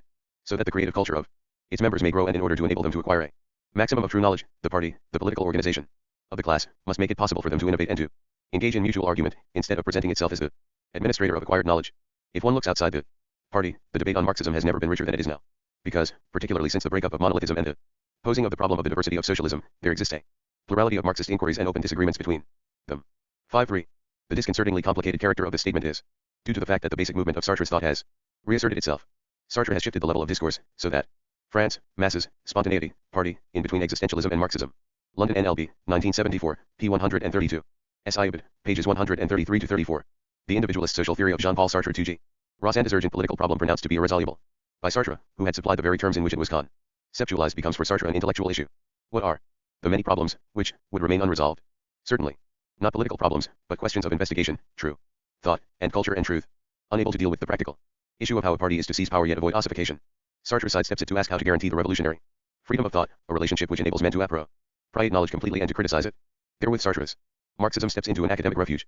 Presenting the external world's problems as overwhelming, he retreats into a rich and free inner world of culture, never fully a political way of thinking. Sartre's Marxism falls back into its existentialist dynamic when political questions press against its pessimism. Althusser's Marxism. An assessment. Norman Garris. In a body of work which has received considerable attention in France and elsewhere and become one of the focal points of contemporary Marxist controversy, Louis Althusser has registered the necessity for a reading of Marx at once critical and rigorous. Critical, the assimilation of Marx's important discoveries can only be the product of a major theoretical effort which, so far from taking for granted that the whole of Marx forms a coherent and valid unity, attempts to distinguish in Marx between theoretical deficiencies, terminological ambiguities, and ideological survivals, on the one hand, and truly scientific concepts on the other. Rigorous, the condition for the fruitful application and further elaboration of these concepts is a strict and scrupulous regard for their definitions, their implications, their scope, and their boundaries, for what they exclude as much as for what they include. Only by dint of this will Marxist research escape the pitfalls of taking these concepts for what they are not and of remaining satisfied with the inadequate substitutes which can masquerade in their place. The insistence on this double requirement bears witness to the self-conscious intention of a communist philosopher to avoid both the shackles of uncritical orthodoxy and the temptations of conceptual imprecision. At the same time, the exercise should not be regarded as a purely academic one in which the only stake is the scholarly interpretation and assessment of Marx. For, if Althusser has thought it necessary to challenge those tendencies, humanism, historicism, Hegelianism, which have haunted Western Marxism since Lukács's early work and become powerfully influential in the last 2 decades, it is because he believes that, being theoretically deficient, they cannot but produce serious negative effects in the Althusser's Marxism, an assessment. 33. Political practice of the class struggle. Unable to provide an adequate scientific knowledge of the real political problems thrown up by this struggle, and offering instead the imaginary comforts of merely ideological formulae, such tendencies cannot contribute to the solution of these problems and may indeed be impediments to their solution. The stakes, ultimately, are political. The precise counts on which the humanist and historicist themes of Hegelian Marxism are found to be theoretically deficient will be elaborated in due course. Here it is sufficient to observe that Althusser defines his work as an intervention against these tendencies within Marxism, and that it is only by situating it in this context that its significance is properly understood. The first part of this article is an exposition of the theoretical positions of for Marx, 1965, and Reading Capital, 1965, Althusser's major, and most systematic, works to date despite the reservations he has since expressed about them. In the second part, I attempt a critical assessment of these positions, and conclude with some remarks on the texts Althusser has written since 1965, texts which are collected in Lenin and Philosophy and other essays. All these works are now available to the English reader in Ben Brewster's excellent translations. 1. I. Exposition. The Althusserian project receives its unity from one central and overriding concern, the investigation of Marx as philosophical thought. 2. Behind the diverse problems considered and the solutions proposed, there is always one question at issue, for Althusser. The essential question, namely, 1. What is Marxist philosophy? Has it any theoretical right to existence? And if it does exist in principle, how can its specificity be defined? The approach to Marx's Capital 2 is informed by this question. For all that it is primarily a work of political economy, it is seen by Althusser and his colleagues as the basic side of the philosophy which is the object of their Louis-Althusser, for Marx, now newly in print again, NLB, London, 1977. Louis Althusser and Etienne Balibar, Reading Capital, NLB, London 197 degrees, Louis Althusser, Lenin and Philosophy and Other Essays, NLB, London, 1971, referred to hereinafter as FM, RC, and LP respectively. 2 FMP 21. All italics in the original except where otherwise stated. 3 FMP 31. 234. Search. 4-5 Thus their reading of that work is an explicitly philosophical one undertaken by philosophers * in order to be able to respond to one of the exigencies confronting contemporary Marxist theory, the need for a more rigorous and richer definition of Marxist philosophy. 6. What is the source of this exigency? In the first place, the nature of Marx's own achievement, by founding the theory of history. Historical materialism, Marx simultaneously broke with his erstwhile ideological philosophy and established a new philosophy. Dialectical materialism. I am deliberately using the traditionally Accepted terminology, historical materialism, dialectical materialism, to designate this double foundation. 7. It is an achievement involving two distinct disciplines, but it is marked by a certain unevenness, for historical materialism and dialectical materialism have received different degrees of theoretical elaboration. The former, the Marxist science of social formations and their history, was mapped out and developed in Marx's mature works, to be enriched subsequently by theoreticians such as Lenin engaged in the practice of the class struggle. On the other hand, Marxist philosophy, founded by Marx in the very act of founding his theory of history, has still largely to be constituted, since, as Lenin said, only the cornerstones have been laid down.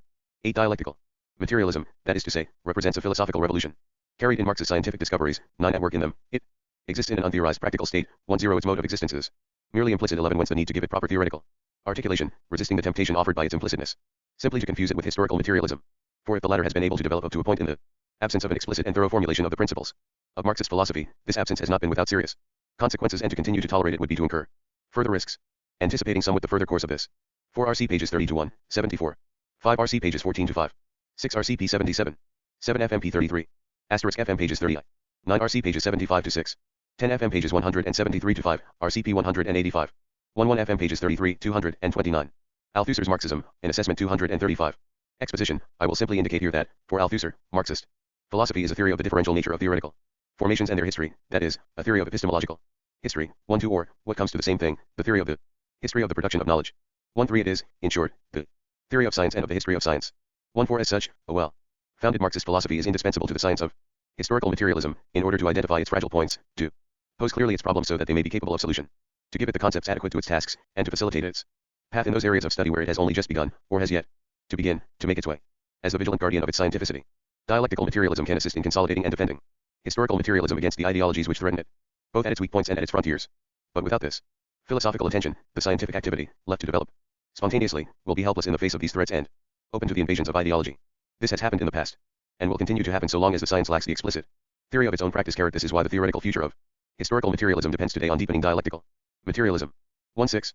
Enough has been said, then, to establish that what we can expect to find in Althusser's work is primarily an elaboration of this Marxist philosophy, dialectical materialism, a provisional specification of its precise character and content. In aiming for a clear presentation of this Althusserian construction, I shall avail myself of the following distinction. As theory of science and of its history, Althusser's dialectical materialism contains a series of concepts pertaining to the nature and process of theoretical knowledge, in other words, a set of epistemological concepts. In 12 FMP 38. ORC pages 56, 44, 75, 89, 157.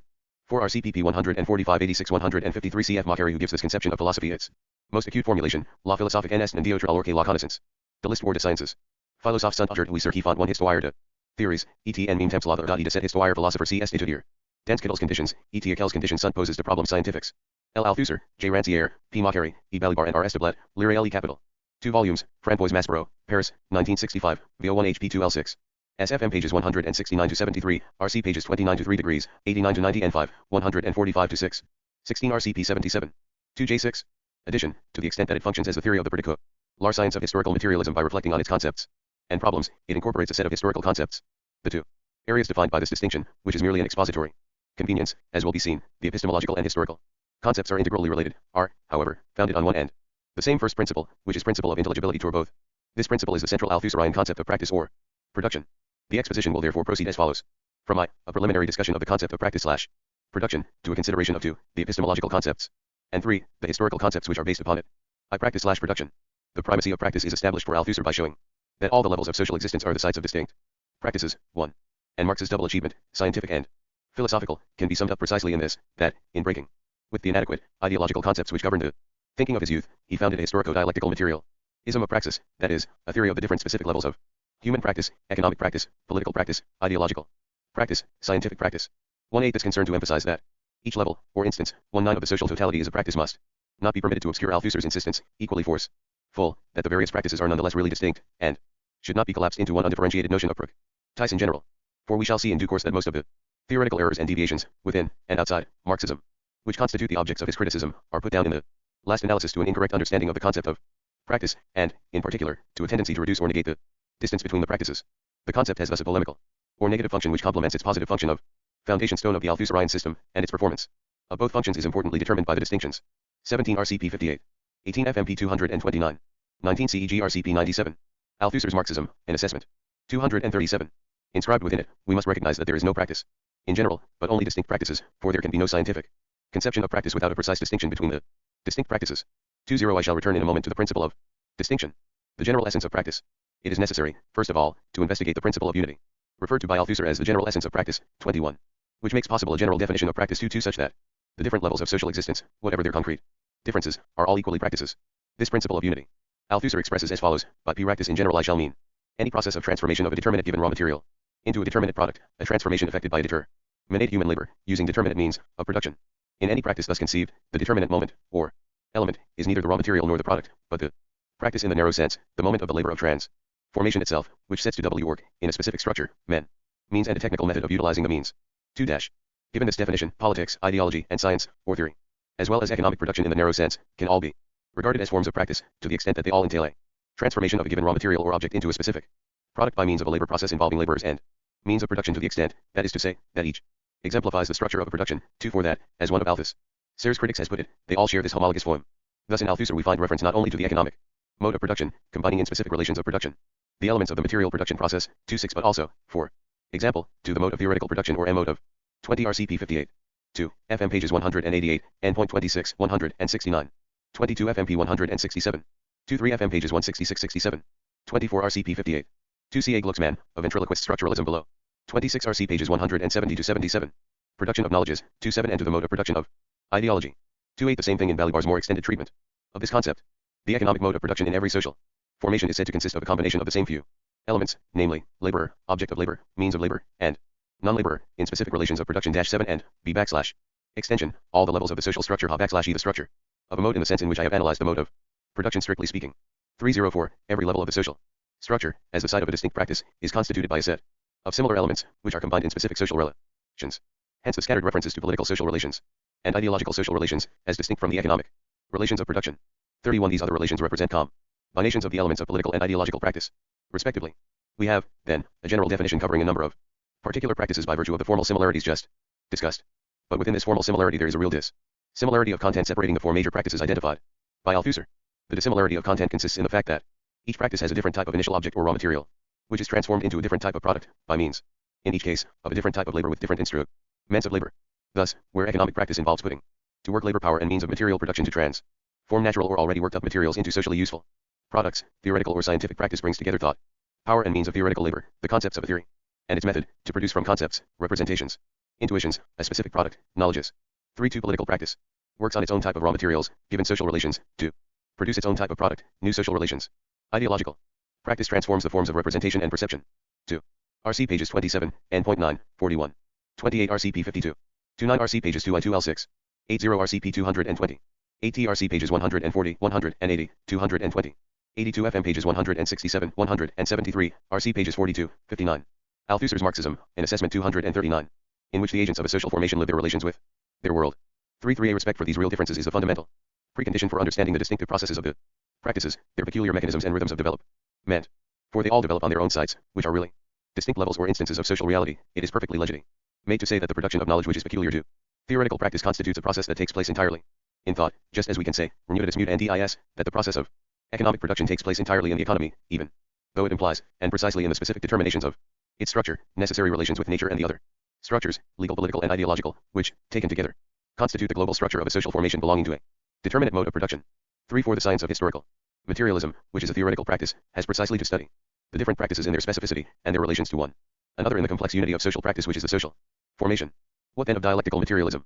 Within this, its own conceptual universe, it defines itself as the theory in which is theoretically expressed the essence of theoretical practice in general, through it the essence of practice in general, and through it the essence of the transformations, of the development of things in general. As such, it is the materialist dialectic in person. But if, in its generality, it is simply theory of practice, it has what might be called a principal aspect, thrown into relief by the primary Althusserine definition. Dialectical materialism is, as already indicated, the theory of science, or, as we are now in a position to say, the theory of theoretical practice. 3.6 In this guise, it embodies an epistemology. 2. Epistemological concepts. To conceive Marx's philosophy in its specificity is, to conceive knowledge as production. This much should already be clear. 33 FM pages 167, I75-76, 233. 34 RCP 42. 35 FM pages 168-69. 36 FM pages 171, 173, 256, RCP 8. 37 RCP 34. 240. Althusser's own epistemology is simply an attempted elaboration of this new conception of knowledge. 3.8 Disclosed to him by a critical reading of Marx. Its negative reference point, that which has to be rejected and abandoned in favor of this new conception, is empiricism, the conception of knowledge as vision. Why? And it is Althusser's radical and unremitting criticism of this latter Conception which I shall take here as my point of departure. The structure of the empiricist conception of knowledge is defined, according to Althusser, by a small number of central concepts, those of subject and object, of abstract and concrete, and of the given. The starting point of the knowledge process is conceived as a purely objective given, i.e., as something immediately visible and accessible to direct observation. But since what is so given is supposed to be the real object itself, the concrete, the starting point for knowledge must be concrete reality. The subject must perform on the latter an operation of abstraction in order to acquire thereby a knowledge of it. 4 degrees. This is empiricism's first mistake. It takes the initial object or raw material of theoretical practice to be reality itself. The function of the operation of abstraction which is performed by the subject is to disengage or extract from the real object its essence, to eliminate in the process everything inessential or incidental which obscures that essence. For, if the object itself is accessible to direct observation, its essence is not, and the act of abstraction has to render this visible, so that it may be seen, grasped, and possessed. The sight and possession by the subject of the essence of the object is what constitutes knowledge.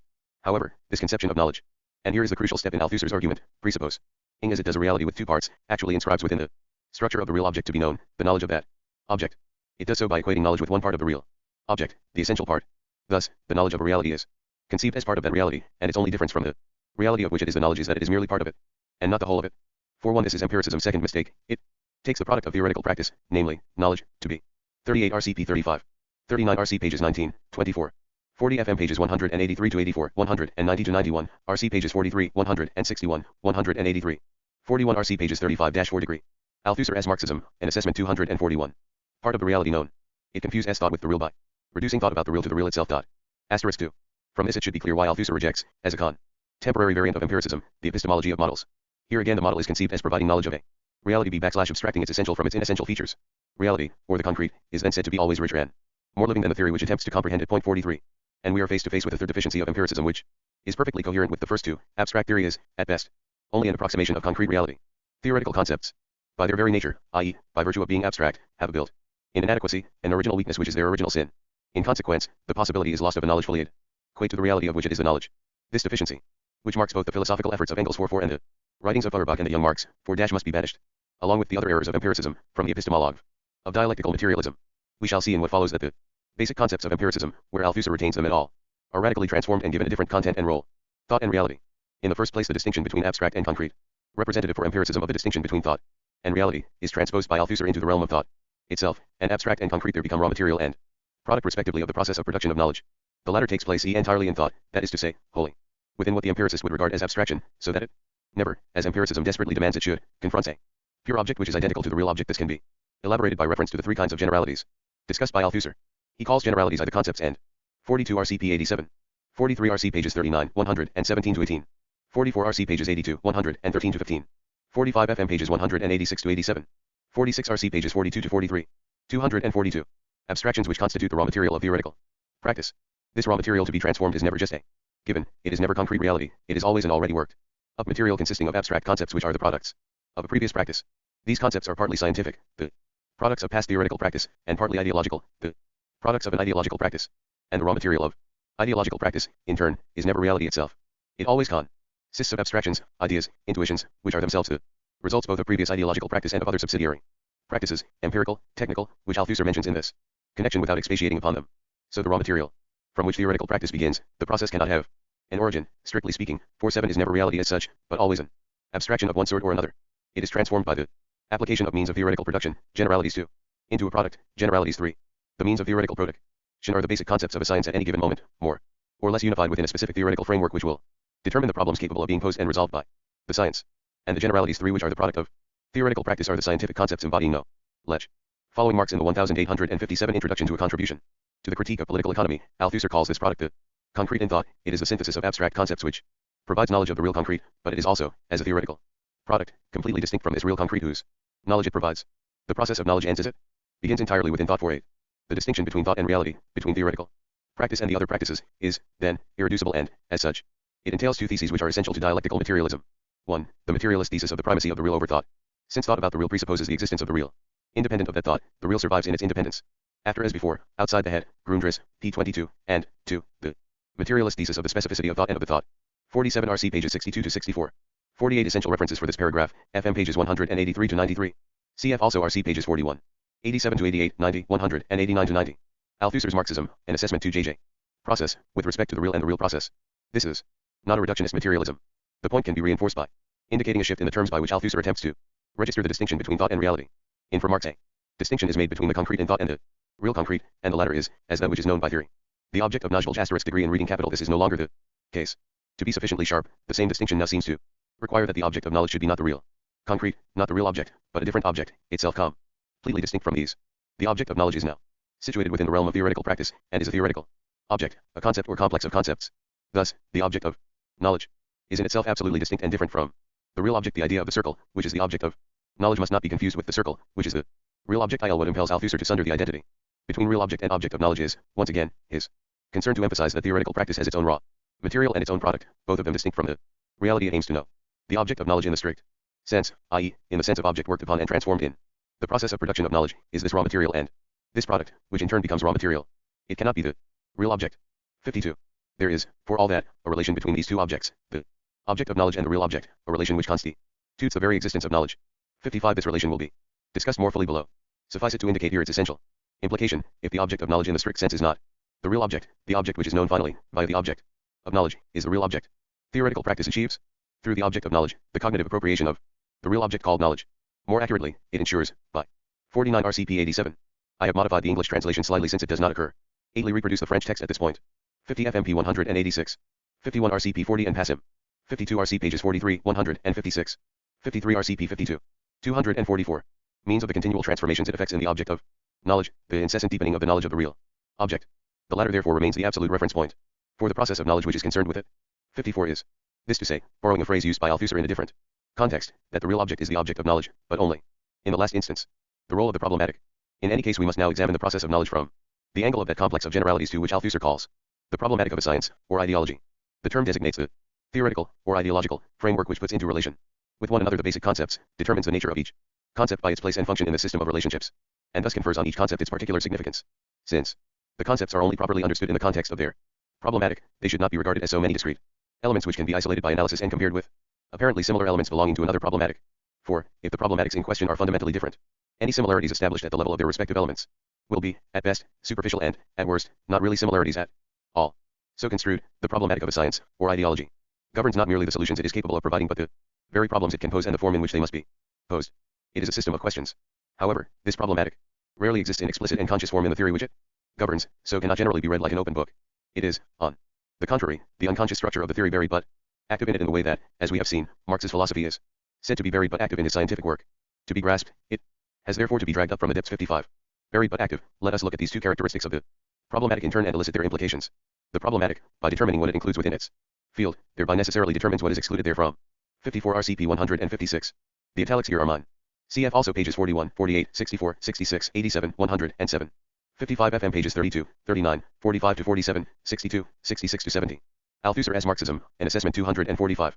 The concepts which are excluded, absences, lacunae, and the problems which are not posed adequately, semi-silences, lapses, or posed at all, silences, are therefore as much a part of the problematic as are the concepts and problems that are present. And it cannot for that very reason be grasped by a simple literal or immediate reading of the explicit discourse of a text. Rather, it must be reached by a symptomatic reading where the explicit discourse is read conjointly with the absences, lacunae, and silences which, constituting a second silent discourse, are so many symptoms of the unconscious problematic buried in the text.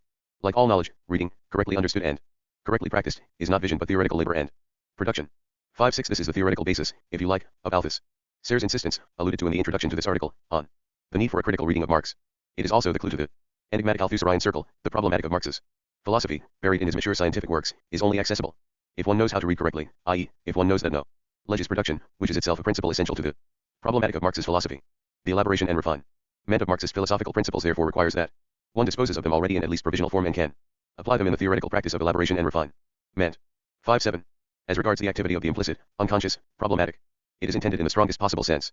In words which we are enjoined by Althusser to take literally, the problematic is assigned those functions which other epistemologies, such as empiricism, attribute to a human subject. The citing is thus no longer the act of an individual subject, endowed with the faculty of vision. He exercises either attentively or distractedly. The citing is the act of its structural conditions. It is the relation of immanent reflection between the field of the problematic and its objects and its problems.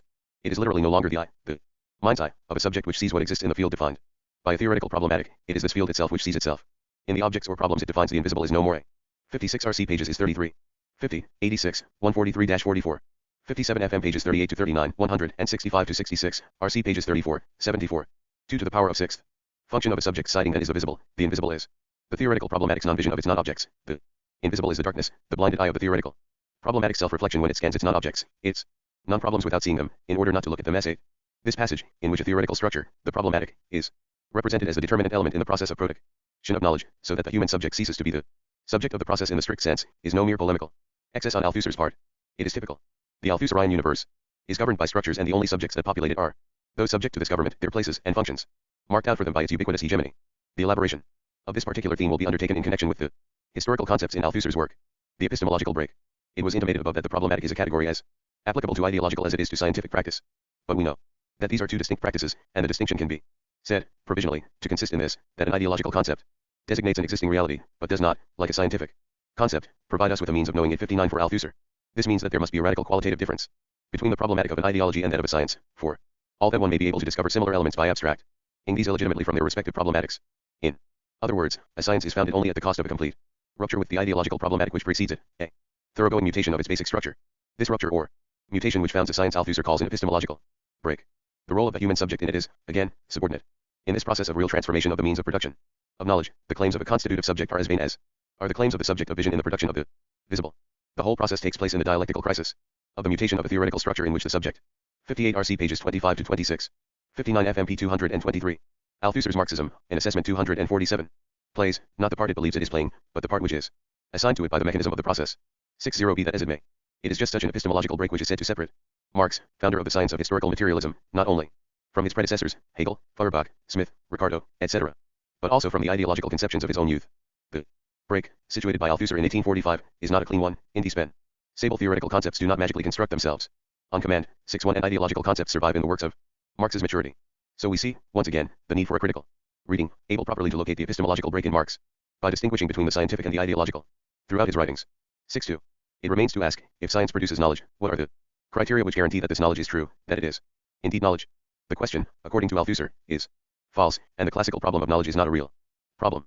Any epistemology that sees the relation between the object of knowledge and the real object as a problematic one, i.e., that regards knowledge itself as a problem, is simply ideological, and to be rejected for that reason. 63 Rejecting the problem.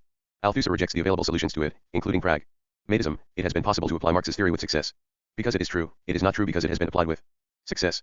The whole matter is a non-problem because theoretical practice is its own criterion, and contains in itself definite protocols with which to validate the quality of its product.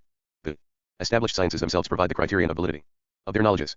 64 These criteria of validation internal to the theoretical practice of a science are its forms of proof which, unfolding in the ordered discourse of the science, have the specific. 60 RCP 27. 61 RCP 51. 62 On the epistemological break, see, apart from the references already given, FM. Pages 32 to 37.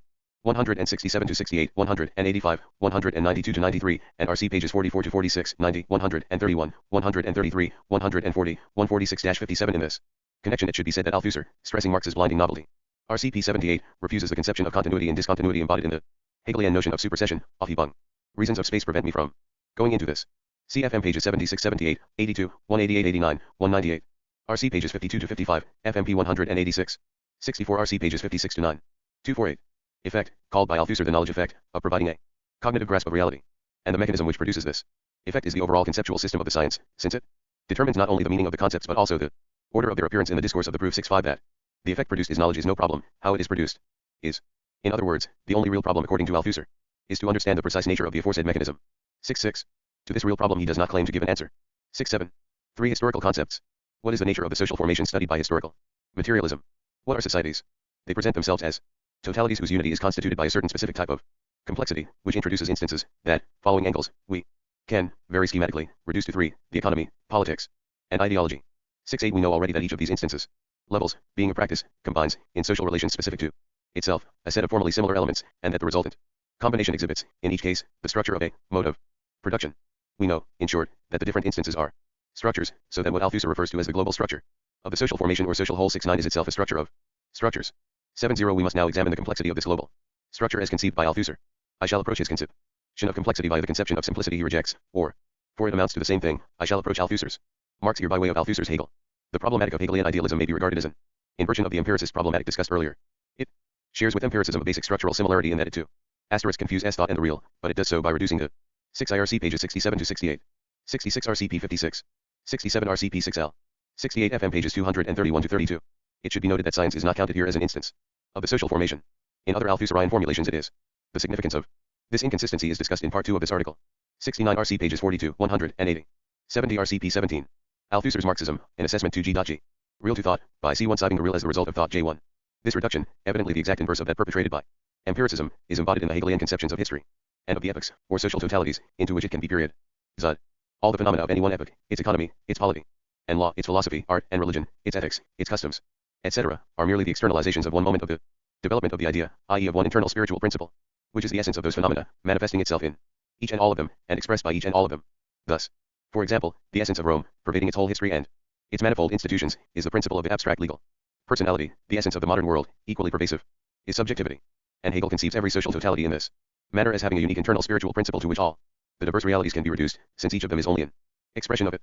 Althusser therefore calls the Hegelian totality a spiritual or expressive type of totality, aiming by these designations to underscore the following: its apparent complexity conceals an essential simplicity, in the sense that the complex of diverse phenomena, appearances, is reducible to a single and simple essence. A sort of cross-section through the historical process at any point what Althusser terms an essential section will always reveal such an essence, one particular moment of the development of the idea, manifest and legible in the multitude of social phenomena coexisting at that point in time. For the historical process is nothing but the linear time continuum in which the idea unfolds its potentialities, its successive moments, and the several totalities which follow one another are merely the successive expressions of these successive moments. As such, they belong, in all their aspects and instances, in all their apparent richness and complexity, to the same unique continuum in which the idea unfolds. Their history is reducible to its history, in other words to one all-embracing history, which shares the simplicity of the Hegelian social totality, and by virtue of the same reductions, the conception, which reflects the simplicity of a unique linear time continuum, is one borrowed from the most vulgar empiricism and representative of the crude ideological illusions of 71 RC pages 46 to 47, 87, FMP 188, 250. Everyday practice, the only difference being that where the empiricist sees a series of events deployed on this continuum, Hegel sees the several moments of the idea. The difference is explained by the inverse nature of the reductions committed by empiricism and Hegel respectively. 72. Marxism, according to Althusser, breaks once and for all with the reductionism of this idealist/empiricist problematic, and with its conception of the simple unity of an original essence, and establishes complexity as its principle, where reality is concerned. We are never dealing with the pure existence of simplicity, be it essence or category, but with the existence of concretes, of complex and structured beings and processes. 7.3 Accordingly, complexity is central to the Marxist conception of the social formation, and this by virtue of the principle, already enunciated, that the various structures, practices, instances, of which it is constituted are irreducibly distinct and different. 7.4 They cannot, as with Hegel, be regarded as the mere expressions of a single spiritual essence which is immanent in them all without being exclusive to any one of them. But nor should one of them be conceived as the essence to which the others, as its phenomena, can be reduced. Thus, when Marx distinguishes the different instances of the social formation into a structure, the economic base, comprising forces and relations of production, and superstructures, politics, law, ideology, etc., and assigns to the former the primary determining role, this is not in order to make it an essence, of which the superstructures would then be so many phenomena, the mere passive effects of its unique determinism. Such a conception, economism, or mechanism, 7.3 is a deviation foreign to scientific Marxism, simplifying the complexities of the social formation and hence incapable of understanding it. The law of overdetermination. The superstructures are realities which are distinct from the economic structure. Indeed, they are its conditions of existence, just as it is theirs, since economic production never takes place in a 74 FM pages IOII 04, 202 to 204, RC pages 93 to 97, 103. 73 FM pages 197 to 99. 74 for this and the following two paragraphs, CFM pages 94 to 117, 176 to 80, 200 to 18. And RC pages 97 to 99, 106 to 107, 177 to 78. 7 CFRCP in Althusser's Marxism, in Assessment 251. Void, it only ever exists within the matrix of a global social totality, comprising instances other than the economic. These non-economic, superstructural instances have their specific effectivity, which means, first, that they are determining as well as determined. Second, and in consequence, that the economy is determined as well as determining, and, third, that every instance contributes in its own right to determining the nature of the overall configuration, of which it is a part, as well as being determined by it in turn. By the same token there is not one simple economic contradiction, that between the forces and relations of production, which governs everything.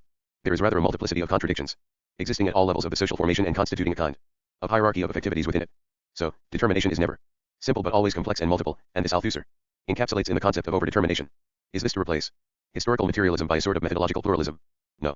The autonomy of the superstructures is relative and not absolute, and their specific effectivity does not eliminate the primacy of the economy which for Althusser, following Engels, is still determined.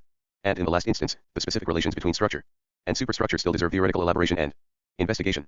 However, Marx has at least given us the two ends of the chain, and has told us to find out what goes on between them. On the one hand, determination in the last instance by the economic mode of production dash, on the other, the relative autonomy of the superstructures and their specific effectivity. M6 We may consider briefly what Althusser himself offers by way of theoretical elaboration. The different structures of the social formation are themselves related as the constituent elements of a global structure, said to be decentered since its elements do not derive from one original essence, their center, as do those of the Hegelian totality. This global structure contains a dominant element, not to be confused with the element which is determinate in the last instance, viz., the economy, since in real history determination in the last instance by the economy is exercised precisely in the permutations of the principal role between the economy, politics, theory, etc. 772. FMP3. 77 FMP 213. 252. Dispel the apparent paradox of an economy determinate in the last instance, but not necessarily always dominant, determination. In the last instance is defined as follows: the economy determines, for the non-economic elements, their respective degrees of autonomy/dependence in relation to itself and to one another, thus, their differential degrees of specific effectivity. It can determine itself as dominant or non-dominant at any particular time, and in the latter case it determines which of the other elements is to be dominant. 8. In any case, while one element can displace another to assume the dominant role, such variations occur within a structure, which is invariant to the extent that it always has a dominant element, and this is what Althusser intends by calling the social formation a structure in dominance. But, for a Marxist political practice which aims to transform this invariant structure in dominance by revolution, the knowledge of its invariance is not sufficient. It must, if it is to be successful, be based on the most exact knowledge of the variations and the specific situations which they successively produce, the precise relations of domination and subordination between the different levels of the structure, the complex of contradictions which it embodies, their relative importance and reciprocal influence. All this must be grasped as defining the current conjuncture in which political action is to occur. The one thing that can be said in general is that successful revolution is never the simple outcome of the economic contractation between forces and relations of production. 7. It requires the fusion or condensation of a multiplicity of contradictions, since it, too, is subject to the overriding law, overdetermination. It may here be added that, with this concept, dialectical materialism reaches the conception of the development of things which is the Marxist or materialist dialectic. 8. The concept has further ramifications which must now be elaborated. Differential historical time. If the simplicity of the Hegelian totality is rejected, then so too is the simplicity of Hegelian history. The different instances of the 78 CFFMP 255 and Balibar, RC pages 220 to 24. 79. In this connection see Balibar's analysis of Marx's notion of the tendencies of the capitalist mode of production, RC pages 283 to 93. 80 FMP 217. Althusser's Marxism, an assessment 233. Social formation not being reducible to an original essence, the histories of these instances cannot be subsumed under a unique, all-embracing history which is a mere succession of such essences. On the contrary, each relatively autonomous level of the whole has its own relatively autonomous history, marked by its own rhythms of development and its own continuities, and punctuated in its own specific way by those mutations, breaks, or ruptures, which constitute its revolutionary events. Thus, there is a history of the economic structure, a history of the political superstructure, a history of ideology, a history of science, and so on. These differential histories are said to be dislocated with respect to one another, in order to stress their irreducibility, the real differences between their respective rhythms, continuities, and discontinuities. For Althusser, this means in addition that there cannot be a unique, linear time continuum common to all these histories, and against which they can all be measured. 8. The ideology of a simple time falls with the ideology of a simple history, to be replaced by the notion of a complex historical time constituted by the differential times of the different levels. However, one must not infer from the irreducibility of these histories and times their absolute independence in relation to one another. They are no more absolutely independent than are the levels of the social formation of which they are the histories and times. In other words, their independence is the relative independence compatible with, and complementary to, their determination in the last instance by the economy, i.e., their relative dependence. The complexity of historical time is, thus, a function of the complexity, over determination, of the social formation, and it follows that a section through the historical process will reveal, not an original, omni-present essence, but a particular overdetermined conjuncture of that complex formation. For the authentic Marxist conception of history, the essential section is impossible. 82. Now we have seen that one form of ignorance of this authentic Marxist conception is economism. Another, which has vitiated the theoretical efforts of many Marxists, from Lukács, Gorsh, and Gramsci to Della Volpe, Colletti, and Sartre, is historicism. 8. 81 RC pages 104 to 105. 82 RC pages 99 to 109. 8. For the account of historicism which follows, see RC pages 105 to 106, 119 to 43, and FM pages 22 to 24, 31. I-71 and 7. 254. I shall not give an exhaustive account of the latter here, since it represents a sort of compendium of all the mistaken notions we have already encountered, which is not surprising, all of them being variants or effects of a common, reductionists in its basis, is the empiricist reduction of the object of knowledge to the real object. It negates the differences between the practices. It has, in consequence, a Hegelian conception of the social totality, and regards historical time as a linear continuum susceptible to the essential section, etc. I shall therefore limit myself to indicating the element of the historicist interpretation of Marxism on which Althusser himself lays greatest emphasis, defining it as its symptomatic point, namely, its conception of scientific and philosophical knowledge, hence of Marxism itself. The irreducibility of science. Because of the reductions it countenances, the historicist interpretation tends to deprive theoretical practice, or science, of its specificity, to assimilate it to the other practices, ideological, political and economic, and ultimately to dissolve them all in a single notion of practice in general, historical practice or, simply, praxis. The history of knowledge thus loses its relative autonomy, to become one with the unique real history of the social totality. Marxism itself can then be regarded, not as a specific scientific practice developing on its own side, but as the direct product of the activity and experience of the masses, 84 of their political and ideological practice, or as the self-consciousness, class consciousness, of the proletariat. For Althusser this is a leftist conception whose political effect is to legitimate spontaneism, and whose theoretical effect is to relate the content and history of science to class conflict as its criterion of explanation. Marxism becomes the proletarian science which confronts and challenges bourgeois science. Against this theoretical effect, which is also a theoretical monstrosity, he insists that the criterion of class has its limits and cannot explain the relatively autonomous history of science. He therefore takes Gramsci to task for regarding science as a superstructure. This is to attribute to the concept superstructure a breadth Marx never allowed, for he only ranged within it, the political legal superstructure, and, 2, the ideological RCP 134. Althusser's Marxism, an assessment 255.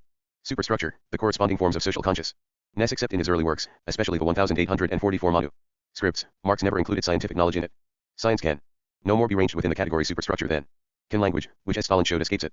One must therefore distinguish between the relatively autonomous and peculiar history of scientific knowledge and the other modalities of historical existence, those of the ideological and political legal superstructures, and that of the economic structure. 8. In view of this, there can be no direct equation between the science of Marxism and the ideology of the proletariat, and spontaneism is therefore rejected in favor of Kotzk's and Lenin's thesis that Marxist theory is produced by a specific theoretical practice outside the proletariat, and must be imported into the work in class movement. 8.6. There is one other consequence of the historicist interpretation of Marxism which should be mentioned. By depriving theoretical practice of all specificity, it deprives of its rationale that discipline. Marxist philosophy, which takes theoretical practice as its object of study. The historicist interpretation does not therefore recognize the distinction between dialectical materialism, the theory of science, and historical materialism, the science of social formations. On the contrary, the former is absorbed by the latter, which does adequate service as a comprehensive theory of history, and a distinction which is crucial for Althusser is lost. It is time, however, to take up another distinction, equally crucial, that between science and ideology. If it has been with us throughout the course of this exposition, in the notion that ideology threatens science at its weak points, in the concept of the epistemological break, in the opposition postulated between Marxism and the ideology of the proletariat, this is because it is implicit in the definition of Marxism as a science. To be complete, the distinction requires some account of the Althusserine definition of ideology, an account which may take as its point of departure what has already been indicated provisionally, namely, that, unlike a science, an ideology does not provide us with adequate instruments of knowledge. It fails to do so because it is governed by interests beyond 85 RCP 133, 86 RCP 141. Translation modified. 256. The necessity of knowledge alone, or, to put the same thing slightly differently, because it reflects many interests other than those of reason. 87. These interests may be religious, ethical, or political, but they are in all cases extra-theoretical instances and exigencies, which impose on an ideology both its solutions and its problems, and, thus, constitute its real, practical, ends or objectives. 88. So, ideology, as a system of representations, is distinguished from science in that in it the practico-social function is more important than the theoretical function as knowledge. 89. The precise nature of this practico-social function will of course depend upon the nature of the social formation in question. In particular, in a class society it will be such as to legitimate relations of exploitation by concealing them from exploiters and exploited alike. Nevertheless, whatever its nature, it is a function that must be fulfilled in every society, since men must be formed, transformed and equipped to respond to the demands of their conditions of existence. And this requires ideology, a system of ideas, beliefs and values by which men live and experience their world. Ideology is therefore an essential part of every society, not excluding a classless, communist society. 90. For Althusser, moreover, it should not be equated with the ambiguous and idealist category of consciousness, since this might tend to suggest that it is a purely subjective phenomenon, freely chosen. But ideology is neither. It is, on the contrary, an objective structure of the social formation, which is imposed on most men by a mechanism they do not understand, a mechanism which determines that structure as the objective mode of appearance of reality. 9.1. This is the mechanism which Marx termed fetishism and which is embraced by the Althusserine notion of structural causality. Structural causality. The latter is meant to describe the determination of its regional structures, ideology being one of them, by the global structure in 87 RC pages 141, 58, 88 RC pages 52 to 55, 183, 89 FMP 231, 90 FM pages 191, 231 to 36, RCP 177. Althusser distinguishes different levels of ideology. Its reflected forms, FMP 233, are pre- or non-scientific philosophies. But the distinction does not affect the basic definition of ideology as dominated by a practico-social, rather than theoretical function. 91 FMP 233, RC pages 17, 66, 191. Althusser's Marxism, an assessment 25J. Dominance of the social formation, as well as the determination by these regional structures of their own constituent elements. It describes, in short, the effect of a whole on its parts, the effectivity of a structure on its elements. This is a new concept of causality, existing in Marx's scientific work in a practical state and requiring theoretical elaboration from Marxist philosophy. Pre-Marxist philosophy had, according to Althusser, only two concepts of causality, linear or transitive causality, able to describe the effect of one element on another, but not of the whole on its parts, and expressive causality, which could describe the determination of the parts by the whole, but only by reducing it to an essence of which they would be the phenomena, i.e., by simplifying the whole. The concept of structural causality is distinct from both. From the first, because the structure is a cause present or immanent in its elements/effects, rather than exterior to them. And from the second, because it exists only in the totality of these elements/effects and their relations, it is not completely present in any one of them but, as Althusser puts it, is only present there, as a structure, in its determinate absence. The structure can, in this sense, be described as both present and absent in its effects. 9.2. In any case, on the concept of structural causality is based the Althusserine definition of Marxism as a theoretical anti-humanism, and of humanism as an ideology. It is not men that make history. They are not the subjects of the process. And a scientific knowledge of social reality cannot be founded on an anthropology, embodying a concept of human nature or of the essence of man. Rather, the absolute precondition of such knowledge is that the philosophical, theoretical, myth of man is reduced to ashes, and that we do completely without its theoretical services. 9. So, though humanism may still have a role to play as an ideology, its rejection for scientific purposes is complete and unambiguous. Nor is this affected by the centrality of the notion of practice. For, as we know, each practice is a structure, and, as such, Cis is its determination over the elements it combines or relates. Men, objects of labor and instruments of labor. Men cannot, therefore, be regarded as the active subjects of the process. They. 92 RC pages 180 to 93. 93 FM pages 36-37, 227-30, 200, and 43-44, RCP 119 as part of the humanist problematic. The concept of alienation is also ideological. CFFM pages 158-59, 200, and 14-15, 239. 255. Are simply its supports, the structure of the relations OT production determines the places and functions occupied and adopted by the agents of production, who are never anything more than the occupants of these places, insofar as they are the supports, tertiary, of these functions. The true subjects, in the sense of constitutive subjects of the process, are therefore not these occupants or functionaries, are not, despite all appearances, the obviousnesses of the given of naive anthropology, concrete individuals, real men, but the definition and distribution of these places and functions. The true subjects are these definers and distributors, the relations of production, and political and ideological social relations. But since these are relations, they cannot be thought within the category subject. 9.4 Balibar has expressed this by saying that individuals are merely the effects of the different practices, and that each relatively autonomous practice engenders forms of historical individuality which are peculiar to it. 95. Thus, the human subject is definitively abolished, and the exposition ends, as it began, with the primacy of practice, first and last principle of Althusserian Marxism. 2. Assessment. The assessment which follows neither aims nor claims to be exhaustive. It concentrates on certain problems in Althusser's work at the expense of certain others. This calls for a few explanatory remarks. In the first place, I do not propose to consider the reading of Marx Althusser offers us and to judge it a reading of Marx, endorsing or challenging its various points by reference to some alternative reading of Marx. This is not because such an exercise is entirely fruitless. On the contrary, to the extent that some of the crucial weaknesses in Althusser's work relate, it seems to me, to points where he has seriously misread Marx and Lenin for that matter, and where Marx and Lenin are right against Althusser. It is an exercise which may help to focus on these weaknesses and bring them thoroughly to light. 9.6 It remains the case, nevertheless. 94 RCP 180, cf pages 139 to 40, 174 to 75. 95 RC pages 251 to 53. Cf Althusser p 112. 96 C, for example, Michael Louis, El Humanisme Historicis de Marx ou. Rare Le Capital, L'Homme et la Société, number 17, July/September 1970, pages 111 to 25. Althusser's Marxism, an assessment. 259. That if Althusser is wrong, it is not simply because he departs from a Larx. His errors and deficiencies can therefore be exposed for themselves without specific recourse to the classical texts of the re-evolutionary Marxist tradition. The latter procedure steers clear of judging Althusser in the name of any dogma. 97. Had I do propose to consider are a number of problems relating to Althusser's conceptions of science and scientificity, and of the relations between scientific and the other practices. Since Althusser defines his project as philosophical, and philosophy as the theory of science, it is not surprising that many of the difficulties in his work are concentrated in these conceptions. In particular, I shall argue that he produces an account of science that is idealist, paradoxical as this may sound, and an account of the relation between Marxist theory and Marxist politics that is both theoretic, ally incorrect and politically harmful. Secondly, I will therefore add that the predominantly critical tone of this assessment should not be taken as an indication that I judge Althusser's work unworthy of serious attention, and, to forestall misunderstandings of this kind, I shall suggest, briefly, the areas in which his theoretical contribution seems to me to be important. The positive achievements. Althusser has tried to forge and refine the concepts which will separate Marxism once and for all from the forms of reductionism, economism, spontaneism, etc., which have compromised it since. 91 It has the additional advantage that it does not risk being brushed aside as the product of a merely uncritical, literal, immediate, etc., reading of Marx. That the Althusserine practice of critical reading, the theory, as I shall argue, deserves serious consideration, leaves much to be desired is a point I do not propose to argue here. The following remarks must suffice. This practice has achieved its reductio ad absurdum. Done with Althusser's recent assertion that Marx's only works totally and definitively exempt from any trace of Hegelian influence are the critique of the Gotha program and the marginal notes on Wagner, LPP 90. Althusser is, of course, perfectly entitled to reject as much of Marx as he finds sufficient, arguing the case as best he can. He can reject the whole of Marx if necessary. But to claim that it is Marx who definitively breaks with Hegel while admitting that Marx's work, almost in its entirety, is marked by Hegelian influences, more generally, to claim, against the explicit letter of Marx's texts, that Marx is not really saying what he manifestly is saying, example, Marx on the ahistorical categories of classical political economy. RC, pages 91 to 92, these are claims indeed. Do they not install behind a facade of anti-dogmatism what is in fact merely a very special kind of dogmatism, one which insists on claiming the authority of Marx for all it deems scientific? Its inception. Such forms have always been unable to comprehend the realities confronting the revolutionary socialist movement. Realities whose names are fascism, imperialism, the national question, combined and uneven development, racism, August 4, 1914, but also permanent revolution, the bureaucratization of the Soviet state, the debacle of the Comintern, and they have been unable to do so because these realities are, in every case, complex ones, not adequately explicable by unique reference to a single origin, whether this be the development of the economy or other. In the concept of overdetermination and its related concepts, specific effectivity, relative autonomy, determination in the last instance, structure and dominance, Althusser has tried clearly to pose and to respond to the exigency according to which they must be thought in the complex combination of their economic, political, ideological, and theoretical causes and effects if they are to be adequately grasped and adequately dealt with. Of course, these realities have been understood, and well understood, before Althusser produced his work, not only by those whom he reads, Marx, Engels, Lenin, but also by those whom he does not read. Trotsky, symptomatic Althusserine silence. The pages of their works accordingly bear witness to the most acute awareness of the exigency which Althusser has posed. 98 To say this, however, is not to detract from his own achievement, and two reasons may be offered as to why it does not. The first is a reason adduced by Althusser himself.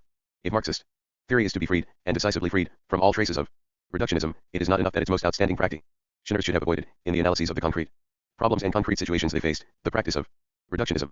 The theory which sustained their practice is also required. The classical texts do not always give us this theory in an explicit and rigorous form, lapsing occasionally, and even in some of their most famous formulations, into a simplistic conception of the social whole. Althusser has tried to provide it by 98. I cite only Trotsky, since Althusser takes care of the others. See, as a few examples among dozens from his work, Results and Prospects, New Park Publications. London, 1962, pages 194-200, The First 5 Years of the Communist International. Volume I, Pioneer Publishers, New York, 1945, pages 50-63, Through What Stage Are We Passing? New Park Publications, London, 1965, pages 3-19, 34-36, The Third International After Lenin, Pioneer Publishers, New York, 1957, pages 81-82, 96, etc. Althusser as Marxism, an assessment 261. Posing, not only in relation to this or that concrete example, but, for and of itself, the problem of the specificity of the different practices/instances and of their complex interrelationship. If, as we shall see with his conception of science, he has not answered all the questions he has asked, this does not deprive him of the merit of having asked clearly, without prevarication, and at length, questions which are crucial to the development of Marxist theory. The second reason relates to the need, signaled in the introduction to this article, to situate Althusser in that theoretical context, which makes him define his work as an intervention against Hegelian and humanist Marxism, measured now, not against the classics of revolutionary Marxism, but against some of the writers who are the specific objects of his criticism. Althusser's achievement is thrown more sharply into relief. Lukács and Korsch, for example, in their very reaction against the economism of the Second International, do not avoid reductionism themselves, offering a conception of the social whole which falls squarely under the Althusserine category of the expressive or spiritual totality. It is also the case, even if one does not share Althusser's view of them, that the great themes at the core of this tradition, of humanism and alienation, are not, taken by themselves, adequate to grasp in any of the diverse social realities enumerated above. Unless they are specified in the concepts with which Marx thinks the complexity of the social formation, these themes can just as easily lead to interminable philosophical ruminations on, for example, the ethical basis of Marxism as they can to new knowledges of concrete problems, and since the discovery of Marx's early works they have done. Bearing in mind, then, that it is this 99, but one should avoid oversimplification. Take Korsch, in Marxism and Philo Sophie, NLB, London, 1970, he espouses, and in a very explicit form, a conception of totality which is expressive, see, especially, pages 41-42, and it is this conception which governs his thought. At the same time, and however contradictory this may be, what he denies in this conception he also tries to affirm by insisting on the reality and irreducibility, that is to say, the relative autonomy, of ideology, see, for example, pages 62-64, 84-85. If the affirmation does not succeed in freeing itself from the weight of the denial, Korsch is still worth the kind of critical reading which may perform that liberation, worth more, in any case, than the offhand remark with which Althusser dismisses him as one of those who were lost later, RC, p. 120. Lost, in the first instance, to and from the communist movement, this loss was not unrelated to the descent of that movement into Stalinism. It should also be said that being lost did not prevent Korsch from writing an excellent book on Marx. See his Karl Marx, New York, 1963. 262. Tradition and these themes, unilaterally interpreted, that have come to exercise an almost hegemonic influence within Western Marxism, and that this is the context in which Althusser has produced his work, his theoretical efforts in the area under discussion must be given their due. It is also my view that the concept of the problematic, as elaborated by Althusser, represents a substantial contribution to the Marxist theory of ideology and of science. As has been intimated above, I do not find tenable the particular reading of Marx that Althusser has, by his use of this and related concepts, proposed. 100. Although, for the reasons given, this point will not be argued here. It is a concept, nevertheless, which forces us to regard theoretical and ideological ensembles in their unity, and not as arbitrary agglomerations of discrete and self-sufficient elements, such that these elements might be torn from their context without this altering their significance. By doing so, it undermines such teleological approaches as are ready to find terms and anticipations of Marx's mature theory even in his most youthful schoolboy essays, and the superficial argument that, because the term alienation is common to the 1844 manuscripts and capital, it is the same concept, with the same role and importance, that is present in those works. Althusser has been perfectly right to challenge notions such as these, to try to isolate the analytical assumptions which legitimate them, and to focus on the eclecticism which they involve. By theorizing, against them, the concept of the problematic, he has laid the basis for a more systematic approach to the study of theories, ideologies, and their histories. The contradictions of Althusserine science. This said, we can proceed to the main point, science. Even here, some of the impulses which motivate Althusser's positions must be recognized as fundamentally correct, and these may be enumerated in the form of two intimately related theses. 1. Scientific knowledge in its content is universal and objective, not dependent for its validity on the values and perspectives of this social group or that historical epoch, not therefore merely a matter. I have given some indications as to why I do not in essence and appearance. Aspects of fetishism in Marx as Capital, Nev Left Reviju, number 65, Jan/Feb 1971. Pages 69-85. Althusser's Marxism, an assessment 6J. Of opinion or of interest. By emphasizing this, Althusser reasserts knowledge's rights against all forms of relativism, which, proving, in their theories of knowledge, of ideology, and utopia, that all knowledge is necessarily partial and subjective, cannot escape the contradiction and embarrassment of claiming to be the knowledge of the impossibility of knowledge. 2. Scientific knowledge is not immediately and directly, i.e., miraculously, given in the consciousness of an individual or class, but has its specific conditions and processes of production, which involve, among other things, the activity of theoretical labor. By emphasizing this, Althusser reminds us that scientific activity is a reality, as real as the realities it studies, and on no account reducible to them to identify its products with what is immediately given in consciousness is to deny its rationale and thereby its very reality. The difficulties, however, begin from here. In the first place, some of the arguments by which Althusser attempts to sustain these theses lead us straight into the realms of mystery. He rejects, as empiricist, the idea that concrete reality might form part of the raw material of theoretical practice, insisting that the process of production of knowledge takes place entirely in thought. This does not prevent him from arguing that the science of political economy investigates the raw material provided in the last resort by the practices of real concrete history. 101 He rejects, as empiricist, the idea that the real object known by science is the object of knowledge, insisting that the object of knowledge is internal to thought. The real object is, nevertheless, the absolute reference point. Because it is the object known by the object of knowledge, it becomes object of knowledge of the object of knowledge or object of knowledge in the last resort. 101 He rejects, as ideological, the theories in which classical epistemology tries to formulate the criteria of validity of knowledge, rejecting their very question, and replacing it by that of the mechanism of production of the knowledge effect, but his failure to answer what is for him the real question gives his rejection the mere status of a gesture. But, in the second place, and here we reach the main point, Althusser's attempt to give the first thesis all the weight he can. 101 RC pages 109 to 10. My italics. 102 cf on this point looks man below. 264. Leads him to an elaboration of the second thesis which is indistinguishable from idealism. For, if he begins by affirming the universality of knowledge in its content, he ends by denying the historicity of its conditions and processes of production. IQ3 There. Autonomy has become, quite simply, absolute. These assertions will be justified in a moment. Let it first be said that this represents a very substantial failure on Althusser's part. For the account of science he thus produces is not the one he wants to produce. He knows that the conditions of production of knowledge, though they do not affect its validity, are social and historical conditions, and not, as idealism supposes, absolutely independent of social formations and their history. He knows it because he says it. Science is relatively independent, organically related to the other social practices, its development crucially affected by that relationship. 104 But that is all he says. The nature of the relationship is not spelled out, so that we have once again the gesture of an intention, but hardly a substantive theory. At the same time what emerges, time and again in Althusser's text, in its ambiguities and silences, as well as in its sounds, is a view of science which negates his intention. Lapses of rigor? Perhaps. But the rigor of a text counts for more than the intentions of its subject author. 10. I shall therefore examine four of Althusser's more ambiguous arguments before proceeding to his view of the relation between Marxist science and revolutionary politics, for that is the real side of his idealism.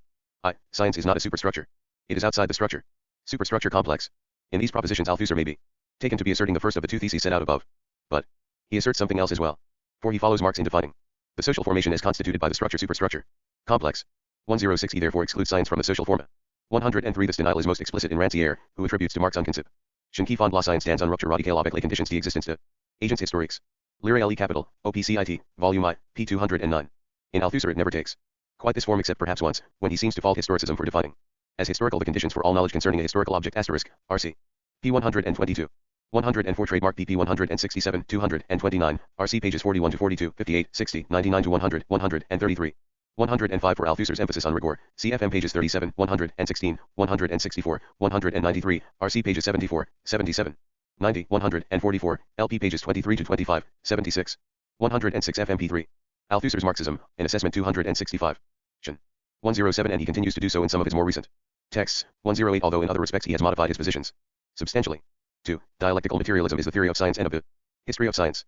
Historical materialism is the theory of social formations and of their history. The distinction must be respected. But it is impossible to find, in Althusser's work, a precise justification for the third of these propositions. One can only construct it. He tells us, it is true, that scientific practice is a specific and irreducible practice. But then so too is every other practice. And this does not prevent Althusser from integrating the theories of ideology, politics, and political economy within historical materialism as so many components of disciplines. For example, he repeatedly insists that the Marxist theory of political economy, since it considers one relatively autonomous region, level or instance, of the social formation, is simply one region of the Marx. His theory of history, which considers the social formation as a whole. 109 If the Marxist theory of the history of science is different, in this respect, distinct from, rather than a region of, the Marxist theory of history, this can only be because the history of science is absolutely autonomous, outside the history of social formations. Because, once again, science is not an instance of the social formation. 3. Ideology is distinguished from science in that in it the practico-social function is more important than the theoretical function as knowledge. 4. Ideology is governed by interests beyond the necessity of knowledge alone. I take these two arguments in conjunction because it may be that they are simply the same argument and that what they both state is that the class, interests and values expressed in ideology actually deform the content of the knowledge it claims to provide and deprive it of the status of valid knowledge. They may, in other 107 cf above N63. Ben Brewster's Glossary, FM pages 249 to 58, RC pages 309 to 24. Faithful in almost every detail to Althusser's thought, reproduces this exclusion at several points. See the entries for formation, social, practice, economic, political, ideological and theoretical, and superstructure/structure. Althusser has himself gone over the text of the glossary line by line. 108 LP pages 47, 129 to 30. Degree 9 RC pages 109, 113, 117. T45I83. 266. Words, simply be reformulations of the science/ideology distinction. But they are ambiguous formulations to say the least. The First, because the very terms in which the distinction is drawn suggest that the theoretical function is not itself a practico-social one, and that to function as knowledge is not itself to function socially. The second, because it suggests that the only interests at work in the development of knowledge are interests internal to knowledge, the desire for knowledge, the search for truth, knowledge for its own sake, and not also the political and social interests which, if they cannot give knowledge its theoretical solutions, certainly assist in defining its problems. Thus, the ambiguities of these arguments lead in one and the same direction. The direction we are already acquainted with, towards the absolute autonomy in which science celebrates its escape 11-0 from social formations and their history. The final idealism. But we may leave these ambiguities as they stand, since they are only ambiguities, to take up the investigation of a silence whose meaning is, this time, unambiguous. This silence has a precise location, in his concern to stress the scientificity of Marxism. Althusser fails to provide any account of what distinguishes this particular science from the other sciences. The very recognition that there might be such a distinction only rarely marks his text. Once in the following form, Hobbes said it long ago, men tear out their hair or their lives over politics, but they are as thick as thieves over the hypotenuse or falling bodies. 111 it occurs a second time. In almost identical terms, elsewhere. 112, for the rest is constant emphasis on what Marxism as a science shares with the mathematical and physical sciences, 113 and his simultaneous failure to elaborate the difference which he barely takes the time to register in this Hobbesian aphorism, suggests that it is a difference of little importance. It is, on the contrary, crucial, as is the problem it poses for any theory claiming to be the theory of science and of its history. This problem is one of the differential relations which the different cf. Leary LE Capital, OPCIT, Volume 2, p. 93, 111 FMP 122, 112 RCP 185, 113 CEGRC pages 59, 152-3. Althusser's Marxism, in Assessment 26-7.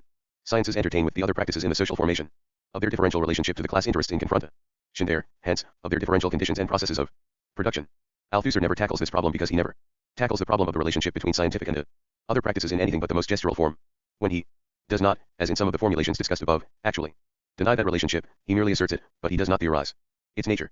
Hence, the purely programmatic character of his utterances on the epistemological break which separates the science of Marxism from its ideological past, the conditions and mechanisms of its occurrence are taken for a fact, not analyzed, though such an analysis is declared to be an indispensable project.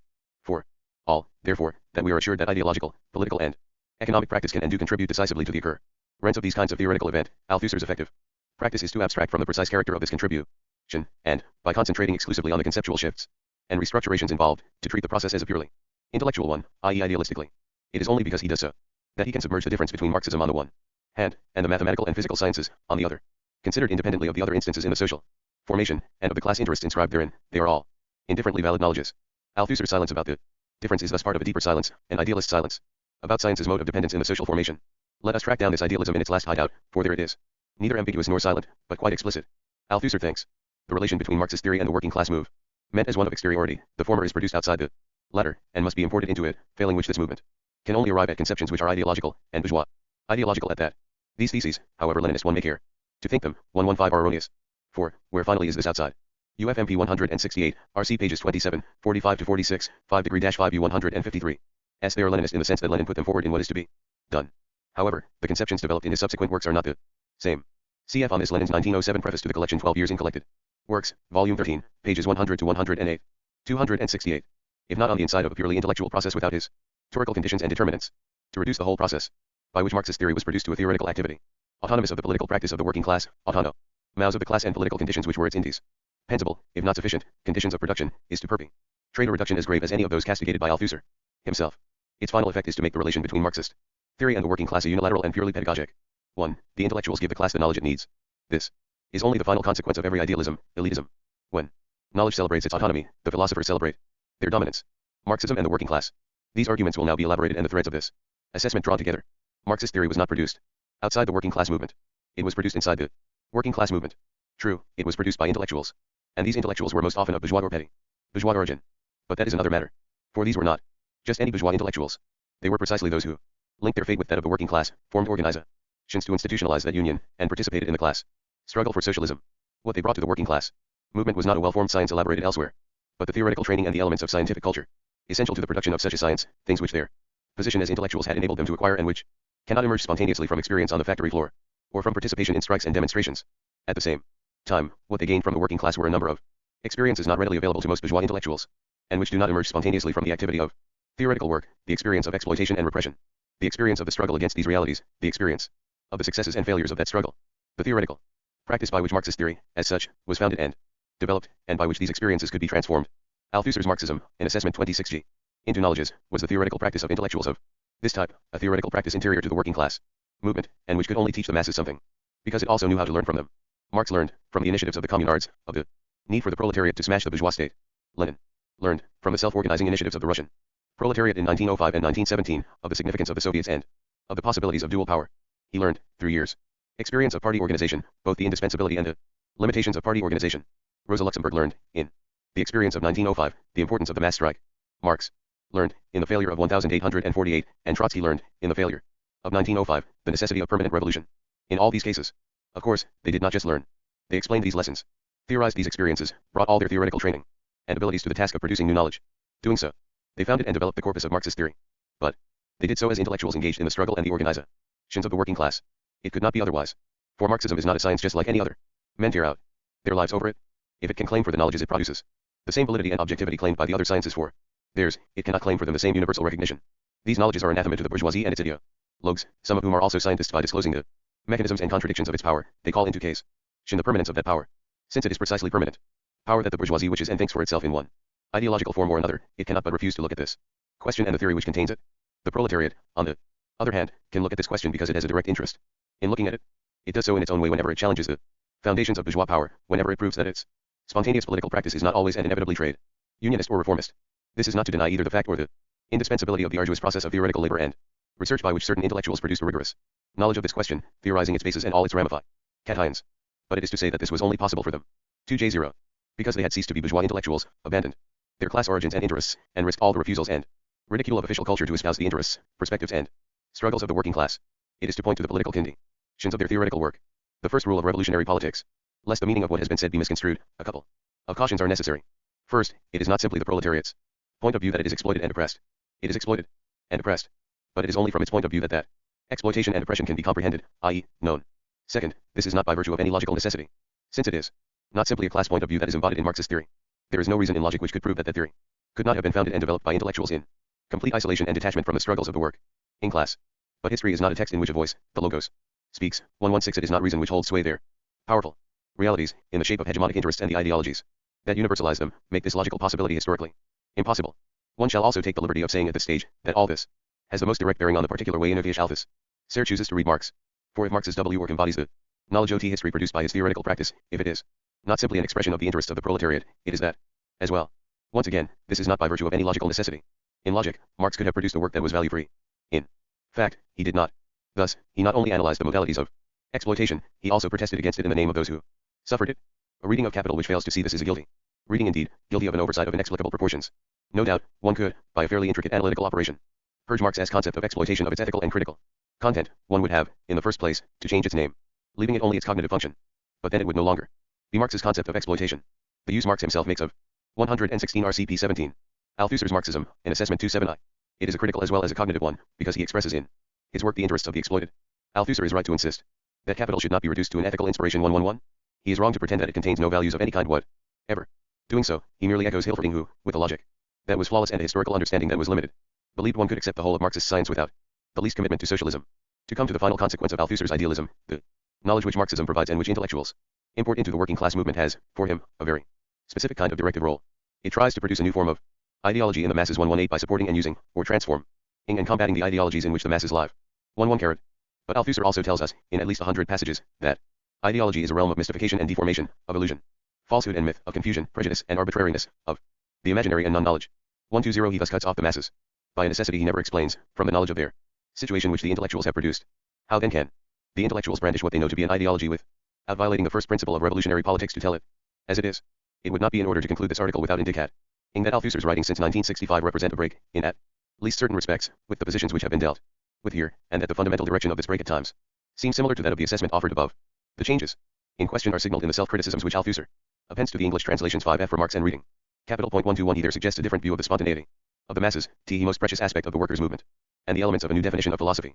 He acknowledges his failure to specify the relationship between Marxist 1 RCP 139, 11.8 RCP 13I, 9 FM pages 231, 232, 24I, 120 FMPP 66 N.29, 67 N.30, 74, 76, 79 to 82, 84, 126, 144, 186, 190, RC pages 39 N.18. 47, 57, 62 to 63, 90, 97, 103, 105, no, in 12, 117, 172, 179. 121 FM pages 14 to 15, 254, 256, 258, RC pages 7 to 8, 318 to 19, 321, 324. 2J2. Theory and the working class movement, though what has been identified above as idealism, he chooses to call theoreticism. His subsequent texts return again and again to the nature of this relationship and in terms which appear to be similar to those I have used. 1-2 equally, the new conception of philosophy they offer has the precise function of focusing on this same relationship. 1-2 asterisk of all this readers of Althusser can satisfy themselves. On the other hand, while it undoubtedly constitutes an attempt to correct some of the major weaknesses in his original positions, whether the new positions reached can be taken for a genuine step forward is to be doubted. Whatever the errors and lacunae of for Marx and Reading Capital, they embody a systematicity, coherence, and substance, which are lacking in the revised formulations, and this lack is most visible where, perhaps, it matters most. Given the nature of Althusser's project, namely, in the new definition of philosophy, not a science or theory, but representing the class struggle in theory, not a political practice, but representing science in political practice, an original instance representing the one alongside the other, etc. Within these mysterious, negative formulae, an empty space is enclosed. 12 ICEGLP pages 7-9, 16-17, 23, 37, 53-54, 73-74, 95-96, 119. 123 LP pages 21-25, 29-67, 105-106. Introduction to Glucksmann. NLR. i.e. publication of the major philosophical works by Louis Althusser in the mid-60s provoked a wide variation of responses in Europe. In the previous essay, Norman Garris provided a careful account of the general design of Althusser's system, from Marx to Reading Capital. Garris subjected the system to a Marxist criticism that focused essentially on the idealism of its conception of science, and hence the inevitable inadequacy of its grasp of the relationship between political theory and class struggle, the complex and vital nexus between the conceptions of historical materialism and the practice of the industrial proletariat which Lenin always insisted was constitutive of the nature of Marxism. Such a critique is based squarely within the classical traditions of revolutionary socialism, from which Althusser's theoreticism is, on his own subsequent admission, a visible and definite departure, with specific effects on its links to working class struggle. In the article that follows, we publish another critique of Althusser's work that discusses the same system from a very different perspective. André Glucksmann's essay, printed below, appeared in Les Temps Modernes in May 1967, a year after the original French edition of Reading Capital had been released, and a year before the events of May 1968. Its remarkable power of penetration derives, paradoxically, to a large extent from the fact that, 1. To render the text optimally accessible to English-speaking readers, the following modifications have been made to the French original of Glucksmann's essay in the translation printed below. A mannered and sibylline introductory section has been condensed into one short paragraph, the concluding section has been slightly abridged, and the syntax and sentence construction has been anglicized throughout, decompressing it to clarify its meaning, and selecting plain rather than precious equivalents wherever necessary. A few other minor simplifications have been made, which can be registered by consulting the original French. 273. 274. It is not written from the classical standpoint of revolutionary Marxism, but primarily from within the intellectual tradition of European philosophy that predates Marx. For it is precisely this exogenous perspective on Althusser's writings that illuminates, much more clearly than any other critique of them, certain features of his system which have most puzzled Marxists in their encounter with it. For what appears disconcertingly unfamiliar or even indefinably alien to the corpus of previous Marxist thought, conversely becomes readily intelligible and identifiable when viewed against the background of European metaphysical philosophy, from Aristotle to Kant, and Nietzsche to Heidegger. One of Glucksmann's basic achievements is to show how close Althusser's affinities are with his pre-Marxist predecessors, and how intimately his system is related to the high tradition of philosophical discourse that forms the inherited medium of instruction in European universities. This is an especially important service, in so far as the novelty of Althusser's vocabulary, and its loans from other contemporary disciplines, have tended to conceal the homology of many of his concepts with those not of psychoanalysis or linguistics, so often cited, but of anterior metaphysics. Glucksmann opens his case against Althusser's theory by leveling the basic preliminary charge that its classification of all social reality into 4 different types of production, economic, political, ideological, and theoretical, is arbitrary and empiricist. It is unsupported by any sustained argument or demonstration, and indeed lacks any precise demarcation of T5 frontiers between the different types of production. 2. Moreover, Glucksmann argues, this empiricist classificatory schedule is coupled with a transcendentalist epistemology. It is well known that Althusser goes to great lengths to separate the real object from the object of knowledge in his epistemological theory. The latter is the specific object of theoretical production, and is to be radically distinguished from the different real objects of economic, political, and ideological production that together otherwise compose a social formation. The connection between the real object and the object of knowledge, which ensures the correspondence of the one to the Althusser was later, in fact, to have considerable difficulty in fitting art into his initial quadripartite scheme, given his acknowledgement that it was neither ideology nor theory, science. See the letter on art in reply to André Daspry in Lenin and Philosophy and Other Essays, London 1971. Introduction to Glucksmann 2 J. Other, that any given knowledge is, in fact, a verity, is called high Althusser the mechanism of the knowledge effect. But it is never explored or explained as such, it remains a purely verbal solution to the central problem of his whole epistemology. Glucksmann, however, in a hawk-eyed examination of the letter of the text in Reading Capital, isolates what he claims to be the secret implicit answer to it presupposed by Althusser's theory, nothing less than an underlying categorical correspondence between the order of the world and the nature of thought, that is founded on their common essence as productions. The truth of the practice of theoretical production is thus guaranteed by the ontological conditions which it shares with the various historical productions that provide the absolute reference point for its object of knowledge. Glucksmann comments that such a philosophical solution is, in fact, a modern translation of Kant's transcendental epistemology. Its direct derivation, however, is from another metaphysical system, Spinoza's monism, for which the order and connection of ideas is the same as the order and connection of things, because the universe is of a single substance. Reliance on Spinoza has its necessary effects. Althusser's theory is ventriloquist because in it the ostensible duality between knowledge and the real is a disguise. In the puppet of theory, only one voice speaks. The general conjurer of the world, the common essence of production. Glucksmann's second focus of criticism is the structuralism of Althusser's and Balibar's substantive theory of modes of production and their elements, developed in reading Capital. Althusser's eloquent attacks on evolutionist and historicist versions of Marxism have attracted much more polemical attention than his own proffered alternative to them, the claim that historical materialism is basically a theory of the variant combinations of 5 structural items that make up all modes of production. The attempt to demonstrate this claim is the nearest that Althusser's philosophy gets to actual historiographic propositions in for Marx or reading Capital. The burden of doing so is discharged mainly by Balibar in his essay on the basic concepts of historical materialism. In the latter volume, Glucksmann proceeds to a logical dissection of Balibar's exposition that reveals insurmountable gaps and contradictions within it. To begin with, he points out the 5-unit grid advance to define and distinguish all 2y6 existent or possible modes of production is, in fact, formally inadequate for doing so in Balibar's version of it, because the first of the 2 relations, that of real appropriation, which bind together the 3 elements, workers, means of production, and non-productive appropriators of surplus labor, to form any given mode of production, is assigned an implicit principle of variation that is too vague and crude to permit of any comparative differentiations between feudal, Asiatic, slave-owning, or other modes of production prior to capitalism. Essentially, Balibar's analysis confines itself to offering the 2 alternatives of unity, or separation between the direct producer and the means of production in the relation of real appropriation, i.e. the production process. In doing so, it remains faithful to the limits of Marx's own fragmentary reflections in pre-capitalist formations. But it fails altogether to confront the wealth of historical evidence accumulated since Marx on the diversity of pre-capitalist societies, which makes it impossible to construct a typology that would include, say, Imperial Rome, Tian China, Cape Tian France and Ottoman Turkey, along such a simple axis. A much more sophisticated set of concepts is needed to grasp the wide gamut of relationships between the direct producer and the means of production in such modes of production. In other words, the project of a direct theorization of the basic elements of all possible modes of production from the literal text of Marx risks naivete. It assumes a finished intellectual corpus where Marx in fact left only preliminary guesses and incomplete signposts. The very fact that the number of modes of production listed in pre-capitalist formations, the basic text on which Balibar relies for his essay in reading Capital, is itself oscillating and confused should be enough to warn against any innocent confidence in the letter of Marx's manuscripts. 3. J. Marx includes in different passages of pre-capitalist formations the Asiatic, Germanic, Slavonic, ancient, feudal, and capitalist modes of production. The third of these, however, leads at most to semi-existence in his text, and its differential relationship to the Asiatic or Germanic is never established. See pre-capitalist formations, London 1964, pages 95 and 97. Moreover, the very heteroclite nature of the designations used unmistakably reveals the impromptu and unorganized character of Marx's manuscripts. The first of the modes cited is given a geographical denomination, the second and third an ethnic, the fourth a chronological, leaving only 2 out of 6 denominations with an actual theoretical content, directly denoting the type of object in question, rather than merely gesturing by connotation towards it. There is consequently an extreme intermination, beyond the limits of feudalism/capitalism, in the texts. Inchoate frontiers to a concept always indicate internal difficulties within it. Introduction to Glucksmann to J.J. Glucksmann next proceeds to the obvious possible line of defense against these criticisms, the insistence of Althusser and Balibar that the 3 elements and 2 relations that combine to form and mode of production are themselves not constant items, but alter their /airy nature according to the total configuration which they compose in any given case. In this sense, unity and separation in the relations of real appropriation would always have to be specified differentially, according to the modes of production in question, and their glancing use by Balibar could be excused as a mere shorthand. But it is just at this point that Glucksmann deals a rapier stroke to the whole theoretical construction of the Althusserine combination.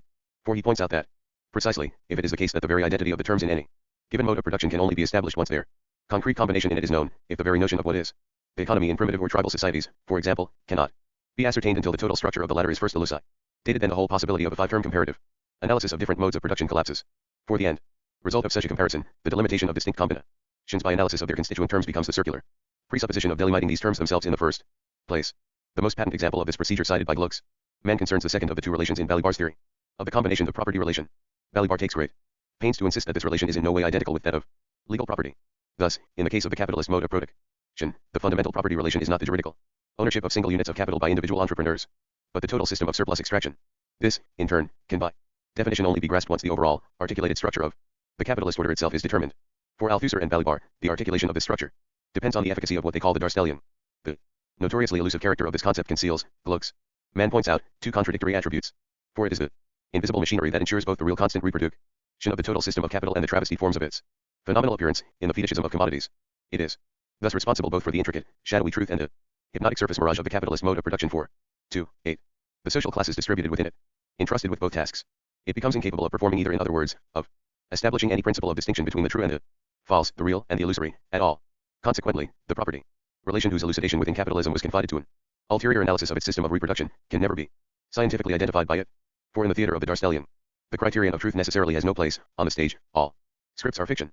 Thus, if Balibar's discussion of the relation of real appropriation in the Althusserine theory of the combination inevitably blurs the differences between pre-capitalist modes of production, his account of the property relation tends symmetrically to submerge the differences between capitalist and non-capitalist, post-revolutionary modes of production.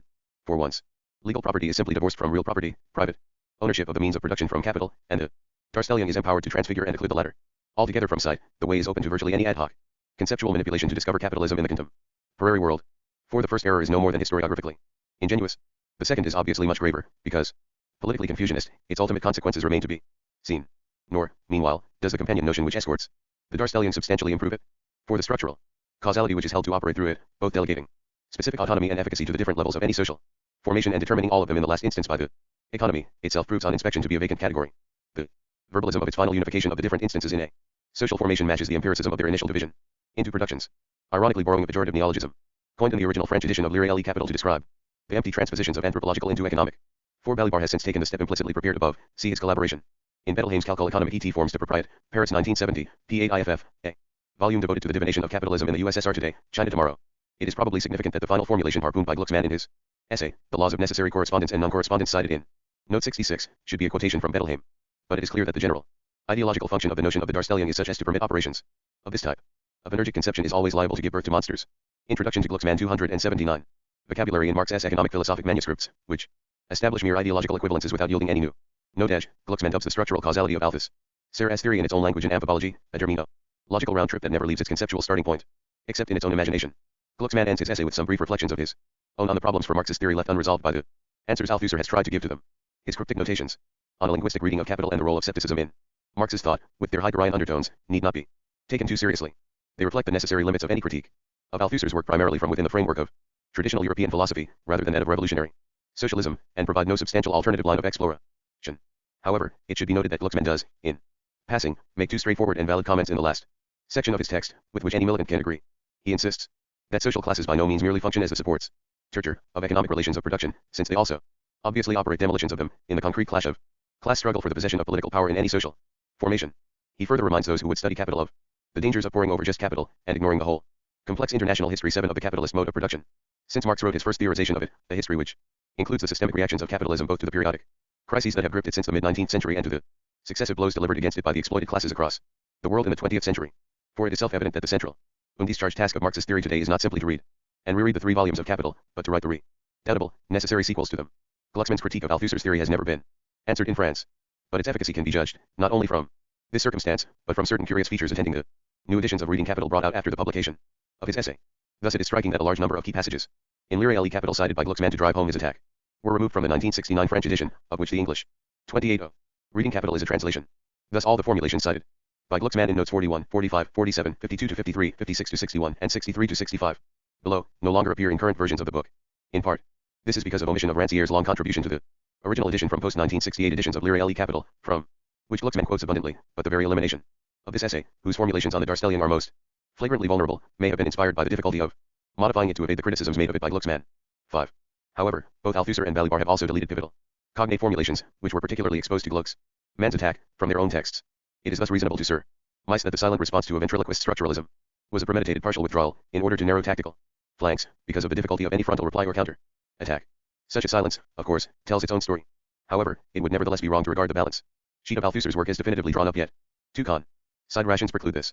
Firstly, if it is the case, as Glucksmann shows, that Althusser's epistemology is a variant of metaphysical transcendentalism, this does not mean that the alternative epistemologies which he attacks are in any way adequate or scientific either. Garrett Stedman Jones has recently demonstrated that the most celebrated of these alternatives within Western Marxism, that of the young Lukács, leads to no less patent mistakes and contradictions. It should by north by west, in fact, be clear that no Marxist epistemology as such yet exists, and that the difficult problems posed by the bond between historical materialism and the proletarian class struggle are still far from being solved. Althusser's failure in this respect is not a solitary one. Similarly, the rudimentary character of Balibar's combination is not just a matter of the limitations of his own historical culture. It also reflects a general situation of Marxist theory, which has yet to tackle or integrate systematically the great advances that have been made in the last decades in historiographic study of diverse free capitalist social formations, from antiquity onwards. At the same 5. It is possible that Ranciere's revulsion against Althusser's philosophy after 1968 may have been another contributing factor. Ranciere has since attacked Althusser's theory of science with some violence, in an essay published in Salkar's, ed. Lectures de Althusser, Buenos Aires 1969. Introduction to Glucksmann 281. It should be noted that Glucksmann's critique does not concern itself with 2 crucial historical concepts of Althusser's theory over determination and differential temporality, and does not necessarily affect them. Garris has likewise shown considerable respect for these. It seems likely that they will, in fact, prove the most lasting accomplishments of Althusser's first period, even if they have yet to be embodied in any documented historical investigations of the first order. Debray is probably right to remark that contradiction and overdetermination remains the most useful and viable single text that Althusser has so far produced. Such an assessment would indicate a real residual achievement, if a more modest one than its claims imply.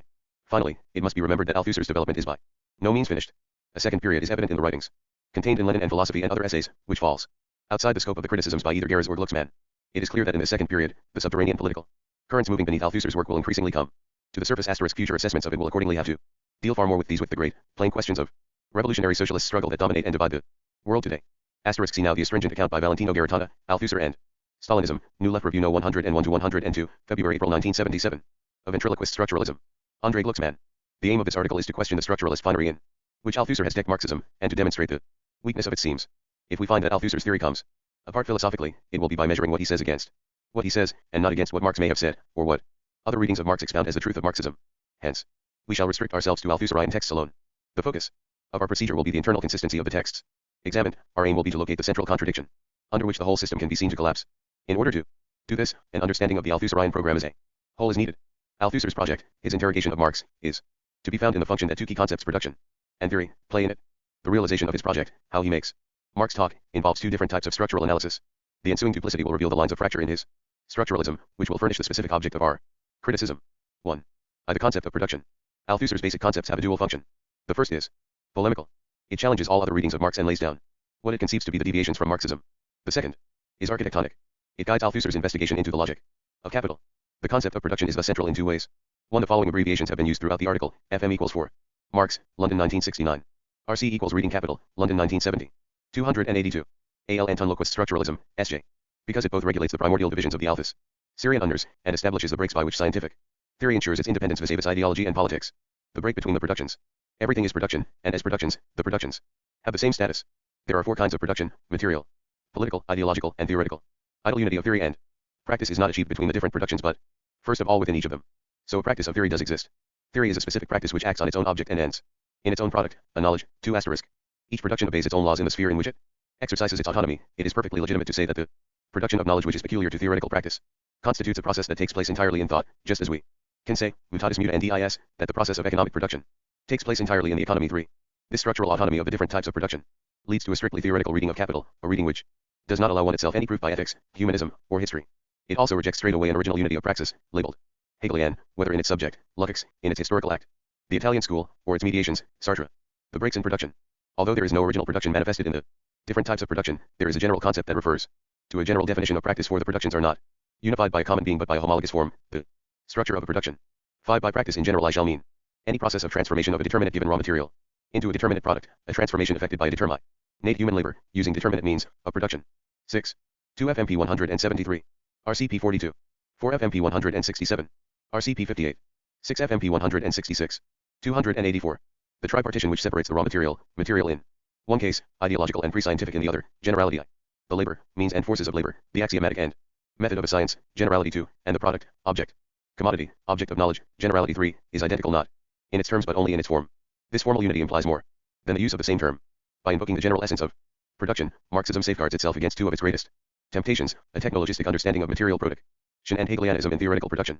In any practice thus conceived, the determinate moment, or element, is neither the raw material nor the product, but the practice in the narrow sense, the moment of the labor of transformation itself, which sets to work, in a specific structure, means and a technical method of utilizing the means. 7. The fate of the set of the three moments of production is decided in the second moment. In the case of material production, this moment articulates the indissoluble link between force of labor and means of labor and excludes any reference to the ahistorical absolute of a tree, unlimited growth in the productivity of labor. 8. It is also the determinate moment of theoretical labor, where it excludes empiricism, in which the first element is determinate, and speculation, in which the third predominates. The second moment has chief place in all the epistemological breaks by which science guarantees its scientificity. 1. Role of the concept of production, breaks and joints. The Althusserines have underlined the importance of production by suggesting the possibility of formulating a new philosophical concept of production in general. 9. This intervenes at each crucial moment in their analyses, even in solving the problems of literary criticism. They themselves stress only its critical and architectonic functions. However, its further philosophical function will allow us to insinuate into Althusser's theory the questions it does not ask, i.e. critical function. This is the principle of all the breaks. 7 FMP 166. Asterisk RCP 288. Asterisk RCP 268. A ventriloquist structuralism 28.5. Which provide a guarantee for the autonomy of theoretical reflection, the structural break that separates it from all other types of production, and the epistemological breaks that distinguish between science and ideology within theoretical activity itself. 2. The architectonic function. This is the principle of all the joints of the historical materialism that attempts to reassemble the different real practices within the same mode of production, as well as of the dialectical materialism that promises a general theory, the theory of practice in general, itself elaborated on the basis of the theory of existing theoretical practices. 1. The concept of production is the supreme principle of unity, the Althusserine idea of reason. Hence the problem of its philosophical function. First philosophical question: production and being. The concept of production claims to be both the first and last word of theoretical reflection as well as the original element and definitive form of the structure of the real. It governs the birth and totalization of wisdom, the definition and persistence of social structures. But where does it come from itself? From a simple observation, it is therefore a question of producing, in the precise sense of the word, which seems to signify making manifest what is latent, but which really means transforming, in order to give a pre-existing raw material the form of an object, adapted to an end. 1-1. The basis for the whole tripartite Althusserian architecture thus arises fully armed from a simple but somewhat forced use of a dictionary. It happens that everything is production, it happens that every production is divided into three. That is how it is. This conceptual empiricism is never questioned in the Althusserian reflection. True, no a priori truth is deducible, but it can be examined. This interrogation, however, cannot be undertaken until we have developed the whole Althusserian system and ascertained the role the concept of production plays in it. We shall find that if this concept turns out to fulfill the function of the concept of being in traditional philosophy, Althusser's whole scientific project is in fact displaced towards metaphysics. 0 FMP 168. 1 RCP 34. 2. The concept of theory. The concept of theory takes us directly to the very core of the Althusserian project. It explains the first chaplet of Marxism, dialectical materialism. Instead of a Marxist system which discerns in nature the same dialectical laws as in society, here the unity of the theory of nature and the theory of society no longer has an ontological but epistemological basis. There are no longer two theories that find the same laws in reality but a single theoretical activity subject to laws of its own whose generality can be traced in every domain. The universality of Marxism is expanded into a general theory, the dialectic, in which is theoretic. Ally expressed the essence of theoretical practice in general. Through it the essence of practice in general, and through it the essence of the transformations, of the development of things in general. 1-2 Our construction of the concept of this theory will start from the double use Althusser makes of it. Theory in its polemical use. Like every basic production, theory is an autonomous and articulated practice. Insofar as it is autonomous, it has its own sphere of legitimation. Althusser maintains, as against Gramsci, that theory is not a superstructure. Science can no more be ranged within the category superstructure than can language which, as Stalin showed, escapes it. To make science a superstructure is to think of it as one of those organic ideologies which form such a closed block with the structure that they have to disappear with it. 1 Theory is a thought process that has its own laws and no reference to the real process of society or history can invalidate or justify it. This eliminates the extreme pretensions that might lead a sociology of knowledge, or historicism in general, to judge a knowledge not in the name of knowledge but before the tribunal of a history given as such. Without further ado, theory is not just autonomous, breaking with the other productions, or structures, it is also broken within itself. Ignorance of these intrastructural breaks is the epistemological. 12 FMP 169. 13 RCP 133 The author altered the last four words to read the same history as it does, in the edition from which the English translation of Reading Capital was made. A ventriloquist structuralism 2S7. Source of the deviations criticized by Althusser. He sees all of them as establishing an illegitimate continuity between the different moments of theoretical activity. Ignorance of the first break, G.I/G.2, defines empiricism in particular. Ignorance of the second, G.2/G.3, reveals the stamp of speculative dogmatism. In either case it is supposed that the moment chosen to initiate the pseudo-continuity is endowed with an ontological privilege, whereby knowledge touches being, real process and thought process finally fuse. Theory in its systematic use. The positive principle of theoretical activity can be grasped in its second moment. Theoretical practice produces generalities 3. By the work of generality 2 on generality A. 1 asterisk the theoretical corpus of a science, generality 2, is thus constituted by the armory of concepts, rules, and experimental procedures that specify its activity. This corpus enables a science to define the demarcation of its problematic in pre-scientific generality I and by the same stroke to judge the knowledge produced, generality 3, by the form of apodictic certainty it poses. The criterion of the truth of the knowledge is produced by Marx's theoretical practice is provided by his theoretical practice itself, i.e. by the proof value, by the scientific status of the forms which ensured the production of those knowledges. 1-5. Hence the unity of Marx's theory depends on the connection it can establish between the corpuses, G.2, of the different theoretical activities. Althusser, to start with, considers the two possible directions of a theory of the history of the theoretical, and finds them both necessary but not sufficient. There is a synchronic connection between the different theoretical activities. That raises the question, what effective relationship there is between the forms of proof in capital on the one hand and the forms of theoretical proof contemporaneous with it and close to it on the other. 1-6 It is possible in this way to consider the original history of knowledge, Foucault, Bachelard, Core. But the theory of the history of knowledge cannot fully satisfy. 14 FMP 185. JRCP 59. 16 RCP 49. 288. Althusser because it remains descriptive and observational, and presupposes the central proposition that the objects whose theoretical history it tells are really knowledge. It treats the knowledge as a fact whose transformations and variations it studies as so many effects of the structure of the theoretical practice, which produces them, as so many products which happen to be knowledge, without ever reflecting the fact that these products are not just any products but precisely knowledges. A theory of the history of the production of knowledge therefore does not take into account what I propose to call the knowledge effect, which is the peculiarity of those special products which are knowledges. 1-7. This is the problem of the differential nature of scientific discourse, what distinguishes scientific discourse from other forms of discourse, and it is a truly philosophical glance that leads Althusser to pose a question he does not answer and which therefore remains in suspense at the level of epistemological generality, at which it was posed. Althusser seems to invite us to look for the elements of a reply in the more specific analyses of Reading Capital. But even if it were possible to grasp the scientificity of Marxism in opposition to classical political economy by defining the object of capital, it would still remain to be shown that this established more than the epistemology of one particular science, or that BB. Starting from the scientificity of capital it is possible to reach towards the essence of theoretical practice in general and through it to the essence of the development of things in general. Yet, until this is demonstrated, Althusser's time that dialectical materialism is a general theory remains an empty ambition. Second philosophical question, theory and transcendental correlation. One rigor of Althusser's analysis depends on his keeping the order of knowledge, thought process, apart from the order of reality, process of the real. Hence he is careful to distinguish between the real product of the ensemble of productions, or society effect, the object of historical materialism, and the theoretical product of the same ensemble of praxis, or knowledge effect, the object of dialectical materialism. 1.8 in the first case, the production that provides the key to the organized set of 17 RCP 61-62, 18 RCP 66, of ventriloquist structuralism 28G. Productions is material production, which in the last instance determines the modes of production. In the second case, the key is the theoretical production through which the essence of all production is to be read. We are obliged to posit between these two basic productions what Althusser calls a correspondence of knowledge. The society effect can only be known in a knowledge effect, and reciprocally, the knowledge effect can only be known in the knowledge of the society effect.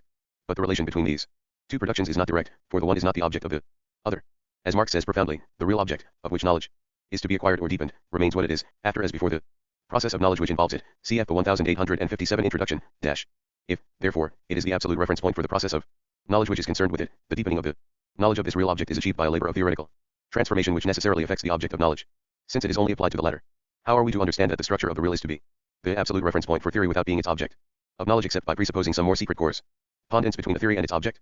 This underlying correspondence, everywhere present, is never theorized. It is mentioned once, vis a vis the modes of production. We can set out the presuppositions for the theoretical knowledge of them, which are quite simply the concepts of the conditions of their historical existence. 2.0. The simplicity of this quite simply announces the transcendental correlation whose law was formulated by Kant. The conditions of the possibility of experience in general are at the same time the conditions of the possibility of the objects of experience. The kinship of thought and being is thus not conceived in the immediate relation of thought, theory, and its object, but more mysteriously between the categories of thought and the elements of reality. 1 is precisely the minimum basis for any structuralism. 2.1 While RCP 156, 20 RCP 216, 21 myths signify the mind that elaborates them by means of the world of which it is itself a part. Levi Strauss, The Raw and the Cooked, London 1969, PXXX. Kant explored his at the same time, the critical question par. Excellence. Althusser's quite simply translates the transcendental Zugleich only to obliterate the problem as soon as it appears.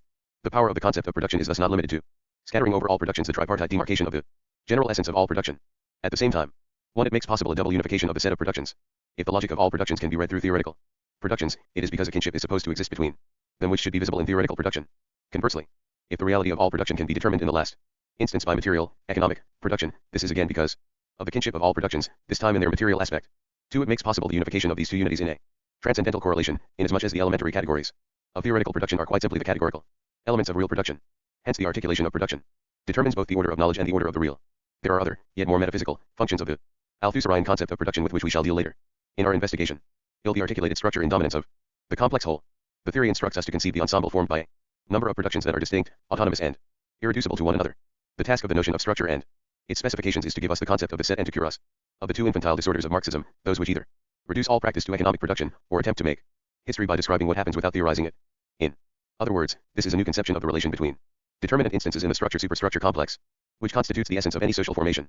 Of course, these specific relations between structure and superstructure still deserve theoretical elaboration and investigation. However, Marx has at least given us the two ends of the chain, and has told us to find out what goes on between them. On the one hand, determination in the last instance by the economic mode of product of ventriloquist structuralism to GI. On the other, the relative autonomy of the superstructures and their specific effectivity to the determinations that specify the Althusserine use of the notion of structure are intended to provide a solution to this problem. Structure equals structure of the social whole. Just as the Marxist theory of knowledge, dialectical materialism, was to be the theory of the ensemble of theories, so the Marxist theory of reality, historical materialism, is designed to think the real production of the ensemble of productions. Professional historians, Lefebvre, Labros, Brodel, etc., have observed the presence of different levels of history and the different temporally ties or rhythms of development of these histories. Marxist theory must relate these varieties as so many variations to the structure of the whole, although the latter directly governs the production of these varieties. 2.3 Hence it must determine in the whole of the social structure the type of dependence which produces relative independence and whose effects we can observe in the histories of the different levels. 2.4 Structure equals specific type of unity, Verbindung. This whole is to be regarded synchronically as an articulated combination, Marx, Gladrung. The elements of this ensemble coexist in a mutual definition, such that the whole cannot be reconstituted by a temporal composition that introduces these elements in succession. Hence the rejection of any genetic explanation of the structure, both from the point of view of knowledge, Marx's critique of Proudhon in The Poverty of Philosophy, and from the point of view of reality. There is no history in general, but only specific structures of historicity, based in the last resort on the specific structures of the different modes of production. Specific structures of historicity which, since they are merely the existence of determinate social formations, arising from specific modes of production, articulated as social wholes, have no meaning except as a function of the essence of these totalities, i.e. 22 FMP3, 21 RCP 96, 24 RCP IOO, 292, of the essence of their peculiar complexity.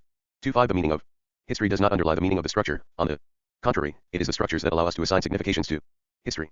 Structure equals articulated structure versus expressive totality. If we have to say structure and not just totality, it is because the social whole is organized in levels of relative and irreducible independence. These different levels cannot be interrelated by a single internal principle of which they are expressions, whether this principle is spiritual, labeled Hegelian, or material, like anoxmonism. This independence accounts for the gravity of the contradictions between the different levels. But since these contradictions are themselves regulated, the independence is relative. Structure equals structure in dominance.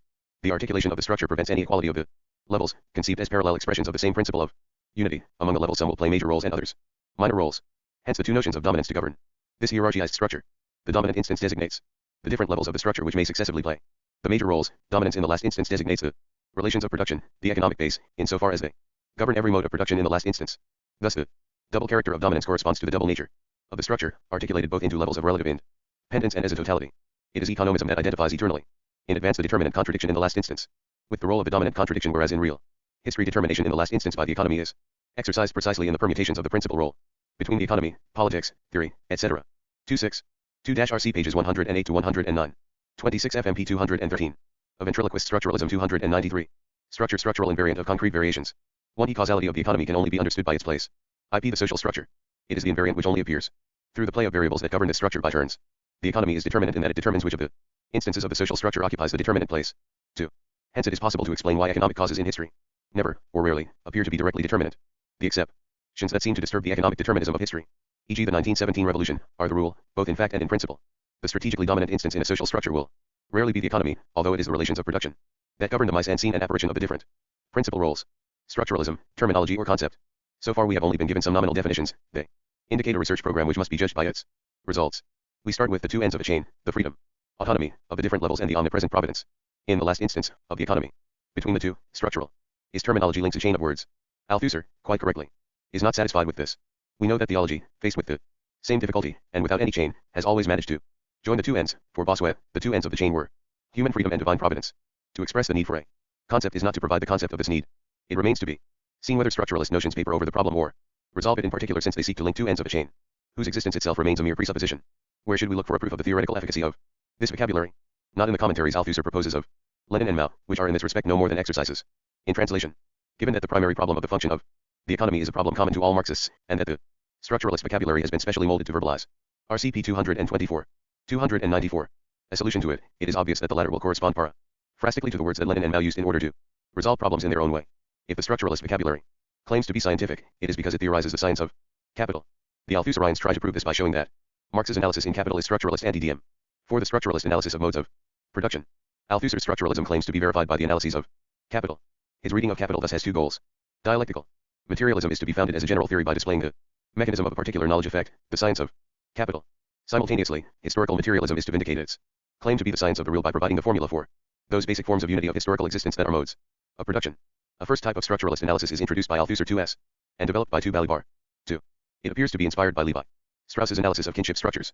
Just as real and possible kinships can be deduced from an atemporal typology 2 of exchange systems, restricted or generalized, so modes of production can be defined in their form, their combination, by a universal and a historical quasi-combinatory of the types of production. Refer. Ring to Balibar's exposition, Althusser stresses, but it is clear that the theoretical nature of this concept of combination may provide a foundation for the thesis I have already suggested in a critical form, the thesis that Marxism is not a historicism, since the Marxist concept of history depends on the principle of the variation of the forms of this combination. 30. Comparative analysis, definition of the modes of production. The problem is to define in some way the elementary structures of any social production, or mode of production, on the basis of a 28 RCP I-76 FF.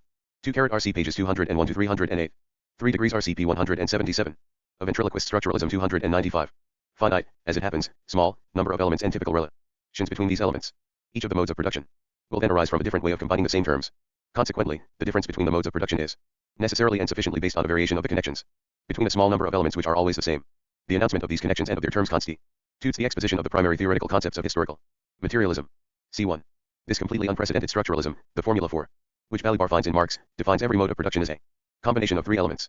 1. The worker or direct producer, the labor force. 2. The means of production, object and means of labor. 3. The non-worker appropriating surplus labor. These elements are combined by the play of two relations. 4. The relation of real appropriation, production process. 5. The property relation, exploitation process. The first relation refers primarily to the productive forces, the second to the relations of property and the means of production. Traditionally designated as relations of production 3-2, however, all these terms are structural in that their content varies according to the mode of production in which they are combined. Thus the worker may be individual or collective according to whether he is defined in a feudal or capitalist mode of production. The analysis thus attempted is not a real decomposition of the mode of production, reducing it to ultimate and invariable elements, invisible atoms of history. On the contrary, we have a Comparative analysis that defines each mode of production by the original combination of these 5 terms, and this combination alone specifies their content. Balibar gives an example of such a comparative analysis when he distinguishes between the feudal and the capitalist modes of production. The 3 component elements are the same, though their concrete contents are different. The structural difference is to be found at the level of the relations between them. The production process unites the labor force and the means of labor in the feudal regime. The worker is not 3 RCP 225, I2 RCP 292, 2G6, separate from his means of production in the capitalist regime. On the contrary, the worker is free and the labor force is separated from the means of production, mechanization, heavy industry. Hence different possibilities for the relations of exploitation. In feudalism, a distinction must be made in time and space between the necessary labor process, devoted to the reproduction of the labor force, and the process of surplus labor, producing surplus labor for the non-worker. Consequently, a power, which is not directly economic, is required to impose this separation on the producers. Thus surplus labor for the nominal owner of the land can only be extorted from them by other than economic pressure, whatever the form assumed may be. 33. In the capitalist regime, on the other hand, where the worker is separated from the means of production, there is a term-by-term coincidence of the labor process and the process of producing value. 34. And surplus value goes of itself to the governing classes without it being necessary to resort to the direct intervention of extra economic pressure. This first type of analysis is intended to define comparatively the specific differences of all possible modes of production. It is coupled with an analysis called a synchronic analysis of the functioning of these modes of production. Synchronic analysis, the reproduction of the modes of production. Comparative analysis seems to show that the combination of the 5 terms is necessary to define the mode of production. If we want to show that it is also sufficient, we have to prove that the mode thus defined contains, due to this fact alone, the reasons for its persistence. This persistence in existence is analyzed only in the case of capitalism, as reproduction of capital. Reproduction contains the secret of the determination in the last instance of a social structure by the mode of production. It brings out the consistency of the structure. 3.5. The mode of production itself reproduces itself. It permanently induces the reappearance of the terms that define it and thereby assures the sufficiency of its definition, the capitalist production. 33. Marx, cited RCP 221. 34. RCP 222. 35. RCP 269. A ventriloquist structuralism 297. Process, therefore, considered in its interconnection, Zusammen hang, or as reproduction, produces not only commodities, not only surplus value, but it also produces and eternalizes the social relation between the capitalist and the wage earner. 3.6. This reproduction by virtue of the repetition of its definition determines an autonomous intrastructural temporality. The encroaching demands of this reproduction are progressively unearthed throughout the analyses of capital. It is they which explain how the demands of reproduction determine the modes of circulation, distribution, and consumption, in the last instance, the whole social structure. The problem of the relationship between the 2 analyses. In the case of the capitalist system, the 2 analyses fit perfectly together. The comparative analysis reveals the distinctive features of capitalism. The synchronic analysis shows their sufficiency as the process of capital perpetually reproduces them. For other modes of production, the question is more complex. As in the capitalist case, only reproduction should pose the consistency of the structure and the sufficiency of its differential features. As opposed to the process of capital in capitalism, reproduction here has necessarily to introduce extra economic pressure. In this case, then, the mode of production reproduces the necessity for its extra economic determination. In other words, given that the non-capitalist economy needs an extra economic cost to develop and survive, the idea that the superstructures must necessarily correspond to the economic base conceals the fact that, in doing this, the superstructure corresponds only to itself, since it is the cause of the consistency of the base. To escape this circle and apply the Althusserian distinction, dominant instance / determination in the last instance, Balibar simply quotes a text by Marx on the feudal regime that develops the following syllogism. 3.7. 1. If economic activity is to be carried out, extra economic reasons must intervene. 2. But this economic activity must be carried out. 3. Hence the reason behind this extra economic reason is economic. 3. Registered Marx, cited RCP 269. RCP 220. 2G8. If the must in the minor premise is to lead to the conclusion, another postulate must be introduced, that all the reasons, conscious or not, that a society presents for living and dying count for nothing before the fact that in order to present reasons at all, whatever they are, it must first live in the purely economic sense of the word. Moreover, a second postulate is necessary to establish. The first, the words live in the purely economic sense, must have a meaning in all societies. This meaning is only possible in thought, for no pre-capitalist society would let itself be isolated in a first life which is purely economic. Balibar does not explicitly formulate these 2 postulates, but he does imply them when he uses a phrase of Marx as a justification. This much, however, is clear, that the Middle Ages could not live on Catholicism nor the ancient world on politics. I8 yet. These postulates which govern the universalization of the structuralism in capital are not examined as such by Balibar. It remains to consider whether the terms retained by this perfectly unprecedented structuralism allow us to define the pure demands of production in all modes of production. Critique, a savage structuralism. 2 technical questions can be put to this type of structuralism. On the one hand, does it work? Does it make possible the comparative analysis which it pretends to invoke? On the other hand, is it sufficient? Are the terms that it introduces / pertinent? Do they systematically define themselves without reference to any other terms, or do they form a bad infinity? An interminable comparativism. In fact, Balibar's comparative analysis is very limited. He distinguishes 2 modes of production, feudalism and capitalism, and refers in passing to the Asiatic mode of production. Mathematically speaking, it is doubtful whether 5 terms are sufficient to determine all the possible modes of production without using other implicit differentiating principles. If we restrict ourselves to the 3 modes mentioned by Balibar, we can already discern a -18 RCP 217. A ventriloquist structuralism 2GG. Lack of precision in his analyses. He discovers one feature common to the capitalist and Asiatic modes of production, in that in both cases the surplus value seems to flow naturally to the ruling class. He finds an explanation of this in the labor process, in the joining of the function of control or direction, indispensable to the Performance of the labor process with the function of ownership of the means of production y. Between these two modes, the originality of feudalism is that it does not separate the worker from his means of production. He exercises the function of control, while it separates him from his surplus labor, hence the extra economic violence that characterizes the feudal property function. The obviousness of this distinction is only a result of the imprecision of the terms employed. We may say that the serf is not separated from the means of production and that he controls his production, but we might just as well assert the opposite, in so far as the lord's power maintains the division of labor, permits, and organizes economic exchange, protects the economic units against external dangers, i.e. insofar as he exercises control functions analogous to those of the kings of Asia and Egypt or the Etruscan theocrats in another type of society. The notions of control, of separation or non-separation of the direct producer from the means of production, are essentially ambiguous when pre-capitalist societies are compared with one another. The comparative analysis is thus reduced to propounding not a theory of all modes of production but a theory of the originality of capitalism. Only capitalism radically separates worker and means of production. Only capitalism poses a homology between labor process and surplus process. Only capitalism makes it possible to pinpoint an autonomous, economic, process of value creation. Asterisk 0. What else can this mean but that the economy, in its autonomous movement, the value-creating process, is the characteristic feature of capitalism, one which distinguishes it from the other modes of production but which does not distinguish between the other modes. The so-called comparative analysis is restricted to the separation of two terms, an insufficient foundation for any kind of structuralism. 35 RCP 2x9. 4 degrees RCP 221. 300. 2. An evasive analysis. If the system of 5 structural terms does not permit an analysis of the multiplicity of modes of production, it is because it contains an evasion hidden in the fifth term, the property relations. Balibar correctly remarks that this term cannot have the strictly legal sense. It is important, despite the double usage of the term, to distinguish between the property whose structural space has been situated here, and its legal expression, the legal form of property. These forms do not enter into the combination. They are part of the superstructure and not of the base with which we are dealing here. This is an essential and indispensable distinction if we are to be able to think the eventual disjuncture, decalage, between the base and the superstructure, between property, concerned exclusively with the means of production, and the legal forms of property. 4.1. But what is property beyond its legal definition? In the case of capitalism, the answer is simple but long. It is not the legal property of some isolated capitalist but the whole system which ensures the extraction of surplus value. Capital defines property as a whole and only as a whole. In other words, the definition of property implies the analysis of reproduction. The so-called comparative analysis presupposes and does not precede the synchronic analysis of the whole of capital.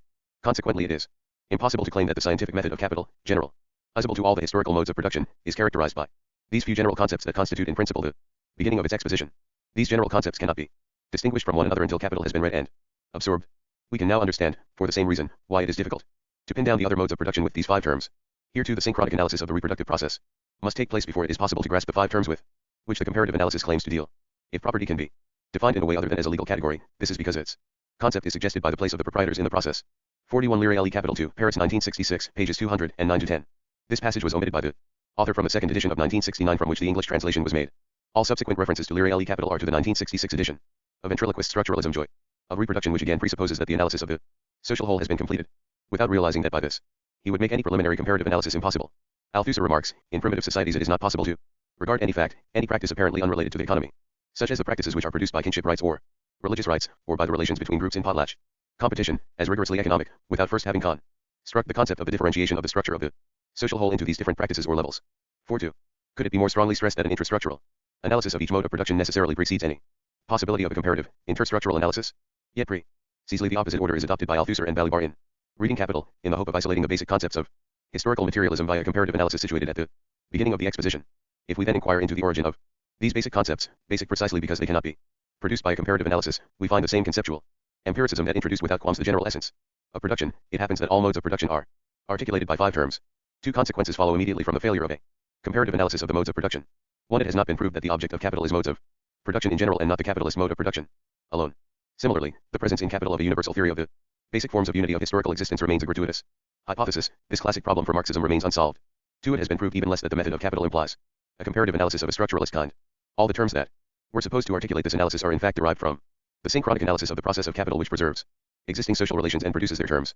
R.L. His synchronic analysis presupposes the understanding not of a diversity of modes of production, but of a development of the capitalist mode of production in capital. This introduces the second chaplet of Althusser's structuralism. 42 RC, p. 179. 302. B. The analysis of structural causality. The Darstellian. The secret of the comparative analysis lies in the synchronic analysis of reproduction. A second theoretical path is thereby open to the Althusserians, to show that Marx reveals the secret of capitalist reproduction throughout the development of capital, and then regard this as automatically giving us the secret of the reproduction of all modes of production. Here the order is inverse. The universalization of the Marxist concepts follows rather than precedes the analysis of capital. In this enterprise, one and the same concept will have to explain 4 types of determination. 1. The self-determination of the capitalist reproduction process, or how the economic base poses its own end and persists in its existence. 2. The determination, in the last instance, of the superstructures by the base, or how the capitalist superstructure fulfills the aims of its base. 3. The determination of the region of the economic and of the Movement of reproduction in non-capitalist modes of production. 4. The determination of the superstructure by the base in non-capitalist societies insofar as in all forms of society it is a determinate production and its relations which assign every other production and its relations their rank and influence. 4.3. Althusser discharges the burden of this quadruple secret onto the single concept of Darstellian the key epistemological concept, whose object is precisely to designate the mode of presence of the structure in its effects, and therefore to designate the structural causality itself. 4.4. Darstellian means presentation, exposition, and this term becomes the key to Althusserian structuralism, because it denotes at its deepest positing presence, offered to the visible. 4.5. It is in the Darstellian that the structure is to appear, whereas the combination of comparative analysis was intended to establish anti-historicism positively. The purpose of the Darstellian is to found anti-humanism, since reproduction appears in it as a process without a subject. Marx described the capitalist. 43. Marx, quoted in RCP 187. 44. RCP 188. 43. Lire Le Capital 2, p. 170. This passage was omitted by the author from the second edition, and hence also from the English translation of Ventriloquist Structuralism Hage. System as a mechanism, a machinery, a machine. Now we can recall that highly symptomatic term Darstellian, compare it with this machinery and take it literally, as the very existence of this machinery and its effects, the mode of existence of the stage, direction, mise en scene, of the theater which is simultaneously its own stage, its own script, its own actors since it is in its essence an authorless theater. P6. There is nothing behind this mise en scene, except the rules of mise en scene present in this mise en scene.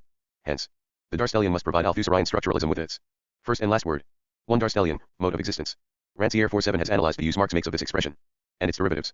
We find that Marx employs it both to designate the way capital reproduces itself 48 and to indicate how the social system transforms labor into commodities. It is only at a definite historical epoch in a society's development that such a product becomes a commodity, viz., at the epoch when the labor spent on the production of a useful article becomes expressed, darstellt, as one of the objective qualities of that article, i.e. as its value. 4.9. Hence the strategic importance of this word which is introduced as a pointer both to the mechanism of the self-reproduction of the base and to that mechanism in the base which determines the social whole. It is necessary now to show that this word is a concept. 5.0. 2. Darstellian, development. The Darstellian becomes a methodological concept if we compare and its place in Marx's dispute with its predecessors. The Darstellian is not a grasp of the manifest as such. It becomes a method of knowledge only if it implies setting the appearance in motion. Its point of departure is not the contemplation of that. 4.6. RCPI 93. 47. Lire Le Capital I pages 95 to 10. Rancière's contribution was omitted from the 1969 French edition, and hence is not included in the English edition of Reading Capital. An English translation of, so far, half of it is available in theoretical practice, NOS 1 and 2, January and April 1971. pp 35-52 and pages 31-4. 4 ibid, p. 190. 49 ibid, p. 134. The quotation is from Marx, Capital Volume X. 30 RCP 29. 304. Money form that stares everybody in the face but the construction of its conceptual genesis, it discovers in the appearing the mechanism of apparition. Marx attacked the analysis of classical political economy for being too empirical, for sticking to the immediate fixed form of wealth, and hence also for being too abstract, for radically separating the essence from its forms of manifestation. Political economy has never once asked the question, why this content adopts this form, why labor is represented, sich darstellt, by value. 51. If the Darstellian enables us to avoid the split between form and content, essence and exist, it is because it presents the development of the form, and Marx attacks Ricardo and other economists for not being able to see this. The conceptual movement, the progression of capital, is thus inscribed in the development of the Darstellian. 3. Darstellian, formation of forms. This development must be understood as the necessary movement, whereby we pass from one form to another. The necessity of this movement is conceivable if we note that even the simplest form, which Marx discusses, the commodity form, is inhabited by contradiction. The development of forms is thus the development of contradiction. The more complex and more developed forms are those in which the contradictions of the simpler forms can be developed and resolved. This is the case for exchange with respect to the contradictions inherent in the commodity form, for the forms of capitalist production WT with respect to the forms of simple commodity production. 5.2 Thus the simple exchange of two commodities presupposes that two perfectly heterogeneous objects can be equated. The possibility of this equation is not present in the simple exchange but is reflected in another form, the double nature of labor. The Darstellian appears as the space that makes possible an impossible equation. 5.5 This logic of concepts, whose peculiar features have still to be specified, enables us to understand that the simplest form of commodity contains the whole secret of the money form and hence is the secret of all bourgeois forms of the product of 51 Lire Le Capital I, p. 129. The quotation is from Marx, Capital Volume I, p. 80. -2 Rancière, ibid, p. 143. Ibid, p. 131. AI Ventriloquist Structuralism Joe Dollar. Labor J**. If we are attached to the idea of describing this type of logical development as structuralist, then it would be more appropriate to compare it with the analysis of myth than with that of kinship systems. The initial contradiction in the commodity form would then play an analogous role to the asymmetrical matrices, the nature/culture opposition, the culinary triangle, which organize the development of mythological forms. But this comparison can only serve as a commentary, for in any case a veritable coup d'état in the concept is about to make the Darstellian incapable of sustaining any analysis, whether logical or structural. For the duplicity of the Darstellian capital presupposes not only a theory of the true appearance of the process of capital but also a theory of its false appearances, the fetishism of commodities, etc. The Althusserians' whole problem stems from the fact that they make the Darstellian responsible for falsity as well as for truth. It is simultaneously Erscheinung and Erscheinung in Kantian terminology. These forms of manifestation are just as much forms of dissimulation. 5.6 The Althusserians attribute the error of the vulgar economists to their application of the economic categories of everyday life, without any grasp of their systems, and the error of the classical economists to their inability to develop the systems.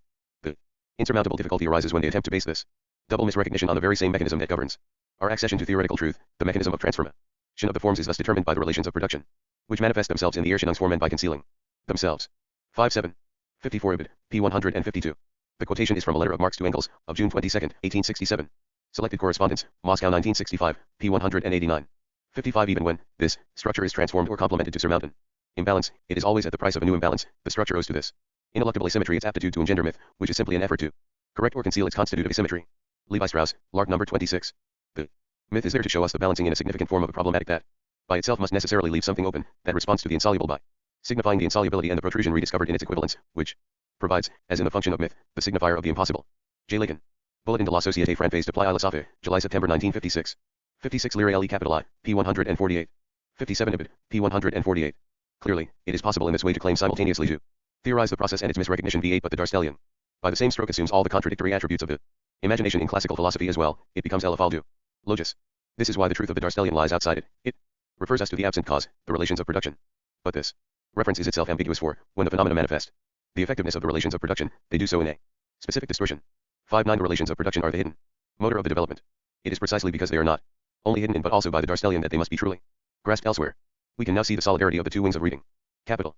Since the Darstellian is a deceptive power, it cannot establish the synchronic analysis of the development of the concepts of capital, except by presupposing a successful analysis of the basic concepts of historical materialism, in particular the concept of the mode of production as presented by the comparative analysis itself. Unfortunately, however, while the synchronic analysis finds itself paralysed by the deception of the Darstellian, the comparative analysis has already proved itself blind. La Fontaine could have written a fable on the solidarity of these two structuralisms. The Althusserians, caught in this circle, believe that they can exorcise its vice by invoking the concept of structural causality, the amphibology of structural causality. The Darstellian has not given us the key to the quadruple secret of Marxist determination. It arose from a contradiction and presence, those forms of motion in which this contradiction is as much realized as resolved. 6-0 But why must the contradiction be developed? What is the hidden motor of its development? Thus the contradiction might well designate nothing else but the mode of effectiveness of the structure. Using the Hegelian concepts of contradiction and development of contradiction, Marx thought something which was radically new and whose concepts he 58 Ibid, p. 203. Is Ibid, p. 151. 60 Lire Le Capital I, p. 143. This is a quotation from Marx, Capital Volume 3, p. 104. A ventriloquist structuralism. 307.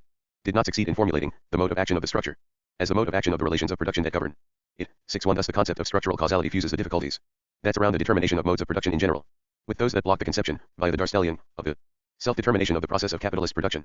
The reading we have made of Althusser shows that the two types of structural analysis he proposes are inadequate as a foundation for the concept of structural causality, since this concept is intended precisely to make them possible, be removing the basic deadlocks that have jammed them up. Each analysis by itself admits to its own impossibility and refers to the other for the condition of its possibility. Althusser attempts to save himself by installing between the two his special concept of cause, that obscurely central point from which the whole system is supposed to become legible.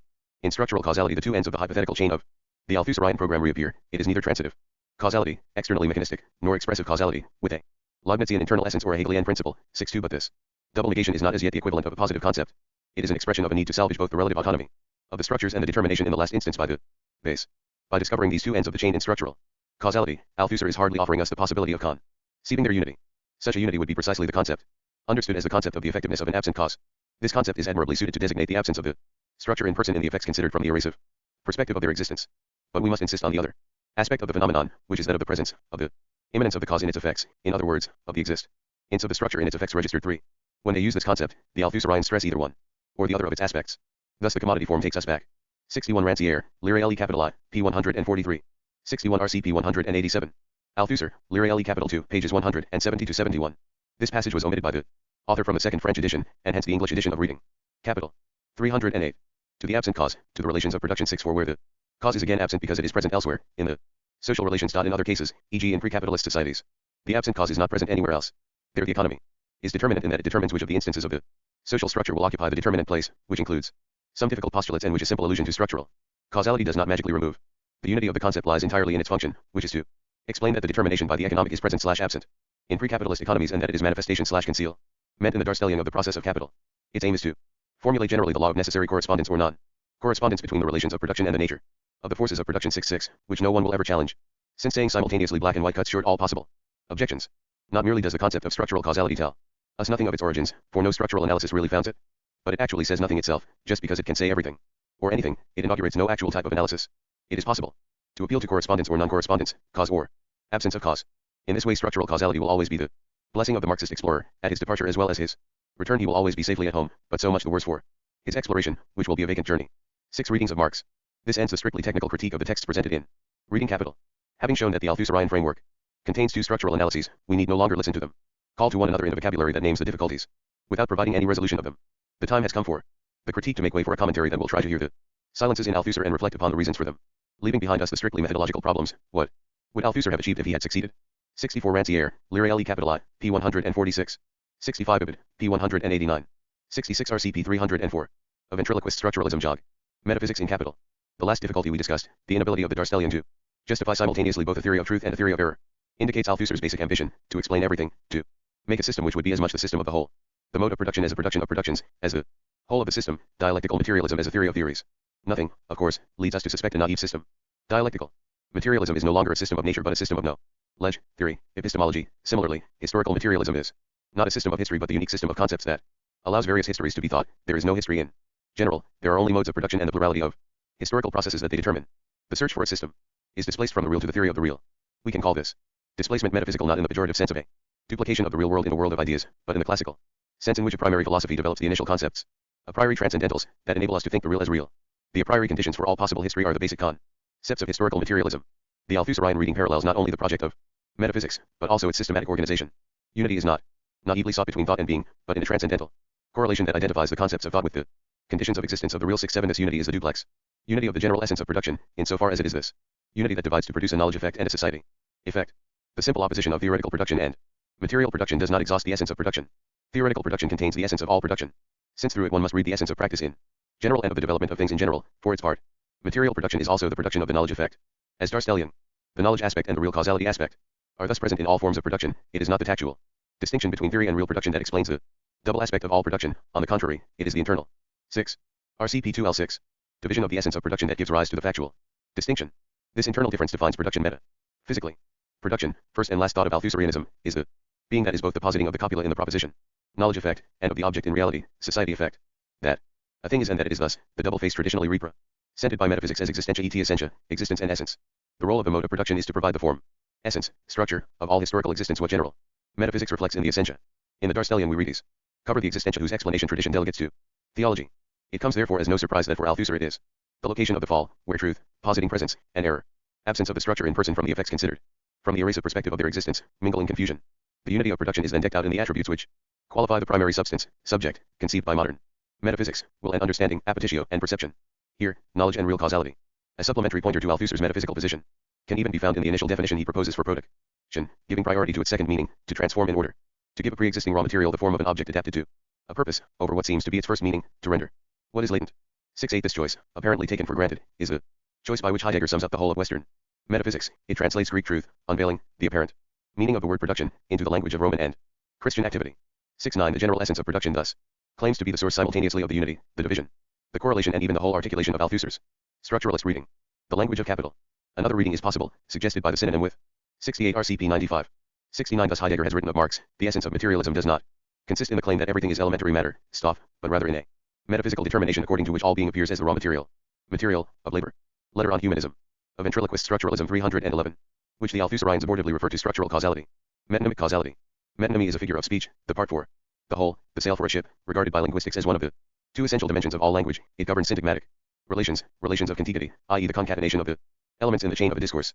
In the fixed forms which Marx accuses his opponents of not developing, we might register a number of parts that the classical economists have taken for the whole of the capitalist system and whose metonymic character, their place in the general process of production, they have not been able to read.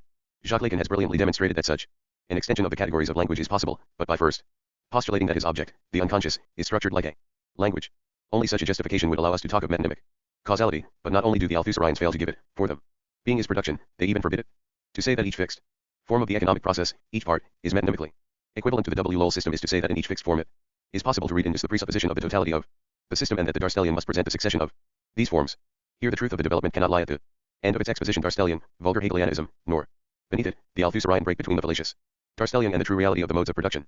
It is in the order of succession of the figures of the process insofar as this order is presupposed by each figure, which is thus located in the process, metonymically.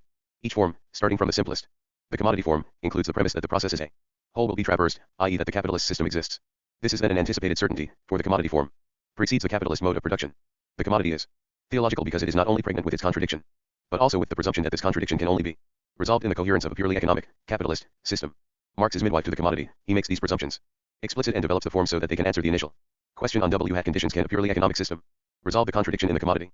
Jacques Lacan has demonstrated the constitutive presence of this assertion of the anticipated certainty in the order of this. 312. Of course, it presupposes that each form of the process is determined by a future anterior 70 year. It would be a Kantian postulate of the coherence of the economic system by means of which the commodity would have been coherent ever since the beginning. In such a conception, the economic enunciate engulfs more and more of the world in search of its own coherence. Marx allows us to perceive the upheavals provoked by the theology of the commodity in its attempt to assure itself, through the different forms of its assumption, that it will have been true because it is simply the coherence of the reproduction of the capitalist system. Let us follow such an anticipated assertion through. Marx is not obliged to adopt it for himself. He can state the secret enunciate of the theology of the commodity without having to believe in the divine coherence it postulates. If we hold firmly to the idea of the economy conceived as a discourse, we are not obliged to end up with a structuralism without subject and history. Only because they sustain the economic discourse by referring to an enunciate alone did the classical economists have to postulate the necessary coherence of this enunciate and come to grief in economism. If the economy is basically not a relation between things, but a social relation, it is because the commodity is not the enunciator of the discourse enunciated in it. For the social classes intervene here, not only as supporters, treasure, of economic intercourse, as the Althusserines maintain, 7.1 i.e. as the subject of the enunciate, but also insofar as they also maintain this intercourse as the subject of the enunciation, or of the denunciation. Hence there is no need to distinguish what is historical in capital, primitive accumulation, transitional forms, from what is structural, the mechanisms of capital. On the contrary, it is the system of shifters from the register of the enunciate, economy, to the register of the enunciation, history, sociology, and vice versa, which organizes the incomplete development of capital. Hence we can understand the privilege granted to the two basic classes of capital, the only classes Marx regards as capable of sustaining the discourse of the 70, the retroversion effect whereby the subject at each stage becomes what it was as if from before, and only announces itself, it will have been, in the future anterior. Jacques Lacan, Écrits, p. 808. It is this determination in the future anterior that Althusser rejects in the very case of the young Marx's itinerary, FMP 75, a more general negation of this kind of temporalization, dubbed Hegelian, leads Althusser to break the development of the Darstellian. Hence its logical leakage. 71 RCP 252, Ibid, pages I83 FF. Of ventriloquist structuralism 313. Economy as a whole, of supporting not only its coherence but also its incoherences, the one proclaiming a benediction on the whole, the other a curse on it. Philosophy in capital.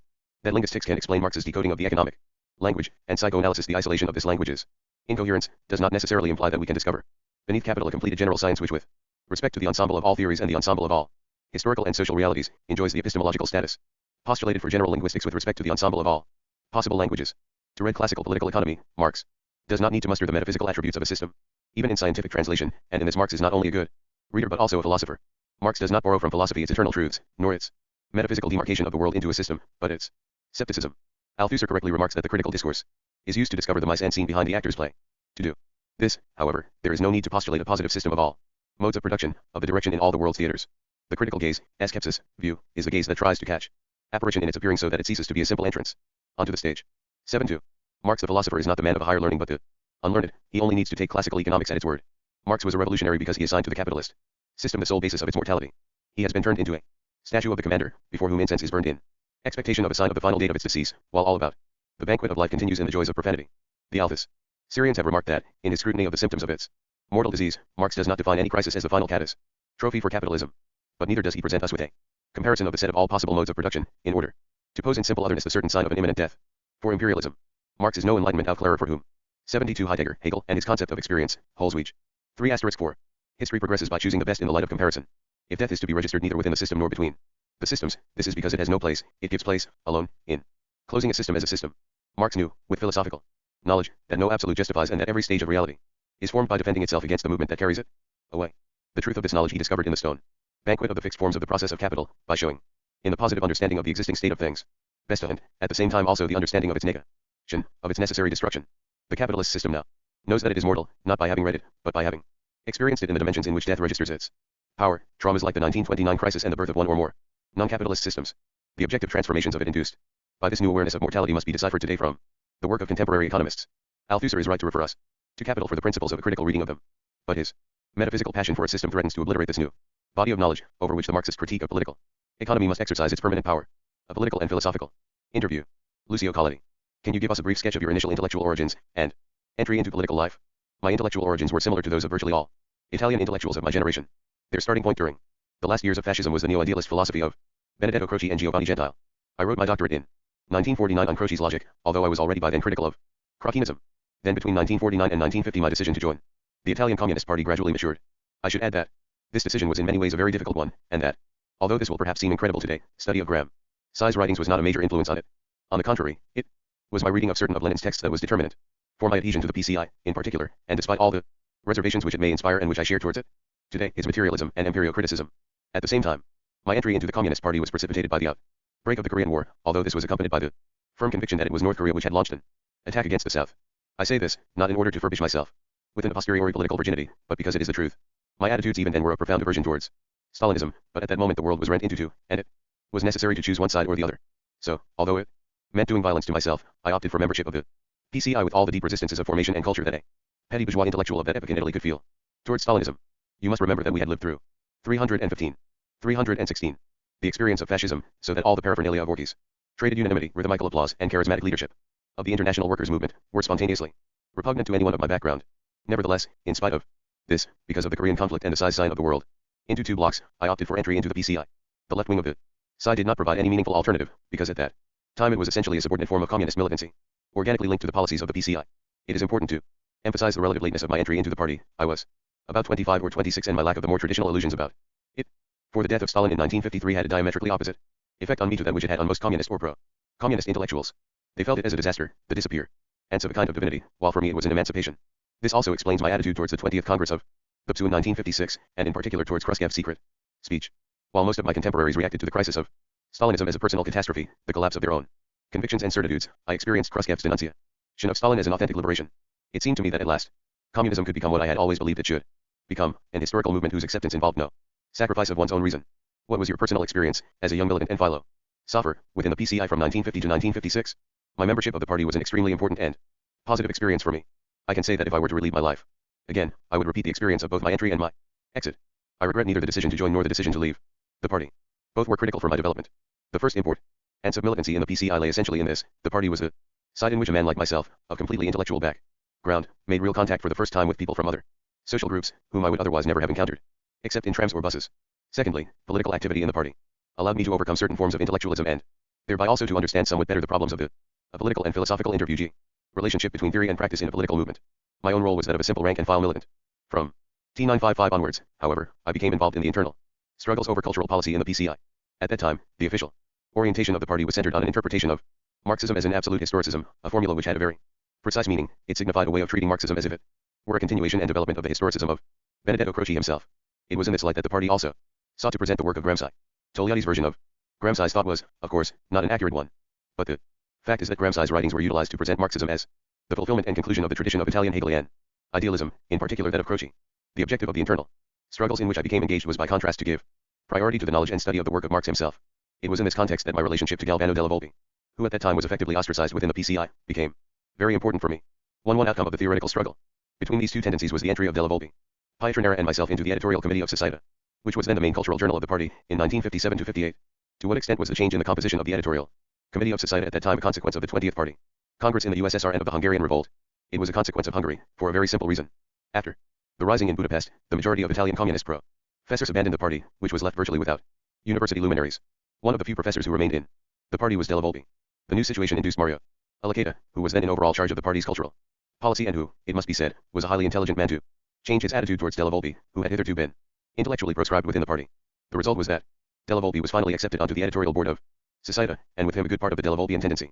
For an introduction to the work of della Volpe, see NLR 59, January-February 1970, pages 97 to 100, including Giulio Pietranera, who died today, and myself. This lasted until 1962. In that year, the party then decided to dissolve Societa, for reasons which were not only ideological but political. The suppression of the journal was basically motivated by the fact that after the composition of the editorial committee had changed, the review became steadily radicalized, if only on an ideological level. Marxist and Leninist articles were becoming predominant, and this theoretical turn to the left disquieted the party leadership. For a very good reason. The PCI had for many years previously ceased to recruit young people, but from 1959-60 onwards, it started to register gains amongst youth once more, especially after the popular demonstrations which overthrew the Tambroni government in 1960. There now started to emerge a new levy of young communist intellectuals, some of whom occupy comparatively important positions in the PCI today, while others have left it, influenced by della Volpean positions. Alarmed by the left ward shift of these younger intellectuals, who soon dominated the youth federation of the party, the PCI leadership decided to suppress Societa as the source of their theoretical inspiration. Yet within the editorial committee of Societa there were other currents, represented for example by Spinella or Lucarini, who joined the journal at more or less the same time as della Volpe and yourself. Wasn't there a plurality of contending influences on Societa? Consequently, no, there were no real debates as such in the pages of the review. Spinella was in principle the chief editor, but after the entry of della Volpe onto the editorial board, some of its members, while remaining formally on the masthead, simply ceased to collaborate with the journal. So in practice there was no public confrontation. Abuse in society. Moreover, you must remember that the journal was a publication produced by the party, which meant that the preparation of its issues was tightly controlled from above, in particular by Laceda. In practice, most of the contributions came from the so-called Delavolpian group, but more for reasons of inertia and boycott by its antagonists on the journal. Thus, without a true political debate, society eventually came to reflect, within its own ideological cultural limits, a new commitment to themes proper to Marxism and Leninism. A political and philosophical interview jig. So tell towards the end of this period there were some quite important debates on political questions in the review, for instance, the polemic between yourself and Valentino Garitano on the nature of the representative state. It would be misleading to call this episode a debate within the review. It occurred within the party. For some years back, I had been attacking the notion of the constitutional state, as Tato did. Derrida, to some extent also in the journals of the left of the side. Like Alondo a Uovo.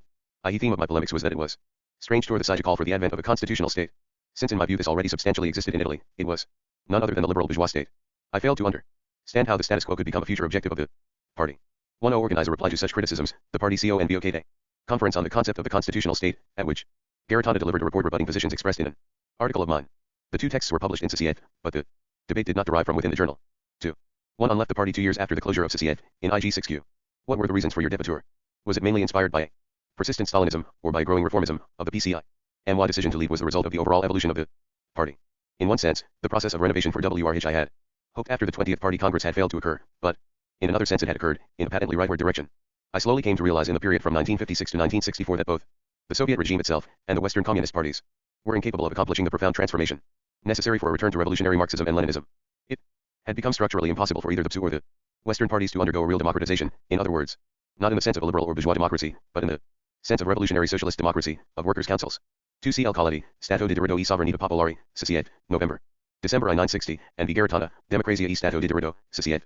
November-December 1961, the last issue of the journal. For Garitano's work, see his important essay Marx and Darwin, NLR 82, November-December 1973. 320. This conviction gradually matured within me during the experience of these years.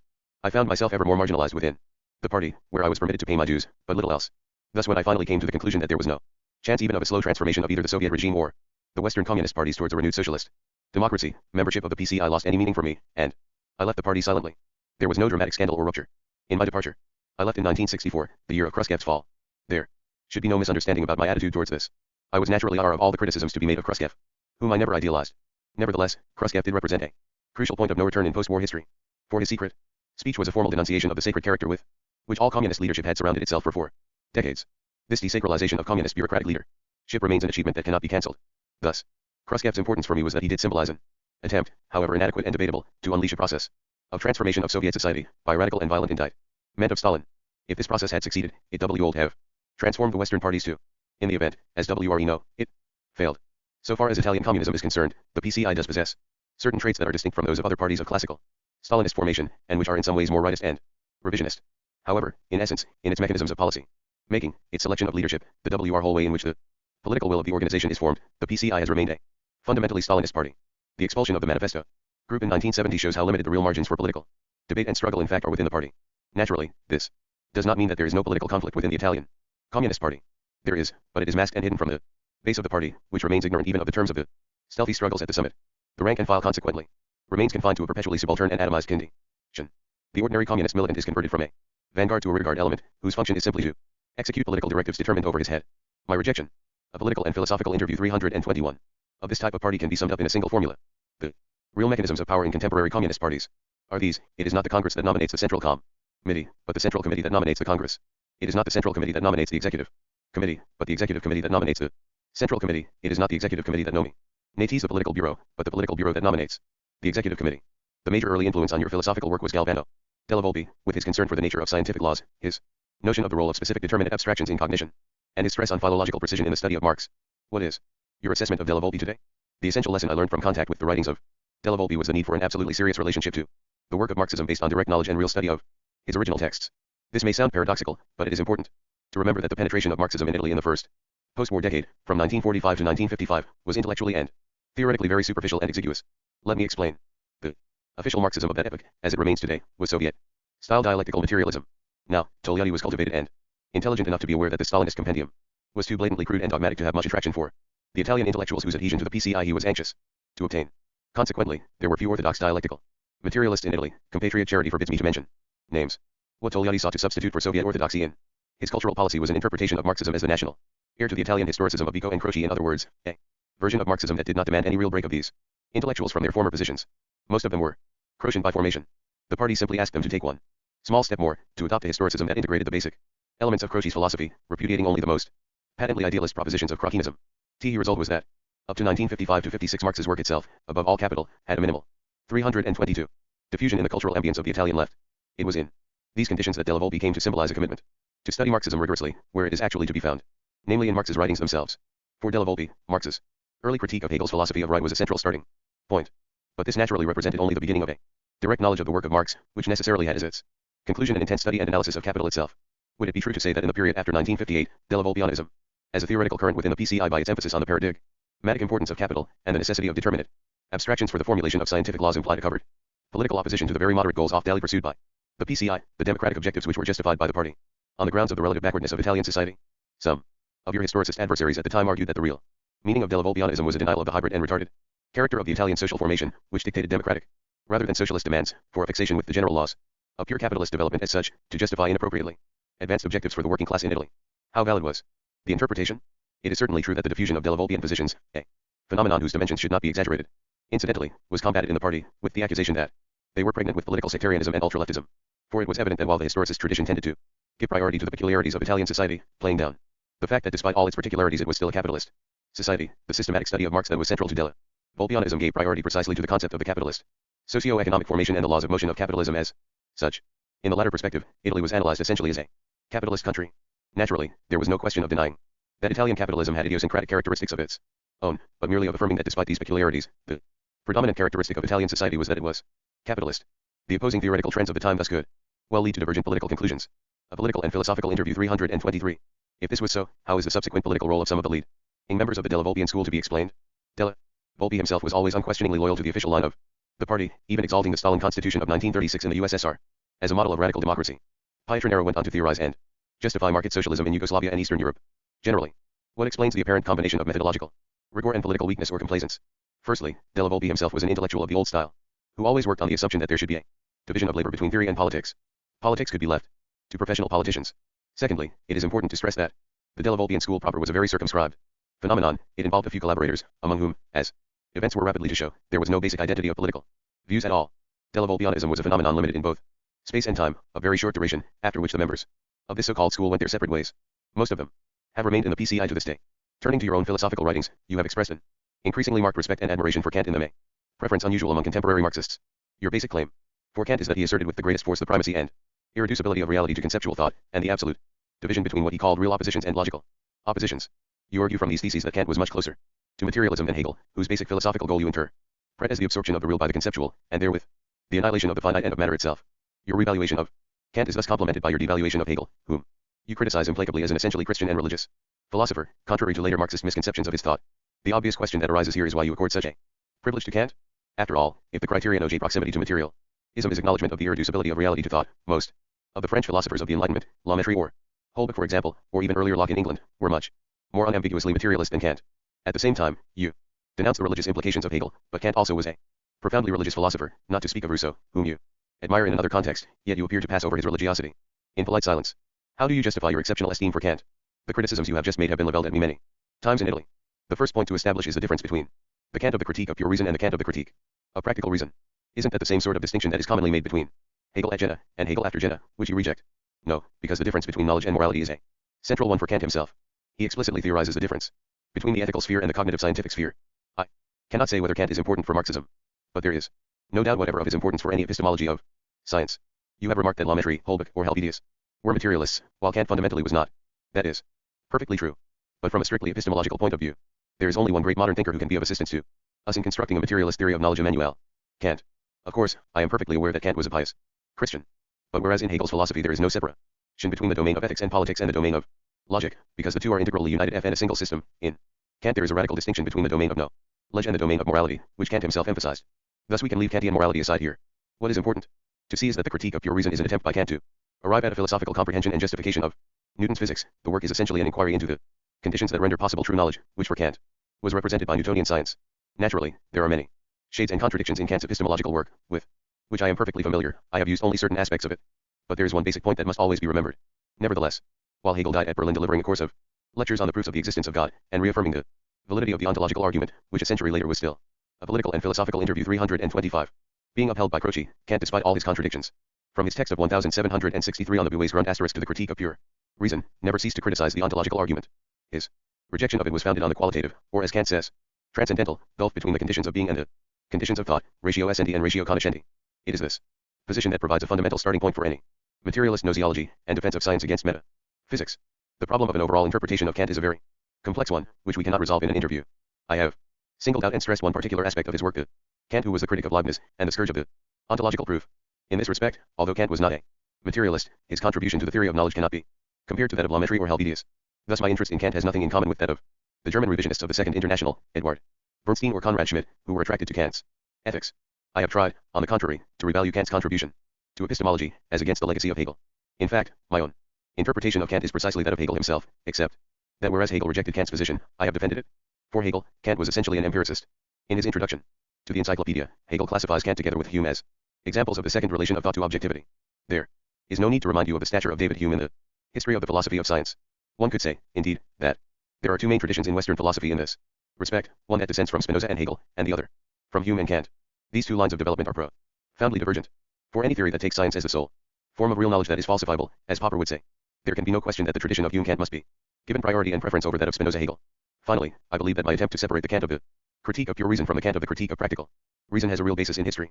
For bourgeois thought and 3 Coletti's reference is to Kant's work the only possible ground for a proof of the existence of God. 326. Civilization succeeded in founding the sciences of nature, whereas bourgeois culture has been incapable of generating scientific knowledge of society and morality.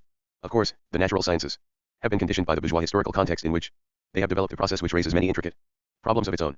But unless we are to accept dialectical materialism and its fantasies of a proletarian biology or physics, we must nevertheless acknowledge the validity of the sciences of nature produced by bourgeois civilization since the Renaissance. But bourgeois discourses in the social sciences command no such validity. We obviously reject them. It is this discrepancy between the two fields that is objectively reflected in the division within Kant's philosophy between his epistemology and his ethics, his critique of pure and of practical reason. But is there such a complete separation between the two? Marxists have traditionally seen the Kantian notion of the thing in itself, Ding and Sich, as the sign of a religious infiltration directly into his epistemological theory. Surely, there is a religious overtone to the notion of the thing in itself. But this is its most superficial dimension. In reality, the concept has a meaning in Kant's work that Marxists have never wanted to see, but which Cassirer, with whose general interpretation of Kant, based on careful textual studies, I am in considerable sympathy, has rightly emphasized. When Kant declares that the thing in itself is unknowable, one, if not the only, sense of his argument is that the thing in itself is not a true object of cognition at all, but a fictitious object, that is nothing more than a substantification or hypostasization of logical functions, transformed into real essences. In other words, the thing in itself is unknowable because it represents the false knowledge of the old metaphysics. This is not the only meaning of the concept in Kant's work, but it is one of its principal senses, and it is precisely this that has never been noticed by the utterly absurd reading of Kant that has prevailed among Marxists, who have always reduced the notion of the thing in itself to a mere agnosticism. But when Kant states that it is an object that cannot be known, he means that it is the false absolute object of the old rationalist metaphysics of Descartes, Spinoza, and Leibniz, and when Hegel, a political and philosophical interview, announces that the thing in itself can be known, what he is in fact doing is to restore the old pre-Kantian metaphysics. Our work often appears to define materialism essentially as acknowledgement of the real existence of the external world, independent of the knowing subject. But has materialism not traditionally meant something more than this, both for Marxism and for classical philosophy as well, a specific conception of the subject of knowledge itself? In Italy, for example, you have been reproached by Sebastiano Timpanaro with ignoring the physicality of the knowing subject and its concepts. He has accused you, in effect, of reducing materialism to realism by your silence on the latter score. Would you accept this criticism? No, in my view Timpanaro's argument is completely mistaken. For a number of reasons. First of all, my own concern has been, above all, with materialism just in gnoseology. Now, on the one hand, it is not true that a gnoseological materialism can be reduced merely to acknowledgement of the reality and independence of the external world. This is, of course, a fundamental thesis, but it in turn provides the basis for the construction of an experimental logic, and the explanation of scientific knowledge. Scientific experiments signify that ideas are only hypotheses. Such hypotheses must be checked, verified, or falsified, by confronting them with data of observation, which are different in nature from any logical notion. If this diversity of the material contents of knowledge is denied, hypotheses become hypostases or ideal essences, and sensible and empirical data become purely negative residues. Once again, as in Leibniz or Hegel. On the other hand, Timpanaro's writings reveal a type of naturalism that remains somewhat ingenuous with its single-minded insistence on the sheer physicality of man as the main basis for a philosophical materialism. Of course, once one acknowledges the existence of the natural world, there can be no disagreement that man too is a natural entity. Man as a physico-natural being is an animal. But this particular natural. For Timpanaro's criticisms of Coletti have been developed in an essay entitled Engels, Materialismo, Libero Arbitrario, included in his volume Sol Materialismo. Pisa 1970, English translation, on Materialism, NLB, London 1976. For Timpanaro's general philosophical positions, see his essay Considerations on Materialism in the same volume. 328. Species is distinguished from all others by its creation of social relationships. To use Aristotle's formula, man is a zoon polit icon, a political animal. Men live in society and have a history, and it is This level of their existence that is essential for historical materialism. The specificity of man as a natural being is to refer to nature, in so far as he refers to other men, and to refer to other men in so far as he refers to nature. This dual relationship is precisely what is grasped in Marx's concept of social relations of production. For Marx, there can be no production, that is, relationships of men to nature outside or apart from social relationships, that is, relationships to other men, and there can be no relationships between men that are not a function of relationships of men to nature, in production. The peculiarity of the nature in man is to find its expression in society. Otherwise, any discourse on man could equally be applied to ants or bees. The distinguishing characteristic of man as a natural physical species is his generation of social relations of production, rather than honeycombs or cobwebs. It is in the nature of man to be a social historical subject. Within historical materialism it was, of course, Engels who classically insisted most on the physical structure of man, and on the relationships between man and nature, in his later writings. You have tended to counterpose Marx against Engels in an extremely radical way in your Z-fork. For example, you attribute the entire responsibility for the notion of dialectical materialism to Engels. Elsewhere, you suggest that it was Engels who introduced the first deleterious elements of political fatalism into Marxism, in the Second International. By contrast, you have solved Marx of any errors in either of these directions. Indeed, in one passage you have gone so far as to speak of the gulf between the rigor and complexity which characterize every page of Marx, and the popular vulgarization and at times dilettantism of the works of Engels. 5. Would you really maintain such a formulation today? Marx, after all, not only read and approved, but collaborated on the anti-during, and in his introductions to Capital, there are 5. This passage occurs in the long introduction which Khaledi wrote to an edition of Lenin's philosophical notebooks in 1958. The introduction was then reprinted a decade later as the first part of the Italian volume to Marxismo e Hegel, Bari 1969. The English edition of Marxism and Hegel, NLB 1973, is a translation of the second part of the Italian volume, which was written as a book of its own by Khaledi in 1969. The passage above is to be found in To Marxismo e Hegel, p. 97. A political and philosophical interview. 329. Surely statements implying a fatalism and mechanism at least as equivocal as anything in the later Engels. Above all, does not any overdramatic polarization of this type between Marx and Engels contain the grave danger not merely of at times unjustly criticizing Engels, but also of creating by contrast a kind of sacred zone about Marx, who conversely becomes above criticism. I absolutely agree with your last comment about the creation of a sacred zone about Marx. You mustn't forget that the passage you quote was written 17 years ago. My view of the relationship between Marx and Engels is now much less rigid and more nuanced, in the sense that I have become aware that in Marx too, there are critical areas of uncertainty and confusion about the dialectic. I am currently preparing a study that will deal with this question. Thus I fully accept your objection. It is shameful to confer a sacred aura on any thinker, including Marx. I now utterly reject such an attitude, although I admit that I may have encouraged it in the past. This is a self-criticism. Having said this, however, I continue to maintain that the traditional image of the theoretical twins who presided over the birth of the labor movement is infantile and absurd. The facts, after all, speak for themselves. Everyone knows that Marx spent a large part of his life studying in the British Museum, while Engels was working in a cotton business in Manchester. Twin souls are miracles that do not exist in the real world. No two minds think exactly alike. The intellectual differences between Marx and Engels are evident, and have been discussed by many authors besides myself, Alfred Schmidt, George Lichtheim, or Sidney Hook when he was still a Marxist, among others. Then, too, there is no historical malice in recalling the letters which Marx wrote against Engels in his lifetime, and which were destroyed by his family after his death. So far as the dialectics of nature are concerned, while I concede certain exaggerations in my writings, I would still insist that in the end all Marx's work is essentially an analysis of modern capitalist society.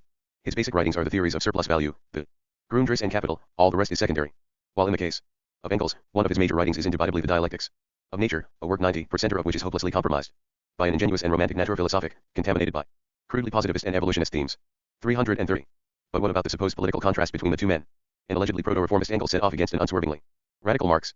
Engels, after all, never committed such involuntary blunders as Marx's prediction that the mere introduction of universal suffrage bourgeois democracy would ensure the advent of socialism in England, a far more parliamentarist statement than anything to be found in Engels. I concede this point. I would merely say that in the space of this interview I cannot develop all my present critical reflections on the question. You have accorded an exceptional importance to Rousseau, as the central precursor of Marxism in the field of political theory. You have argued, in particular, that it was Rousseau who first developed a fundamental critique of the capitalist representative state, of the separation of the citizen from the bourgeois, and a counter-theory of popular sovereignty, direct democracy, and revocable mandates, all themes directly inherited by Marx and Lenin. You sum up your emphasis on these ideas in a formulation which recurs in your writings, and appears to be a very shocking one, so far as political theory in the strict sense is concerned. Marx and Lenin have added nothing to Rousseau except for the analysis, which is of course rather important, of the economic basis of the withering away of the state. 6. It is the reduction of Marxist political theory solely to a critique of the bourgeois representative state and a model of direct popular democracy beyond it, that appears very strange or outré in this judgment. For it seems to ignore entirely the strategic side of Marxist political thought, above all as developed by Lenin, his theory of the construction of the party, of the alliance between proletariat and peasantry, of the self-determination of nations, of the rules of insurrection, and so on, in other words, the whole theory of how to make the socialist revolution itself. Moreover, even confining political theory in the strict sense to analysis of the capitalist state, this century has seen important types of bourgeois state never dreamed of by Rousseau above all the fascist states, which were classically analyzed by Trotsky. How can you exclude all this from Marxist political theory? 6. From Rousseau to Lenin, NLB 1972, p. 185. A political and philosophical interview G. Let me reply in this way. Firstly, the formulation you have quoted, OB/Easily refers only to political philosophy proper, in the sense of the most general questions of principle in the theory of Marx and Lenin, which are derived from Rousseau, those you have mentioned, critique of the representative state and of the separation. OT civil society from political society, non-identification of government and sovereignty, rejection of parliamentary representation, notion of revocable delegates of the people, and so on. In this connection, we must realize that Marx's own discourse on the state never developed very far. His basic texts on the question are the critique of Hegel's philosophy of right of 1843 and the Jewish question of 1844, then much later the pages on the Paris Commune in the Civil War in France of 1871. These writings all reiterate themes to be found in Rousseau. Naturally, my statement has no validity in the field of revolutionary strategy, party building, class alliances, or fascism. It was more limited in scope. At the same time, however, I should make it clear that it contained an element of deliberate provocation. It was intended to draw attention to a particular fact, the weakness and sparse development of political theory in Marxism. In other words, you can also read it as a way of saying that Marxism lacks a true political theory.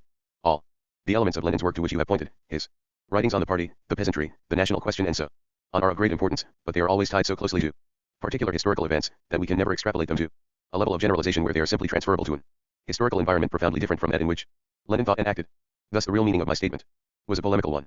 The development of political theory has been extraordinarily weak in Marxism. There are doubtless many reasons for this debility, but a crucial one is certainly the fact that both Marx and Lenin envisaged the transition to socialism and the realization of communism on a world scale as an extremely swift and proximate process. The result was that the sphere of political structures remained little examined or explored. One could formulate this paradoxically by saying that the political movement inspired by Marxism has been virtually innocent of political theory. The absurdity and danger of this situation are manifest, now that it has become clear that the so-called phase of transition to socialism is actually an extremely protracted, secular, 332 process whose length was never foreseen by Marx or Lenin, during which communist leaderships today exercise power in the name of Marxism, in the absence of any real theory of this power, let alone any control by the masses over whom they rule. What is your judgment of Althusser and his pupils? The Della Volpian school in Italy was the first radically anti-Hegelian current in Western Marxism since the First World War. It developed the whole complex of themes whose aim was to demonstrate Marx's rupture with Hegel by the constitution of a new science of society, which was then compromised by the reintroduction of Hegelian motifs into historical materialism after Marx. A decade or so later, many ideas very close to these were developed by Althusser in France, where they have gained a wide intellectual influence. How do you view Althusser's work today? It is not easy to reply to this question. I knew Althusser personally, and for some years corresponded with him. Then I would fail to reply to him, or he to me, and gradually the letters between us ceased. When we first met in Italy, Althusser showed me some of the articles he later collected in for Marx. My initial impression on reading them was that there was a considerable convergence of positions between ourselves and Althusser. My main reservation about this convergence was that Althusser did not appear to have mastered the canons of philosophical tradition adequately. Della Volpi's discourse on Hegel was always based on a very close knowledge and analytical examination of his texts, not to speak of those of Kant, Aristotle, or Plato. This dimension was much less visible in Althusser. On the contrary, it was substituted by the omission of simplifications of a political type. For example, in these essays there would be a series of references to Mao, which appeared to be an intrusion of another sort of discourse into the philosophical text itself. Politically, it should be added, none of the Della Volpians had any weakness towards Maoism. At any rate, with these reservations, the articles which later made up for Marx otherwise seemed to show a pronounced convergence with the classical themes of the Della Volpian current in Italian Marxism. Then Althusser sent me reading Capital. I started to read it, and found, I say this without any irony, that I could not understand the presuppositions and purpose of the work. What perhaps a political and philosophical interview JJJ struck me most was something that Hobsbawm later remarked, in an otherwise very laudatory review of Althusser in the Times Literary Supplement, that reading Capital did not actually help anyone to read Capital. I had the impression of a lengthy theoretical construction erected, so to speak, behind the back of Capital. I did not find it particularly interesting as such, and did not pursue it any further. Subsequently, the essays in Lenin and philosophy appeared, including Lenin before Hegel, and it became increasingly obvious that Althusser was intent on salvaging dialectical materialism, at least in name. Now, so far as I am concerned, dialectical materialism is a scholastic metaphysic whose survival merely indicates the deep inadequacy hitherto of the attempts by the working class movement to come to terms with the great problems of modern science. It is an evening class philosophical pastiche. Although Althusser interpreted it somewhat idiosyncratically, I could never understand why he still clung to the notion of dialectical materialism. More recently, however, I think I have grasped the real function it fulfills in Althusser's work, and which situates the latter more readily within the prior history of Marxism. There is a passage in a polemic of Godlier with Lucien Seve which is very revealing in this connection. Godlier cites a letter from Engels to Lafargue of 1884-7 which anticipates a thesis that was later developed by Hilferding in his preface to Finance Capital. This is the idea that there is a fundamental difference between Marxism and socialism, and that you can accept the one while rejecting the other, for Marxism is value-free science, without any ideological orientation or political finalism.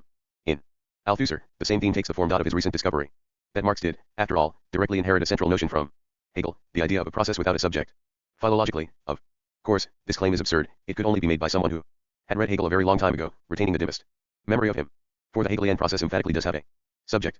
The subject is not human, it is the logos. Reason is the subject of history in Hegel, as his famous expression der Lister, Vernunft, the cunning of reason, makes clear. But apart from 7c the polemic, published in Italian, between Maurice Godlier and Lucien Seve, entitled Marxismo e Structuralismo, Turin 997 degrees BP 12627. 334. Questions of scholarship. What does it mean to say that for Marx, history is a process without a subject? It means that history is not the site of any human emancipation. But for the real Marx, of course, the revolution was precisely this, a process of collective self-emancipation. In his latest work, The Reply to John Lewis, Althusser once again restates at length his thesis of the process without a subject. But, for the first time, he is also forced to admit that the theme of alienation is present in Capital. In fact, the truth is that the themes of alienation and fetishism are present not only in Capital, but in the whole of the later Marx, not only in the Grundrisse, but in the theories of surplus value as well, for hundreds of pages on end. The Grundrisse and theories of surplus value merely declare in a more explicit terminology what the language of Capital states. More obliquely, because Marx was resorting to a greater extent to the scientific vocabulary of English political economy itself. But the problems of alienated labor and commodity fetishism are central to the whole architecture of Marx's later work. Althusser's admission, however reluctant, of their presence in Capital, in fact, undermines his whole previous formulation of the break between the young and the old Marx. It also disqualifies the notion of history as a process without a subject. But it is this component of Marxism that Althusser essentially rejects. I think that this is what explains his organic sympathy with Stalinism. In his reply to John Lewis, of course, Althusser tries to establish a certain distance from Stalin. But the level of this brochure makes one throw up one's arms, as we say in Rome, with its mixture of virulence and banality. Nothing is more striking than the poverty of the categories with which Althusser tries to explain Stalinism, simply reducing it to an economism that is an epiphenomenon of the Second International as if it were a mere ideological deviation, and a long familiar one at that. Naturally, Stalinism was an infinitely more complex phenomenon than these exiguous categories suggest. Althusser is certainly a highly intelligent person, and I have a great human sympathy for him. But it is impossible to escape the impression that his thought has become increasingly impoverished and arid with the passage of time. In your introduction to Lenin's philosophical notebooks, written in 1958, you end by saying that the young Lenin of 1894 had not read Political and Philosophical Interview J.J. Hegel when he wrote Who Are the Friends of the People, had never thus managed to understand him better than the older Lenin of the notebooks, who did study him in G6, but misunderstood him.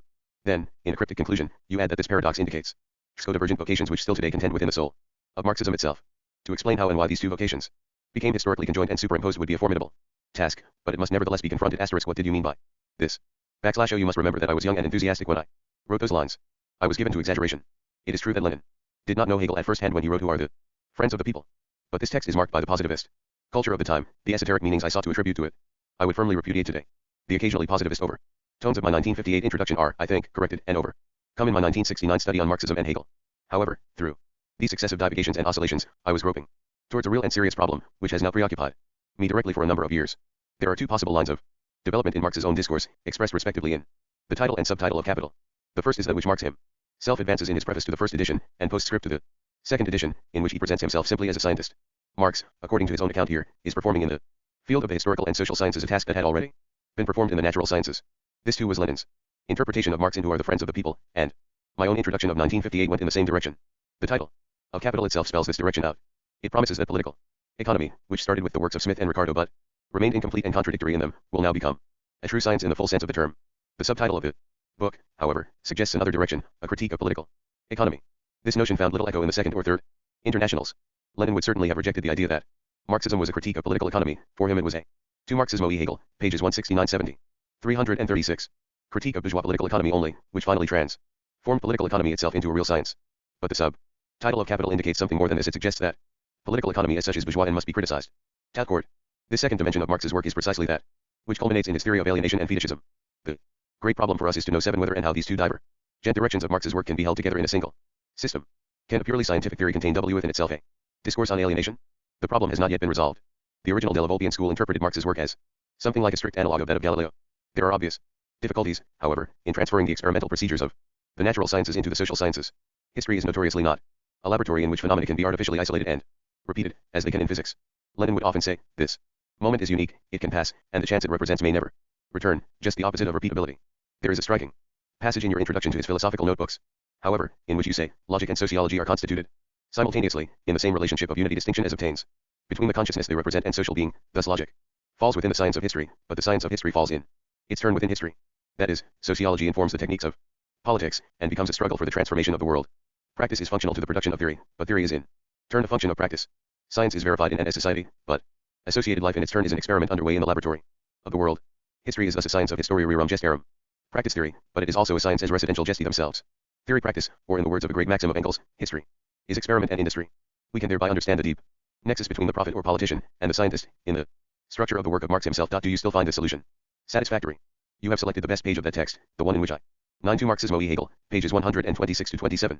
A Political and Philosophical Interview 337. Strove most to square the circle. I no longer agree with it, because what then seemed to me a solution I now realize is still an unanswered problem. I am currently in a phase of radical rethinking of many of these questions, whose outcome I cannot yet wholly foresee. I will probably publish a short work soon on the theory of capitalist contradictions in Marx. In this, I will take it still further. distance from Delavolpe's work, and try to show through a study of Kant's attempt to introduce the notion of negative quantities into philosophy in 1763, that Marx's concept of a capitalist contradiction is not the same as Kant's notion of a real opposition. I am confident of this point, but it remains a limited one, of whose implications I am still uncertain. However, in reply to your question, my answer would be that the sense of my argument in this forthcoming study is that Marx cannot simply be equated with Galileo. He would only be so if capitalist contradictions were real oppositions in Kant's meaning of the term. One of your most central themes in Marxism and Hegel is that contradictions exist between propositions, but not between things. Confusion between the two is for you the hallmark of dialectical materialism, which defines it as a pseudoscience. Yet in the last essay of your From Rousseau to Lenin, written a year later, you repeatedly speak of capitalist reality itself as upside down, a system that stands on its head. Trademark. Isn't this simply a metaphorical way of reintroducing the notion of a contradiction between things by a literary image rather than a conceptual axiom? How can the idea of an upside down reality be reconciled with the principle of non-contradiction, which you insist is central to any science? That is the very problem on which I am working. You are absolutely correct to point out the difficulty.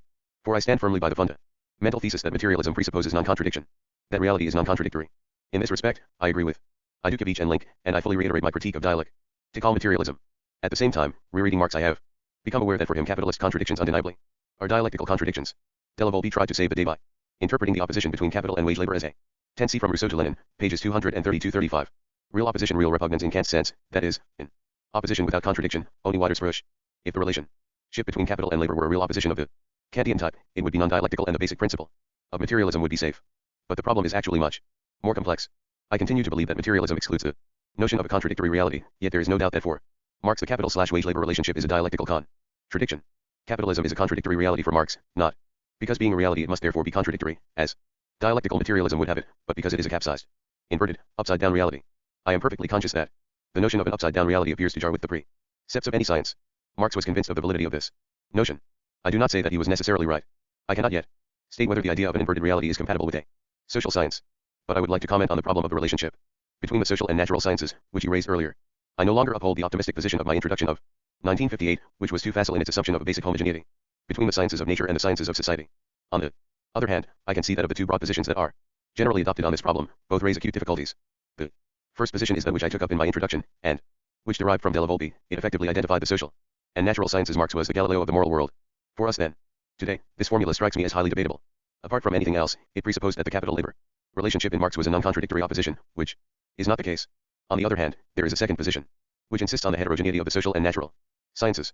The danger of this alternative is that the social sciences then tend to become a qualitatively distinct form of knowledge from the natural sciences, and to occupy the same relationship towards them, as philosophy used to occupy towards science as such.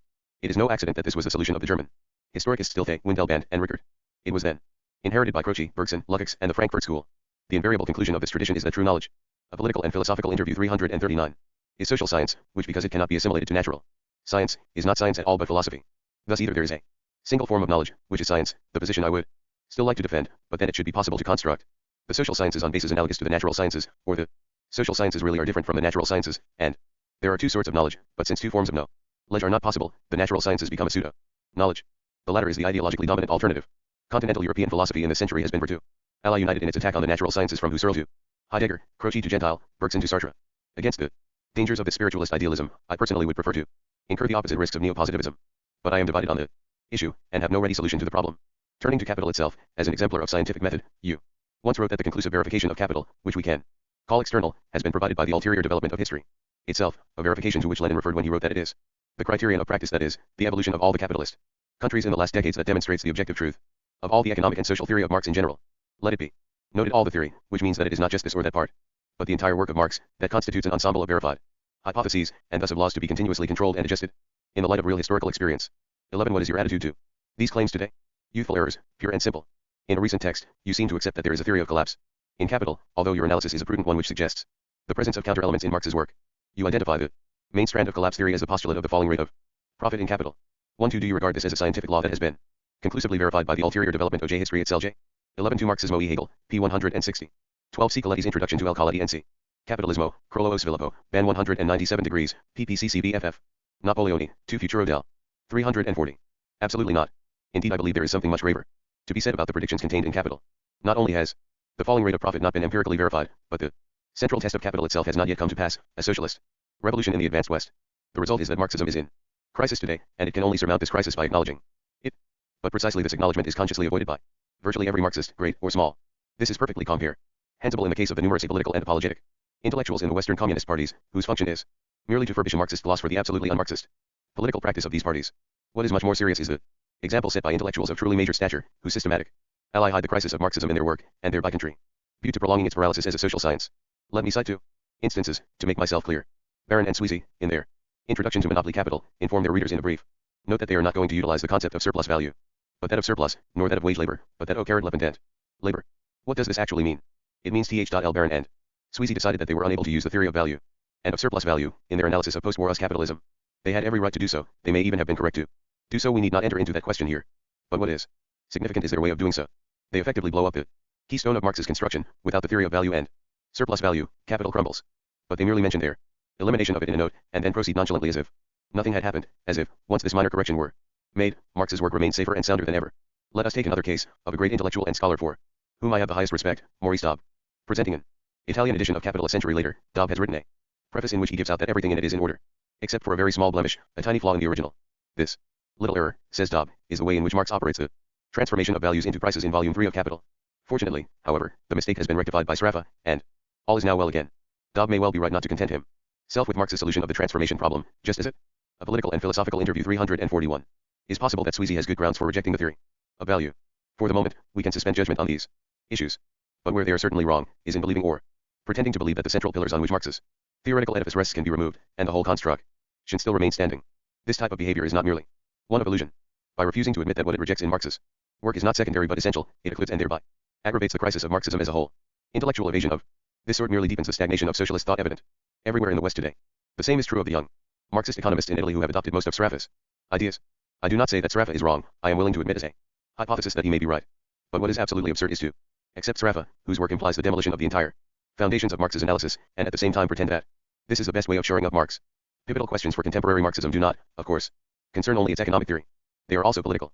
In two recent texts, you have made a distinction between the notion of a parliamentary road and a peaceful road to socialism. Thus in the penultimate essay of From Rousseau to Lenin you argue that state and revolution was not directed by Lenin merely against reformism as such, and is not centered on any assertion of the necessity for physical violence to smash the bourgeois state, but is rather concerned with a much profounder theme, namely the need to substitute one historical type of power for another, the parliamentary representative state by direct proletarian democracy, in workers' councils, that are already no longer in the full sense a state at all. In a more recent article on Chile, you have repeated that violence is essentially secondary for a socialist revolution, something which may or may not occur, but never defines it as such. 1 You cite Lenin's article of September IQ 17, in which he said that a peaceful accession to socialism was possible in Russia, in both of these essays, to support your argument. But surely, this use of a passage from Lenin is very superficial. By September 1917, there had already occurred a colossal historical violence in the 3 From Rousseau to Lenin, pages 219-27. 14 Coletti's article on the lessons of Chile was published in El Espresso, 23. September 1973. 342. First World War, which had cost millions of Russian lives and has entirely broken the whole army as a repressive apparatus of the Tsarist state.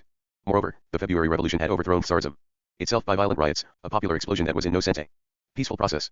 It was only in this context, after the liquefaction of the Tsarist military machine and the nationwide establishment of Soviets, that Lenin said that for a brief moment a transition to socialism without further violence was possible, if the provisional government transferred its power to the Soviets. In practice, of course, the October Revolution proved necessary all the same, an organized insurrection for the seizure of power. The whole of Lenin's work is surely saturated with insistence on the necessity and inevitability of social violence to break the army and police apparatus of the ruling class. In general, you seem to pass too casually over this fundamental theme of Lenin's revolutionary theory. Has the need which you have obviously felt to resist the whole tradition of Stalinist nihilism towards proletarian democracy, and its massive utilization of police violence against the working class itself, not perhaps led you involuntarily to minimize the proletarian violence inherent in any mass revolutionary rising against capital I. You may be right in saying that I have tended to underestimate this dimension of any revolution. But what was my basic aim in writing my essay on state and revolution? You have indicated it yourself. It was to confront and attack a conception that Stalinism had entrenched in the workers' movement. Had simply identified revolution with violence. For this tradition, it was only violence that was the real hallmark of a revolution. Everything else, the transformation of the nature of power, the establishment of socialist democracy, was of no importance. The difference between communists and social democrats was simply that the former were for a violent revolution, while the latter were against a revolution because they were pacifists. If communists created a bureaucratic political dictatorship after the revolution anywhere, or even a personal tyranny like that of Stalin, it was of minor significance. The regime was still socialism. It was against this long tradition that I sought to demonstrate that revolution and violence are by no means interchangeable concepts, and that at the limit there could even be a non-violent revolution. This is not just an isolated phrase in Lenin. There is a whole chapter of state and revolution entitled The Peaceful Development of the Revolution. A Political and Philosophical Interview 343. The only important passages where Lenin affirms the possibility of a peaceful revolution as such are those in which he envisages a phase of history in which the ruling class has already been expropriated by violent revolutions in the major industrialized countries of the world, and the capitalists of the remaining smaller countries capitulate without serious resistance to their working classes, because the global balance of forces is so hopelessly against them. This is not a very relevant scenario yet. I don't think we disagree on the substance of the issue. The really Important question is the political nature of the power that emerges after any revolution, whatever the coercive force of the struggles that precede it. My main preoccupation has been to combat the heritage of Stalinist contempt for socialist democracy. This concern remains very understandable. Still, the communist parties of the West themselves have now long since ceased to speak of violence in any form, let alone exalt it. On the contrary, they speak only of peaceful progress toward an advanced democracy, within the constitutional framework of the existing bourgeois state today. At most, they will say that if the bourgeoisie does not respect the constitutional rules of the game after the election of a government of the left, and attacks it illegally, then the working class has a right to defend itself physically. Whereas in Engels, Lenin or Trotsky, proletarian insurrection is envisaged essentially as an aggressive weapon of revolutionary strategy, in which the essential rule is to take and keep the initiative. Danton's watchword of audacity. You do seem to play down this central heritage of Marxist thought. Surely polemical confrontation with the Italian Communist Party today cannot avoid it. It is true that, as you say, the Western Communist parties no longer mention violence today. But unfortunately small groups have arisen on the far left in the same period, which reproduce Stalinist fixations on violence, and whose influence, especially on youth, cannot be ignored. It is often greater on the younger generation of Marxists than that of the communist parties themselves. You have cited my article on Chile. In it, I wrote that there can be no socialism without the freedom to strike, freedom of the press, and free elections. These were widely regarded here as outrageously parliamentarist statements. Why? Because in the 344 formed Stalinist mentality of most of these groups, freedom of the press or the right to strike are simply equated with parliament. Since a socialist revolution will abolish parliament, it must also suppress all free elections, newspapers, and strikes. In other words, install a police regime, not a proletarian democracy. Against this disastrous confusion it is necessary to remind socialists again and again that civic liberties of election, expression and right to withhold labor are not the same thing as parliament, and that the mere exercise of violence is not the same thing as the revolutionary transformation of social relationships, and does not guarantee it. True. But this was not the problem in Chile. No one on the left there was threatening to suppress the right to strike. The central problem, on the contrary, was just the opposite, trusting confidence in the neutrality of the repressive apparatus of the bourgeois state. It was that which led to disaster in Chile. Moreover, it was not just the groups on the far left who spoke of the Chilean situation. The communist parties were also vocal in their commentaries. Wasn't it necessary to say something about them too? You are right. What happened was that I had to write a very short article quickly, in a very brief space of time. I now realize that I exposed my flank towards the communists. I admit this. But isn't it possible that there are theoretical, just conjunctural reasons for your underestimation of the importance of the coercive apparatus of the capitalist state? For all your interest in the bourgeois state has been essentially concentrated on what the whole Marxist tradition since Marx has largely neglected, Lenin included, that is, the reality of parliamentary democracy, as an objective historical structure of bourgeois society, and not as a mere subjective trick or illusion created by the ruling class. The political and ideological efficacy of the bourgeois democratic state in containing and controlling the working class in the West has been enormous, especially in the absence of any proletarian democracy in the East. Nevertheless, the duty to take the whole system of the parliamentary representative state with the utmost seriousness, and to analyze it in its own right as the foreground of bourgeois political power in the West, should not lead one ever to forget the background of the permanent military and a political and philosophical interview. J45. Police apparatus is arrayed behind it. In any real social crisis, in ZV/U class directly confronts class, the bourgeoisie base falls back on its coercive rather than its representative machinery. The Chilean tragedy is there to prove the consequences of forgetting it. I accept the justice of these criticisms. You are right to make them. In this connection, it is the particular merit of Gramsci to have started to try to think through some of the specific strategic problems posed by the social and political structures of the advanced countries, with their combination of representative and repressive institutions. You have never referred much to Gramsci in your major writings. Presumably, in your Delavolpian phase you regarded him as a dangerously idealist influence in Italian culture, viewing him essentially in a philosophical context, rather than as a political thinker. Is this still your attitude? No, I have changed my opinion of Gramsci completely. Your assessment of my earlier attitudes is accurate. It was difficult for us, in our situation as a minority with an extremely weak position inside the PCI, to be able to separate Gramsci from the way in which the party leadership presented Gramsci. This is completely true. However, since then, I have reflected on Gramsci a great deal, and I now understand his importance much better. We should be quite clear about this, keeping a sense of proportion and avoiding any fashionable cult. I continue to believe that it is folly to present Gramsci as an equal or superior to Marx or Lenin as a thinker. His work does not contain a golden theoretical key that could unlock the solution to our present difficulties. But at the same time there is an abyss between Gramsci and a thinker like Lukács, or even Korsch, let alone Althusser. Lukács was a professor, Gramsci was a revolutionary. I have not yet written on Gramsci, in part because I am waiting for the critical edition of his prison notebooks to appear. 1.5 I think it is important to have fully accurate texts before one when writing on an author. In this case, I doubt whether there will be any major surprises in the definitive edition. However, the way in which the prison notebooks have been published. 5. The critical edition of Gramsci's prison notebooks has since appeared in Italy. In 1976, published by Einaudi. Its general editor is Garitano. Hitherto in Italy has been completely aberrant. For example, the first volume was entitled Historical Materialism and the Philo Sophia of Benedetto Croce, as if Gramsci intended to construct a philosophy. Actually, the prison notebooks are really concerned with a sociological study of Italian society. This was precisely the whole difference between Gramsci and Togliatti. For Gramsci, cognitive analysis was essential to political action. For Togliatti, culture was separated and juxtaposed to politics.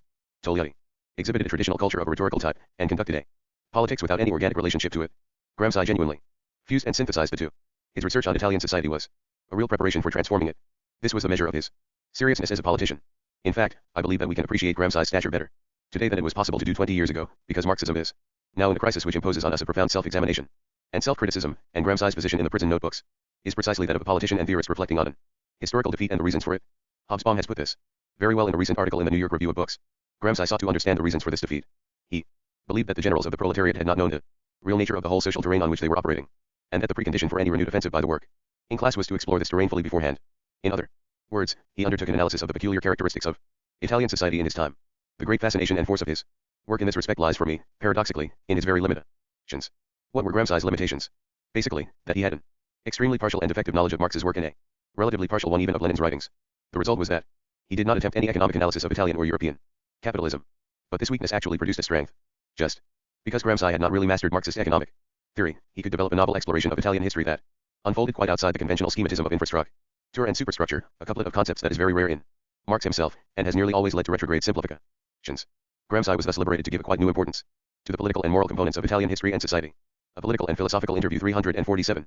We have become so accustomed as Marxists to looking at reality through certain spectacles, that it is very important that someone should now and again take these spectacles off. Probably he will see the world somewhat confusedly, but he will also probably perceive things that those who wear spectacles never notice at all. The very deficiency of Gramsci's economic formation allowed him to be a more original and important Marxist than he might otherwise have been, if he had possessed a more orthodox training. Of course, his research remained incomplete and fragmentary. But Gramsci's achievement and example are nevertheless absolutely remarkable, for all these limitations. 1. You have singled out Gramsci from his contemporaries in Western Europe after the First World War, as on a level apart. How would you summarize your judgment of Trotsky? My attitude to Trotsky is such that I am generally considered as a Trotskyist in Italy, although I have never actually been one. If you go into the university here in Rome, you will see signs painted by students Maoists and Neo-Stalinists which demand Hankality. Anti-Trotskyism is an epidemic among Italian youth, and so I am commonly considered a Trotskyist. What is the fundamental truth expressed by Trotsky, the central idea for whose acceptance I am quite willing to be called a Trotskyist? You could condense it very laconically by saying that in any genuinely Marxist perspective, the United States of America should be the maturest society in the world for a socialist transformation, and that Trotsky is the theorist who most courageously and unremittingly reminds us of that. In other words, Trotsky always insisted that the determinant force in any real socialist revolution would be the industrial working class, and that no peasantry could perform this function for it, let alone a mere Communist Party leadership. The clearest and most unequivocal development of this fundamental thesis is to be found in the W.R. work of Trotsky. Without it, Marxism becomes purely honorific. Once deprived of this element, anyone can call themselves a Marxist. At the same time, so far as the Soviet Union is concerned, I consider Trotsky's analyses of the USSR in the revolution betrayed to be exemplary, as a model of seriousness and balance.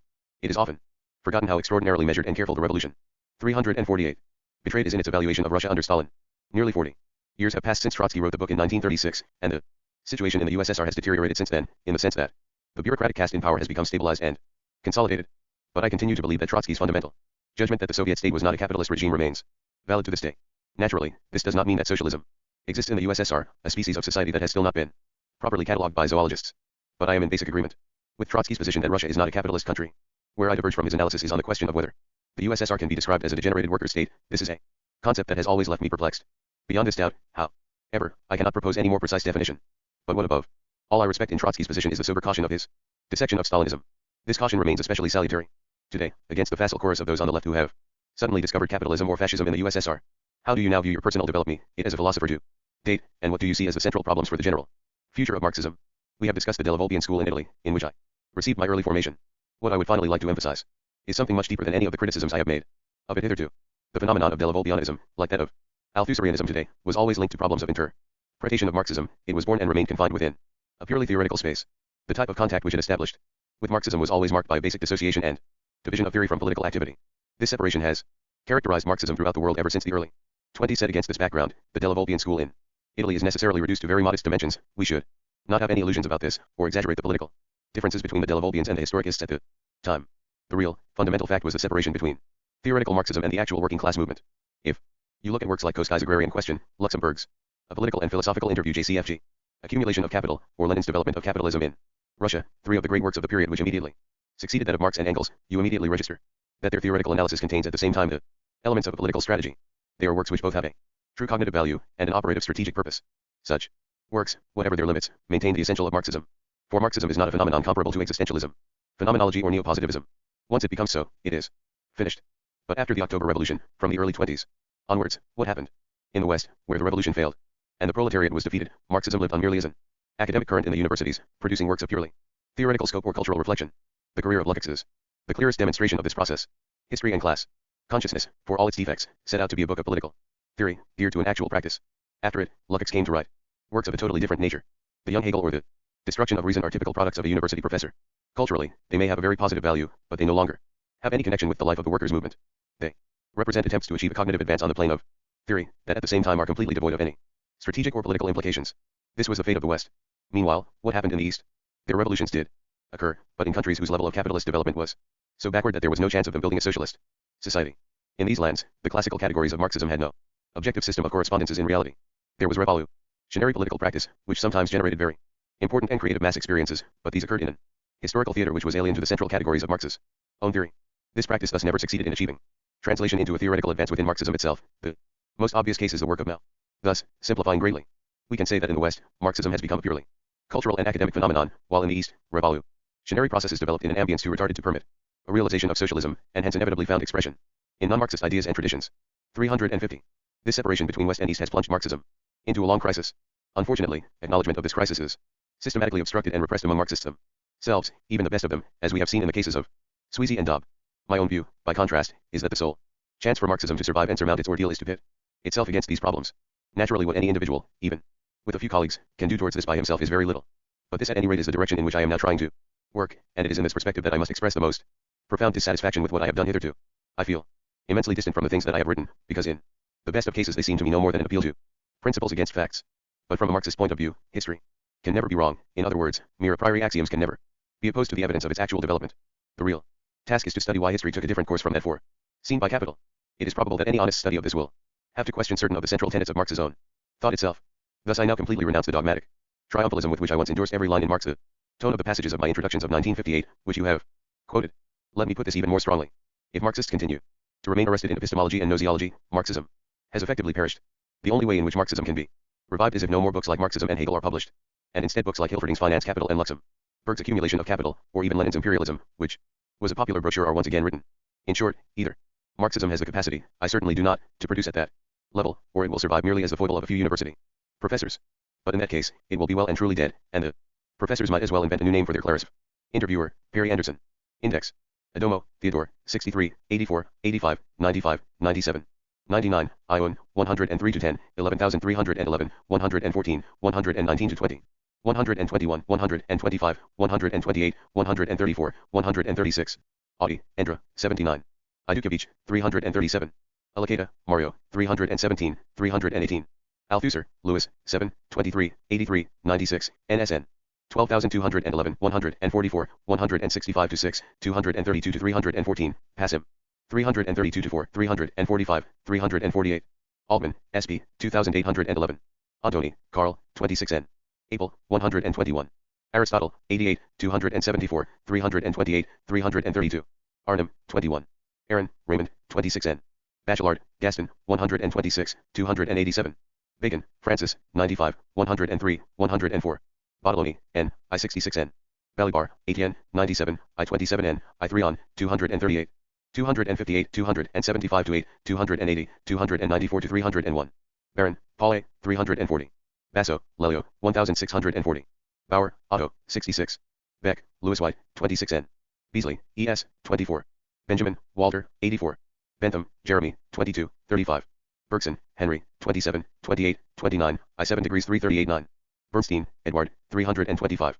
Bettelheim, Charles, 135 degrees, 278 N. Blake, William, 21, 480. Bloch, Ernst, 83, I356. Babio, N1. Bordiga, Amadeo, 147, I57N, 160, 163. 167. Bossuet, Jacques Benigni, 293. Bourdet, Yves, 66N, 68N, 8 on, 8 in. Bradlaugh, Charles, 23. Brandes, Casimirs, I83N. Brodel, Fernand, 291. Brecht, Berthold, 70 to 1, 119. Breedel, Willie, 70. Brains, Paul, 62N. Brentano, Franz, 21. Bukharin, Nikolai, 54, 59, 61, 66, 143. 144. Burke, Edmund, 21. Burnham, James, I02N. Cabot, John M, I42N, I47N, 158. I6on, 17M. Carlyle, Thomas, 22 to 3, 48N. Cassirer, Ernst, IGN, 326. Chateaubriand, François Arnata, 21. 23N. Chiang Kai-shek, 61. Chomsky, Noam, I32N. Cohen, Herman, 31. Coleridge, Samuel Taylor, 21, 22, 23N. Colletti, Lucio, 7, 36, 119, 253, 315 to 50. Collingwood, R.G., 26N.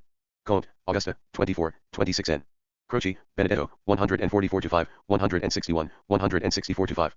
I66N, 167, 31 to 7, 321, 325, 338 to 9. Crocker, LG, 8 in. Derendorf, Rolf, 136. Thomas, Renata, 13M. Danton, Georges Jacques, 343. Darwin, Charles, 31. De Beauvoir, Simone, 75N. De Maester, Joseph, 21. De Board, Guy, 18. De Bray, Regis, 281. Della Volpe, Galvano, 83, 253, 317. 318, 321 to 3, 332 to 6, 338, 345, 348. Dyson, Wilfred, 227. Descartes, René, 326. Deutscher, Isaac, 70, 7M. 351. 352 Index. Diaz, Porfirio, 24. Dietzgen, Joseph, 31. Dilthey, Wilhelm, 26 to 30, 32, 33, 3811. 338. Dimitrov, Georgi, 72. Dobb, Maurice, 340, 350. Dahl, Jean-Paul, 4811. Dostoevsky, Fighter, 27, 29, 61. Dyering, Eugen, 24.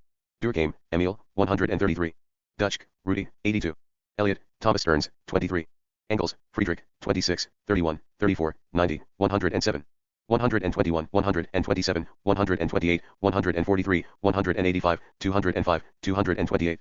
241, 248, 250, 251, 260, 328 to 30, 333. 336, 343, 349. Isaac, H, 22. Fedeve, Alexander, 73. Feber, Lucien, 291. Feuerbach, Ludwig, 64, 241, 247. Fichte, Johann Gottlieb, 15, 64. Fiore, Giuseppe, I42N, I73N. Flaubert, Gustave, 201, 226, 229. Foucault, Michel, 287. Fourier, Charles, 128. Frankfurt School, 7, 18, 83 to 139, 338. Freud, Sigmund, Ion, 123, 125 to 8. I34. From, Eric, 84, Ion, 102. Gadamer, 121. Galileo Galilei, S8N, 336 to 7, 338. Gallus, Helga, 7 on. Garin, Eugenio, I75N. Gay, Peter, I9N, 3M. Janet, Jean, 201, 229. Genovese, Eugene, 141, I42N. Gentile, Giovanni, 315, 339. George, Stephen, 24. Garas, Norman, 273, 281. Garitana, Valentino, 7, 319, 345. Giolitti, Milrand, I63N. Judici, Maria, 163. Glucksmann, Andre, 263N, 273 to 81. Godlier, Maurice, 333. Godwin, William, 2 in. Goldman, Lucien, 18, 29, 33N, 57. 65N. Gortz, Andre, 208, 209, 211, 223 to 6, 227. Gramsci, Antonio, 18, 34, 41, 59. 140 to 75, 253, 254, 286, 315, 317. 345 to 7. Gramsci, Gennaro, I72N. Grossman, Henrik, 84N. Gutenberg, Karl, 840. Guevara, Ecobadoche, 169 to 70. Gurvich, Georges, 204. Habermas, Jurgen, 84, Non, 120 to 39. Harrison, Royden, I54N. Hay, Julius, 72N. Hazlitt, William, 21. Hegel, George Wilhelm Friedrich, 15. 16, 26, 29, 30, 32, 33, 42, 45, 50, 55. 62 to 5, 79, 94 to 6, high, 114, 118, 122 to 3. 124, 129, 132 to 3, 134, I65N, 166, 185. 232, 247, 248 to 50, 252, 254, 259, 261.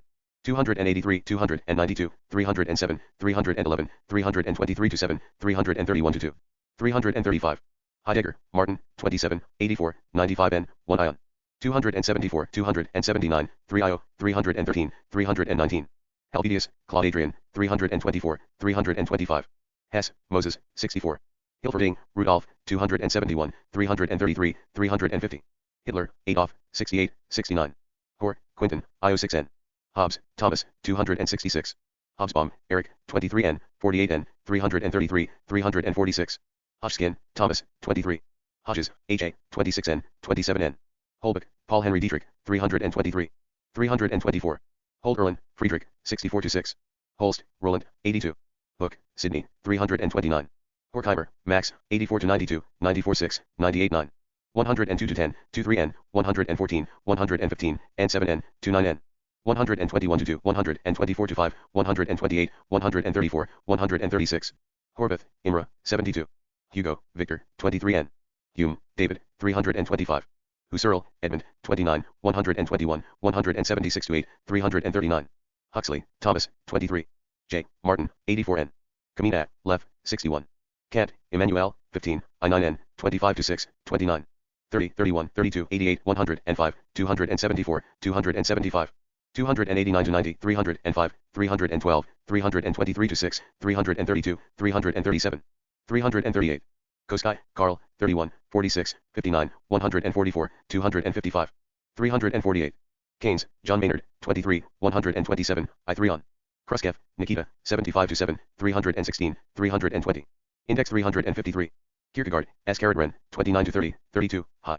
Koffler, Leo, 74. Kojiv, Alexander, 178. Korsch, Karl, 18, 3n, 34, 68, 84n. Carat 92, 94, 253, 261, 345. Kor, Alexander, 58n, 287. Kuhn, Bella, 54 to 5, 66.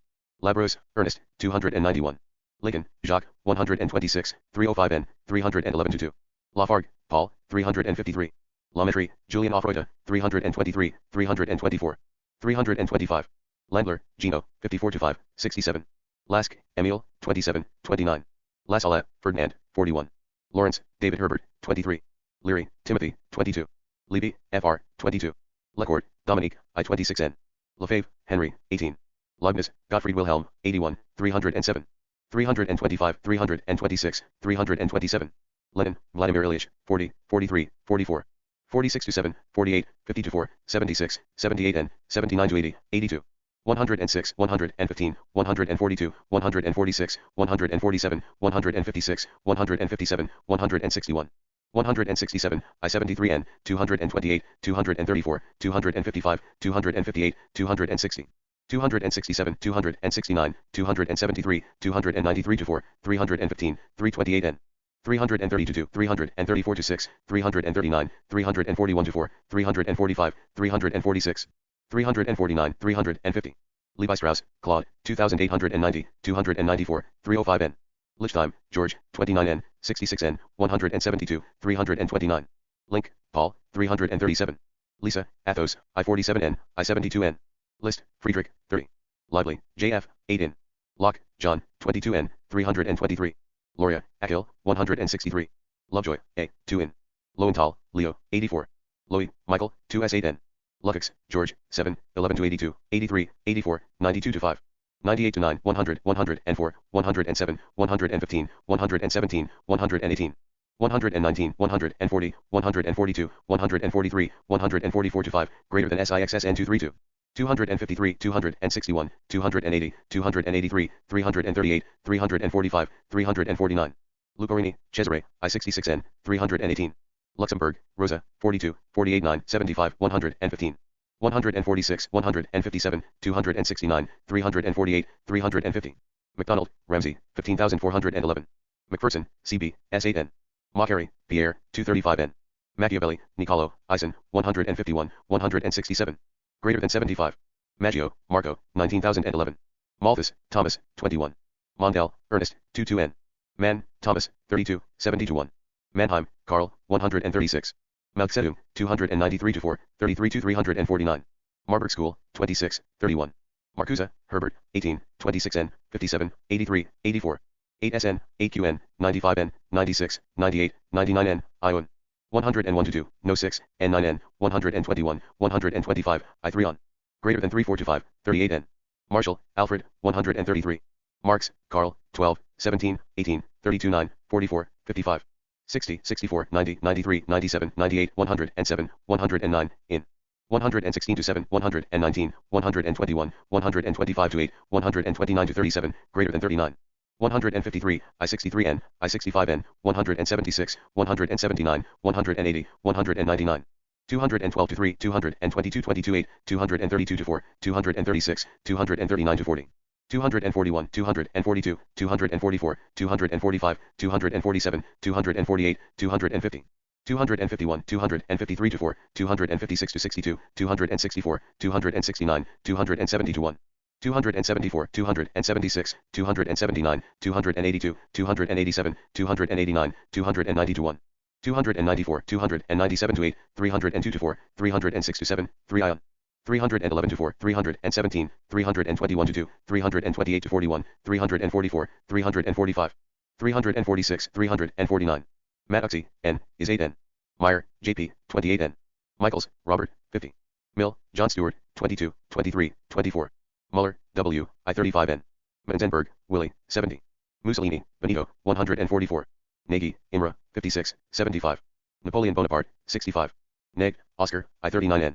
Nini, Pietro, I 72N. Newman, Franz, 84. Newman, Heinz, 7 on.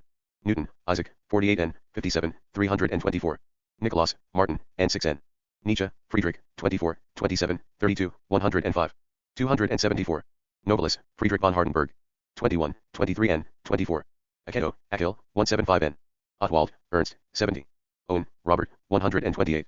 Packard, Vance, 112. Pareto, Wilfried, 133.